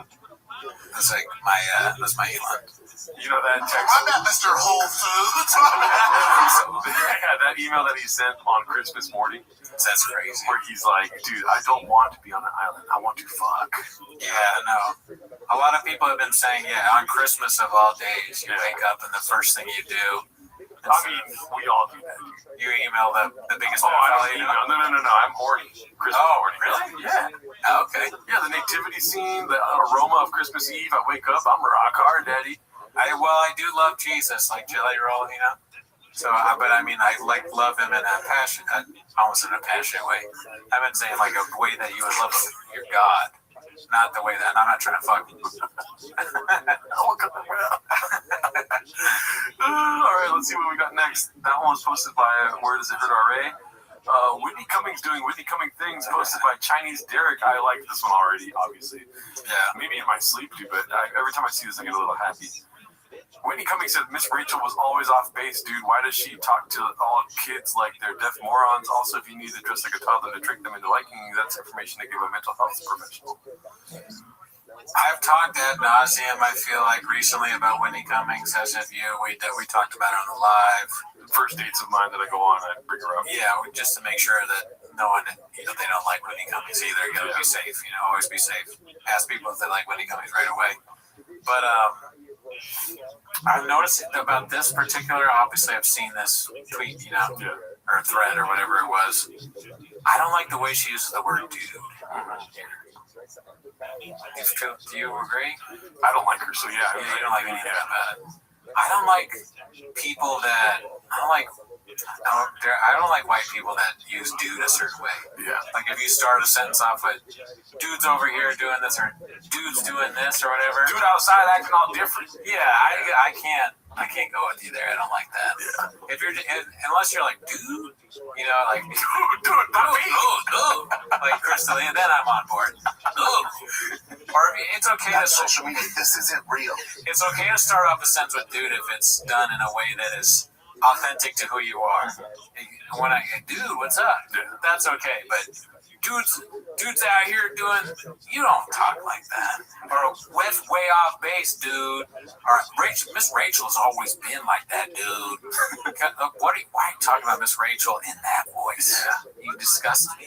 Whitney Cummings, everything is bad about you. I'm gonna come, dude. Yeah, no, she sucks. And then, I don't know if you saw Rogan talking about this.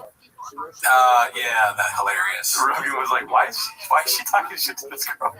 Yeah, at first he goes, and all these people, all they do, they spend all day on threads. They just never get anything done. They're losers. They hate themselves.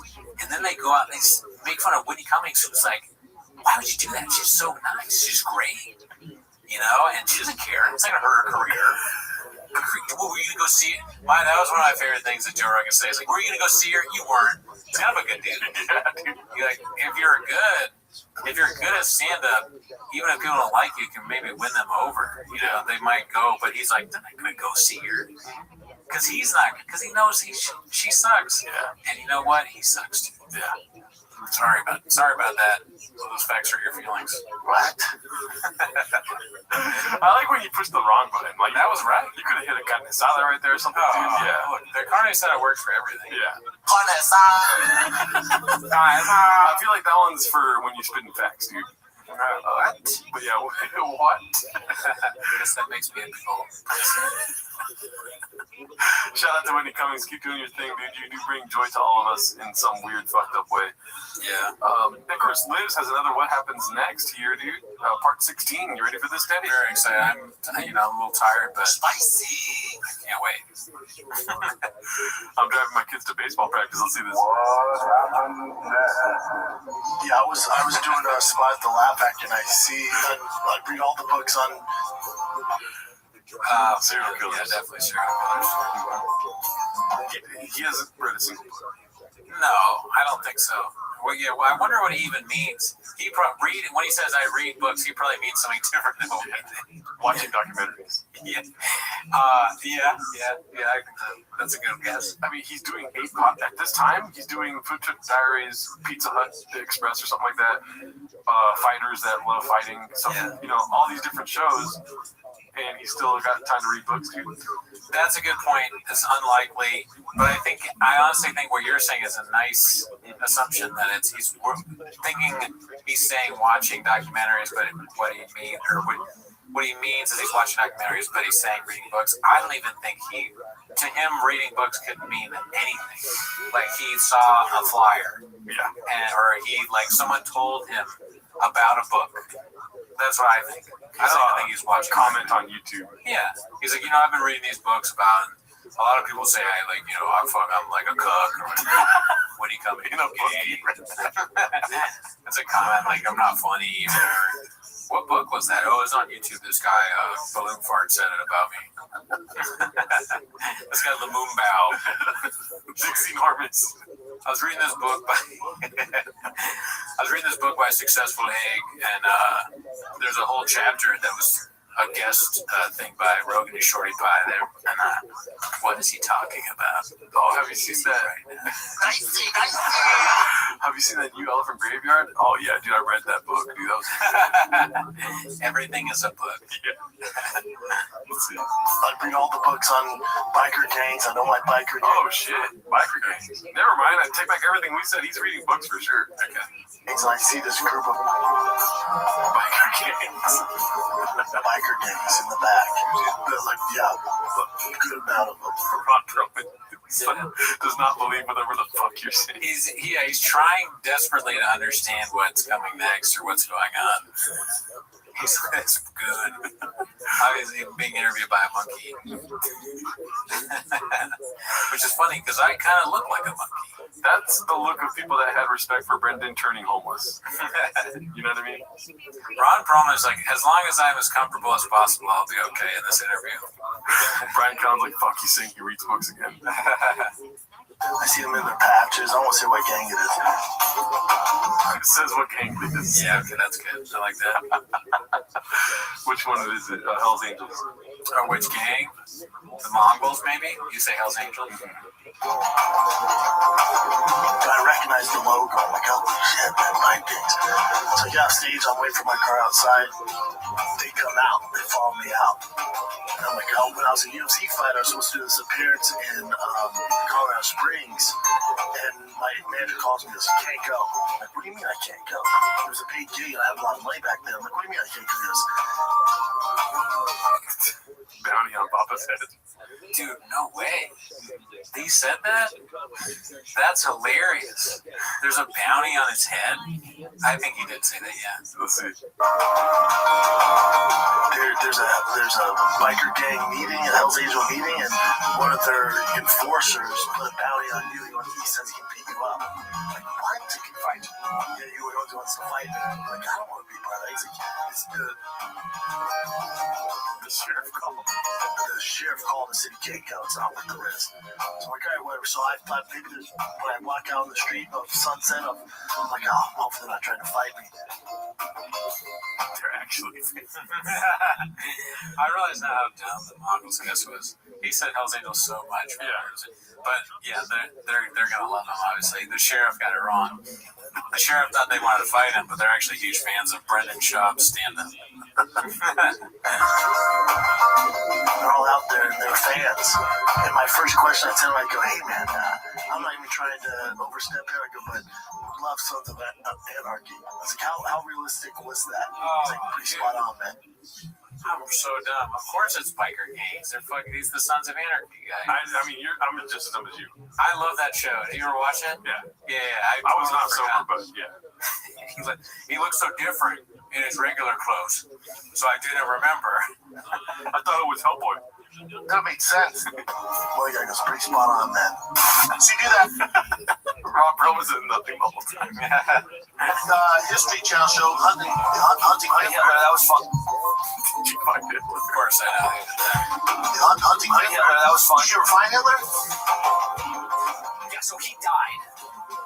And I think that one. Look, I know. I think that. Oh, what's he doing?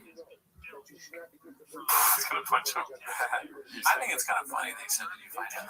Yeah. I think that clip gets unfair. I mean, it's just he's a funny guy sometimes. Or fair because broken clocks right twice a day, Daddy. Yeah. On it, Tim Kennedy's response was annoying. He wasn't funny. Actually, he's dead. yeah, so he's actually dead. I killed a lot of people in Afghanistan. Tim Kennedy's like, I killed him. But he's talking about like some relative that has nothing to do with it. Years later, he killed some baby that has nothing to do with it. He's like, I always talk about going back in time. I killed the baby that's related to him now. It was awesome. Yeah, I killed it, and that's not the first kid. And I don't regret it. That's what Tim Kennedy says. I stood out in the dark and fired my gun into the wherever it would go, and I think I probably hit people. Isn't that what you're supposed to do as a United States Army guy? Driving my son to baseball practice. Well, this next post has a lot to do with last week's episode of Raccoon Tweeties, where we did the reviews of IMDb stuff. That was 2 weeks ago. Never mind. I think you'd be surprised. Posted by Legitimate Bear 2578. Go ahead and read that, dude. Melania is currently the lowest rated movie of all time on IMDb. The film is sitting at 1.1 out of 10 stars with over 17K reviews. Man. So she's wow. She's giving Schaub a run for his money. Wow. It's just like wherever you turn, Schaub is being inserted into politics now. You know what I mean? I wonder if they're in the Situation Room or they're in the White House and they constantly check to see as Melania's reviews are going down and down and down. They're like, well, it's still better than Brendan Schaub's Real Poppy. IMDb is a load of horseshit. Yeah, it's 1.3, so it's not at Schaub level yet. Well, at 17,000 views, it was at 1.1, but now it's at 32,000. You back to your Situation Room point. The Situation Room up to 0.2 points. Yeah. We go, Melania, we got some great news. You're above Brendan Schaub again. She goes, thank God. Thank God. I didn't want it to be that bad. You mean the one where he talks about Mexican cookies? I didn't know every line of the Gringo Poppy. That's the White House I want to vote for, is people that have seen the Gringo Poppy. Oh, hell yeah. You know? I want Brett Ratner to direct Brendan Schaub's next stand-up special. I don't want that, but yeah. Brett Ratner directed X-Men, right? Yeah, I think he did one of them. He did Rush Hour. Rush Hour, yeah. Red Dragon, Hercules. I mean, why did he stop? He was so good. Alrighty, let's go to the next one. Don't answer that rhetorical question here. This is posted by Big Battle 9416. You want to see something? It's not. I think people like little factoids. So I'm almost dead certain about this, and I might be getting this wrong, but I feel like I was listening to Ben Avery back in the day on Tim Dillon's podcast, when he used to do DoorDash, and he said that he went to Brett Ratner. Remember that? Yeah. Not only did Brett Ratner not tip him, but then he sent, like, I think he maybe messaged him or something, and Brett Ratner was like, oh yeah, I'm sorry about that, and tipped him 1 cent or something crazy like that. He is an utter, irredeemable piece of shit. So, yeah, that's funny that he did that to Ben Avery of all people. I mean, just like, okay, I was going to make a joke. This is a joke. I don't feel like just like you said, you separate the art from the artist when it comes to Jeffrey Epstein. Okay, that was the joke. All I said was I read his book. That's all I said. He doesn't have a book. Okay, look at that part now. Let's see here. This was supposed to be a big battle, 9416. Papa Toad doing man dragon comedy. It's like Dershowitz going, I got a massage, but I didn't have my clothes on. Yes, I got a massage. Now, like, what is wrong with you? But I never took it. My pants was on. Yeah. You are a monster, too. Speaking of monsters, look at these shoes, dude. What the hell? Oh, man. I'm trying to be taller, eh? Yeah, listen, dude. You calling a grifter a grifter? You know what I mean? Yeah. Calling the kettle, what is it, kettle blue or something like that?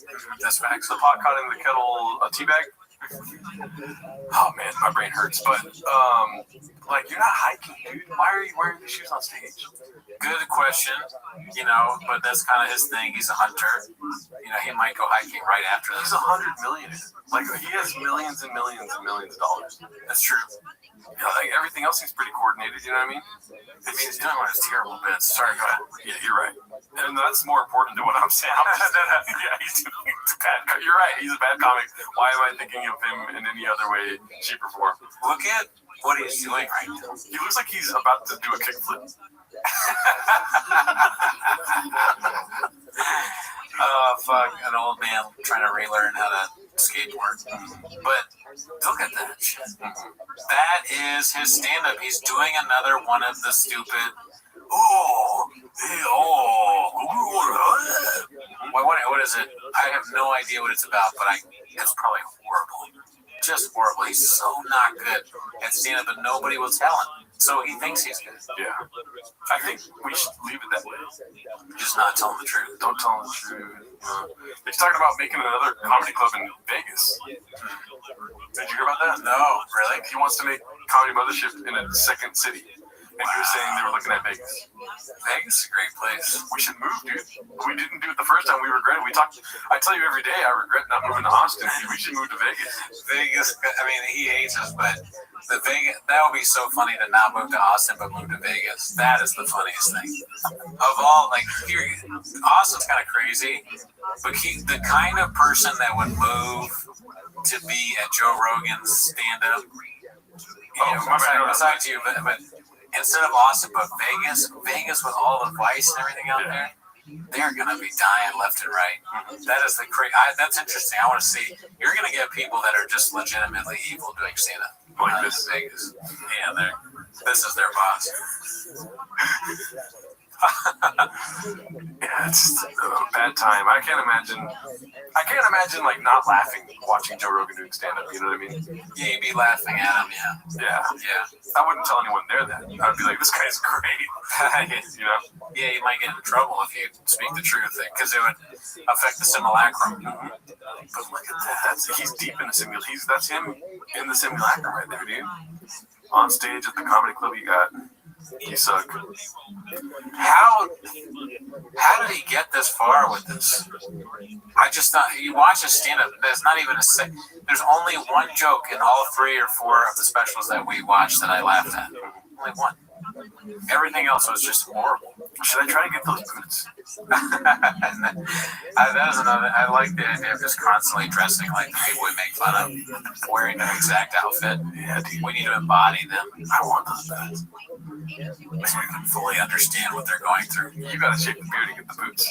That's true. I can shave my beard. Get completely bald. You're gonna get jacked and I start doing ice baths. There you go. And then I'm even fun. I'm better at making fun of him because I understand him. You do worse at comedy, but you are more popular. Right, I get less funny. Yeah. But that's even better for the show. All right, let's see what else we got. Let's exit that. Fever Mexican, posted by Danny Kaufman 2. Me helping my husband look for the screws and bolts that I threw out when I was overstimulated. We had this long conversation about overstimulated. All the worst people are using that word. Honestly, that word's overstimulating me. Me helping my husband look for the screws and bolts that I threw out when I was overstimulated. Oh, it's exactly the same. 107 likes, 107,000 likes, 2,000 likes. Yeah, not as good. Honestly, she's hotter. Yeah, that's part of it. She's banging. Honestly, he looks like a better guy. Yeah, they're like a smarter version. I bet you his son's T-ball team would beat Shop's son's T-ball team. I guess, but does he even own a truck? You're right. I'm on Shop's set again. Yeah. Let's see here. Thumbs that up. Okay, I hate these, but fucking post my big. I did like it already though. Post my big battle on that 416 right before a chug walk. You know, that does look like a devious Irish Mexican smile. Like he's about to fuck. You know what I mean? Yeah, he looks like he's having a good time. I like his jacket. Yeah. Good guy. Never met him. You know who else likes that jacket? Slow Joe? Joanna. I mean, look, he's a great guy. I mean, how can you even hate? I mean, I would have to fuck him too. You know? He's like, like really strong. Like, he's a fighter. Brian Callen. He's like, stop looking at me like that. Boxer, he's ready. He's Mexican. All right. Outliers make their own luck be. Don't know who to axe posted this one.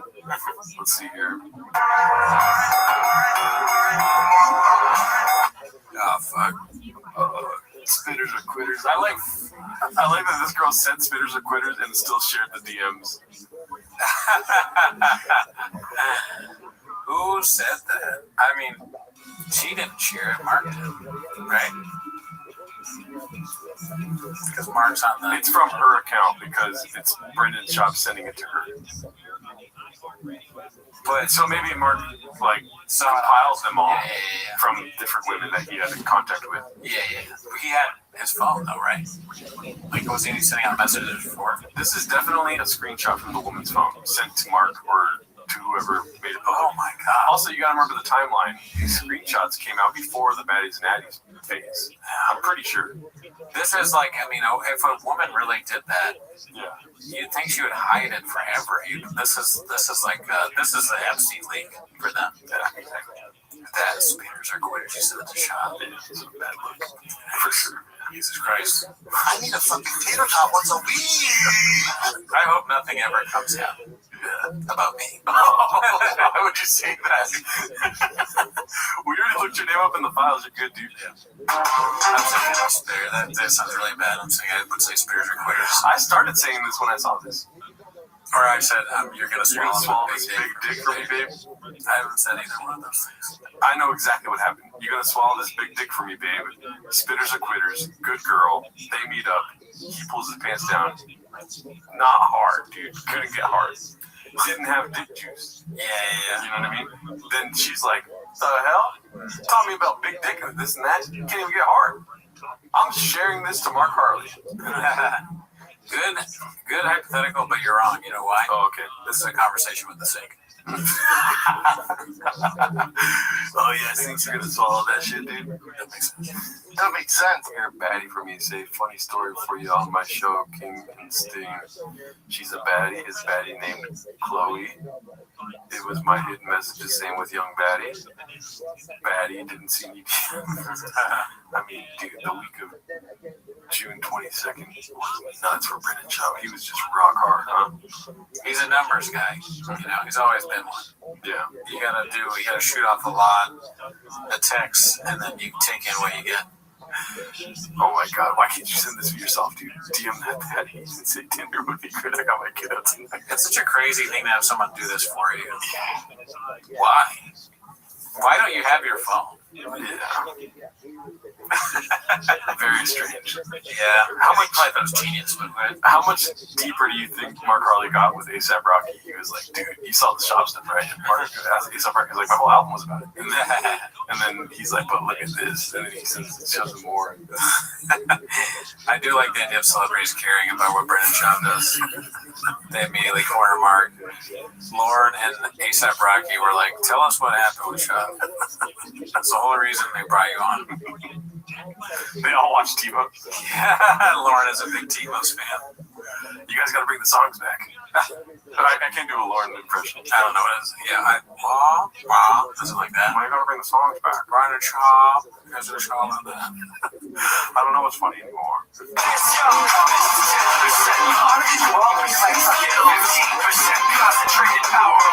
Oh, here we go. Addie's Becker. Working Addie's. Oh my god. I thought you were leaving Wednesday morning. My bad, I got Addie's for you. 2 Addies chatting away up here. How many Addies you need? By the way, my guy's gonna come through. Got the Addies. Need more Addies. I'm eating like a fucking Gila monster without them. What is a Gila monster? It's like a big lizard, I think. Tight. Also need more Addies with the face. Any more Addies for your brother? At least the Addies were more spaced out. You know? It looks like he took a break from June to August on Addies. So it's another thing that's very strange to like text someone who's not a doctor about Addies all the time. This is like straight up drug addict behavior. I mean, the last one was like screaming at him. Addies. Although it would be kind of funny to get that from Schaub or anybody. You're like their Addy dealer and they're just like, Addies. You're like, classic Schaub. Dude, he's taking my kids to college, dude. Yeah, business is good. Kind of Dick juice. Need more dick juice, my friend. He should just say he's polyamorous or something. Yeah, I like ethical, non-monogamous. I like scratching out the name. Ooh, puppy. Puppy. Yeah, there's a lot of bad luck in that one. Yeah, shout out to don't know who to ask for that one. This one's posted by Caterpillar Hot 7539. Daddy got some stage time in the Big Axel beat. Wait, before you start booing, I know Joseph Rogan. So we do have to look this up here. What is that? I'm gonna go to today. That's social media. This isn't.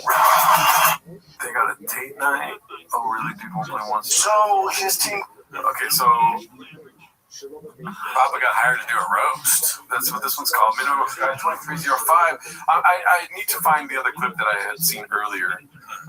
There's somewhere here, but let's see this. So his team called and said, "Hey, they had somebody, I guess, lined up to do like a roast, kind of like a roast opinion-based thing, but Max Kellerman's the host."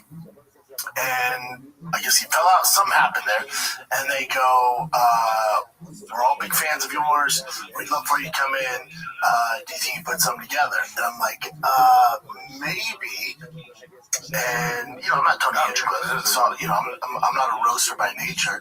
I can do my thing, but so I said, here's the thing: on a 2-day notice, like when you see even Tony, or when you see Nikki Glazer, I mean the best of the best roasting, they have a whole team, man, and they're week of preparations. They have writers, like a whole team, man. So I said, listen, typically how this works. And they wanted me to do like 10, 15 minutes. I said, no one's going to do 15 minutes of straight up roasting. Like, I'm just going to go through and sing everybody in the crowd.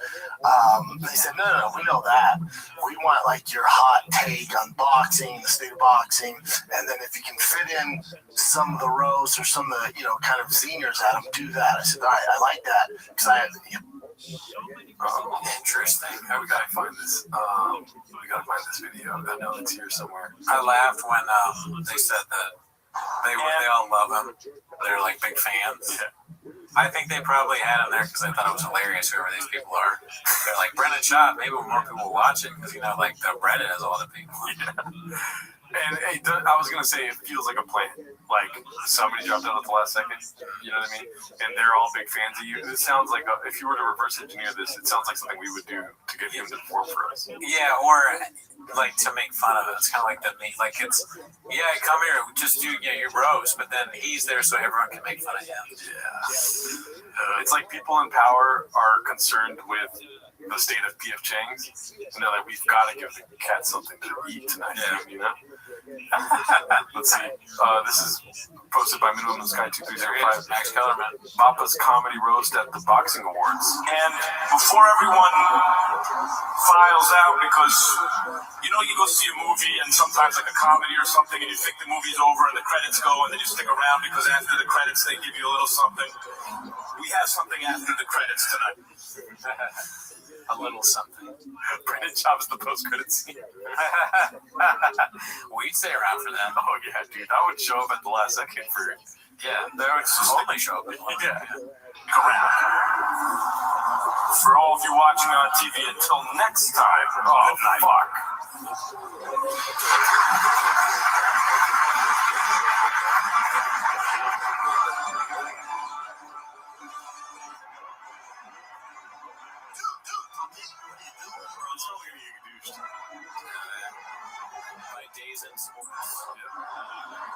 Welcome back here inside the beautiful Cipriani 25 as the Greek Awards have just wrapped up. I'm Katie. Overall, that was hands down the scariest knockout. By scary, I mean beautiful. Going to Japan to knock out a Japanese contender. I mean, it's incredible. Brian Norman Jr. did. Okay, so I don't know if you could tell, but in the background, they're bringing up Brendan Chop. I can hear Max Kellerman speaking. Oh, okay. Thank you. You know this guy, he's what he just said. Yeah. So try to listen to what's happening behind these microphones. Okay. Can we also talk about the fact that we got to see A former MMA fighter and a former something. Conor Benn and Chris Eubank Jr. go up onto the stage at the same time together? I know that was, maybe the intention if that fight won to have both fighters go up, but I thought it was unlikely personally, but it happened, and it went through. No one clapped, and they're not going to show that part. Oh my god! And he told everyone you can leave. Max Kellerman was like, they fucked up. They hired Brendan Chop. I don't know who did this. Somebody wants the whole show to get fucked. I'm gonna tell people to leave before I get started. It's like a meta prank on Max Kellerman because he hates Brendan Chop so much. He's like, Luke's gonna roast me for this. Down well. Yeah, I think it's really settled now. I mean, they're not going to be friends. As Conor has told me, it's just not his cup of tea as a person. Conor Schubert, but I think it's settled as far as the beginning of the show. They were all that. Unfortunately, November wasn't an easy fight, but it was a great picture of Conor Benn. So they both move on. Absolutely. One more piece I it was a little bit cordial for me. I mean, it was maybe the suits and everything like that. It was not so easy. A little bit more of that bad blood. But credit to both. Hilarious thing. Yes, absolutely. It really has been just a great night reflecting on the very best that boxing gave us in 2020. It's just him podcasting on stage. Yeah. There's so much to look forward to, of course, in 2026 as well. Not least one of the best fights. And also, these three people had no clue they were going to do this segment. They were just so desperate not to show Brendan Chop. And it doesn't look like anybody in the crowd is really paying attention either. They're like, dude, why did you guys have him perform if you're not going to have him on TV? And they're like, the Saudis really wanted to see him. Possible tomorrow night, we're going to head to uptown to Madison. And speaking of the Saudis, good call. Garcia Lopez and Charlo Stevenson, top to middle of what is just another absolutely stellar card at Ring 6. We would love for you guys to join us tomorrow. We're on air from 6 p.m. Eastern. I mean, it'd be hilarious if he bombs his first joke and he goes, there's a reason why I quit stand-up comedy, shout out to Brendan. Sorry to see that happen to your brother. We're on your side, though, at the end of the day. We would have been listening. Yeah, we would have been there clapping. Every single joke, just like uproarious laughter. It's good to see him back, though, you know what I mean? Like, this is a good sight to see right here. Microphone in hand, He kind of looks like one of those old WWE wrestlers now. Yeah. With the bleached hair. What's his name? Shawn Michaels? No. Maybe a little bit like that. But I was thinking more, right there, it looks like he's going for Cody Rhodes. Oh, yes, okay. It's not a Cody Rhodes look. I was thinking Cody Rhodes. I don't know wrestling. I've been watching it since I was a kid. I don't watch the new stuff, but I do know who Cody Rhodes is. Yeah. Great guy. That makes sense. So this one was posted by Caterpillar Hot 7539. Teddy got some stage time in the Big Axel B. And then here it looks like we have what we love to watch here, which is podcast chins. 21 Mortars CSMO posted this one. Mr. Potato Head says Baba went crying to Toe because he got his feelings hurt. Love the narrative. Let's see what it is. A movie we used to talk about a long time ago. I was like, Patty's in it. All right, let's go. You thought he was going to win, right? Because I asked you. Yeah. And you thought he was going to win. I love Patty. So were you? Yep. Like, what moment did you know that you were shocked? That you were like, oh no. What was your oh no moment in the fight? I was rooting for Patty. I was never shocked because Justin's so good. Okay, that's not the right word. But what moment in the fight did you realize, oh, he can't beat him? 30 seconds in. Oh, wow. That's pretty well. You know, it's funny too because like you can. This is like I guess I just related to the thing I know about. But when you see someone get on stage, you can tell how long they've been doing stand-up. Yep. You can just tell. Yep. Right away. And somebody who doesn't remember the first time I saw him. Remember that? He says, remember the first time I saw you do stand-up? Remember that? What? You just started. Yeah, Eric was super mean. Super mean. Oh my God, this guy. Eric bullied me, bro. Yeah, I believe it. And then he went crying to Rogan. That's Eric's dojo. I sure did. Well, it would be like if I'm coming into, I get in the octagon, like, all right, here we go, y'all. You would be like, what is this fat motherfucker doing? No, I've been real friendly. I've been encouraged you. You know what, though? You know what? Hey, you all right. This is one of the nicest, strong guys. I can't imagine him ever starting a fight. No, never. Starting a fight? Dude, Bobby. What are you gonna do, Nate? Volume punch me, motherfucker? I will fuck you up. I will snap his fucking neck. In what fucking sense? Fancy yourself a fisticuffs. Pull the fuck up. There's not a single one that makes him sound like he wants to fight. Oh, there is one that makes him sound like he doesn't want to fight, though. I guess that makes me a big old pussy. It's like you gotta pay fealty to Shab at some point in the show, and we all know we wouldn't be here without Brendan. Like he wants that. Yeah, good job. We got him. Thank you. You like your podcast? You like it? Thank you. No way. He'll finish it. No. Do you have a gun before we start?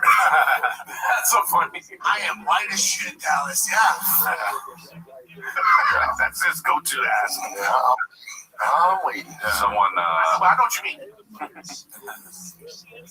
Shout out to you, 21 Mortar CSMO. I'm jealous. I wish I was there for Brendan Schaub's first stand-up. Yeah, it would have been epic, dude. Chin Menudo posted this one. Joseph, I swear I'm 5'8" Rogan. So he's the same height as Schneider.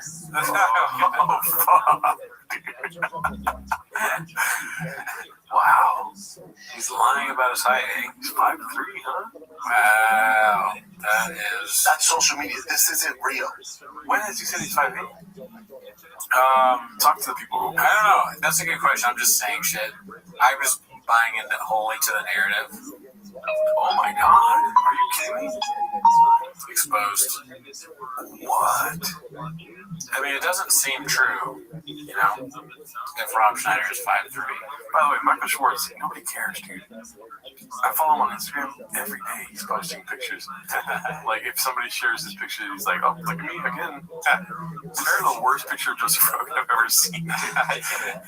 He looks like the guy from the Kool-Aid cult that killed himself.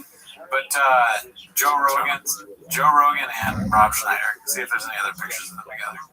Because you never know. It could be that the one that's on Reddit is fake. Yeah, they do love to do fake stuff. Why did Pride Month show up? Let's see here. That's one. But is there any others? Okay, he looks pretty short with RFK. Alright, bad luck. Well, none. We're gonna find it, dude. They don't exist. Never existed. It's only Adam Sandler and him. How tall is Adam Sandler? Good question. You guys, that would be a good question for Google. Bobby Lee's pretty short, but he's taller than them. So that puts a question on the narrative. I don't like the simulacrum. Let's see. I'm gonna look up Adam Sandler's height. It'd be fun if Joe Rogan changes his height based on What supplements he's taking? Let's see. 5'10". Okay, well that makes it seem like he is 5'8". He's almost there. Maybe it is skits and bits, dude. I don't know. I don't know what to believe anymore. Me neither. That makes sense. Is this from Kill Tony? I'm not sure. Red microphone, so yeah. Oh yeah. Listen, dude, we might have to go deeper. I need to know if this is fucking with us or not. Like, we're going to see him on Kill Tony and see if he's just as tall. But we do, and we know for sure that Rob Schneider is 5'3". So that could also be a lie. It looks like it when you look at the pictures of him and whoever. Kill Tony, Rob Schneider. Looks like Rogan's on this one too, I guess. Joe Rogan, I should probably look up too. Dang. So Rob Schneider does a costume change too? He switches to a different suit during the show? Is this like an exclusive episode? Behind a paywall? Oh, fuck. When you want Kill Tony, but you don't have the money. Well, check this out, dude. I'll show you a little hack I have. I think it'd be funny if you couldn't afford Kill Tony. Don't say what I'm doing. I'm not saying. Okay, cool. That's what I'm doing. Yeah. Like, oh man, I fucking wish I could have seen the latest Kill Tony. The judge was Rob Schneider, dude, and Jim Brewer. That's my favorite comedians, but it's just too expensive. I can't justify that to my family right now. Okay, I can't find it. Well, we tried. Yeah. All right. I guess they're the same height. Joe Rogan's a liar. Thanks. Let's see. Thank you, Chim Manula, for that. Don't know who to axe. Posted this one. Old local news story about Shop dominating on the Gridiron. Take that, haters. Let's see here. I don't think that's Shop. Let's see. Friday nights under the football lights are always special. But in the 100% African-American town of Aurora, Colorado, Waterboy Brandon Schwab is that white boy veteran even more special than his meat. This is pretty good. I'm a big team now. I'm so happy. My parents aren't here today. Have a big night tonight. Schwab is reactive, and his coach got emotional about why he finally let him play. I mean, these players, they're horrible. My players are no good. I mean, everyone's like, no excuses. I got 22 excuses. 11 on my offense and 11 on my defense. We have a chance next week? No, we don't. We're 0-8. We're not good at football. Known around town for his love of comic books and modding cars, Schwab's teammates say he's actually kind of an arrogant dickhead.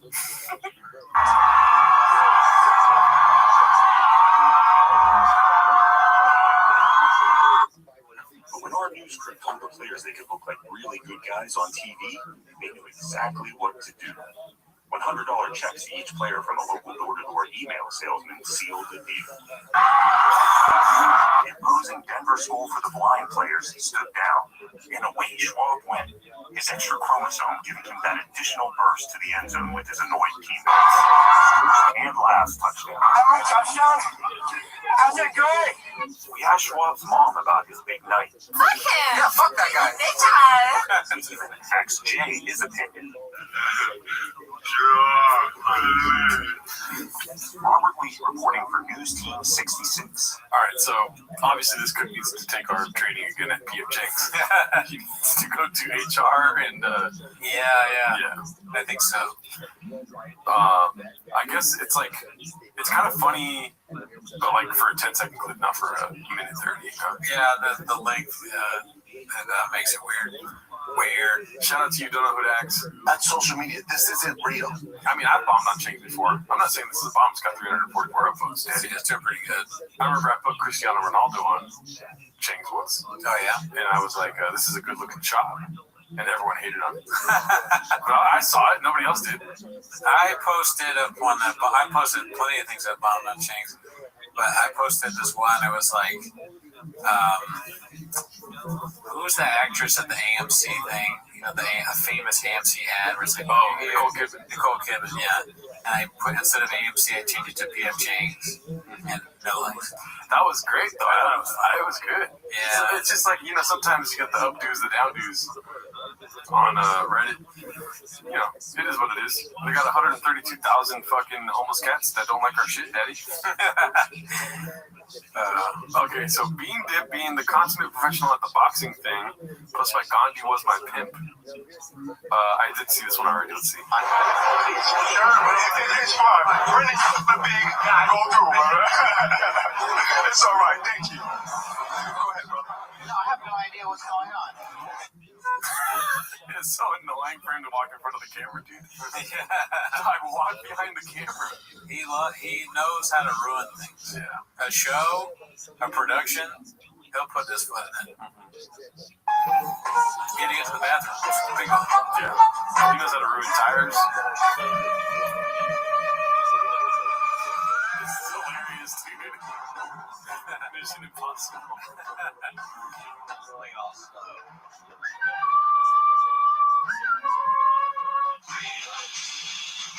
Oh shit. Okay. How dare you? I like that chin until that clip. Gandhi was my pimp. You can't be doing our boy Mark like that, Daddy. You know? I'm laughing because I thought that the title was Gandhi was my pimp. Oh, man. And I was like, what does this have to do? What was the Gandhi part?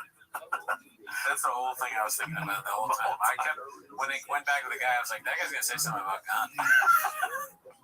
When does Gandhi come in? Dude, puppy. Dude, puppy, what are you doing, bro? All right, let's see here. Post by miserable number 104. Check, please. Did not like this one either, but it's Brian Callen and Bobby Lee. Oh, Jesus. An elderly man promised a model 2000 to get intimate. After the act, he told her he had no money. The caption. That's a great caption. Also, the Brian is old jokes are starting to get really crushed with me. At first, I was like, yeah. But now I think they're pretty good. They're going to be making those about us soon, dude. Yeah, we're old. I'm old. Getting old, Daddy. You're like 40, I'm like 30 something. Hey, it's not true. Last upload was 10 months ago. The next one should be Fire, posted by Dazzling Rabbit 633. I think he's one of our guys. Nice. Great guy. Never met him. It does take 6 months, so you know this next one, he's going to drop 2 in a row. Yeah, I mean, we've talked ad nauseum about how long it takes. It's just getting the trucks there is hard. Making sure you got all the tools ready, even harder. Yeah. You guys wouldn't get it. I mean, I worked on trucks. I had a truck show for a long time. And since you were 6? Yeah, I was a truck show for 10 years. You know how many episodes we did in the 10 years? And this is actually a lot. Yeah. 4. Driving my son to baseball practice. That thumbnail is particularly funny. The top one. It doesn't look like it is. It's not. That's not what shop looks like. Yeah. It's like make me look like. I don't even know. I don't know what he's going for. There. Make me look like Tim Kennedy. So bad. 21,000 views though. That's nice. Let's see what we got here. Petition to blur Giuseppe's, aka Mexicana, for the mental health and well-being of the sub, posted by Select Environment 668. I do agree. You know? Oh, blur her face? Yeah. Maybe not for those. But yeah, all she does is fart in here, dude. Why is he? It's mouth. You know, it's an idea. It's a funny idea. I think it's funny. Been a Yankee fan since just a kid, posted by Chin Puller of Clips. How dare he, dude? How are you going to be repping the Dodgers and have a Yankee hat on? He has no loyalty, dude. I need a fucking theater job once a week. Dude, and I don't mean to be like this, but that shit pisses me off. You know what I mean? Anyways, he's DMing other teams. He's like, I'm willing to be a fan of your team for a little price, Daddy. This was posted by Khabib Time. Talking about climbing Hope solo. Great picks, never seen him. Looks like a clip from The Fighter and the Kid. It's not a clip. This was tripping me out. It's not playing. Well, I feel like our simulacrum so much more beer. You know what it was, dude? What? It was waiting for me to say, let's see. So much more beer. There are variables. Yeah, when you're climbing a billion, like I was like, yeah, no shit. When you're climbing a billion? Did he say that billion? I think he said variables too. Oh my god, you gotta rewind even further. So much more beer. There are variables. So much more marble. So much more marble. It doesn't sound like variables. I don't know. Yeah, when you're climbing a building, like I was like, yeah, no shit, he's gonna crush this. I think he literally did an hour and a half. Yeah, it was an hour and something. I mean, still, like, look at this. People see it from the inside of the buildings. And plus, like, what if you had like a injury or a cramp or something, like little things like that are the best in the world. If you watch Hope Solo, like him climbing those fucking rocks, shit, this ain't shit.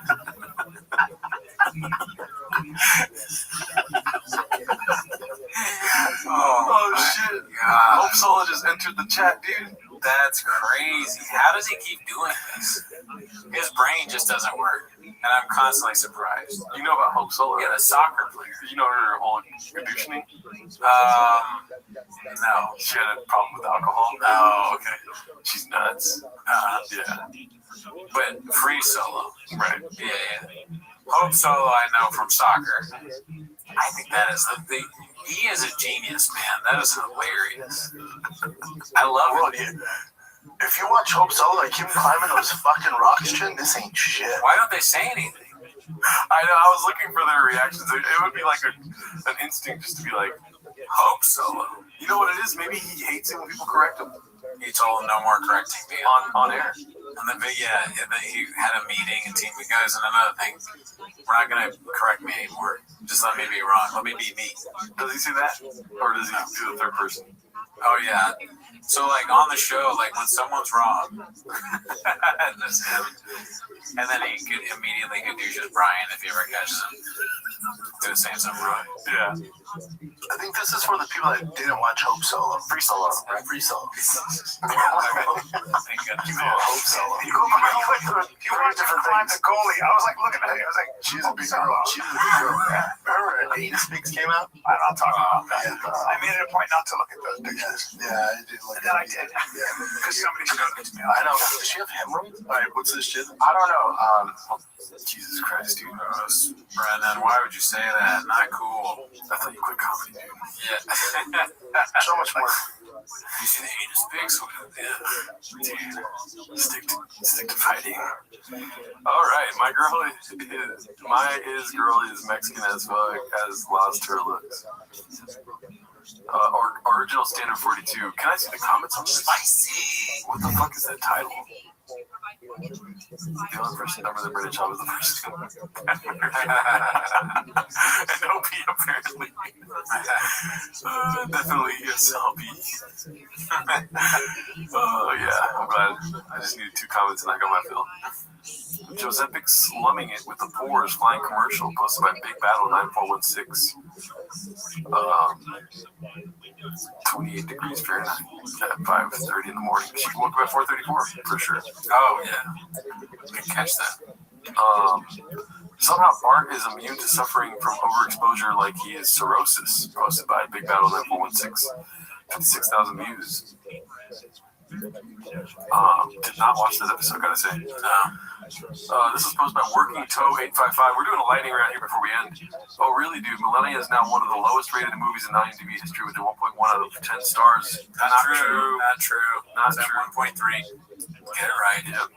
Put some respect on my queen, dude. Okay, I'm not saying that.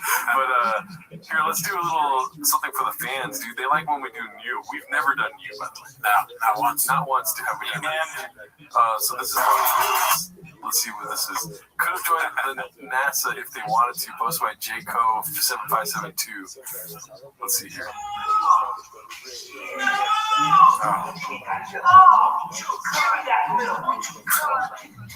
Oh, I can't wait. BD is right. Big dude energy. I can't wait to get my hands on him. That boy's oh my God, this is why we don't go new. Which one do you think is worse? Moving. Yeah. And easily, right? Give me some, like, that whole moving thing is 100% like not happening. You know what I mean? They like kids. Give me some milk.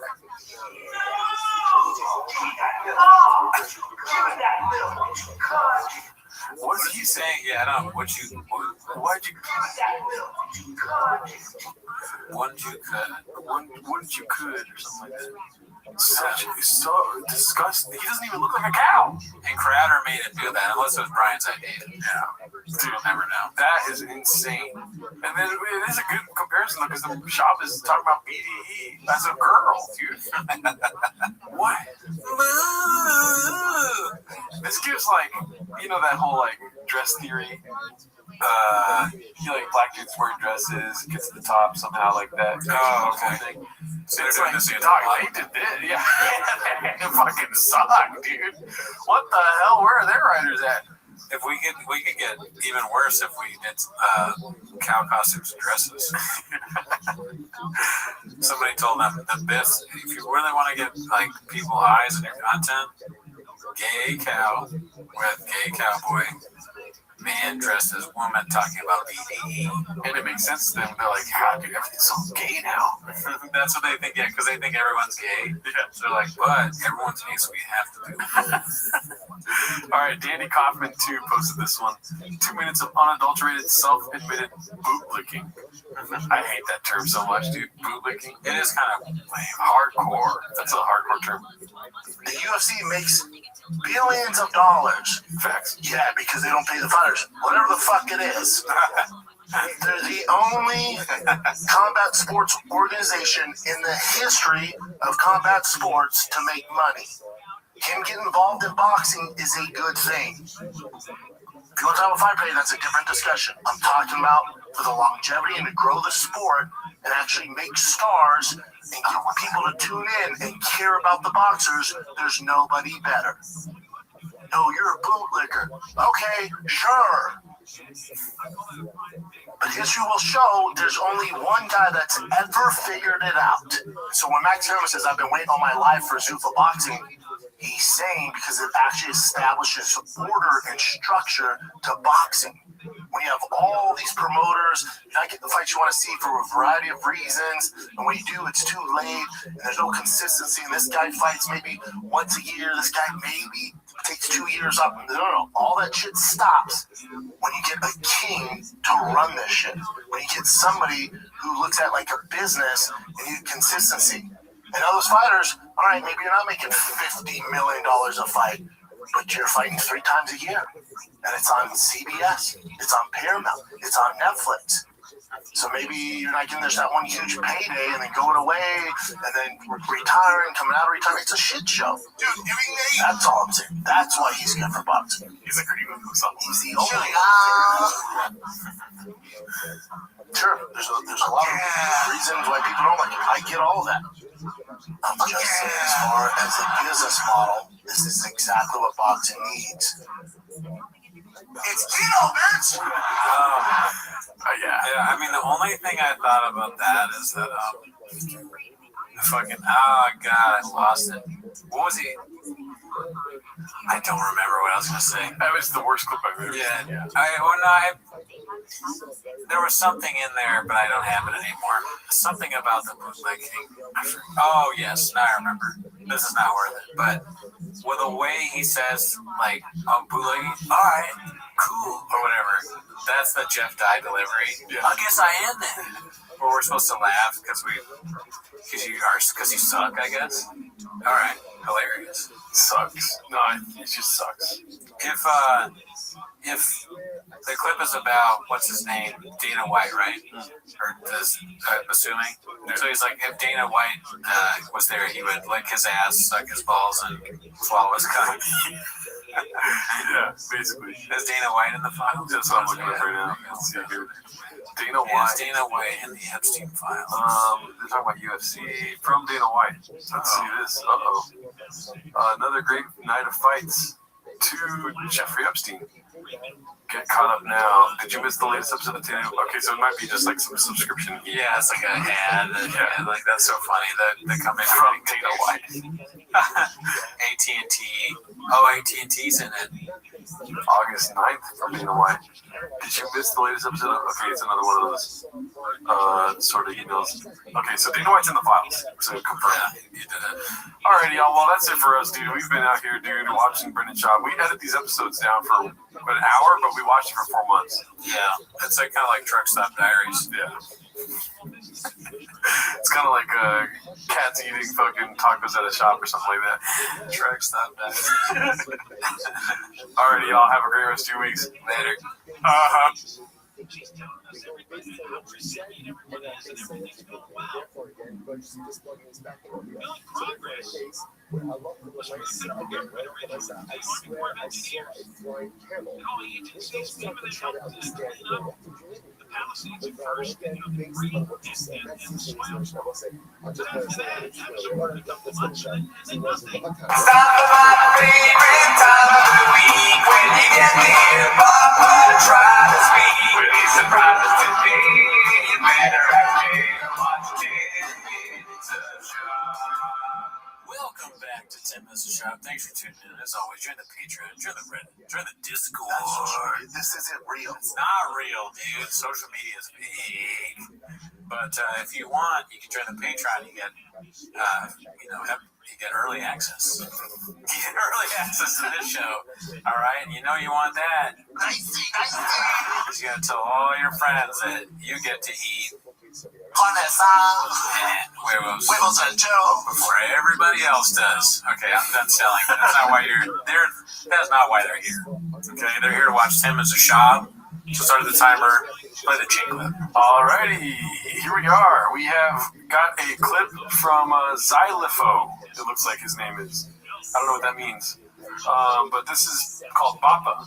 Scientists revealed the face of a Neanderthal who lived 75,000 years ago. We've seen this before. Yeah, this is Reheated, a classic, saying that Shab is one of those, those things they always find what people look like a long time ago. This one is Shab. It does look like him. If that's not Photoshop, that's scary. That's different. I mean, throughout time, people have looked like Shab. Remember there was the Indian Revolutionary that somebody, it's funny how he was like so ready to post that, and I Google searched it, and it came up, oh man, already been posted. Let's see what else we got. This is posted by Toxoplasmosis Mechanic Building. I don't know why buildings around in quotes. Let's see. We have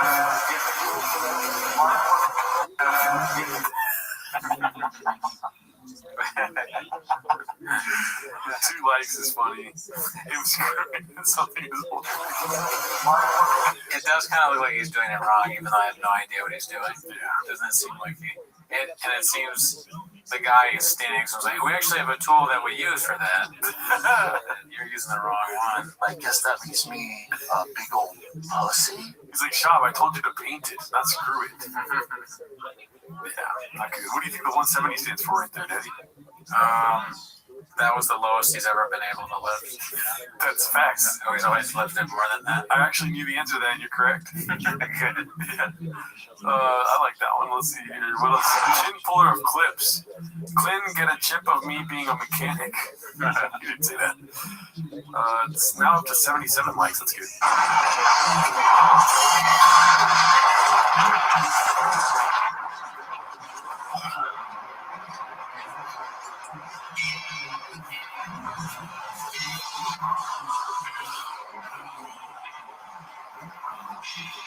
There's multiple people filming this, not just one cameraman.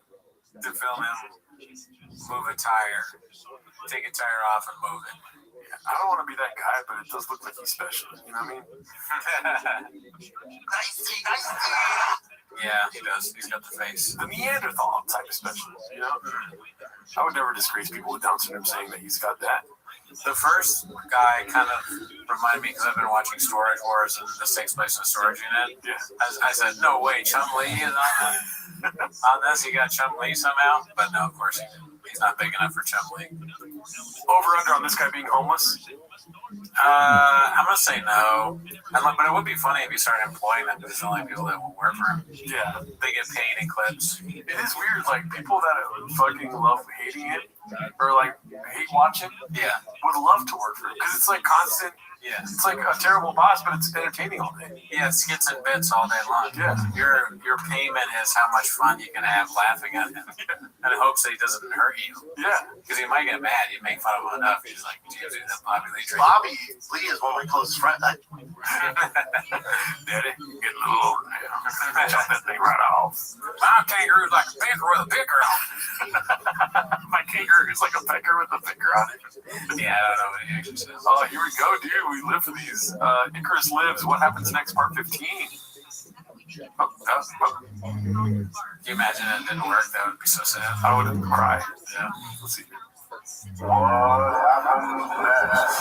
How are things 225? Things that a few months ago I did 40. Or is it, so I think maybe 36. Oh, cool. He goes, what's much you did? 40 reps at 225. Pound bench did 32 reps at 225. I think it's B. Yeah. From what I remember. Yeah, well, it makes. I can't remember.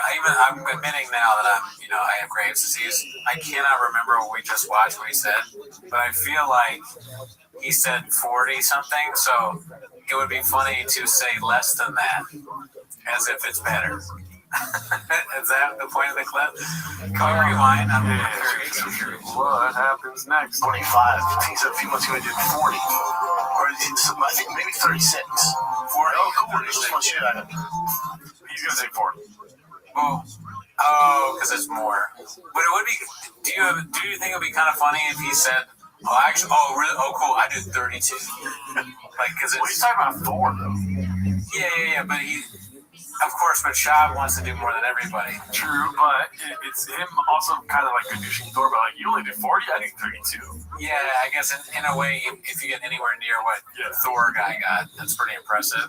So yeah, 40 is probably more likely. Either way, he's still shopping. We're both on the same side. Yeah. Last time I did 40. I see now. He said no 40 because he's gonna say he did 40. So the guy said 36 and he's stronger than the. So you're right. No, I was far from right. Well, he did go above the 36. Yeah. So the setup is that he knows he's gonna say 40. So at first he fucks up and he says what Thor maybe actually said, or I don't know. He's like, oh no, I was actually 36. I look more strong. Oh, my bad, Mr. Whole Foods. The hat too. Yeah. And his face changed. He goes, "You beat me. I did 40. No matter what you said, I did 40." He goes, well, "Cool. Do it now. We'll film it. Me and you go. We'll do it now." He got competitive. I went, "I'm not doing that now." I go, "Dude, I just got done." That's not the second one. Nah, it's finishing work. Okay. Deadlifting pulling a truck. I'm gonna do it. Oh no! That's social media. This isn't real. What does that even mean? How do you deadlift a truck? You want to call Mark right now? Yeah. Well, that was a car, wasn't it? Yeah. Shout out to Mark. He commented on the last episode. Oh yeah, great guy. He sent me some pictures from SNL. What? Yeah. Oh damn. Yeah. With him and ASAP and somebody else. I forget. Dang. He's having a time of his life. That sounds awesome. Yeah.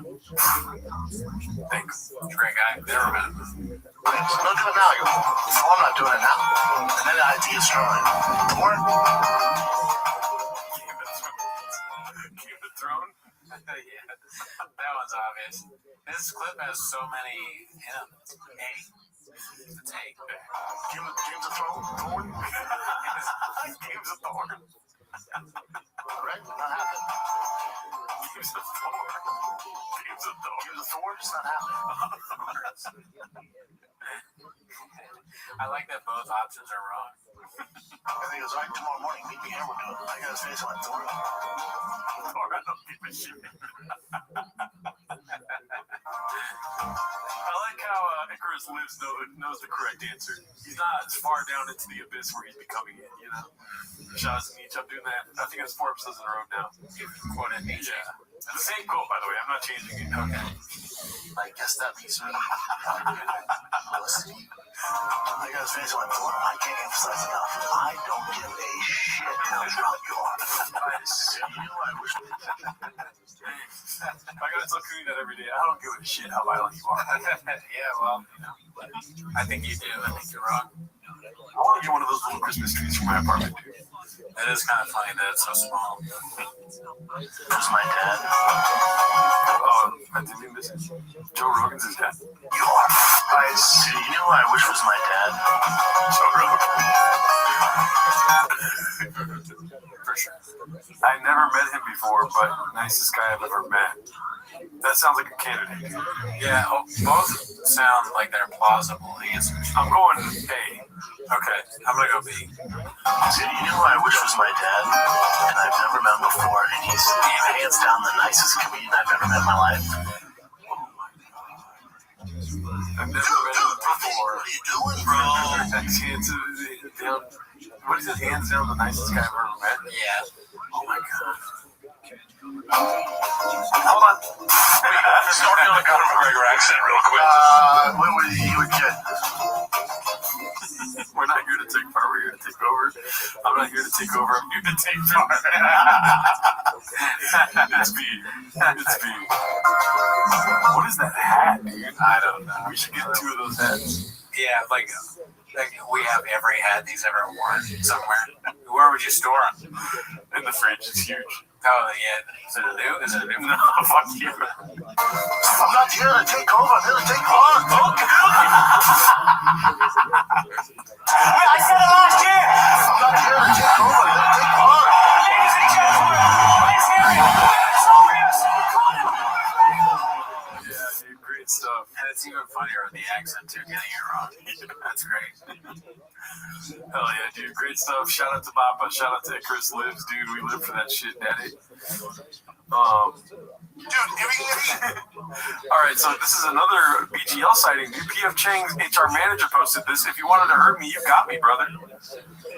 I mean, unbothered. You know what I mean? Yeah, I mean, just another hugely successful national commercial, playing security, perfect for the role. He's a big guy. How's he fit in that camera? I mean, stop me if I go too far. But Silver Fox, you know what I mean? Just handsome, good looking compared to Papa. Yeah, I mean, this is a very normal picture in comparison to Papa. Yeah, right. No silly YouTube thumbnail face. And it's supposed to be silly. Yeah, I think it, but he maintains it's silly, but it's not. You wouldn't gadoosh this guy. No, he's you know who he is. He's a strong man, and it works. I probably have already done this before, but I sincerely want to apologize to Mark for anything bad I've said in the past. I am so proud of him. Yeah, it's pretty cool. It is like, out of all people I've met in comedy and whatnot, his trajectory, unfathomable and incredible and inspiring. You know what he did? He bet on himself. He did. Yeah.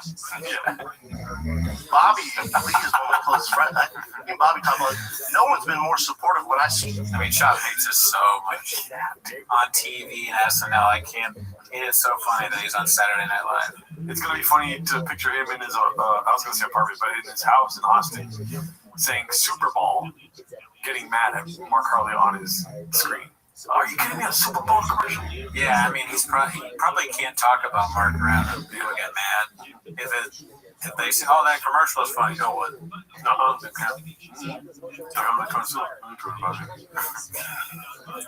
Let's see. Watch my show, you guys. Posted by Yu Loang. Oh man, he's looking real old in that one. That's just a bad hair wrinkle, maybe. I like it. I'm so grateful. I want them to decay. I want to feel young. I want them to be old. Get out. Yeah, stop doing it. He looks like, it's gonna sound like he kind of looks like George Carlton here, kind of, right? If you met George Carlton had a shirtless face at the end of his career, an old man, please, dude, no, dude, no. They call it the American Dream because you have to be asleep to believe it. He's got no shirt. He's got fucking a beer in one hand and free George. Isla. God damn it, Isla. Nah, dude, not my Carlton, daddy. I like that. Let's see. Brian Callen, San Jose Improv, $5. Posted by Annual Train 9982. Well, I'll tell you what train nobody's getting on. January 23rd, 24 in San Jose. We've seen this one before. But it's funny that's $5. They reposted though. Okay. This is 5 days ago. They're posting. They want you to. Oh, you must have forgotten. They say that right before they post it. I've not seen Bert. I'm stuck on Bert looking that old. He really looks like a dad here. Yeah. He looks better in the show. Yeah. It's just an old man. Yeah. He looks like the guy that started Vice. The Vice guy. Yeah. Joel McHale. No, I forget his name. It's something like that though. So Shane something. Shane Battier, something like that. Yeah. This is advice addressing the shareholder. But it's good workout. Oh my god, he doesn't. Shane has no shirt on. What is he doing? Yeah, I don't think we're gonna get fired.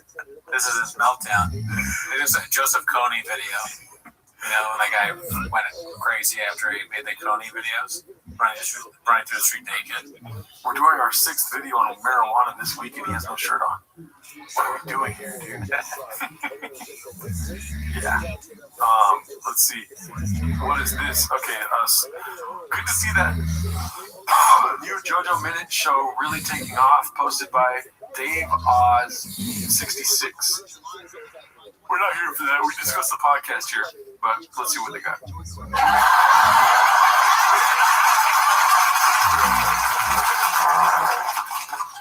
Oh, come on. No. Wow. I like the farting videos now. I think I maybe always like the farting videos, if I'm being honest. Yeah. When they make it seem like she farted, I'm stupid. I think it's hilarious. That'd be funny if she was on Inside the Actors studio and James Lipton thought the farting videos were real. Why do you fart so much? Could you do one of your... I'm sorry to trouble. I'm just such a huge fan. Could you do one of your farts now? If you could fart around any other living actor, who would it be? Why? You were living in Calabasas, and life was hard there, I understand. You know, you did do a couple fart videos there, and then when you guys moved to Austin, it touched me. Watching you fart while jumping into the wall. Meanie Fauci, She's gonna ask a question, she's gonna start talking like that. Yeah, dude. Have you ever farted at dinner with Oprah Winfrey? She's fat again. Alright, let's see here. This is posted by Crotchberry Juice. Every damn time with this subreddit. Fuck this guy. He doesn't deserve my attention. Is that Ryan Gosling? And then everyone, you go back. Yeah, you go back. You can't escape. Yeah. Walsh has talked about this a lot. He tries to get away from it, Brandon Walsh, but he can't. And, you know, every once in a while, you can't sleep, you got your phone in your hand, you're going to go on the Reddit and look and laugh about what Brendan's doing right now. We've all been abducted. We've all been prone, and they can tap in at any time. Probed? Prone? Yeah. What's prone? Probed, but in shop. Fuck! God damn it! I was written and rolling there, dude. Fuck! That's social media. This isn't real. You know, he probed us. He probed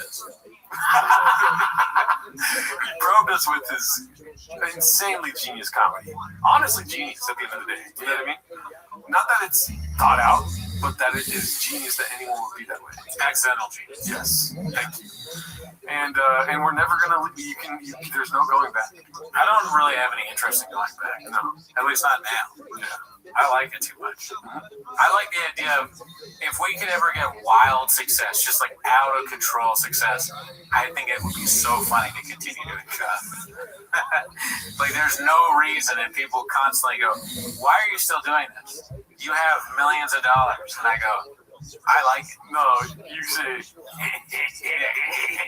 I would be like I've said this before, I'm the There Will Be Blood guy in my house killing people. And I'm still going to do Brian Shot. Nothing will change that. I know, imagine we have a mansion and like 2 bigger chairs than we've ever had, you know? Yeah, great. I drink your rainbow. Drink it up. I'm addicted to Magic Molly. Alright, let's see here. Miss a shop. Worst impression of your life.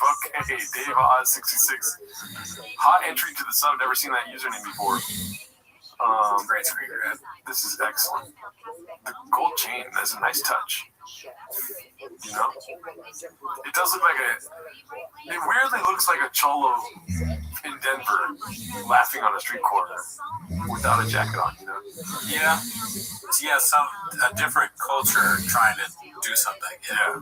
Like, to me, it reminds me of those Japanese videos you showed me of them doing like walking around cars and dancing and stuff. Because I love cholo culture, I guess. Yeah. It Yeah, you're right. He does look like Chin a little bit. And not being racist, just honestly. Yeah, God just reminds me of it. Wrinkly, you know. I mean, just what is happening with his lips, dude? It's unbelievable that somebody's lips are that stiff. You know what I mean? He makes really weird faces. Yeah.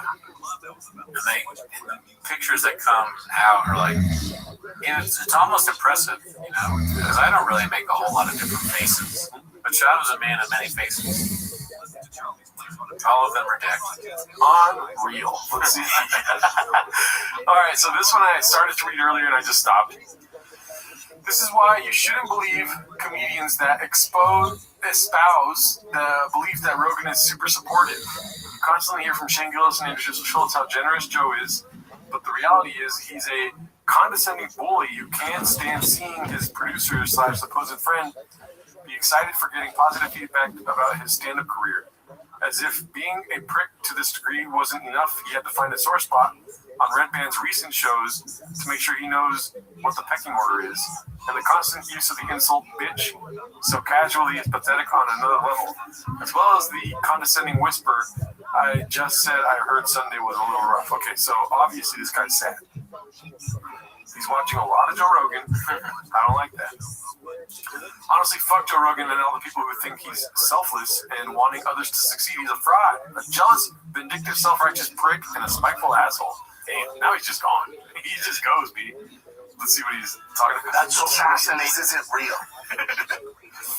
So he's using this as a reference point. Let's see. Fascinating 25 minutes. And then sometimes extend. Joe, you haven't seen me in a while. I'm sure you got way better and probably the greatest comedian ever. No, I'm just saying you don't even know my I saw you material. 2 weeks ago, bitch. No, you didn't. I saw you at the Ice House. Yeah, you saw me, but you didn't see me do my set. You saw audience members yelling out subjects to him. That guy's I got the report back from the American Comedy Company. Oh, the report. Oh, cool. I did awesome. Yeah, I did good. I did really good. I did awesome. I really did. I did awesome. I believe you. No, I did. Yeah, if you don't believe me, that's just I said I believe. Assassin. I mean, that's one there. This is so old, this clip. Yeah. I mean, Red Band is not good at stand-up. So I believe Joe here. Neither is Joe, but Red Band is probably worse. This is before Joe got the tap on the shoulder. Let's see this one. I said I believe you. So I heard Sunday night was a little rough. Oh, my guest sets? The guest sets were different. I'm in front of Brian Callen's crowd. Yeah, okay. That's funny. It's not on purpose. Joe, so you know when there's somebody there to see you, and then if there's somebody, other comic just comes on stage that's not their crowd, you know it's going to be a little weird sometimes. Dude, mixed sort of look at his crowds. I know, the Dolphins. That's crazy. You know, back in the day, he used to have that. Oh, no, I didn't. Yeah, he's got this whole dolphin thing. What's the dolphin? I forget. But he had like the Olive Garden bit, a dolphin bit. He did it, dude. You seen the stand-up? He talks about dolphins on stage. A long time ago. Yeah, I mean, I don't know why I keep saying I mean. I think it's probably being exhausted, but oh, you're good. No, I don't remember anything about dolphins. Yeah, he likes how dolphins fuck, I guess. Nah, I'm pretty sure. These guys love to talk about dolphins having sex. Yeah, I mean, I do too. Where you? Is that the fuck, dude? I'm working on 20 minutes on that right now. Very strange. Yeah, it's not my thing. Weird. Yeah, I'm weird for not liking it. I agree. Oh, yeah. Exactly. And I think with you, like we've already talked about this before, you get this Willy Wonka golden ticket where people already know you when you're starting out, right? There's pressure in that, and then it's also easier that way too. That's not Gadoosh. Preaching to the shopper. I think he's just trying to be honest with them. I don't see anything wrong. I maybe agree with some of the stuff he said about Joe Rogan. Very possibly he's an asshole, but in that particular instance, I just said it. Yeah, I thought they were going to point there's this one episode recently where Red Band said something funny on Kill Tony. And I think Rogan was on the panel. I thought that was going to be the clip. But yeah, I'm just all over the place. I thought it was gonna be that. I was thrown off by it being an episode from 10, 15 years ago. Yeah. This one's posted by Big Battle 9416. It's called "Not Enough Room to Mention the GLP-1 Bolt Talks." Bolt Talks. Tummy tuck, ass implants, and beans and cheese, all natty, no filter. 37-year-old bod, feeling better than ever, taking peptides and balancing all my hormones. GHK, CUNAD, SS31, MOTSC. Thank you. Danielle Johnson P in Wellness Law LABRX. You got my health on check. Unscathed. That GHK-CUNAD sounds like something you make like a science project or a movie about some Russian thing where plutonium is missing. Exactly. I was going to say it sounds like the Manhattan Project. Yeah. This is something Oppenheimer wrote, a code where he said, this is what we need to finish the bomb. You know what would feel better?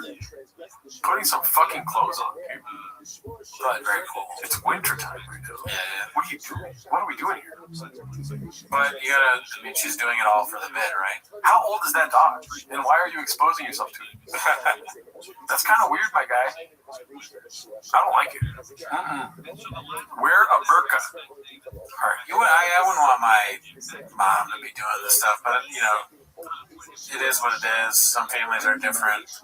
They probably don't. This is just normal to them. They do TikTok dances now. That's going to be the next thing, actually. They haven't started doing like family TikTok dances and videos. They just do them too. But eventually the kids will be involved. Maybe they could be like them LEOs or whatever. That would be funny. They're going to be like the LeBron James family. Dude, no. Or I don't even know what's the LeBron James family. They do that. They do like the TikTok. It's a lot cooler though. They're fucking cool, dude. LeBron James is awesome. Okay, that's your narrative. What are you gonna say about them? That's the narrative. That's the narrative. Is Bronny in them? Well, when they were younger, yeah. Okay. What I was laughing is if one of Shop's kids turns out to be like the Rizzler. Chocolate chunk. Boom, boom, boom. Yeah, how many booms does that get? Yeah. Brendan? Boom, boom, boom. Fat Chops. His name is Brendan. Boston James is his name to Brendan. He needs a nickname. Yeah. What would it be instead of the Rizzler, the Toddler? Oh, fuck. Yeah, because he'd fuck up the names too. Whatever the nickname is, he'd fuck it up. Toddler.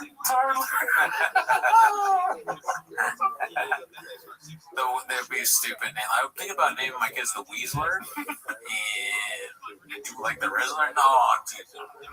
We're going to do like... I'll just be like, okay, Roy explained to me, you need to diversify your content, okay? And show us like that. So I do my show, Shop Show, Fighter the Kid, everybody loves it. But then I also have trucks. We do stuff at the storage unit. And then on top of that, me and my wife do content on TikTok. We make other people's, kissy videos and my husband looks like this. But then on top of that, my kids are getting into it too. It's like a thing where we go to Costco and we rate the chocolate, and people laugh at me, but it's tons of money. And that's why you gotta, if your kid has cerebral palsy, he needs to take Kratom. He's gotta be on Instagram. My kid's called the Podler. Those kids have a podcast. That's so funny. Man, today's episode we're having on the Brian Kevin. I just got done getting fucking milked at the goddamn massage parlor. Okay, I'll stop. That's a fucking X-rated kid podcast. Let's see here. It doesn't exist, Cooney. Let's see. This one's called Brendan Jobs College Stats, posted by Plenty Haunting 2263. So I don't know how to read these, other than he probably sucks. He's got how many games played? 11 or 13. So he's a running back. 24 total. Not a running back. He got 4 yards. Yeah, but it says 12 yards. Position running back. Yeah, and he only got receiving. He got 8 yards in 2005. Rushing, he got 0.2 or 0.3 yards a game. The average 0.3 yards. He got 12 total. He just said that. Yeah, so he sucked. No, I didn't. That's interesting. I didn't know he was running back. I thought it was on defense. Yeah. Never heard of it. Also, only played junior, senior year. Isn't that weird? Or I guess there's like different teams on the school squad. There's like JV. Oh, this is high school? No, this is college. Okay. Yeah, this is Colorado. Yeah. I don't know if they have second squads or they have. Yeah, I mean like strings probably like NFL. Yeah. But JV that'd be high school. I would love to see some content of Shab from high school, like what he was like in high school. Killing. Yeah, destroying. The most popular guy in the whole thing. And also, he misses all the barbecue he used to have back then. The best barbecue there is in Denver. The most best. Let's see here. What about asking girls for truck walks? Posted by Ryan Gal, 1993. The only problem my husband gives me is that she has a fanny pack? Oh, because he was rich. Wait, what is the problem? I think this is a screen grab, and they're saying truck walks. Like, that's the answer. That's the problem that it gives you. Right. I'm trying to figure out what's the problem that she gets from this phone. We can look up the video. I mean, I think it's a video, but it's a screen grab of the video. I don't really want to do that, though. No, I don't really want to. It's just more content of the shops. If it's not on Chang's, it probably sucks ass. Let's see here. Okay. DFAG kind of came in hot. That's we're gonna skip going into so close on that one because it's a penis. 24 million views. Papa is a viral machine. I like this. Who's this? Dave Oz, 66 again. Let's see. Yeah, that was cool. Yeah, that was cool. A bunch of people hit me up about it. It's about to be my. The one where I flipped my trucks, the biggest views I ever posted, I think that did like 24 million views. Jeez. Oh, really?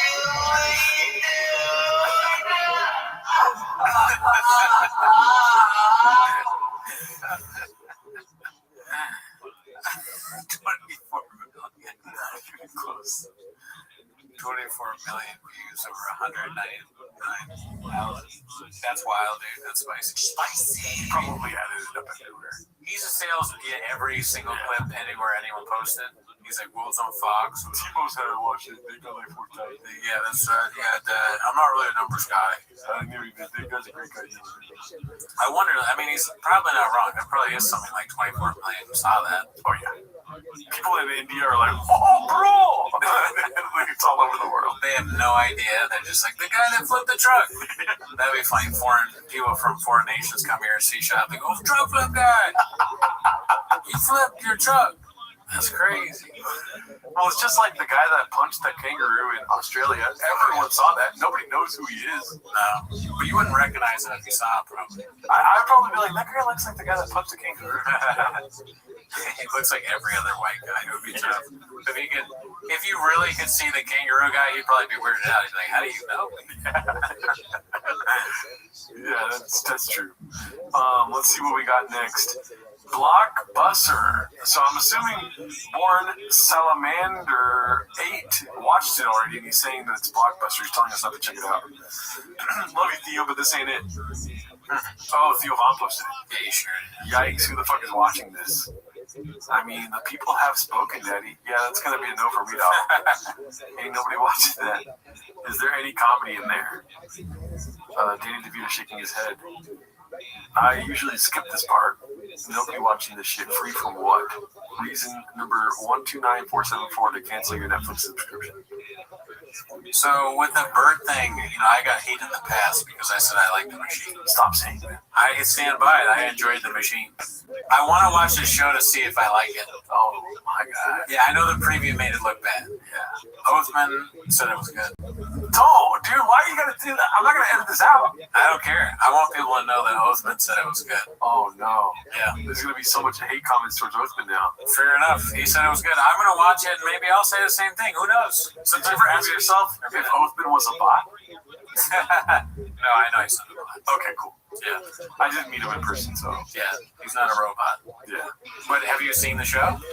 No, I'm not gonna watch it, dude. I'm not even gonna hate watch it. Yeah. I have much more things to do with my time. Driving my son to baseball practice. I'm not gonna watch it ever. Okay. This is for all my friends that are fans and viewers of this show. That is a fucking boundary. Okay, we're watching on the page. Fuck. Nah, but you said before that you don't judge things if you don't see it. It sucks. Okay, well, Hey, what I'm not doing here, what I'm not doing here is saying that a friend of mine told me it sucks, so it sucks. I know for a fact. Deep down, I talked to God. He told me it was balls. it might be good. Okay, The machine was good. I'm perfectly fine with somebody liking it.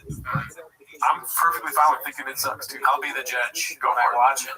You're gonna go into deep waters, Daddy, and you know what, dude? I'll be there with a life raft ready to get you out. I mean, here's a problem. I can't watch it because my wife lives with me. So when will I watch it? Yeah. She can't see that I'm watching. I'll have to watch it in secret. What are you doing? Nothing. Not watching the Bert Kreischer's new show. You bitch. That's the narrative. She doesn't even want to watch it with you, huh? I don't think so. Maybe. No. Because I've suggested good movies that she doesn't want to watch with me. So I don't think she's going to watch Bert Kreischer's show. You have to write out a good pitch. They'll be like, it's an irreverent comedy about a guy that takes his shirt off and humps the stool at a comedy club in Boston. Whitney Cummings likes it. Yeah. Whitney Cummings said it was good. She's like, and divorce. Yeah. And I gotta figure out how to get you out of my apartment.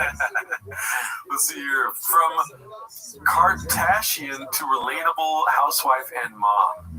Me helping my husband look for the screws and bolts that I threw out when I was overstimulated.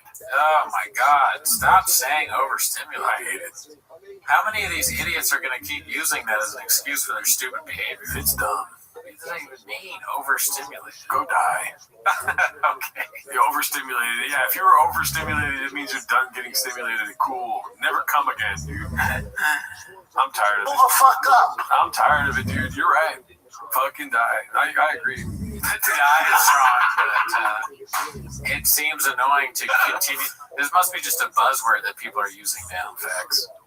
Oh, sorry about that. Yeah, I didn't show up. I said I was going to drive you to the hospital, but I was overstimulated, so I'm sorry. Kids in school, I couldn't do the homework last night because I was overstimulated. Yeah, Mom, I got an F, but don't worry, I was overstimulated. The mom was like, all right, we'll talk about this later because I'm feeling a little overstimulated. Yeah, shirking the responsibilities of being a parent. Yeah. Well, guess what? I didn't make dinner tonight. Figure it out yourself, but I'm overstimulated. I no longer am in love with your father. I'm overstimulated. I'm going to go fuck a black guy. Yeah. I'm out of here. I'm going to work on the street now. And I'm going to get stimulated every night for money. Mom's back to being a streetwalker.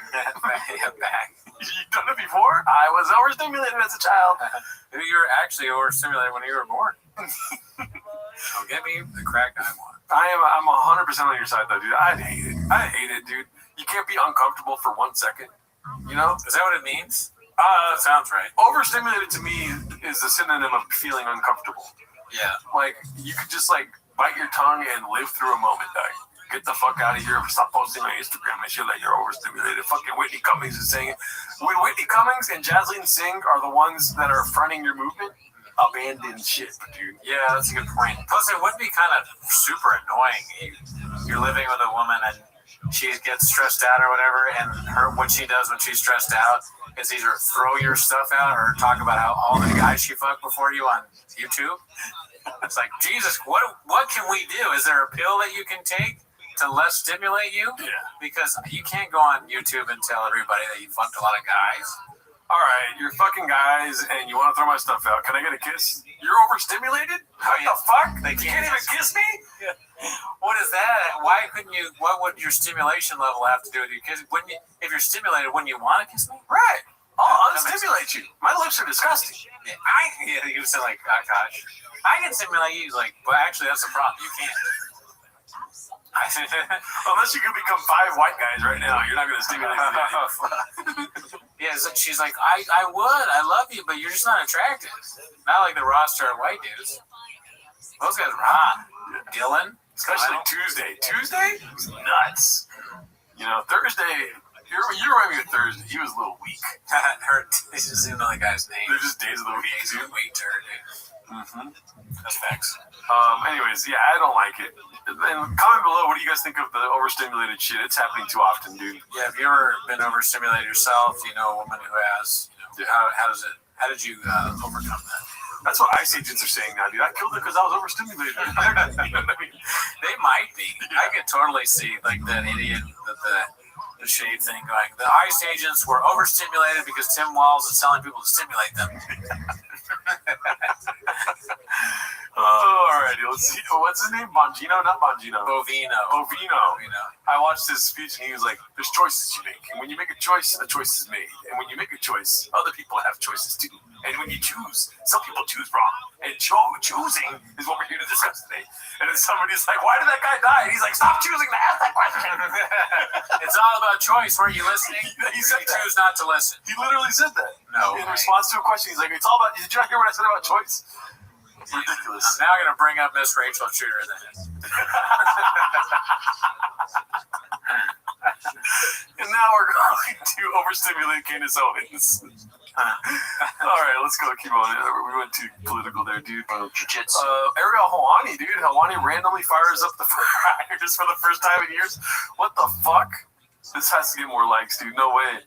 Posted by Bob Wynn, 770. 5 seconds, though. Not a long clip. Jiu-jitsu. Great guy. Met him.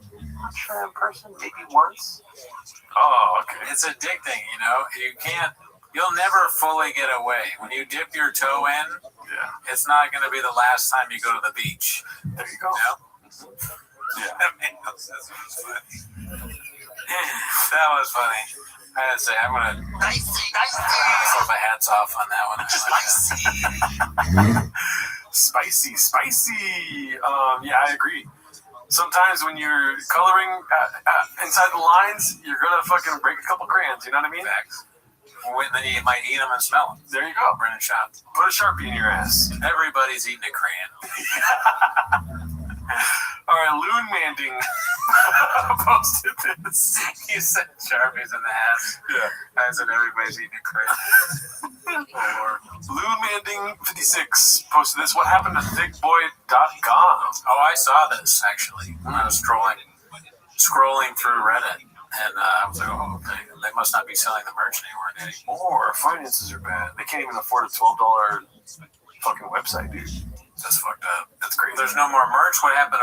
Remember you had boxes and boxes of shirts? Yeah. That said, drive fast, all gas. What do you do when you can't sell them? Great question. If Baba had the answers, there would be 100,000 less chefs, dude. You know what I mean? I don't know. It's like, I'm not even seeing merch stuff anymore. Like, he gave away a couple trucks. I haven't seen anything merch-wise recently. Do you want to look into this right now or no? If they're still selling it, or if their website's up? If there's any merch. Sure, why not? I can talk about that. Keep on. I remember the days of the merch when I would be going through them and seeing that there's women's stuff, you know, like women's shorts and women, and I just can't imagine doing that ever. You bought your girl short shorts that say like thick boy merch or thick girl or something. Yeah. And then there's only 6 shirts now. I mean, I'm kind of down to buy this bundle because, as you guys can see today, I'm sorry, I don't have thick boy merch today. This sucks though. This is terrible merch. The fighter and the kid, the classic look. Abbott Kinney Fight Club. Fuck this. I forgot. I don't even know what Abbott Kinney Fight Club means. It's their old. Why is there no Drive Fast All Gas merch? And this is on the Drive Fast All Gas thing too. Yeah. Orders. This is to check to see what you want. I'm not going to show you guys my orders. It's all lame. What if you just saw a list? These are the best selling. They're like, Sean, we got to pick because none of this shit is selling. So we got to pick a few things to keep up. There's one guy in Seattle that really wants merch, dude. And there's pictures of guys wearing this shit. Why would you post that? I love it. Everything about it feels like it was made specifically for me. The fit, it feels like everyone. Thanks, John. Happy it fits perfectly. I gotta meet this guy. Can I get on this? Because maybe these are homeless cats doing this. I want to take a picture of myself. I'm sick. There's another reason. Dude, you're so right. Why aren't we doing this? Will they post if we? Is it the same? It's the same fucking guy. I swear to God, dude. It is DS3. This is awesome. Sure. Oh my God. I like how he's asking himself questions in the review. Fit, perfect. Material, perfect. Graphic, perfect. Yo, this Reaction from soy boys who drive electric cars after they realize what it says, and we'll give them a little wink. Perfect. This guy is. He has a nice house. It sure feels real good when I beat my wife with it. This is like his parents bought him this house, and they go, he just likes Brennan Schaub. He likes to buy Brennan Schaub's clothes, but he's fun. He's a nice kid. I like how he takes a picture of us. Bro. You can't even get that anymore, dude. Yeah. That shirt's like out of stock. It's at the thrift store for sure. Dude. Why no backside of that one? This one has two sides too. Or no. Easy ordering and arrive very quickly. Product is quality, exceeds expectations, and want to order more. That is so funny, dude. Why don't they say like thanks for ordering again? Why don't they say again? They don't recognize John, dude. John is keeping them in business, dude. John's really into it, and he's got great hats. Yeah, his hats are actually making the fit come together. Oh, I can't buy that merch. Damn. Dude, that's amazing. I'm kind of having fun looking at this. Yeah, John is all over the place here, dude. I want to see this one again, though, because there's two pictures in this one. Why is it not working? Is John order? I want to see all of John's posts. What's the bottle there? You don't know about Blue Venom, dude? Oh. But you can't buy Blue Venom from Brennan. Works great. Love the taste. He's selling stuff that says meth. Methylene blue, cool mint. And then don't spill it on your white counters. Good call on keeping that off the white counters. I wonder what sad shop employee is responding to this. Bro, how are we so far behind on this? This John guy has to have another one. There's no way he posts 3 reviews. There's this many? Do you automatically show up? Get rid of Brennan Schaub, the wannabe tough guy. I like how they don't respond to this. And they left it up. We should just fucking post a picture of us with any of the merch that we have. We should. We should get new merch and post it. Let's be fair, all right, Tony? Yeah. It looks like Ben. Yeah. I have to look Ben for a second. Ethan. Super soft and bright colors. Fit is athletic. Thanks for the awesome feedback. We're glad you love the softness and colors and that the fit works great for you. Appreciate the support. What's the latest one from? What date? Does it have a date stamp? Let's see here. Because if they're still doing this. First of all, that guy definitely listens to the Fighter and the Kid right here. He's a little scary. He's pissed he didn't win for sure. The truck giveaway. Let's see. The latest one. This is 10/28. So it's so they don't. It's a little misleading because some of them were from this month that we were looking at. Okay. I could be mistaken. No, I think it is in chronological order. Yeah, I don't. Damn. So we gotta wait for the next on the bed. Love this stuff. Why didn't they respond? They responded to this one though. Started to acquire my own little drive fast all gas section in my closet. Gears comfortable and gets compliments when I go out. Bro, anyone that listens to T-Fat-K can fuck us up. That's what I'm getting here. Yeah, these do look like pictures of people that could beat us up, yeah. He turns around, he's like, what'd you say about Brendan? He's gonna fucking kill us. They they look like they've all had a somewhat tough life. Yeah. Retired WWE. That guy, Shawn Michaels, maybe? Yeah. Like a dollar store of Shawn Michaels. This is dude, we could just do the whole show on this review section, Daddy. It is very interesting. Let's go to 1-star reviews with pictures. There is none. You fucking homeless cats aren't willing to put your face on there. There's no Brandon would fuck them up. I don't want to leave a 1-star review. I want to leave a 5-star review. Definitely. And guys, you gotta hold us accountable. You can go back to that last 1-star review. That was a funny story. After failing to ship the order before Christmas, so this was a Christmas gift? Oh yeah, look at 1/21/2026. Okay, so this is still going. I sent several emails attempting to find out where my order was. Literally cannot get a single human being on the phone or an email to respond. I had to open up a dispute with my credit card company, and then suddenly 2.5 months later, a random package shows up in the mail. LOL. Anybody reading this? I have your package unopened. I do not want the stuff. I've already got my money back. Damn. Christmas present from Dry Festival Gas. That's crazy. Dude, Puppy, what are you doing, bro? After failing to ship the order, this is the same thing? Oh, yeah, this is the same person just twice. 3 times. Oh, wow. He's really mad. So that's January 21st of this month. A blind subscription they hope you forget about and keep paying for. Oh no. VIP club. Oh, okay, you can join the VIP club. What do you get? Monthly member credits, tight. Best price on Brennan Shaw gear. Okay, you guys give me gear for $30 a month. What the fuck? You have to pay for it twice. So if you're in the club, you get deals on the Drive Fast All Gas merch. Unreal. But what do you get in the club besides that? Automatic double entries into all giveaways. Okay. Full control over your membership. Pause, skip, or cancel. No bullshit, no questions asked. Exclusive VIP monthly giveaways. Of what? Nobody else gets. Who knows? They keep it vague for a reason, Daddy. Yeah. Early access to new drops, sales, and giveaways. Get first dibs. New Drive Fast All Gas releases promos and giveaways before anyone else. I mean, when are they giving away the next truck? I don't want to be that guy, but we're gonna have to enter and send in a picture, dude. Like, that's the only way we're gonna feel okay with ourselves. I want to definitely send in a picture. I guess we could buy the Epic Kenny Fight Club hat.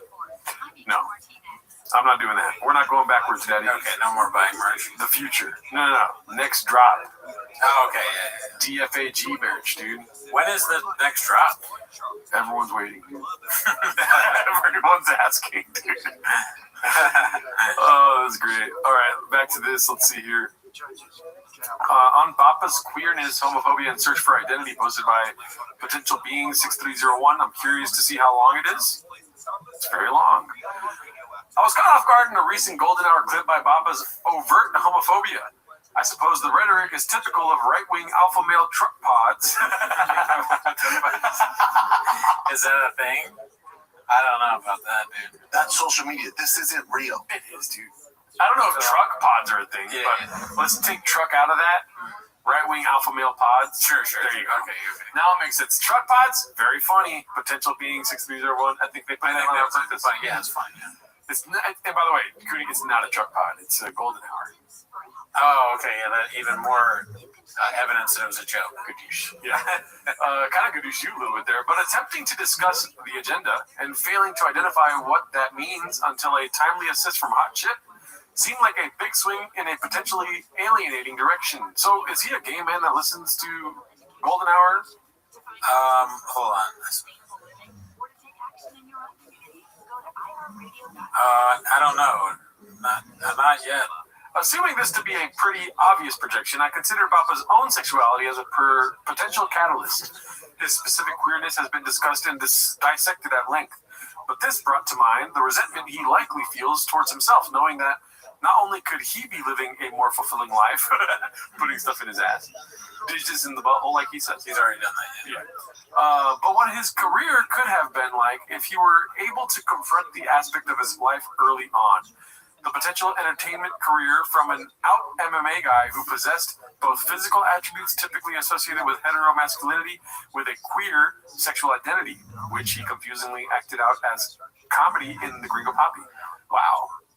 Couldn't have put it better myself, Mr. Homeless. Could likely have positioned himself to be much more financially and artistically fulfilled than where he finds himself today. Instead, you have someone who is all consumed with performative identity characteristics designed to influence how he is perceived by others, despite how obvious this appears. His obsession with defining himself as a type of guy, truck, sports, racing, fish, hunting, etc., is a practice more typical of someone in their teens or 20s, or like us, we like trucks. More than a 40-year-old plus with such varied lived experiences. Even his latest claim of a baseball dad portrays a superficial title that most fathers would take as serious as a t-shirt slogan, positions his role as a father as secondary at least. For all the clowning on him that is done, I do feel some sense of empathy towards him if this is in fact his plight. Hopefully, his public persona is just an Andy Kaufman-esque performance piece, and he's living his true life behind closed doors. So, yeah, I mean, we've talked about that, but what I was thinking about is there's a point here that I kind of agree with, and that Bapa is doing something wrong. And one of the, because obviously, look at him, right? He's gay. But could he have done what Tiger King does? Should he be doing that? Openly gay moron. There's not a lot of gay idiots. Right? Yes. There's really not a lot of famous gay morons. Tiger King is the only one I can think of off the top of my head. Maybe Andy Dick. Joe Rogan, but he's not openly gay. Right? Yet. Yes. So, but what I'm saying is like Bappa is totally Tiger King. Yeah. He's selling crap and he's irresponsible. And I could totally see Bappa being like, I'm never going to financially recover from this. Exactly. After he's accidentally killed a staff person with his truck. You know, so he very much is Tiger King, just without the love of other men. Well, didn't Tiger King fuck chicks too? He had kids, right? Or am I wrong? I could be wrong. I know he was into dudes. He was. Yeah. Well, everyone knows he's into dudes. He was with the guy with the crazy teeth. To piggyback off of you, pause. Wrong topic to piggyback on, but with Bappa, like I said before, dude, like everything this guy said, his life would have been way easier. He says it, and he literally says it in his comedy. That's funny. He does say, "Well, my life was so much easier if I was gay as shit." Because he could play video games with the homies. Yeah, and his wife's goddamn rattlesnake. Yeah. So yeah, this is something to read and think about Bappa. But maybe you love your wife. I mean, he takes supplements probably to get hard because he doesn't do it without men around. Oh, that's right. He does take a lot of dick juice or whatever. Yeah. Why is that? That's a good question, actually. Why do you do that, Bappa? He's like, I like when my dick is hard, but women don't do it. If he's taking Viagra or dick juice just to have sex with women when he's like that aren't his wife on the road, that's crazy. Just live out your true life. Spicy. I mean, it's probably very frowned down upon from the circles that he's been in. Football locker rooms, MMA gyms, stuff like this. Truck places. Truck stops. Well, he could go to truck stops. Yeah, me mechanic, Yeah. So he can't just go to the mechanic shop in an all pink jumpsuit, But the thing is, he could be who he is. Like, maybe he gets off to being closeted. We don't know about that, And that's fine, too. Be you, Or he's straight as hell and we're just gay. Yeah, I mean, yeah. Anyways, that's facts. I don't want that. Comments. Anytime I see a video, it's painfully obvious how uncomfortable he is in his own skin. I wanted to see if any good action. Okay, that's a dick. Healthy, at 37, best shape of her life. Oh, God. That's frightening. Yeah. It's a weird face. I mean, they're a family of... That's how they make a lot of faces. Talented at it. I mean, it's just they set themselves for a failure, dude. Like, this could be normal, but you guys are nuts. It looks like one of those reality TV screen grabs. Yeah. Last week on Real Housewives of Austin. My 600 Addy life. 600. Posted by Smile for Minot 84. The Shaws really could be. We made jokes about them doing Storage Wars, but we've made jokes about them on almost every reality show. They could be any of them. Yeah. Real Housewives, Storage Wars, Intervention for the Adderall. What are some more? Survivor. No, they probably couldn't be Survivor. Could they be Survivor? Intervention for the content. Like, dude, if somebody just sat him down and be like, you're just not cut off a podcast a week, Yeah. Get back to stand-up. Yeah, and then like the content is so bad that his friends say, look, just do stand-up. He said, but I wasn't good at it. And they're like, yeah, but have you seen the content? Yeah. John left you 3 different reviews for 3 different shirts he bought. John loves you. John is not everyone. John is special.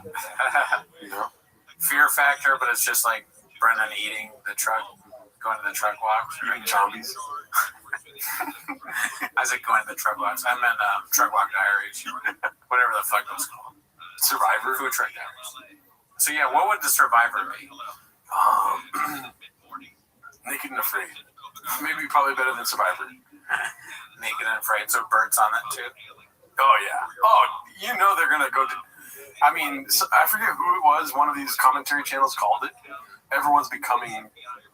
Podcast Cringe, I believe. Everyone's becoming Brendan Chop, dude. Why? because everyone's getting a wave of hate. Oh yeah. Bert Kreischer, Tom Segura, Joe Rogan, Whitney Cummings. They all laugh at Brendan Schaub at one time, but they're slowly becoming it. They're all going to be naked and afraid soon. So in the future, when everyone's at the same low point, they should all have like a season of Naked and Afraid. That's so funny, dude. They fall so far that there's a season where Joe Rogan's like naked, like trying to 70 years old. Naked and Afraid is how the women feel that Brian got to his apartment. Oh fuck! It was there. I had to do it. I'm a fucking beast when it comes down to. I know. I tell jokes. I do crazy shit. I made some mistakes. He got knocked out by no Gero. He's in the truck. He's got I get all that. I get all that. I get all that. It's keto, bitch. It's keto, bitch. All right, let's see what this is. I don't really know that many reality shows. Love is Blind.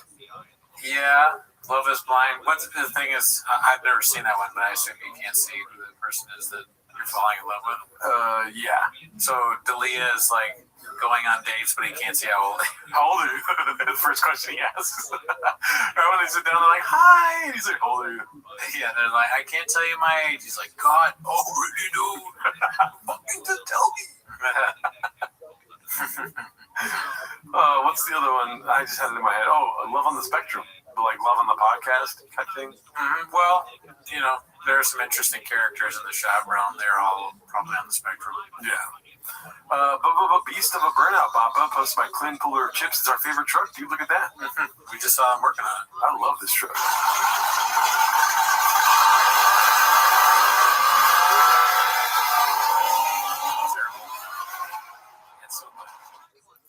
There wasn't even a burnout. No. It's too loud. I wouldn't, Yeah, my burnouts are a lot quieter than that. For sure, I burned out my truck earlier, dude, out here in Seattle. Oh, that's right. Yeah, dude. I was like, dude, so sick. I'm sorry I deleted the video by accident. Why would you do that? You ever recently deleted it? Yeah. I deleted it too. No, fuck. All the Wrong Moves. Blockbuster Studios presents Caterpillar Hot 7539, City of Austin, All the Wrong Moves. Good. Are we on here? I love when I see our names. Nope. Cast Media, Tiger Belly, Comedy Mothership. Yeah, I'm at the Moon Tower when he's not at the Moon Tower. Toontown no longer around. He used to do Bravo. Food Truck Diaries. MTV. Fuck that dick. Fuck that dick.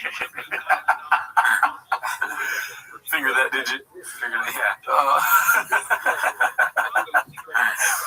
All right, let's see. I eat your food.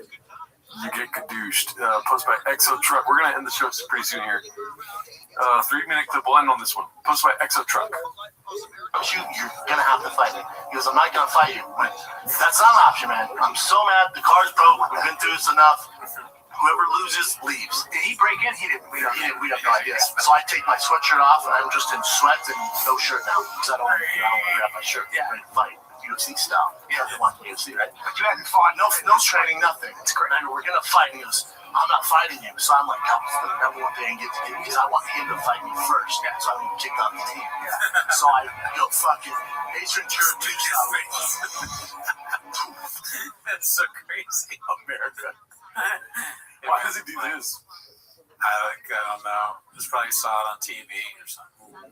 I'm white as shit. I am white as shit, Dallas. Yeah. Loogie right in his face. Face to face. Wow. He doesn't understand. Wow. I'm not fighting. Big dude, too. I'm not fighting him. Good luck getting in a fight. So finally, I just lost my cool. I grabbed him my sweatshirt. I grabbed him, threw him through our glass door, shouted our glass door, and stuff like that. Then I went to practice and told the entire team what happened. I'm a good storyteller, so I just roasted this dude so bad we had to move out, right? I had a roommate at the University of Colorado, my first roommate. He was on the football team, this big tight end, kid way bigger than me. When you're roommates, or, like if there's something in the studio, what's mine is yours. I don't give a fuck. I have groceries. You could eat them. I don't give a fuck.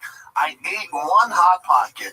I come back after practice while I was at practice, I like took longer. Like, what happened? He was dead? No, I wish. No, he fucking went back home and put. Shaw's boring ass story. Theo says something super funny just to like No, save. he's not dead, Theo. Anyway, so I beat his ass. After the fucking thing, he takes Theo aside. He goes, dude, like, am I gonna say it or are you gonna say it? I was like, what? You like ruined my story. I was killing. You gotta stop, Theo. People don't tune in for you. They tune in for my story. They tune in for the win. He has the posters right behind him. He's like, do they tune in for the king or the sting? He really makes them answer it too. Yeah. He waits. The king, I guess. Who's the king? Who's the king, Brennan? Theo's the king. Okay, the sting. They answer. They come for the sting. Sorry. Brennan Schaub was the sting. How so? Because he looks like a bunch of bees stung him in the face. Is that real? Yeah. And then how do I not know? Theo Von is the Rat King. So the king. Oh yeah, I knew that. The Rat King. I forgot because it was so long. Yeah. But that's a gadoosh? The sting is a gadoosh? I'm going to be seeing my therapist this week. Yeah, you know too much. That's, instead of getting to know me, I'm like, the reason why the king is because Rat King, Theo Von is the Rat King. The therapist is like, well, how does that make you feel? I'm like, well, Brendan Job's the sting, so it's all good. I got stuck in the face. Oh, man. Let's see here. Post-it notes on every single thing that's his, even individually. Like, you know, when you get individual wrappers of Pop-Tarts, he opened the box, put his name on every single individual fucking Pop-Tart. We got in a straight-up fist fight. I threw him through a glass window. And then he went and told the coach. I thought I was going to get cut from the team. The coach brought me in, and he was so intimidating. His name is Gary Barnett. And we were... Pull up a picture of Gary Barnett, please. I mean, Hall of Fame coach. I think I met him one time. He won a Rose Bowl at Northwestern. He was so intimidating. Who didn't? He's the only one ever. I had that roommate in college right now. He's the only one ever. Up fighting where he put labels on everything in the cupboard. That's the most annoying. I'll eat all your. And then he couldn't deal with me, so he called his mom. That's crazy. None of this makes sense. I mean, labels on every single thing as a roommate. I don't know if I'd be annoyed by it. I might think it was a little weird, but I wouldn't be like, I'm gonna eat it now. It'd be annoying if like. I bought Hot Pockets and they labeled that. I'll be like, but I bought that though. Yeah, if they labeled your food, then you might. That's a reason to fight. But if you buy stuff and label it, and I go, oh yeah, you know, I have violence in my DNA, so I'm gonna fight you whether you put labels on it or not. You're gonna fight me after this podcast. I'll fight everybody for any reason. I'm gonna eat a Hot Pocket and punch you in your face. Oh, you're not even gonna hit it up? That's social media. This isn't real. I'll eat it frozen. I have violence, so I just no, not that one. On skin. There we go, yeah. I guess that means that's what I was looking for. Big old pussy. And then I got a random call. His mom's like, you gotta quit eating this stuff. I'm like, who is this? His mom called. Freshman in college. That's it. You're out. You're out. You're a loser. Oh my God. On all his Nutri-Grain bars, he took everyone individually out and labeled them with a Post-it. Hey, what? He like took them all out. You know, they come. Nutri-Grain bars just come in a box, and then they're each individual. I hate he took every single one out and wrote his name on it. Well, that's like people who they buy a really nice car. Usually, like, dude, it sucks because you did something wrong. Brendan Chop did something wrong, and if you can tell this story, but you could be like, dude, I was nuts. Yeah, I beat somebody up because they labeled their own food. That would be really funny. Yeah, if you admit, you can make it fun. Yeah, like I was a crazy person back then. When I was hungry, I asked my roommate if he wanted, like, you know, we got anything to eat, and my roommate was like, well, I got some Nutri-Grain bars, and I just got pissed off and beat the shit out of him. And even worse, I hate the Nutri-Grain bars.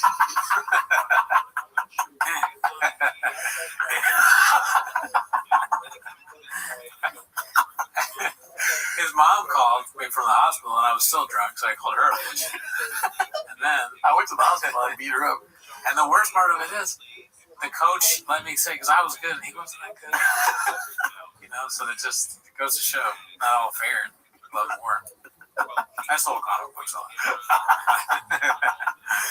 Yeah, I mean, you could still tell the story, but it's the way you're telling it. You're proud of what you did. Like, you did nothing wrong. It's so fucking weird. It doesn't make sense. Yeah. You ate his food he put the labels on there kind of like to help you in a way, like so it's easy to know what's what. To save your friendship. Yeah, he's not. What did he do that was so?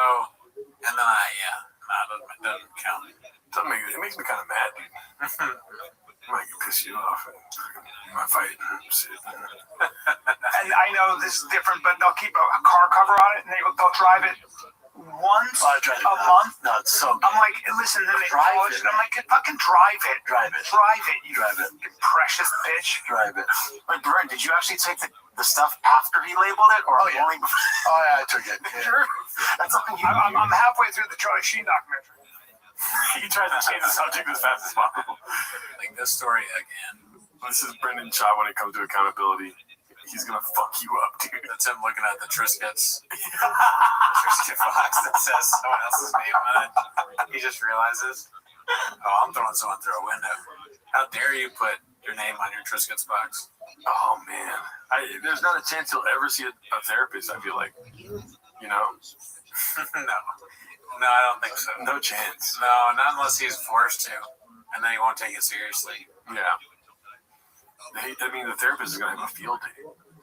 The therapist is like, "Oh, this is easy. You suck." You think it'd be easy? Yes. Oh yeah. It's dude. I mean, not to gadoosh my Lord and Savior, Papa, but he's simple, dude. Right? He's not complicated for sure. He's very simple. He's gonna be honest, I guess, in a closed room with no cameras. I'm hoping, and he might give you some merch to try to try to make it seem like I'm a nice guy. Why does everyone hate me? I'm cool. The therapist like, dude, Papi, listen, bro. If you're his therapist and you're just a normal guy, do you get homeless? Like, do you think you can help it? You're gonna watch the specials. You're gonna do this stuff or not? I mean, you shouldn't, but I'm sure it's very hard not to. The therapists are talking. Well, let me check this guy out. He says he's a comedian. Yeah. And then he starts watching Reddit. The therapist starts feeling so bad about reading and laughing about the posts because he gets excited for the sessions where Brennan acts out the post in real life in front of him. And then the therapist one night finds that he's posted 3 clips on Chang's, and his name is Lamumbao. And he goes, I can't believe this is me now. I need a therapist. Yeah, and then he goes to some sort of therapy for not posting about one of his clients. Well, exactly, and it's just like Pagliacci the clown, because you say this guy, another guy, he goes in and he goes, I can't stop going on Reddit and all these posts or whatever, and I was trying to do a Pagliacci the clown. I'm too tired to do it. But at the end of it, he goes, Doctor, I'm Pagliacci. Doctor, I'm cutie. Broken and shorty. Yeah. You know what it was. Yeah. You know I tried, dude. You know I fucking tried, all right? I'm tired. I was going to say, in the middle of a session, Brendan Chop says something, and then the therapist goes, yeah, that makes sense. And he's like, fuck. He's slowly becoming Brendan Chop. This is what he does. When he says that makes sense, the therapist goes, like when Brendan says it, or when Brendan goes, it's just, it's atrocious, the therapist goes. Brendan's like, what are you doing? And there's, nothing. I'm not watching your Reddit. And then the therapist does shit like this. He wears one of those COVID masks because he's laughing, but Brendan thinks he's gay for having. Why are you wearing a mask? I'll get you. I won't wear a mask. Therapist is like, called it. Yeah. He says Brendan shuts up by accident. He's like, oh shit. But Brendan's too stupid to ever realize. How was your son's baseball game? He won. Therapist is like, called it. So you've been going to a lot of baseball practices, huh? He's like, do I talk about that? And the therapist's like, yeah, you did, yeah. You talked about it in the last session, yeah. What? That makes sense. What? Keto, bitch. It's keto, bitch! That's like a real issue for Brendan in therapy, is that he's actually mad about his mother-in-law constantly making him fat. Hell yeah, dude. Well, I think that's it for this week, dude. Shout out to y'all for watching, dude. Y'all the realest, y'all the coolest, dude. You know what I mean? See you next week.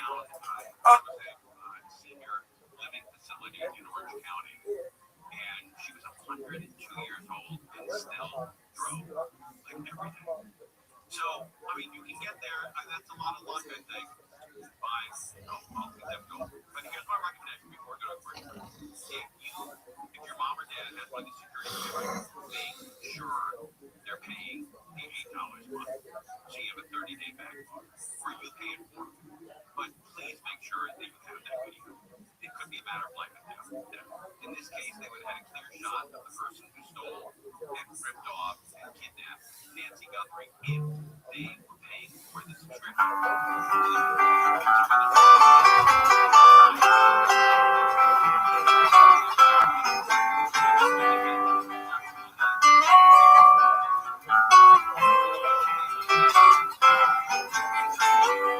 Austin, Texas, what makes me wanna cross it now?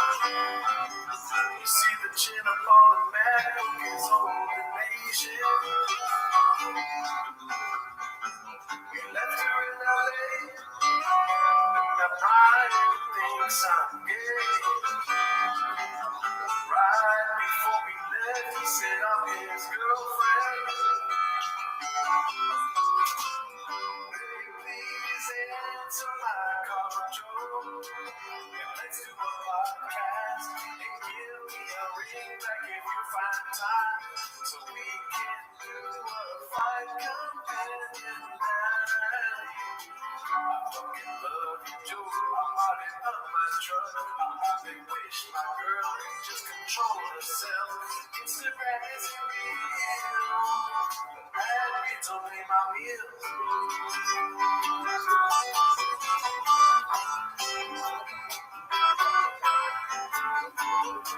Little Lenny, oh, could you walk me to my truck? 'Cause I can't write a joke and you're just so funny. There's something in my pants. It's 8 inches, sorry about that. Forget about a girl that is sometimes spicy. But isn't Bobby Lee my best friend? We talk all the time, and he's so supportive of me doing stand-up. So walk to my truck and we bring Kalila and home. Tell my Mexican she knows that I'm a beast. I only wish my heart would have a melody. Someone give me some music, but I'm drinking out of shoes. No, no, no, no. I'm drinking out of shoes. Stop my favorite time of the week when you get to hear my butt. Try to speak today. Watch 10 minutes of shop. Welcome back to 10 Minutes of Shop. Thanks for tuning in. As always, join the Patreon, join the Reddit, join the Discord. You get early access of this show on the Patreon, but that is not why they're here, G-Man. Like your swag today. Oh, thanks, dude. They're here to watch 10 Minutes of Shop. I don't think they're here for that, dude. I think they're here to see Mark Harley on SNL, dude. Oh my God. Yeah. I wish we had talked about that on the other show. I forgot. That's one of the topics I had was the success. Mm-hmm. You leave Thick Boy, there's no telling where you'll go. Oh, dude. The sky is the trash can or whatever he would say. Oh, actually, I think we did talk about that. I was gonna say that. I said that he would ask Lauren how many chicks he fucked. Yeah. But they are here to watch 10 Minutes of Shop, maybe, right? You're right. So start the timer. Clinching them. All right, this one's posted by Gunslinger 4. It is Hella Mark Harley makes SNL debut. I mean, dude, we could have predicted anything we wanted to on the show, but this is not within my scope of reason. I know. I wish I had called it for this. This is something. Hopefully it doesn't get cadooshed, but it won't be cadooshed on the Patreon. It's definitely going to get cadooshed. Mark, dude, he's going ham, dude. He's born to do this, dude. Yeah. How many chicks you fuck? That's what he's saying. You have a gun? Back. Just, if I had one word to describe Mark, dude, 2 words. How about that? I was going to say 2 words after saying 1 word, but trained professional, right? Yeah, he's ready, right? But I don't know how much he had to practice for that, but I mean, he just nailed it. Yeah. He was always ready, and he was given an opportunity, and he took it, and he did very well with it. Yeah. Everyone give it up for Mark, dude. Are you kidding me? He's on fucking SNL, dude. What's next? He's gonna be at the Oscars. I bet. He's gonna be at the Grammys. Yeah. Somebody tier list like thing. Robert De Niro wins an Oscar or something. He's like, I just want to thank Mark. I want to thank my trainer, Mark Rabbi. What's that girl? Jessie Buckley wins Best Actress, and she's like, I just want to thank Mark Harley. You know, it's a lot of fun. She's like, I heard her like, it's a lot of fun on that movie Hamlet. We had a lot of fun. We had this it's a random story. This great muscular guy was always making us laugh. Kept asking Paul Mescal, thinks he fucked. We all wanted to fuck him. And Paul would answer as Shakespeare. Shout out to Mark, dude. Let's see what else we got here. I don't like what we're seeing here. Appropriate duty. 9:30 posted this. Last thing a high school girl sees. This kind of reminds me of you know how on the Reddit, not Reddit, you know, like the Red Bar Facebook group, they do gore warnings, but it's usually just the best one scene. It's so bad. But this is like a real life gore warning, actual gore. Yeah, this is weird. Not necessary, Duddy. Why are you posting that? Yeah, I mean, just I don't want to know the context. That's how bad this is. You know what I mean? It reminds me of how. And I'm not calling this guy a hot chick, but you know hot chicks, they do a picture where they look terrible on purpose. It looks like he's trying to do that, but he just looks terrible regardless. Yeah. You can only do that for a hot chick, but you shouldn't do it then either. You can only do that until a certain age. That too. Yeah. There's an age limit for this. He doesn't like age limits. He doesn't age limits, dude. He fucking hates them. Give me that.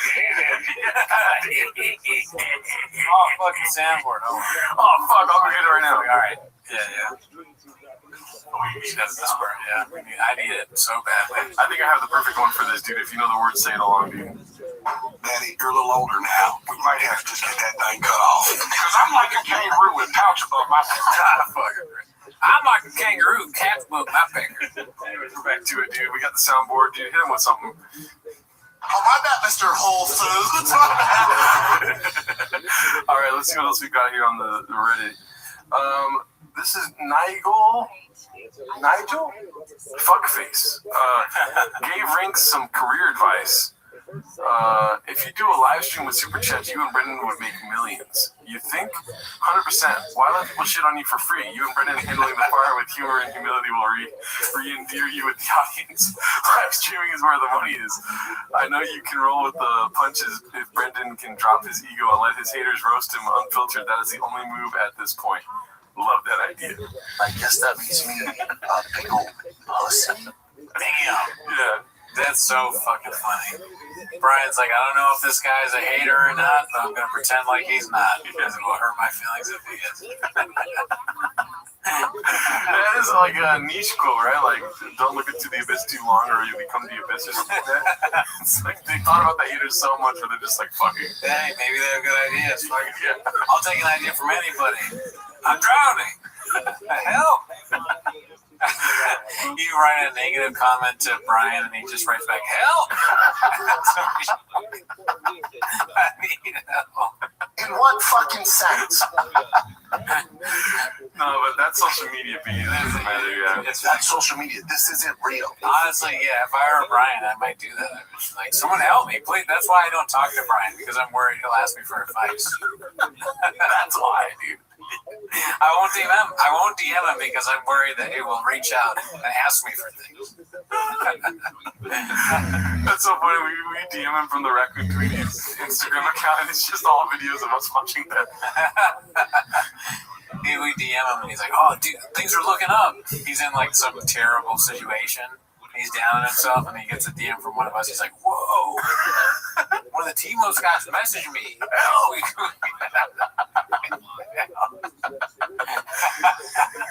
It's so funny. It's gone from his victims to him saying help.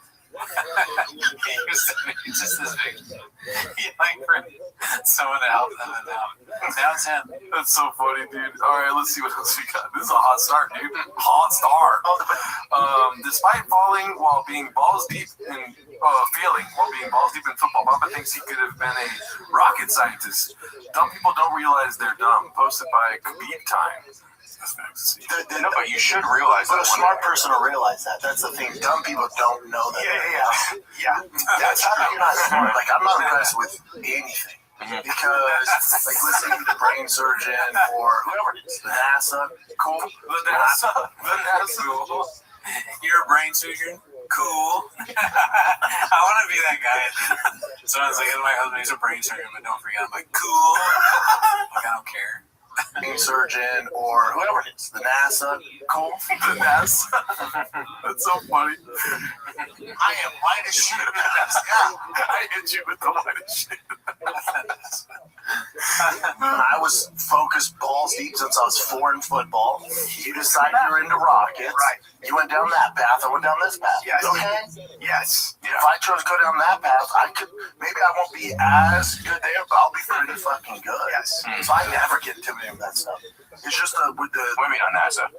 No, even with that, like, if I dedicate my life to NASA, maybe not NASA.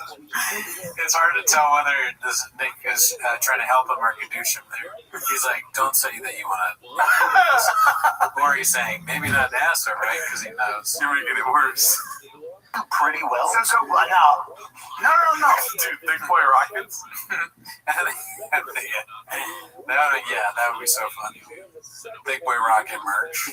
Merch on the rocket. Nick just laughs in his face. You see that? Redact man!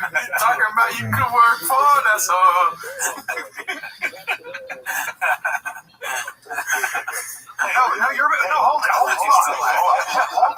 Hold this thought, because I'm not gonna be able to compete with the Nazis. Oh my God. Dude,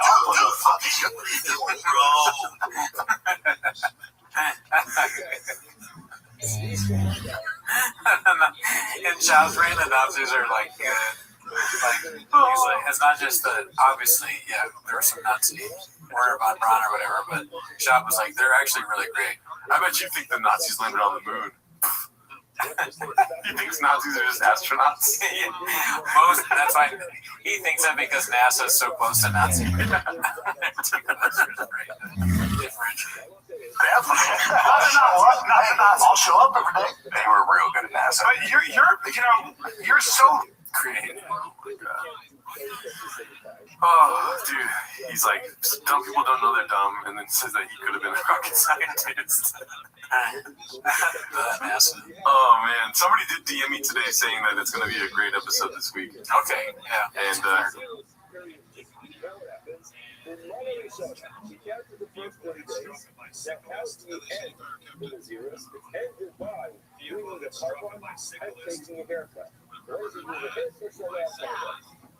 he separates the carbon, ready to go ahead. And the bicyclist, they said, you know what?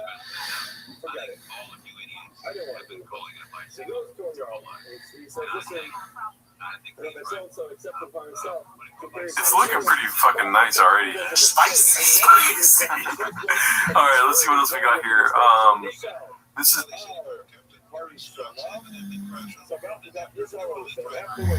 So what happens next, part 14? Dude, what are we fucking Icarus Christmas came twice, Daddy. Pause. Let's see here. Icarus lives. What happened there? Good brothers, sisters, now? Just sisters. You see my pops, we all like fit. You're fine, your pop real fit. Yeah, your dad, you're fine. My dad should fight. I like fight. Yeah. That's my brother in high school. Should fight. That's in shape. Well, I'm training my dad on weekends, though. My dad's been doing, Black belt and keto. I don't know. Black belt and keto is pretty nuts. I don't think he says black belt and keto, but that would be hilarious. Wait, what would be the? Why would he say that? He's on a comedy podcast. Okay. My bad. You're right. I'm not at the same level as Shabba. Yeah, jokes and stuff. Yeah, dude. I hope he says black belt in keto. Yeah.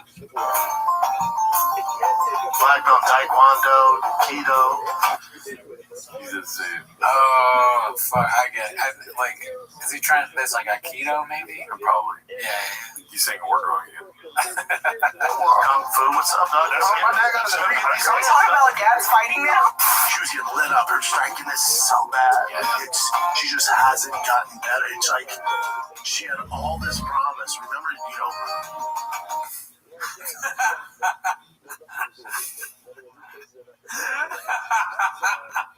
I'm a fucking beast when it comes down to. I know. I tell jokes. I do crazy shit. I made some mistakes. Oh, he got knocked out by no girl. He's in the trucks. I get all that. Fighting the kids, silly dude. I get all that. That's a great one. I mean, either one to me is so fun. Her mom Bumblebee, her dad Megatron.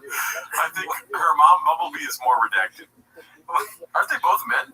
I don't understand why he would say, like, what is he talking about? A fighter. A fighter, but and her dad is Megatron. Her dad Megatron makes sense, but her mom Bumblebee does not make sense. I hope he says both. Keep in mind, none of these make sense to say, but I'm thinking it's like a wrong nickname he's trying to do, maybe. Right? Like some fighters nick like her dad, but I'm gonna go with her mom Bumblebee. I like how he's searching for it himself. He's like, I know I need to make a Transformers reference right now. He's a different level of IQ and because Bumblebee is a male robot. Yeah, right. Yeah, like, okay. I'm a little redacted myself. But yeah, no, her mom Bumblebee for sure. Let's see. She had all this promise. Remember, her dad, Megatron. Oh, I didn't hear that. Okay. Wait, can you go back to the? I want to watch this one more time because this made me laugh pretty hard. She was getting lit up. Her striking is so bad. She just hasn't gotten better. It's like she had all this promise. Remember, she had all this promise. Remember,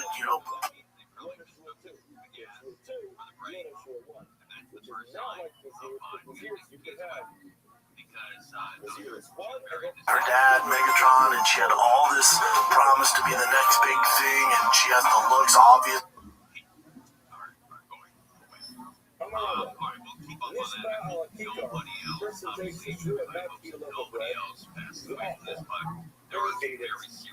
So now he did what he shouldn't have done. Sleep.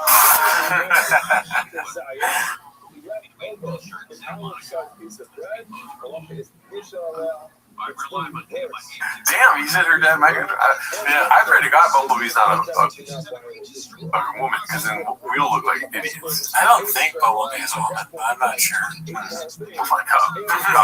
Yeah. So then I always wanted.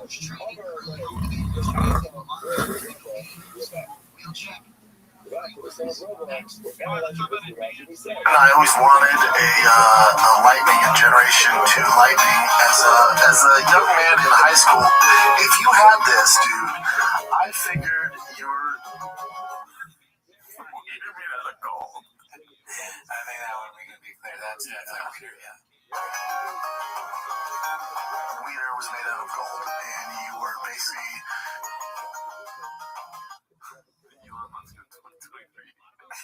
What are you gonna do, Nate? Volume punch me, motherfucker? It's a nice one. You were basically the Elon Musk of 2023. I just thought. It just doesn't make sense. Yeah, you weren't in high school in 2023. You're the Elon Musk of like 99. Yeah, something like that. Or 2000. Yeah, I mean. Listen, when I try to correct him, I look fucking stupid, dude. Does that make sense? You were the richest man in the world. Generation 2 started in 1999. I got very famous by. It's so funny that there's this many back-to-back in this thing. I think he gets one thing wrong every sentence. It has to be B, dude. Paul Walker's a cult follower. Yeah. There's no chance he says that, though. I got very famous by Paul Walker. That has a cult following. Is this Paul Walker? That's so funny. This is gonna get confused if we play the whole thing. But it's just hell yeah, thank you, Icarus Lives. You make our weeks every week. They're always just so good. Let's see here. This is going to be posted by Kemba33. Papa says to his 9-year-old son he will miss him when he dies. Oh my god. Okay, context here is like if they're having some kind of argument, and like he tries to make the joke of like, well, I'll miss you when you're dead. That's my guess. Okay. Right? Yeah. Or okay, so that's your guess? That's social media. This isn't real. My guess is he's so like they're training baseball, this and that, and he's like, "Damn, dude, you're going so hard." And he doesn't tell him to slow down. Yeah. Like, and guess what? I guess that makes me a big old pussy. You're getting so hard, you're gonna die. Yeah. It's not enough. That didn't count. I don't get enough credit for these blind pools here, dude. You're pretty good. I will fuck you up. You gotta put your foot into yourself. A fisticuffs. You gotta put your foot. I don't know what he's saying right now. You gotta put your foot down. We don't want to be the ungrateful kid. So I'm like, yeah. So I'm driving to school and I go, I take it over the top. I go, buddy, when I'm gone, you're gonna be so sad. He's like, he's 9. He's like, what? I'm like, when I pass away, you're like, oh my God, my dad took me to baseball whenever I wanted. He played catch with me. He made me protein shakes. He took me to the gym. Thanks for saddling him for that. And I went, yeah, wait, when I'm gone, dude, it could be any day. I'm a big dude. It could be any day. He starts crying, like, have a good day. Whoa. Have a good day. Oh my God. Hey, why don't you sit on that for a while? You're a sick fuck. And then as he's in, I go, hey, make sure you ask your friends at school how many of them dads made them protein shakes. Go ahead and ask them. Ask them how many dads are pitching them BP every day. Hey, have a good day. Yeah, I misinterpreted. Yeah, I misinterpreted too. It was even more redacted. We take a week off. Sometimes you don't know. But yeah, that's crazy to say. Okay, I thought he was saying that Brendan's gonna miss his son when he dies. Yeah, which would be funnier. Yeah, that was just sad. Yeah, I mean, that is a crazy thing to say to your son that you're gonna die. Because usually with kids, and granted I don't have children, but I assume it's a kind of. You're the best to know. Yeah, I basically am. I go to baseball practice every day. I'm a beast of a baseball coach. Driving my son to baseball practice. Normally kids are worried about their parents dying, so parents have to go. They have to have a conversation about death with them, saying something along the lines of, "Yes, everyone does die, but it will probably be a very long time before either of us die." Brendan instead is like, before the conversation even comes up, going, "I'm probably going to die." He has no disease. I'm drinking rain every day. You're going to be on your own, and you better be thankful that I yell at people in Epicobia at your baseball practice and embarrass you forever. Yeah, I think he's doing skits and bits. You know what I mean? The great thing about Brendan is sometimes he's doing this without trying to be funny. He's trying to be funny here. And it's not hitting as hard, Yeah, it's true. He's a chili. He's a comedian genius. He's a great dad, dude. So that he wouldn't do that. You're right. Yeah. I'm wearing his fucking jersey right now, dude. I can't be promoting that kind of dad. Promo code shop. Yeah. Let's see what we got here. This is gonna be a picture post. Okay, what? Let me get out of here. Can we just stop and appreciate how the blue-collar airhead Hunter used to dress only a couple of years back? Posted by 9/11 slasher Thrasher. Yeah, might be 911. But yeah, this is it's very LA. This is very just voted for Kamala Harris type dress. I think it's like like an assortment of clothes that you might get at like a Crossroads. You're in LA or something like that. How the tables have flipped, you know what I mean? Because the Diet Coke's on this side, Daddy. This guy looks like a conservative over here. I believe his grift. You know what I mean? Look at him. What's the one thing you see here? Straw. Fucking straw, dude. Yeah. How the mighty have fallen, Daddy. I guess that makes me a big old Pussy? He misses this. He used to be able to dress the way he wants, go to Heroin. No one would judge him for having a straw. Yeah. Tim Dillon calling him gay, like, wrecked him, dude. Because then he got fat. He was like, fuck, everyone thinks I'm gay. He got fat, and he's like, oh, now I'm fat and gay. and then now he's bulking up, Daddy. He's a bow hunter now. He lives in Texas. That'd be funny if he just went out and fucked up everyone that talks shit about his special publicly, you know? He drives around there, what were you saying? And, you know, he's got Hell's Angels on his side, Antifa on his side. He's going to fucking hit up all those fools, and they're just going to go door to door, dude. You know? Go to Austin Comedy Podcast Studios, not storage rooms. And then, like, go to wherever Tim Dillon's at. It's going to be like, you know how comedians try to find Red Bar? Yeah. It's going to be the opposite. It's going to be one comedian trying to find all the other. And guess what, dude? You're going to miss me when I'm dead, dude. Because he's going to kill me. Yeah, what if I show up here and you're dead because an arrow is through your neck? He's shot you an arrow and I go, oh no! But seriously, you're going to miss me. I'm dead. Yeah. Well, name another co-host that would get you water. Dude, you're bringing up a great point. Not the water, that was fucking stupid. But the one before that, you know, that's why he's telling his son, he's like, I'm going to go on a mission to my retribution for all the Ringo Poppy hate. Yeah. I didn't know it was 1.1.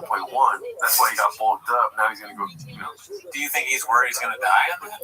He's going to. That's how much he wants to die. We're going to kill him? No, I'm talking about Tim Dillon, these guys, like New York comics. You know, there's a civil war happening according to American Redact. Okay, yeah. Facts.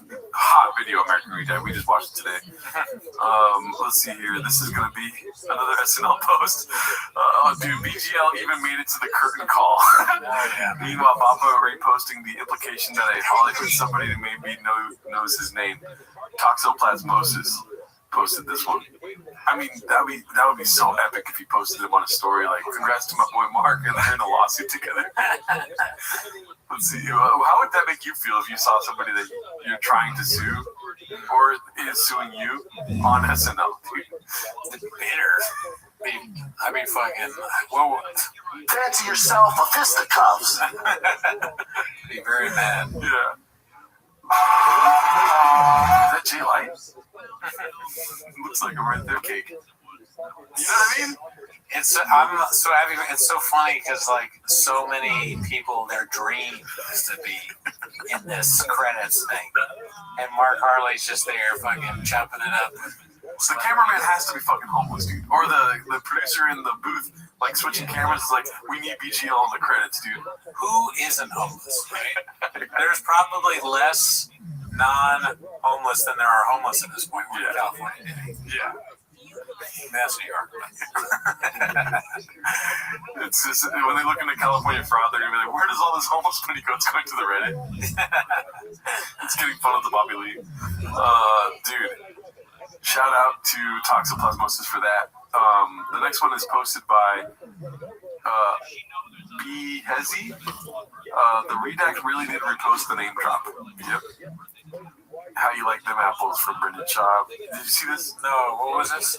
I watched the whole podcast, Matt Damon and Ben Affleck on Joe Rogan Experience. I can pull up the clip that is here, so just talk to the audience. I mean, those are two of my favorite guys. Two of my guys. Have you ever met them in person?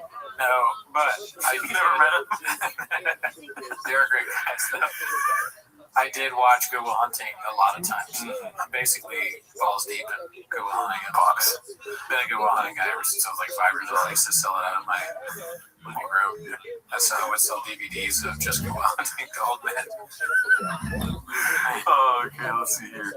So, he put on my Instagram feed of a fighter, and I don't know who it was, but he was a heavyweight, and he goes, I had the chance to spar with John Jones, to work with John Jones, and he goes, I knew about it months ahead of time. He goes, I got my nutrition, everything was absolutely flawless. I got, my sleep, everything was on. He goes, I show up at the gym that morning, and he goes,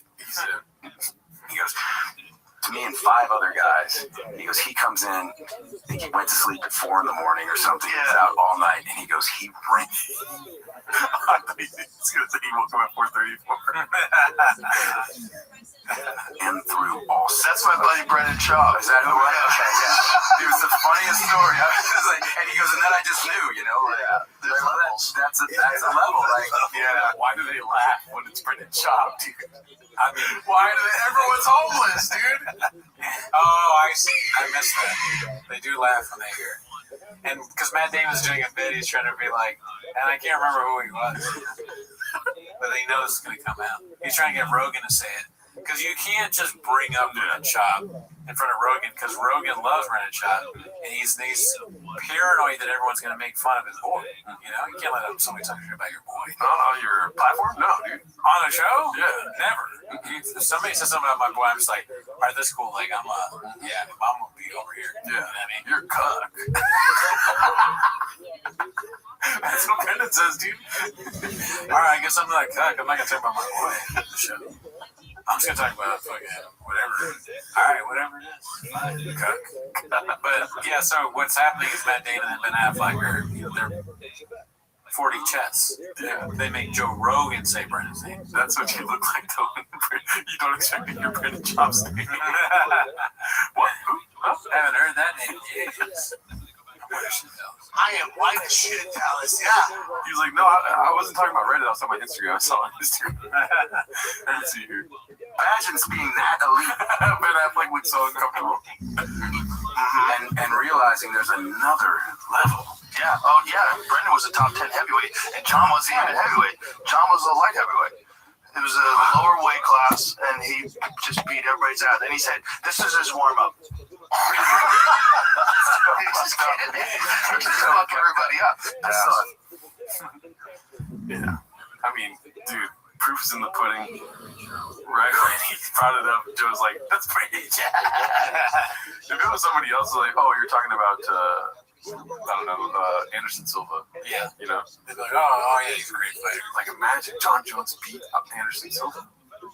And, you know, there are different weight classes, I know that, but, you know, instead it's like, Brendan Schaub. They can't help it.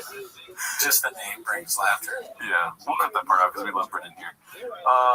Let's see, this next one is posted by Successful Egg, one of our guys, 8345. It's called Brian Callen Steals Nick Swartz's Reno 911 character in his fake story. This podcast is cooked. Let's see. Successful Egg, one of our guys. I just... Why do you do that? What are you going to do? Volume punch me, motherfucker? Rollerblades, and he had high shorts. He used to just always hang out when I would get off at the bus stop, not the train station, to go to 54th Street. I'd get out, and he'd be hanging out in just shorts and rollerblades and a half shirt. Not attractive. Yeah. Weird, tall, white guy. Caucasian, about 5'10", roller skates, which made us think maybe it's Terry. Maybe Terry would know this guy. The person that works there is Steven Ugly. 100% worked. So, huh? That's right. He was just sitting there like fucking Brian Callen, just waiting to get drilled by fucking Shop. Just sitting there, fucking Shop, Thiefer Sutherland. Yeah, God, that's what I call him. So if you get your phone, like just put it right against your stomach and it just fucking absorbs it. And then it sends it right to Brendan Schaub now. It just appears. Brendan Schaub like, The guy, he sends them home. He runs in your ass. Well, I've got to get to work, but I mean, I suppose I could be a little late. Yeah, I mean, I don't know. It's the thing is, that character is based off of people, right? The one that Nick Swartzen does. And it might be more believable from somebody else. But Brian, he loves being like, there's a guy who's gay. You know, and I'm not gay, but I mean, I'm like, what the fuck? Like, he loves doing that shit. So he could just do that with any. He should do that with other characters. in history. We just saw Hamnet. There's a guy that used to wear like spandex. This guy used to write all night. He would drink a lot. His son died, so I fucked him. His son got the plague. Oh, he's the worst human being ever lived, maybe. It's keto, bitch. It's keto, bitch. And when his son died, he went to London. Oh, I'll stop. This one's posted by Savvy412. It might be the same thing we just watched. It's Papa and Matt Damon B. He was never training. He could just show up and beat everybody's I ass. saw a thing on my Instagram feed of a fighter, and I don't know who it was, but he was a heavyweight, and he goes, We just watched this. yeah. But let's see the moment where they bring a British I up. think he went to sleep at 4 a.m. or something. He was out all night, and he goes, he ran through all. That's my buddy Brendan Shaw. Is that who it was? Okay, yeah. It was the funniest. That laugh is nuts, dude. Is that who it was? Okay, yeah, that makes sense. Oh my fucking god, Brandon Shaw. I like that Matt Damon knows who Brendan Schaub is. That makes him one step closer to knowing who we are. 6 degrees of separation from Matt Damon and Ben Affleck. Yeah. If you're watching this, Matt, thanks. Yeah. Shout out to you, Matt. Well, I love Instagram too, dude. You know. Yeah. We if you like Brendan Schaub stories, we've never met him, but we have some. Dude, you qualify for the show. You have a Brendan Schaub story. Come through and tell it to me. Oh yeah, that's right. You're part of the nation now. Yeah. Same to you, man. Just ignore the jersey I'm wearing right now. I'm a cool guy. I'll dress up nice for you guys. This is a really nice place. There's small furniture here. Don't let that weird you out. Fucking bitch, dude. I do have a tiny crock pot. You didn't even notice that? Do you want to pull it for the people to see? Go ahead and just grab it right there. That literally is, it says crock pot on it and it's tiny. So we weren't lying. If you watch our other show, Raccoon Tweet, we constantly talk about, for some reason, Jordan likes small stuff. It's given to me, okay? Yeah, okay. Why? Because I know you like small shit. Oh, come on, dude. It's because I don't have to compensate like some people in this room. Everything happens like gigantic. Let's see here. The next one is posted by Khabib Time. Baba looks like he's being held hostage to film these skits. Well, you know, all of the homeless cats would do this if they, you know. But yeah, they're spicy rattlesnake force them to. Yeah, probably. All right, Brent said if I can catch 3 passes, he would take me to dinner wherever I want. By the way, saw this on my feed. Skip to the media. And he said he's going to give me routes or something? Are you kidding me? He should go full force. Yeah. What's the point? Yeah. He wants to go to dinner. Yeah, he's hungry, dude. Also, why is he not wearing the jersey? It'd be funny if he dressed up in a full jersey and had a helmet too. He was like, all right, is this good? Dude, you guys are leaving money on the table, dude.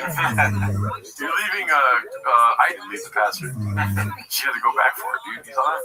Well, there wasn't an NFL not that long. I need a fucking tater tot once a week. Dude, Cooney could be guarding her with 2 broken wrists and still catch that ball. You know what I mean? Yeah, I mean, if I had to catch 3 balls to go down to Brian Shaw, I'd catch it all 3.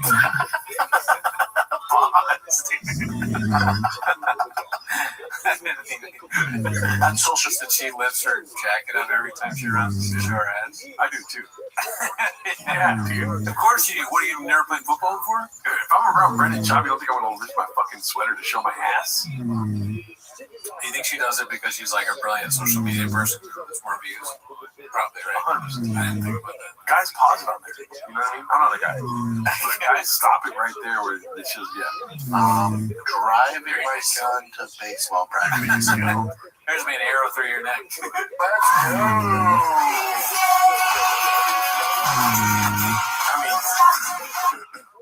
Did they go to dinner? That's the question. You know? Yeah, I'd love to know.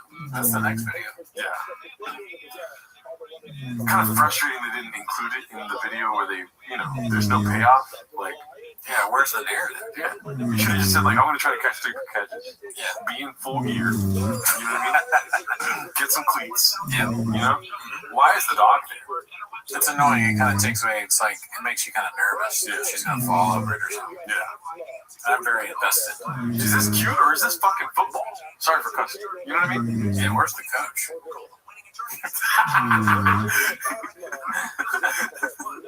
That'd be funny if they set it up as like some football catches, but he pulls out a bat and starts hitting baseballs at her. I thought about that too.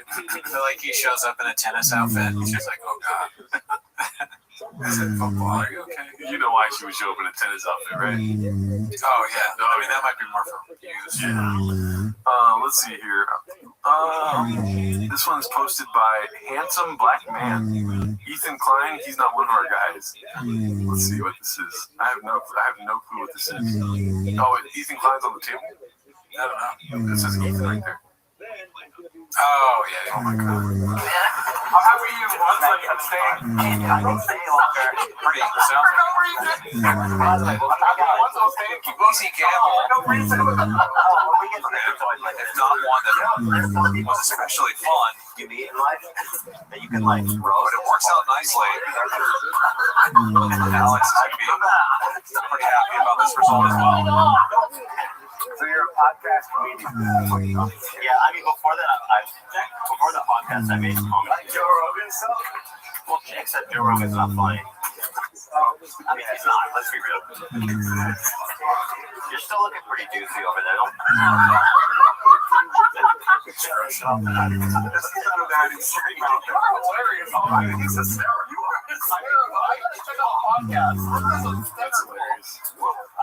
It's like a free podcast. Unassuming funny guy. You can send missiles your way. What do you do for a living? I'm a comedian. That sounds like a joke. That sounds like when you said you played Portal. Yeah. No, I know you're a comedian for real. Yeah. Like, I don't do stand-up comedy, but I have a comedy podcast. I've been doing comedy. Somebody writes it. Well, he crushed for those guys, yeah. Yeah. Well, all right. I'm missing something, but it's good. It's good. You just said that Joe Rogan's not funny. Oh, yeah. Well, that's true. Yeah.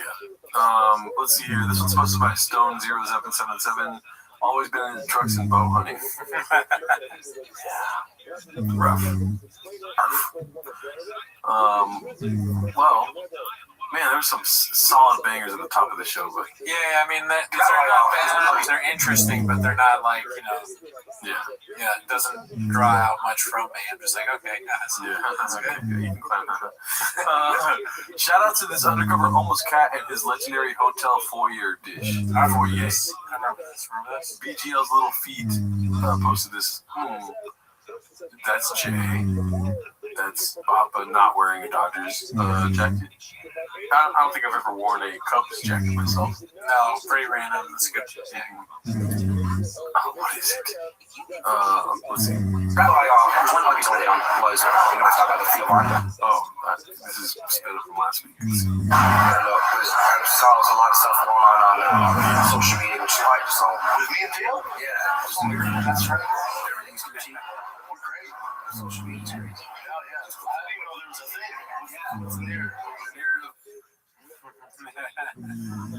That's the narrative. Oh my god, dude. Remember this?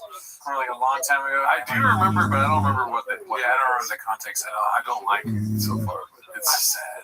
I love that Papa is willing to do anybody's show, but if you're gonna do it, you like now. I don't know if I said this last time we watched this, but it's so half-assed. Yeah. He's not engaged in any way. He's barely paying attention. His brother is there. He's on the couch. He's got coffee, and he just got out of his hotel room. Maybe he's like, "Was it? There's beef? Huh? Who? What?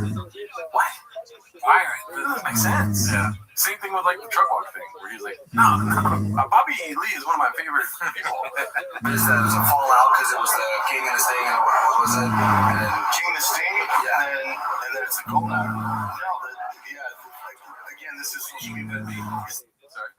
It's the wing. The King and the Sting, the wing. It is frustrating. Yeah, it's frustrating. And he said again, this is social media. Yeah. So he's about to do the line. It's not real. Social media is different. It is. Well, he's right though. We don't need this argument on this.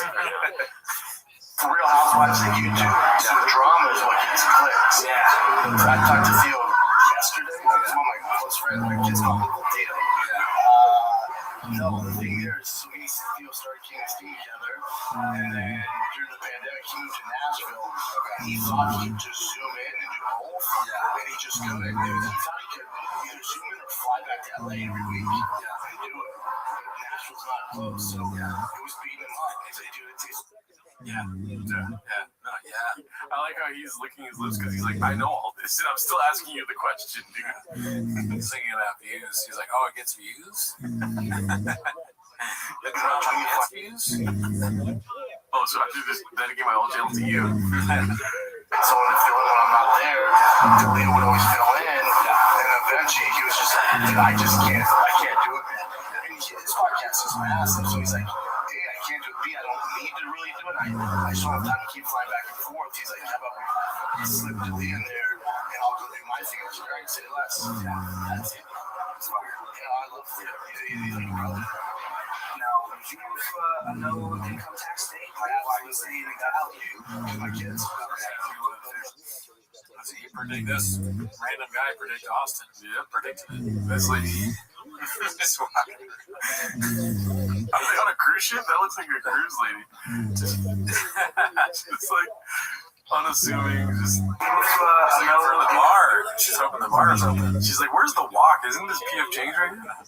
Or maybe she wants it's morning time because she's got coffee there and she's looking for the yogurt.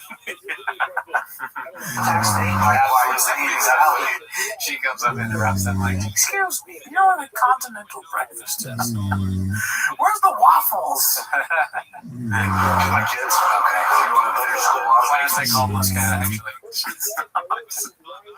Because she's a homeless cat. That's unique. That's what unique was. That would be great if she was, what is that person, server? What are they called? Wait, the server? No, like somebody that serves you papers. The deposit? No, not deposit. Yeah, like a server, like a process server? Process server, yeah. She's like, she's like, are you ready to shop? She's like, oh, you want an autograph? And she's like, no, you're sued, dude. And Shaw goes, oh, dude, I'm fucking everywhere I go, people recognize me. I'm so famous. Just the other day. So it was like, hey, are you Brandon Schaub? And then they handed me the lawsuit. They're gonna page a lawsuit, dude. He's bragging about it. Yeah, it's like I'm getting sued for whatever. It's fucking not real. It's social media. I saw the lawyer. He can't lift. I was like, he's 5'8". I'm sure. Whole program he's in school.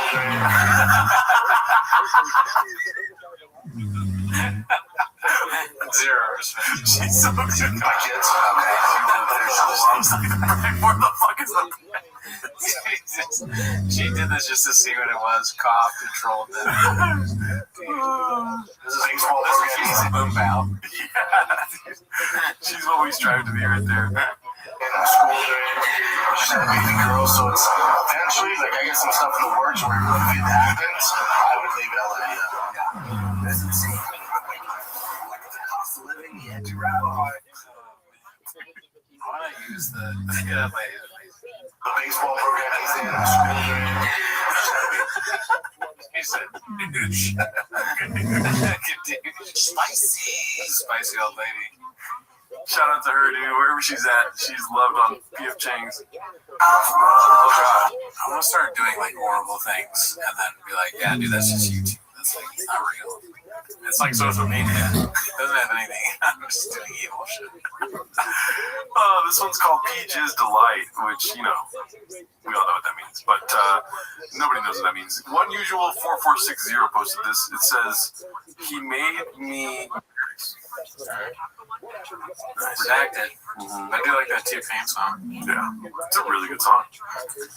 Video when Papa saw Uncle Theo in the crowd and immediately started to hate, this was 3 months after Theo left King of the Sting, posted by Chin Menudo. This is a tough fight. People not doing right. Oh, there's Theo. This one can be a bonfire. Way to go, Dana. $79.99. God, you're too good to us. Uncle Dana, thank you. God bless you. Merry Christmas. Did you get my card, my man?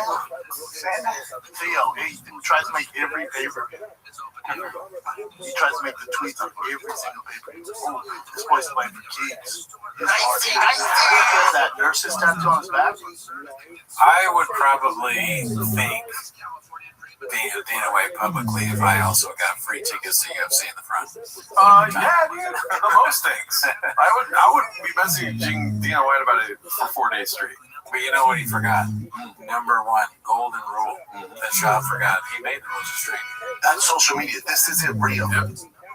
Could have said it better myself. Yeah. It's only real when he wants it to be. Let's see what else we got here. This is going to be posted by Mitch Slick LBC. Papa absolutely glazing himself for being the first UFC fighter to work the award shows and claims he optioned him an additional 3-year contract extension for his beast of a work ethic. It's a long clip posted by, I already said that. Yeah, but like I was watching the Golden Globe last night. Yeah. And they had Mackenzie Dern and Brian Ortega there, right? And I watched the pre-show, you know, because remember I used to work all that. Yeah. I used to work the Grammys, the Golden Globes, I remember the Academy Awards. And at the time, it was just like, yeah, it's what I do. Well, you were on your way somewhere, right? Yeah, and I remember I used to love the pre-show, like seeing everybody file in and seeing what they wear, as gay as that is. And then just had LA in the background, the warm weather, you know, and I was like, oh, I told Joanne, I'm kind of sad. Yeah. She was ready, I didn't realize at the time how weird and unique that was. Like, my big ass working the Grammys and Golden Globes and Academy Award, to me, I was just like, I was almost ashamed of it at the time. Yeah. But I look back, I'm like, how the fuck did I pull that off? Big deal. How did I get in there? Why would they let me in there? I'm on the red carpet interviewing Lady Gaga. How big deal, dude? Huge. I wonder what he asked Lady Gaga. It's too bad there's no clips of that. We need that, dude. Yeah. Changs. Yeah, pull that. Please. Fine. If we missed it, I'm sorry, dude, but we need it. His interviews, his like red carpet interviews, probably like endless. What did he say next? Yeah. Like, did they ever find Hitler or Lady Gaga? Let's see. You never knew. You never knew how big a deal that was. I never could really tell you because you just fell into it. And it's like, listen, motherfucker, that's the pinnacle. Yeah, I auditioned, got the gig. I'm like, yeah, that's how this goes. I know. That's what I do. But you know, that's what happens. You don't realize until it is what it is. How weird is that, dude? That was like a wax figure kind of too. Yeah, you were that awesome jacket, that smoking jacket, that fucking. Dude, I had fucking. How crazy is that? What was that other one?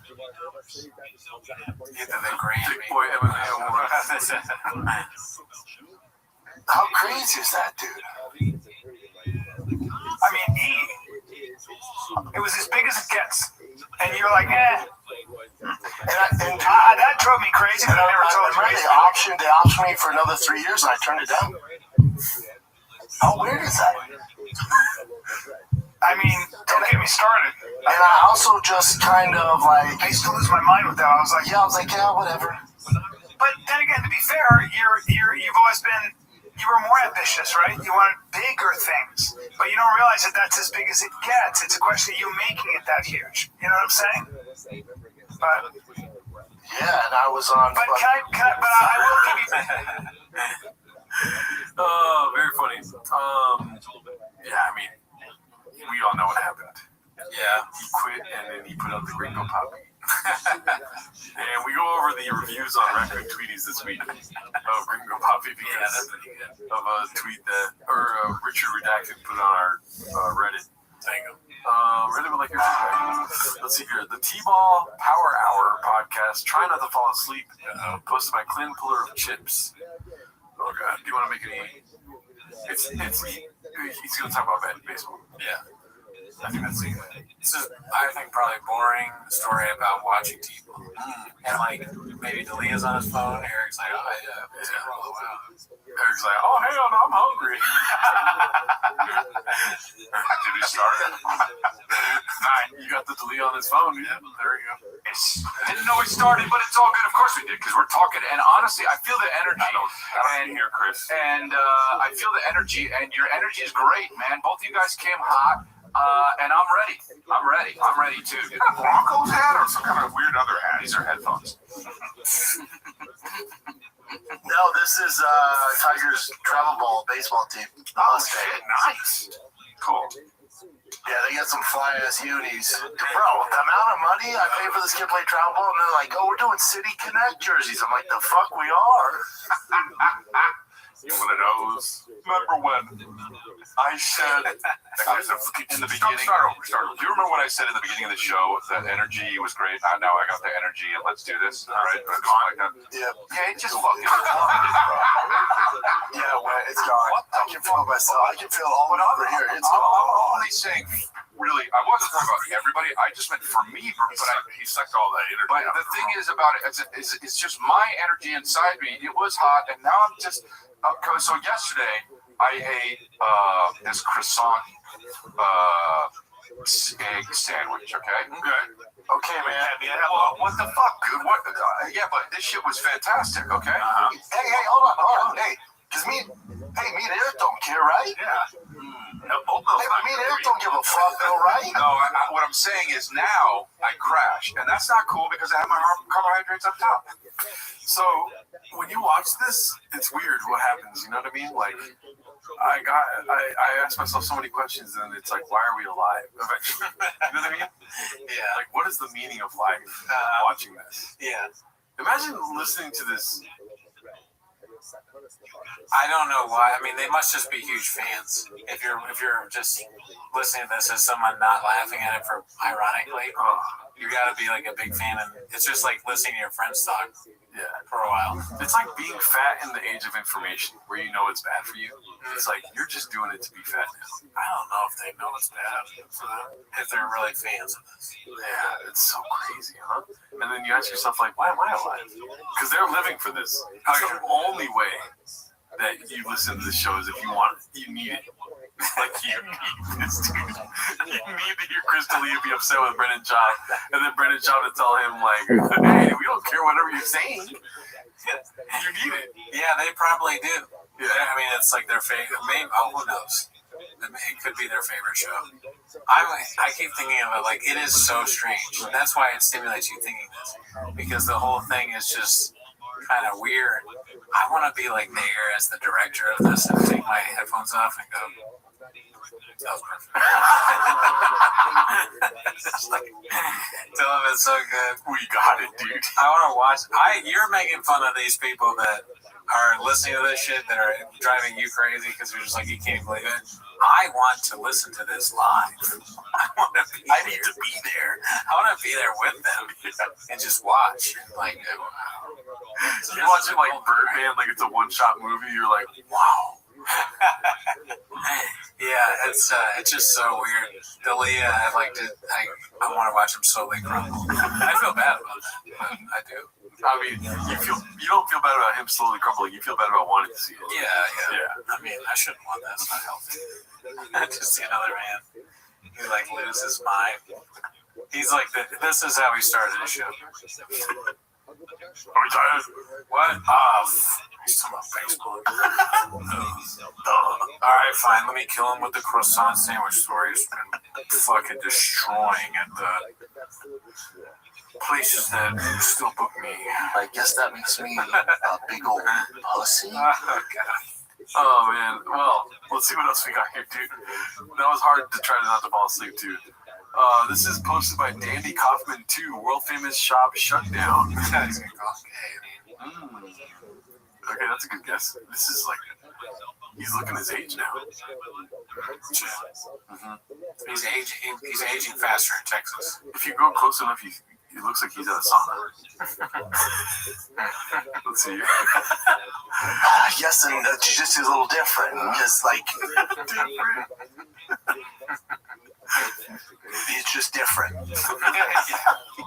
Yes. Can we get a third? Yeah. I'll buy another fucking Big Boy jersey if it's a third one. It's different, like. It's like, okay, oh my God. Wheel of Fortune. Not Wheel of Fortune. What's the thing? Are you Jeopardy? No, you gotta guess the. What was that Wheel of Fortune where you? Oh my God. Yeah. So that's what this is, but there's just different. What is different? I'm sorry. But we can play the game. Like, right, I went against a world-class grappler. If I don't engage and play their game, I can shut it down. The shotdown, yeah. World famous shotdown. So for Luke Rockhold, he can't shut down Colby's wrestling. You have to engage. That's wrestling. You go backwards, you can get warnings. So you gotta engage. Yeah. I forgot. Okay. I forgot about the world famous. Wait, what's that? All right, let's see what we have. We're gonna wind down soon here. Hey, you can do lower now. I can cut that thing off. Oh, this one's supposed to. I'm like a kangaroo with my finger. This one's posed by Spicy Boy 222. Eating dinner on campus and got hit with a Papa jump scare. What is the first stage of hydrologic cycle? Okay. Oh, okay. This is ridiculousness. Yeah. He had it all, dude. Yeah, man, he was on the biggest shows, dude. I need a fucking tater hot once a week. Let's see here. Learning from Brian. Give me the shots. Khabib time. Oh gosh, this is what Coleman really wants from him.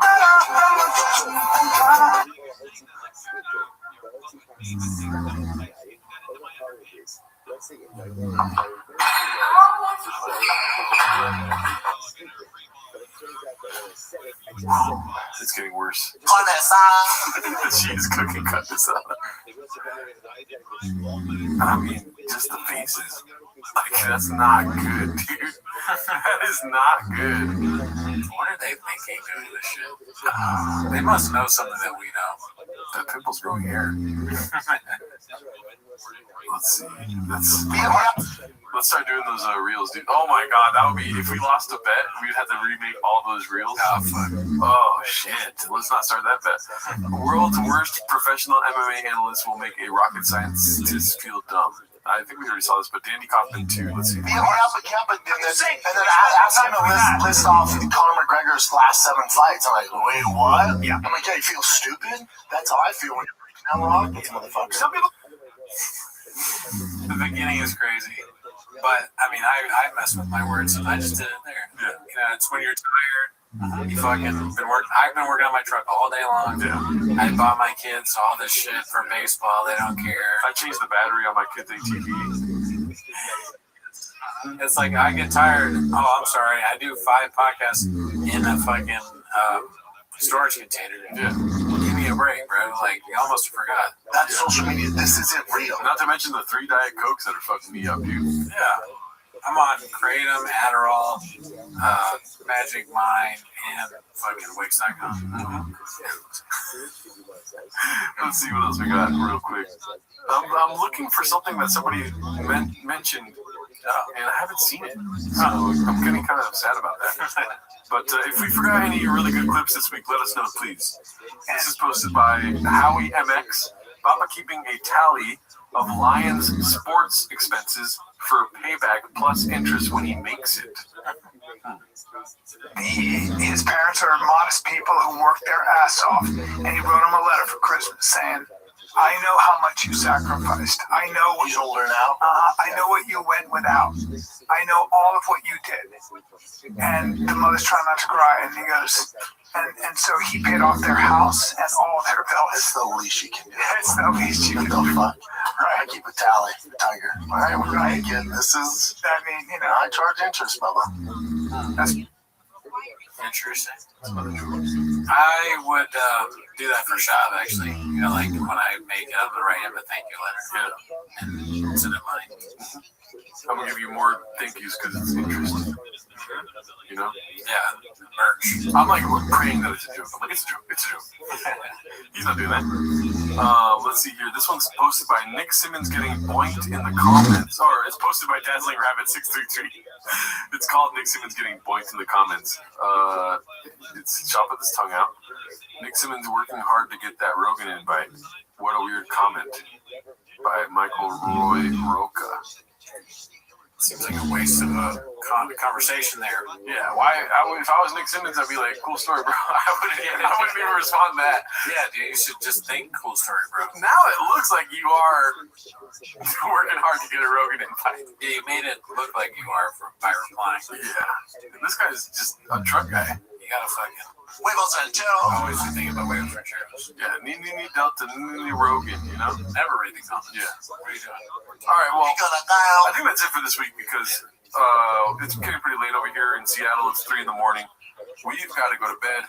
And it's been a long day. You're a little older now. We might have to just get that thing cut off. Because I'm like, okay, we're real couch above my feet. All right, guys, we had a great time. Great clips this week. See you next week.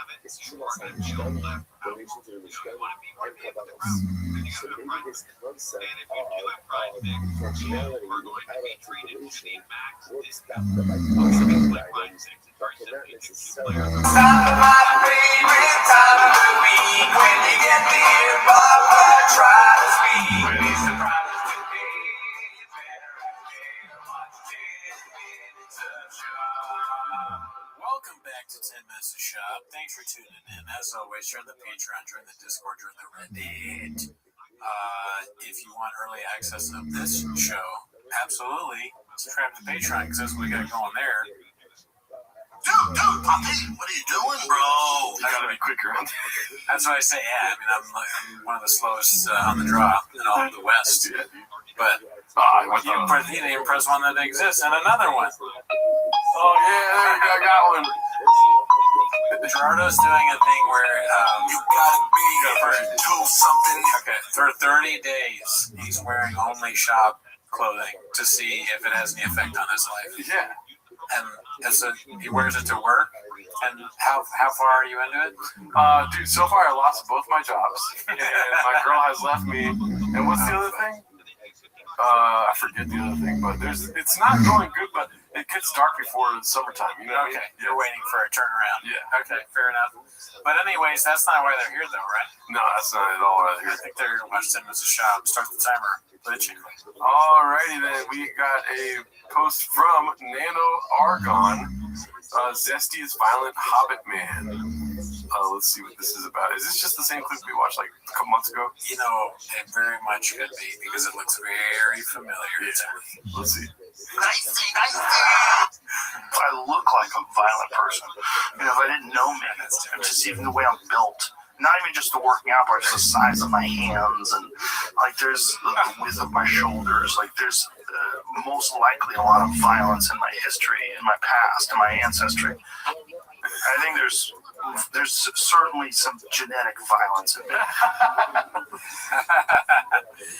The difference between what's on screen and what's being said. Man, I know we've talked about what he looked like back then, but wow. Yeah. That's crazy. He's got like lipstick on it. Looks like. Yeah. The makeup lady went to town on him. Look, and he's also doing that thing that Shop talks about, putting his hand on his chest, dude. It's like a sign of the redacted Ami, like Illuminati, but redacted. That's true. He does have big shoulders, though, dude. Dude, giving me. So that's true. I guess that makes me a big old pussy. I like that he's behind, in front of pizza. Yeah. It's kind of like an ode to what is to come on the Thick Boy Network. The Flappers. Flappers, too. Flappers, never forget. All right, let's see what else we got here. Okay, that's a promotion. This is Whitney Cummings. Dude, the clips from this episode are just horrendous, dude. Really? You've seen a bunch?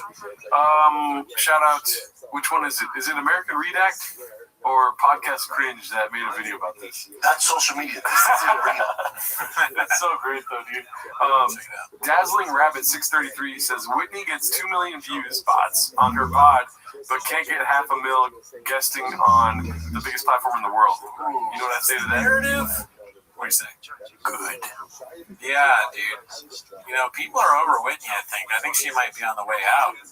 She's talking about watching the Eagles play. Fuck. Can I be honest, dude? I don't think she is ever anything, dude. It's all fake. It's the government trying to fool us into thinking that she's something big. She's not. Let me finish, dude. Yeah, she sucks always. I've never seen one thing good of hers. The government's involved? PSYOP? Yeah. Okay. The government has to be involved. When it's this high up, you're on Joe Rogan, dude. There's only like 250 people that have ever done that. You know? Democrat, Republican together? Yeah. One of them. It's a bipartisan co-op for sure. Oh, yeah. Driving my son to baseball practice. I listened to your podcast talking about this while I'm driving my son to baseball practice. No. Dude, I'll be back on what? I was going to say a joke where I'm on Danny Bongino's side on any time. I've never been on his side. Yeah, he but stinks. I'll be back on his side if he starts talking shit about Whitney Cummings, dude. I mean, it'd be worth anybody talking like having a whole video on one comedian, how they hate them. I'm kind of on their side. And I know that's a sickness in my brain. Yeah. But I like it even when I like the comedian. It's kind of interesting. In fact, I might even like it more when I like the comedian, because then it makes me mad. Yeah. Remember that one drunk guy that watched us? Do you remember that? Yeah. There was like a drunk dude that was trying to watch our show and comment on our show, but he was too drunk to even say anything, and it was just sad. It was sad, yeah. And he had like 10 views. Like, it made me feel like we suck because nobody's watching somebody watch us, dude. Well, I was like, in a way we made it because somebody was actually watching. That, we got a commentary channel. Shout out to that guy. Hope he's okay. But it doesn't seem to last long because, that guy seems like he's headed to rehab. Yeah. There's no Bobby Lee. Bobby Lee is one of my closest friends. He comes out. Manny, you're the moment now. He comes out of rehab and he's a huge fan of ours. They're good. That's Balloon Fart. He was talking shit about us and then now he's a huge fan. Never, Danny. All right, let's see what else we got here. We got another Icarus Lives. What happens next? Part 13. Icarus Lives for these. I haven't seen this one yet. Let's see here. What happens next? Is it twist off? No. 10-7 bottle, 10-7 shop. I don't even understand the reference, but I'm certain it's 10-7 shop. No, it's 10-7 bottle. What's 10-7 bottle? What's the reference? The bottle wins. Like, it's a 10-7 round. Oh, fuck, dude. Yeah. Okay. So you get it. Yeah, let's see. I've always been a boxing guy. Let's see. Hey, boss, do they have a bottle opener? Someone has one. Out of this group, someone has a bottle. Are you sure?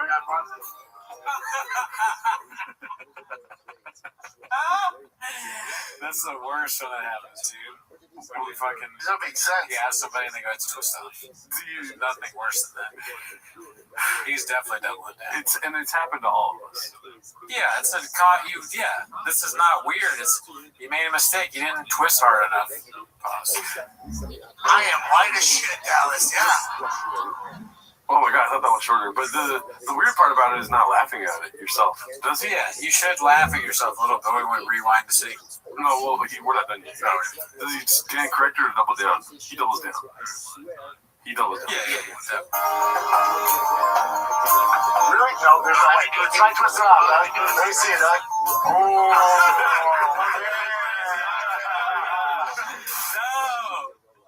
Why? Oh, you made it so much worse. You had the other guy do it for you. Twist it off, Doug. Let me see it, Doug. Oh my god. It's so funny how fast he twists it. Root beer? Is that what root beer's called? Or whatever? Dads? Alright, let's see what else. If he is just any other customer, he's so fucked. He's a customer? Blimp. Yeah, Blimp, yeah. He's so fucked. He's a glimpse on the radar. Glimpse is even worse. We went not redacted enough. Should have got more redacted. I was thinking, I was like, this is not the Blimp on the Radar post, but I followed you. I was like, Gerardo seems confident. Gerardo on this one. Glimpse on the Radar, huh? That's a good one. Let's see. Dude, when I found out my dad was at my grandma's house, my aunt calls him and goes, Edgar, Your dad's here. I'm like, oh, fuck. I thought maybe he's dead or something. And the whole way down from Hollywood to Orange County, I'm not going to give him any shit. We're going to start over. We're going to fucking make this good. I'm not going to give him any shit. Baba kills the violence. Yeah, Baba kills the violence. Fuck that 240ZX. Is he still alive? No, he's dead. He has to say something. He's got to put something in. No, he's dead. He's gonna. That's how he ruins stuff. But a little bit of this energy at the beginning, like, Dude, Poppy, what are you doing, bro? Is that the guy? Is Eddie Bravo the guy that told him that? To date Latinos? Oh, you're probably right. And then he acts like he's his best friend. My best friend told me that. Dude, I hope you have you seen this next post? Oh yeah, I haven't watched it, but I saw it pop up, and I was like, oh hell yeah! Shout out to old Barney, dude. One of our guys. He says clip inspired by the boys at. Oh, I didn't see that part. I just saw the title. Yeah, dude, shout out to him. I would like a series of these, old Barney, if you're watching, you know what I mean? Old Barney, old boy, dude, you can go further and further with this. Yeah, bring it back to the old days of Changs where there were series and parts of things. Yeah. I think the Godzilla thing is still going on. I like that, but that's social media. This isn't real. Let's see. When storage units are abandoned in the great state of Texas, the treasures within are put up for man, that's good, dude. It's like it's just enough. It's quick and sweet, very funny. So yeah, I think keep going. I think here's what I envision, dude. Okay, obviously, great work. You know what I mean? I'm not asking for my dish to get remade. No, you know what I mean? Yeah. If you want some pico de gallo or something like this, dude, what you should do, because I saw the comments to this, and it wasn't my original idea, but when I read the comments, it'd be so funny if they opened up the storage unit and it's Shab in there going like, call the lady. Call the lady about the noise. Dude, that'd be so funny. Yeah, that's a good one. Shout out to you, Sir Old Barney. Let's see here. What do we got next? We have a post from OneUsual4460. Me and Joe talk every day and twice on Sundays. He knows I can't podcast today because Denver and Bronco have baseball. Oh, so it's Bradley Cooper and Brian Callen with Joe Rogan. So Rogies didn't want the Shab. He didn't want Shab anywhere near Bradley Cooper. Yeah. He can't have him next to somebody that important to be. It's crazy how they invited Brian and Joanna. That's so weird. Wow. I guess she's really trying to promote that podcast. Bradley Cooper will do anything to shill his comedy movie. Have you seen it? No, I refuse to watch it. Until a comic tells me, like, oh, go see that. You know? Yeah. No comics have been told me to go see, is this thing on? Yeah, and I haven't heard much about it yet, but I kind of want to see it. I'm intrigued. I'd rather watch Hamlet twice. Hamlet was great. Definitely. But it's also very thick boy, centric. Yeah, thick boy inspired. Yeah. There's a lot of talk on our Discord about the Shab podcast. What is it? The JoJo podcast, dude. Oh, yeah. They want us to get the chairs and recreate her studio in my apartment. That's kind of funny. I didn't know that. Yeah. I guess I missed that. But yeah, no, I mean, look, don't tempt me with a good time. Don't tell me to fuck my way out of a room. I'll fucking buy all that shit and put it right here. That'd be so funny if we do it the same week they release their first episode and we're already... When's that going to be? I mean, if we're prepared, it could be any day now, you know? Yeah, it's we should get a countdown clock for when JoJo comes out. Yeah, there's some sick little renditions of like the neon sign that says like JoJo Tweeties or some shit like this. Yeah, send us a JoJo sign. We'll put it up. Oh no, they made it already. I'm telling you this. I'm not making this up. This already. Yeah. People want us to create JoJo's set in here. We gotta get a PO, or an address you can send it to. Well, leave comments. Let us know if you want to get those chairs, and then Brendan will have a field day. Let's see here. Oh shit. Let's see here. This is posted by Appropriate Duty 930. Them clown shoes, B. Sorry, I'm still getting over being sick. Look at that painting. Is that like Joe Rogan as a third eye? Or is that another guy? I mean, I would be disturbed if you imagine you're like homies with somebody, never been to their apartment, and then one day they're like, "Oh, I mean, if you want to come over, you can see it or whatever." And then you walk in, and that's the first thing you see, regardless of like Joe Rogan's a person or anything. Yeah, just that on the wall would kind of be like, "Oh, yourself? Are you Scientologist?" Or would you? Are you saying if it just that painting itself, or yeah, no, it's not even the person that going over there. It's just this painting is jarring. I don't think it's very good. Yeah, let's see the shoes, clown shoes. I guess because they're big. When I first saw this post, I'm like, that's not that bad.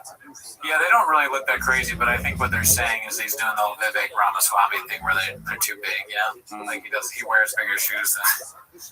That's so pathetic. Yeah, I saw there's a picture of because he's wearing dress pants and they're like up to here, so you can see that he wears shoes that are 2 or 3 sizes too big. That's bad. Anyways, look at this. Look how short they are. Who's taking the picture and why are they doing them this dirty? If that is supposed to be Rogan, it kind of looks like Billy Zane to me. Oh, this could. Yeah, that guy. Or like an Iranian Joe Rogan. Yeah, it doesn't look like it. I mean, it's probably Rogan. And it's probably this lady that did it. She's an artist, B. I don't know who that is. Me neither. I'll tell you what, she dressed like an artist today. Alrighty, an artist I want to bug. This is posted by Selected Tom, streaming on TikTok to 20 people. Oh my god. There's a time way back when I did a live on this channel about Eric Griffin's streams when Charlie Kirk was rudely assassinated. And he was not too pleased. Wait, who? You did a commentary on him talking about Charlie Kirk?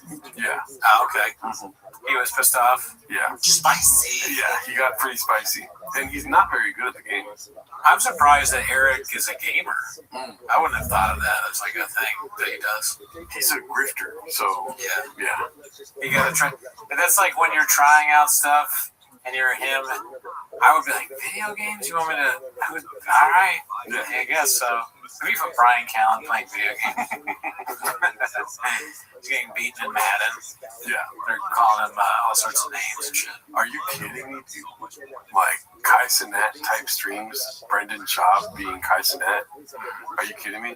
This is what we need in our lives. Yeah, Brendan would be more fun to watch play video games because obviously he would get frustrated, he'd lose, he'd cheat, he'd like, oh, there's a glitch in the game. Like, I'm not winning. He'd lick his shoe. Yeah, he'd do weird stuff like that. Like, he'd do all the same things that he does in his normal podcast, but he'd be playing Crash Bandicoot. It'd be funny to watch Brendan, like with the old games, you know, you had to like blow on the cartridge fix and stuff, to fix the games. He's like, is this PS5? He's holding Super Nintendo. Yeah, I want to see him stream, dude. Me too. This is posted by Crotchberry Juice. If Stinky Pete were a person. Oh,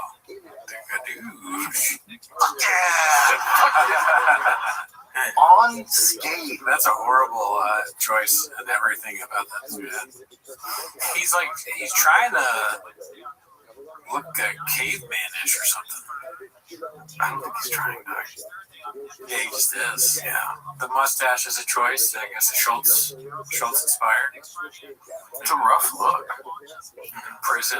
I mean, dude, that's why I wear my Draft Fast Dog hat. I don't want to be seen with my hair out. This is your first day of prison and you're choosing which gang to be in. But not, you're looking at this guy and you go, oh, should I be in this gang? Well, it looks like he'll murder me if I don't join. Yeah, you look at the prison and you go, oh my God, I didn't know it was this bad. These guys in here look fucked up. Dun, dun, dun, dun, dun, dun, dun. You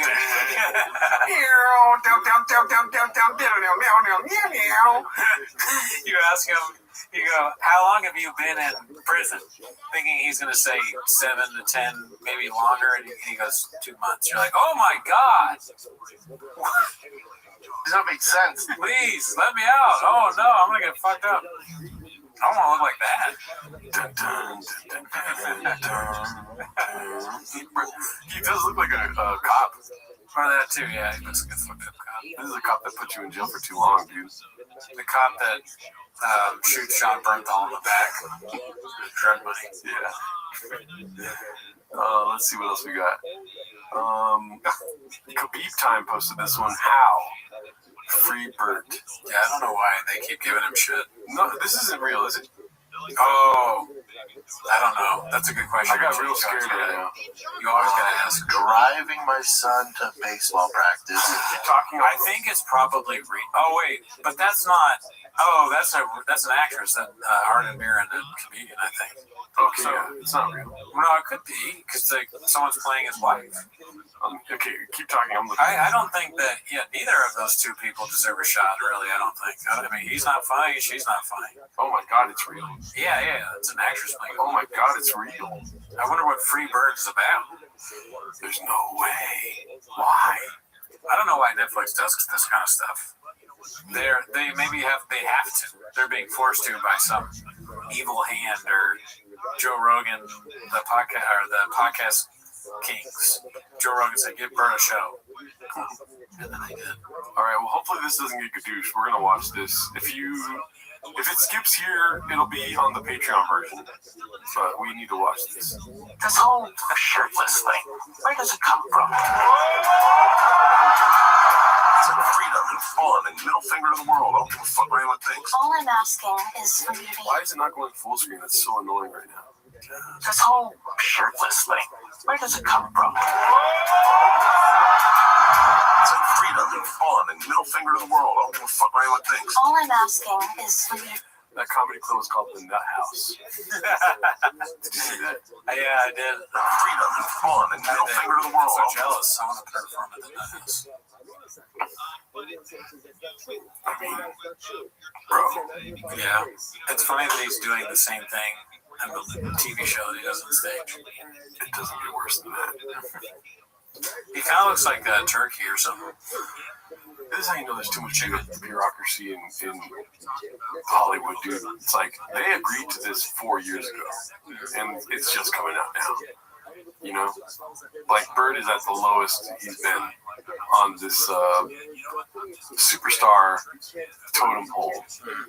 There's no way this does well, right? I don't think so. Maybe Netflix executives have so much money they're doing this just to laugh at Bird. They're having a good time. Yeah. Oh yeah. Oh, that scene's hilarious. They're all cooked out. Dude. He looks like a rotisserie chicken. Oh, he's upping the air again. Let's see.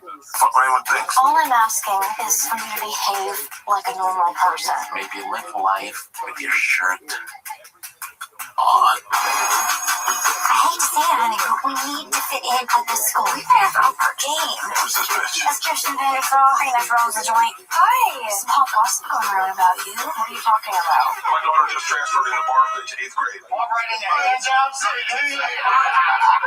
That was extremely triggering. I feel violated. You crossed a line with your big, fat mouth. Headmaster's office. Suspension for daughter hating you. And the pig requires a little lipstick. Well, who the fuck decided that? Shut the fuck up, Isla. Money moves, money made. Attention never late. What it takes to be great. Lost energy. First and foremost, I was so wrong for the way I behaved. It's so funny. I grew up in a trailer the same size as this. Why is that funny? The irony. You started this. It's up to me to finish it. Or finish him, whatever you prefer. They might not see your little facade, but I do. You're gonna go down. So boring. Yeah. Just so boring. This is like if you put Bert in what is that one HBO called? Euthanasia or something? Euphoria? Yeah. That's funny. Bert Kreischer in Euphoria. The kids are okay because he's done all the drugs. Yeah. There's no more drugs for them to take. They're like, I would get high, but Bert did it already. I guess we'll go to school and learn. Looks like Rue's gonna live. Yeah, Rue lives because she takes one look at Bert without his shirt on and thinks, I gotta get my life. That's where you turn out to be. That's funny to me because I stand by this. The Machine was not bad. I enjoyed The Machine. Huevos and Joe. Sorry. Social media. This is Sorry if that hurts your feelings. Where's pussy one? Oh, yeah. This one. I guess that means me. Big old pussy. I dread them. Let's see. Oh my God, let's finish this. Down in flames. This wasn't your idea. Don't run away from it. You run right the fuck at it. This is the change I needed, and it's long overdue. This is who I am now. I fucking love you! I fucking love you!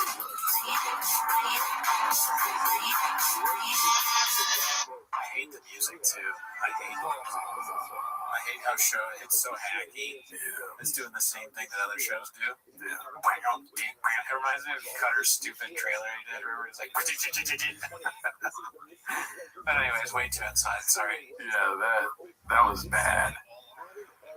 So I guess it is real, dude. That's real. Sad. Wow. I thought for sure this was a Photoshop when I saw it earlier in the week. Not to be politically funny, Trump comes out. He's like, "Look, I told you liberals are ruining America. Okay, Bert has a show, another show on Netflix. I didn't do that. Okay, if they let Paramount or whatever it is buy Netflix, you wouldn't see this. Okay, that's Nancy Pelosi, Hakeem Jeffries, and all those people." Yeah, dude, that's rough. I don't understand why we allow this to happen. Spicy. The next one's posted by Big Battle 9416. Mrs. Schlub needs to work on her social media Photoshop skills. That's a new laugh. Why is it bad Photoshop? No, I mean, that's what the idea is. I guess it's fake. She's photoshopping herself into the gym, maybe.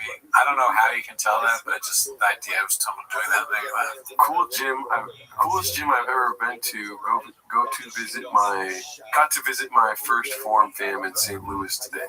They paid her $20 to do this. Probably. To Photoshop. So she spent 3 hours photoshopping her into this thing for $20.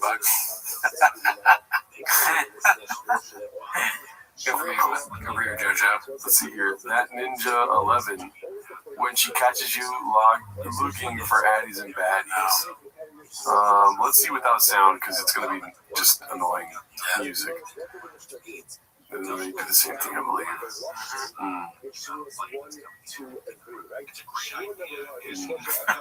You look so ridiculous. What is the sound here? Let's see here. Yeah, see, it's another ridiculous sound. Alright, well, at least the killer. I'm not Mr. Whole Foods. Dana White's mom posted this one. Leaving Papa's circle really is the key to success. I don't know if you know what this is. One of our guys, Mark Harley, in an ASAP Rocky video. Oh, wow. He's blowing up, man. Yeah. It is probably the best thing that ever happened to him, is leaving the shop first. He didn't know it at the time, and no one ever knows it. It's hard. It hurts, to leave something like that. But then once the dust settles, and you can see the forest through the trees, Netflix Papa. Yeah. Let's see what else we got here. Why does Papa continually call out Brock Lesnar's daughter? Posted by Attorney Only 833. Do it again. Sean brings up Brock Lesnar's daughter. I don't know if he did it again. Maybe it'll be another post on here. Wake up, babe. Joe Rogan just debuted a new fake laugh. Oh no. Let's see. We're having a conversation about being in the present moment. And we're like, wait, you didn't record that. Yeah. I was like, damn it. I have to. That sounds like my good. Kind of, but it sounds like a baby, a grown baby. Attorney Only 833 posted this. We're like, wait, you didn't record that. Yeah. He gave up on it. We gotta get that sound of that. That's the new present.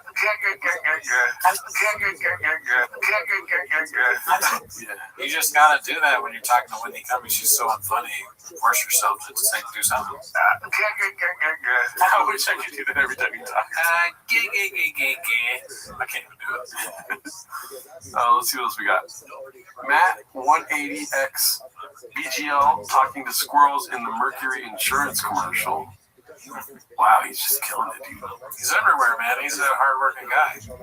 I think it's so funny that he is literally like, for a commercial actor, he's doing amazing. And he's perfect for it. Yeah, I know that.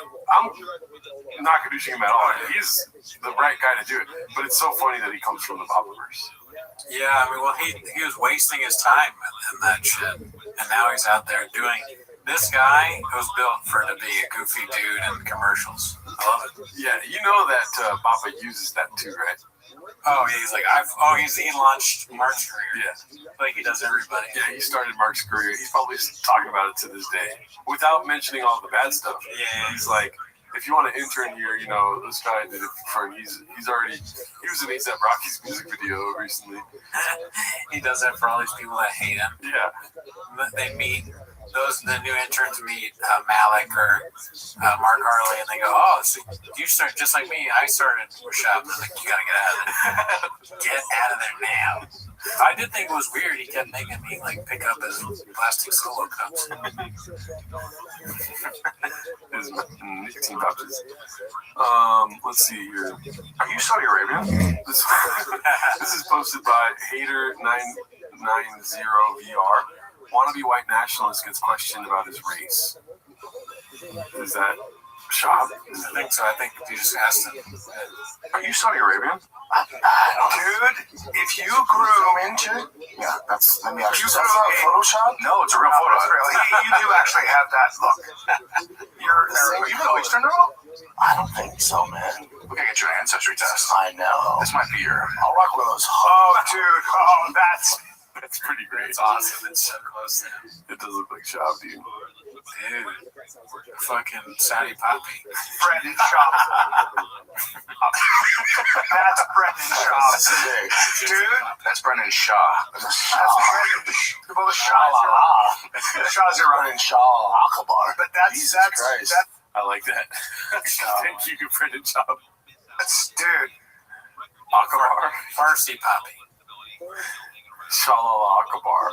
That's not even how you say it. Remember, well, like, don't go too far, because we found out in the last episode Joe Rogan's going to become a Muslim soon. Yeah. Let's see here. Chin, what happened to you? Posted by Entire Amphibian 320. Wow. We've seen this one before, though. African American Chin. Yeah. Chin. On skate. Well, it's crazy how much he looks like it. I don't know if he's American, but he is black for sure. Black Chin. Black Chin, yeah. Black Chin, Arab Shop. We need these. This is like the multiverse. Yeah, this is very important. That's social media. This isn't real. We need Asian Callan stat. We need Pakistani beanie guy. Yesterday, dude. The Schwab's property taxes alone are $89,000 a year. It's going to be a problem with how the career is on its final legs. You know, let's look at it because it's interesting. But I do struggle with like real posts like this where there's reality to it. But it's definitely interesting. Yeah. Oh my God, HOA fees, dude. That's the one thing I love about California is the HOA thing.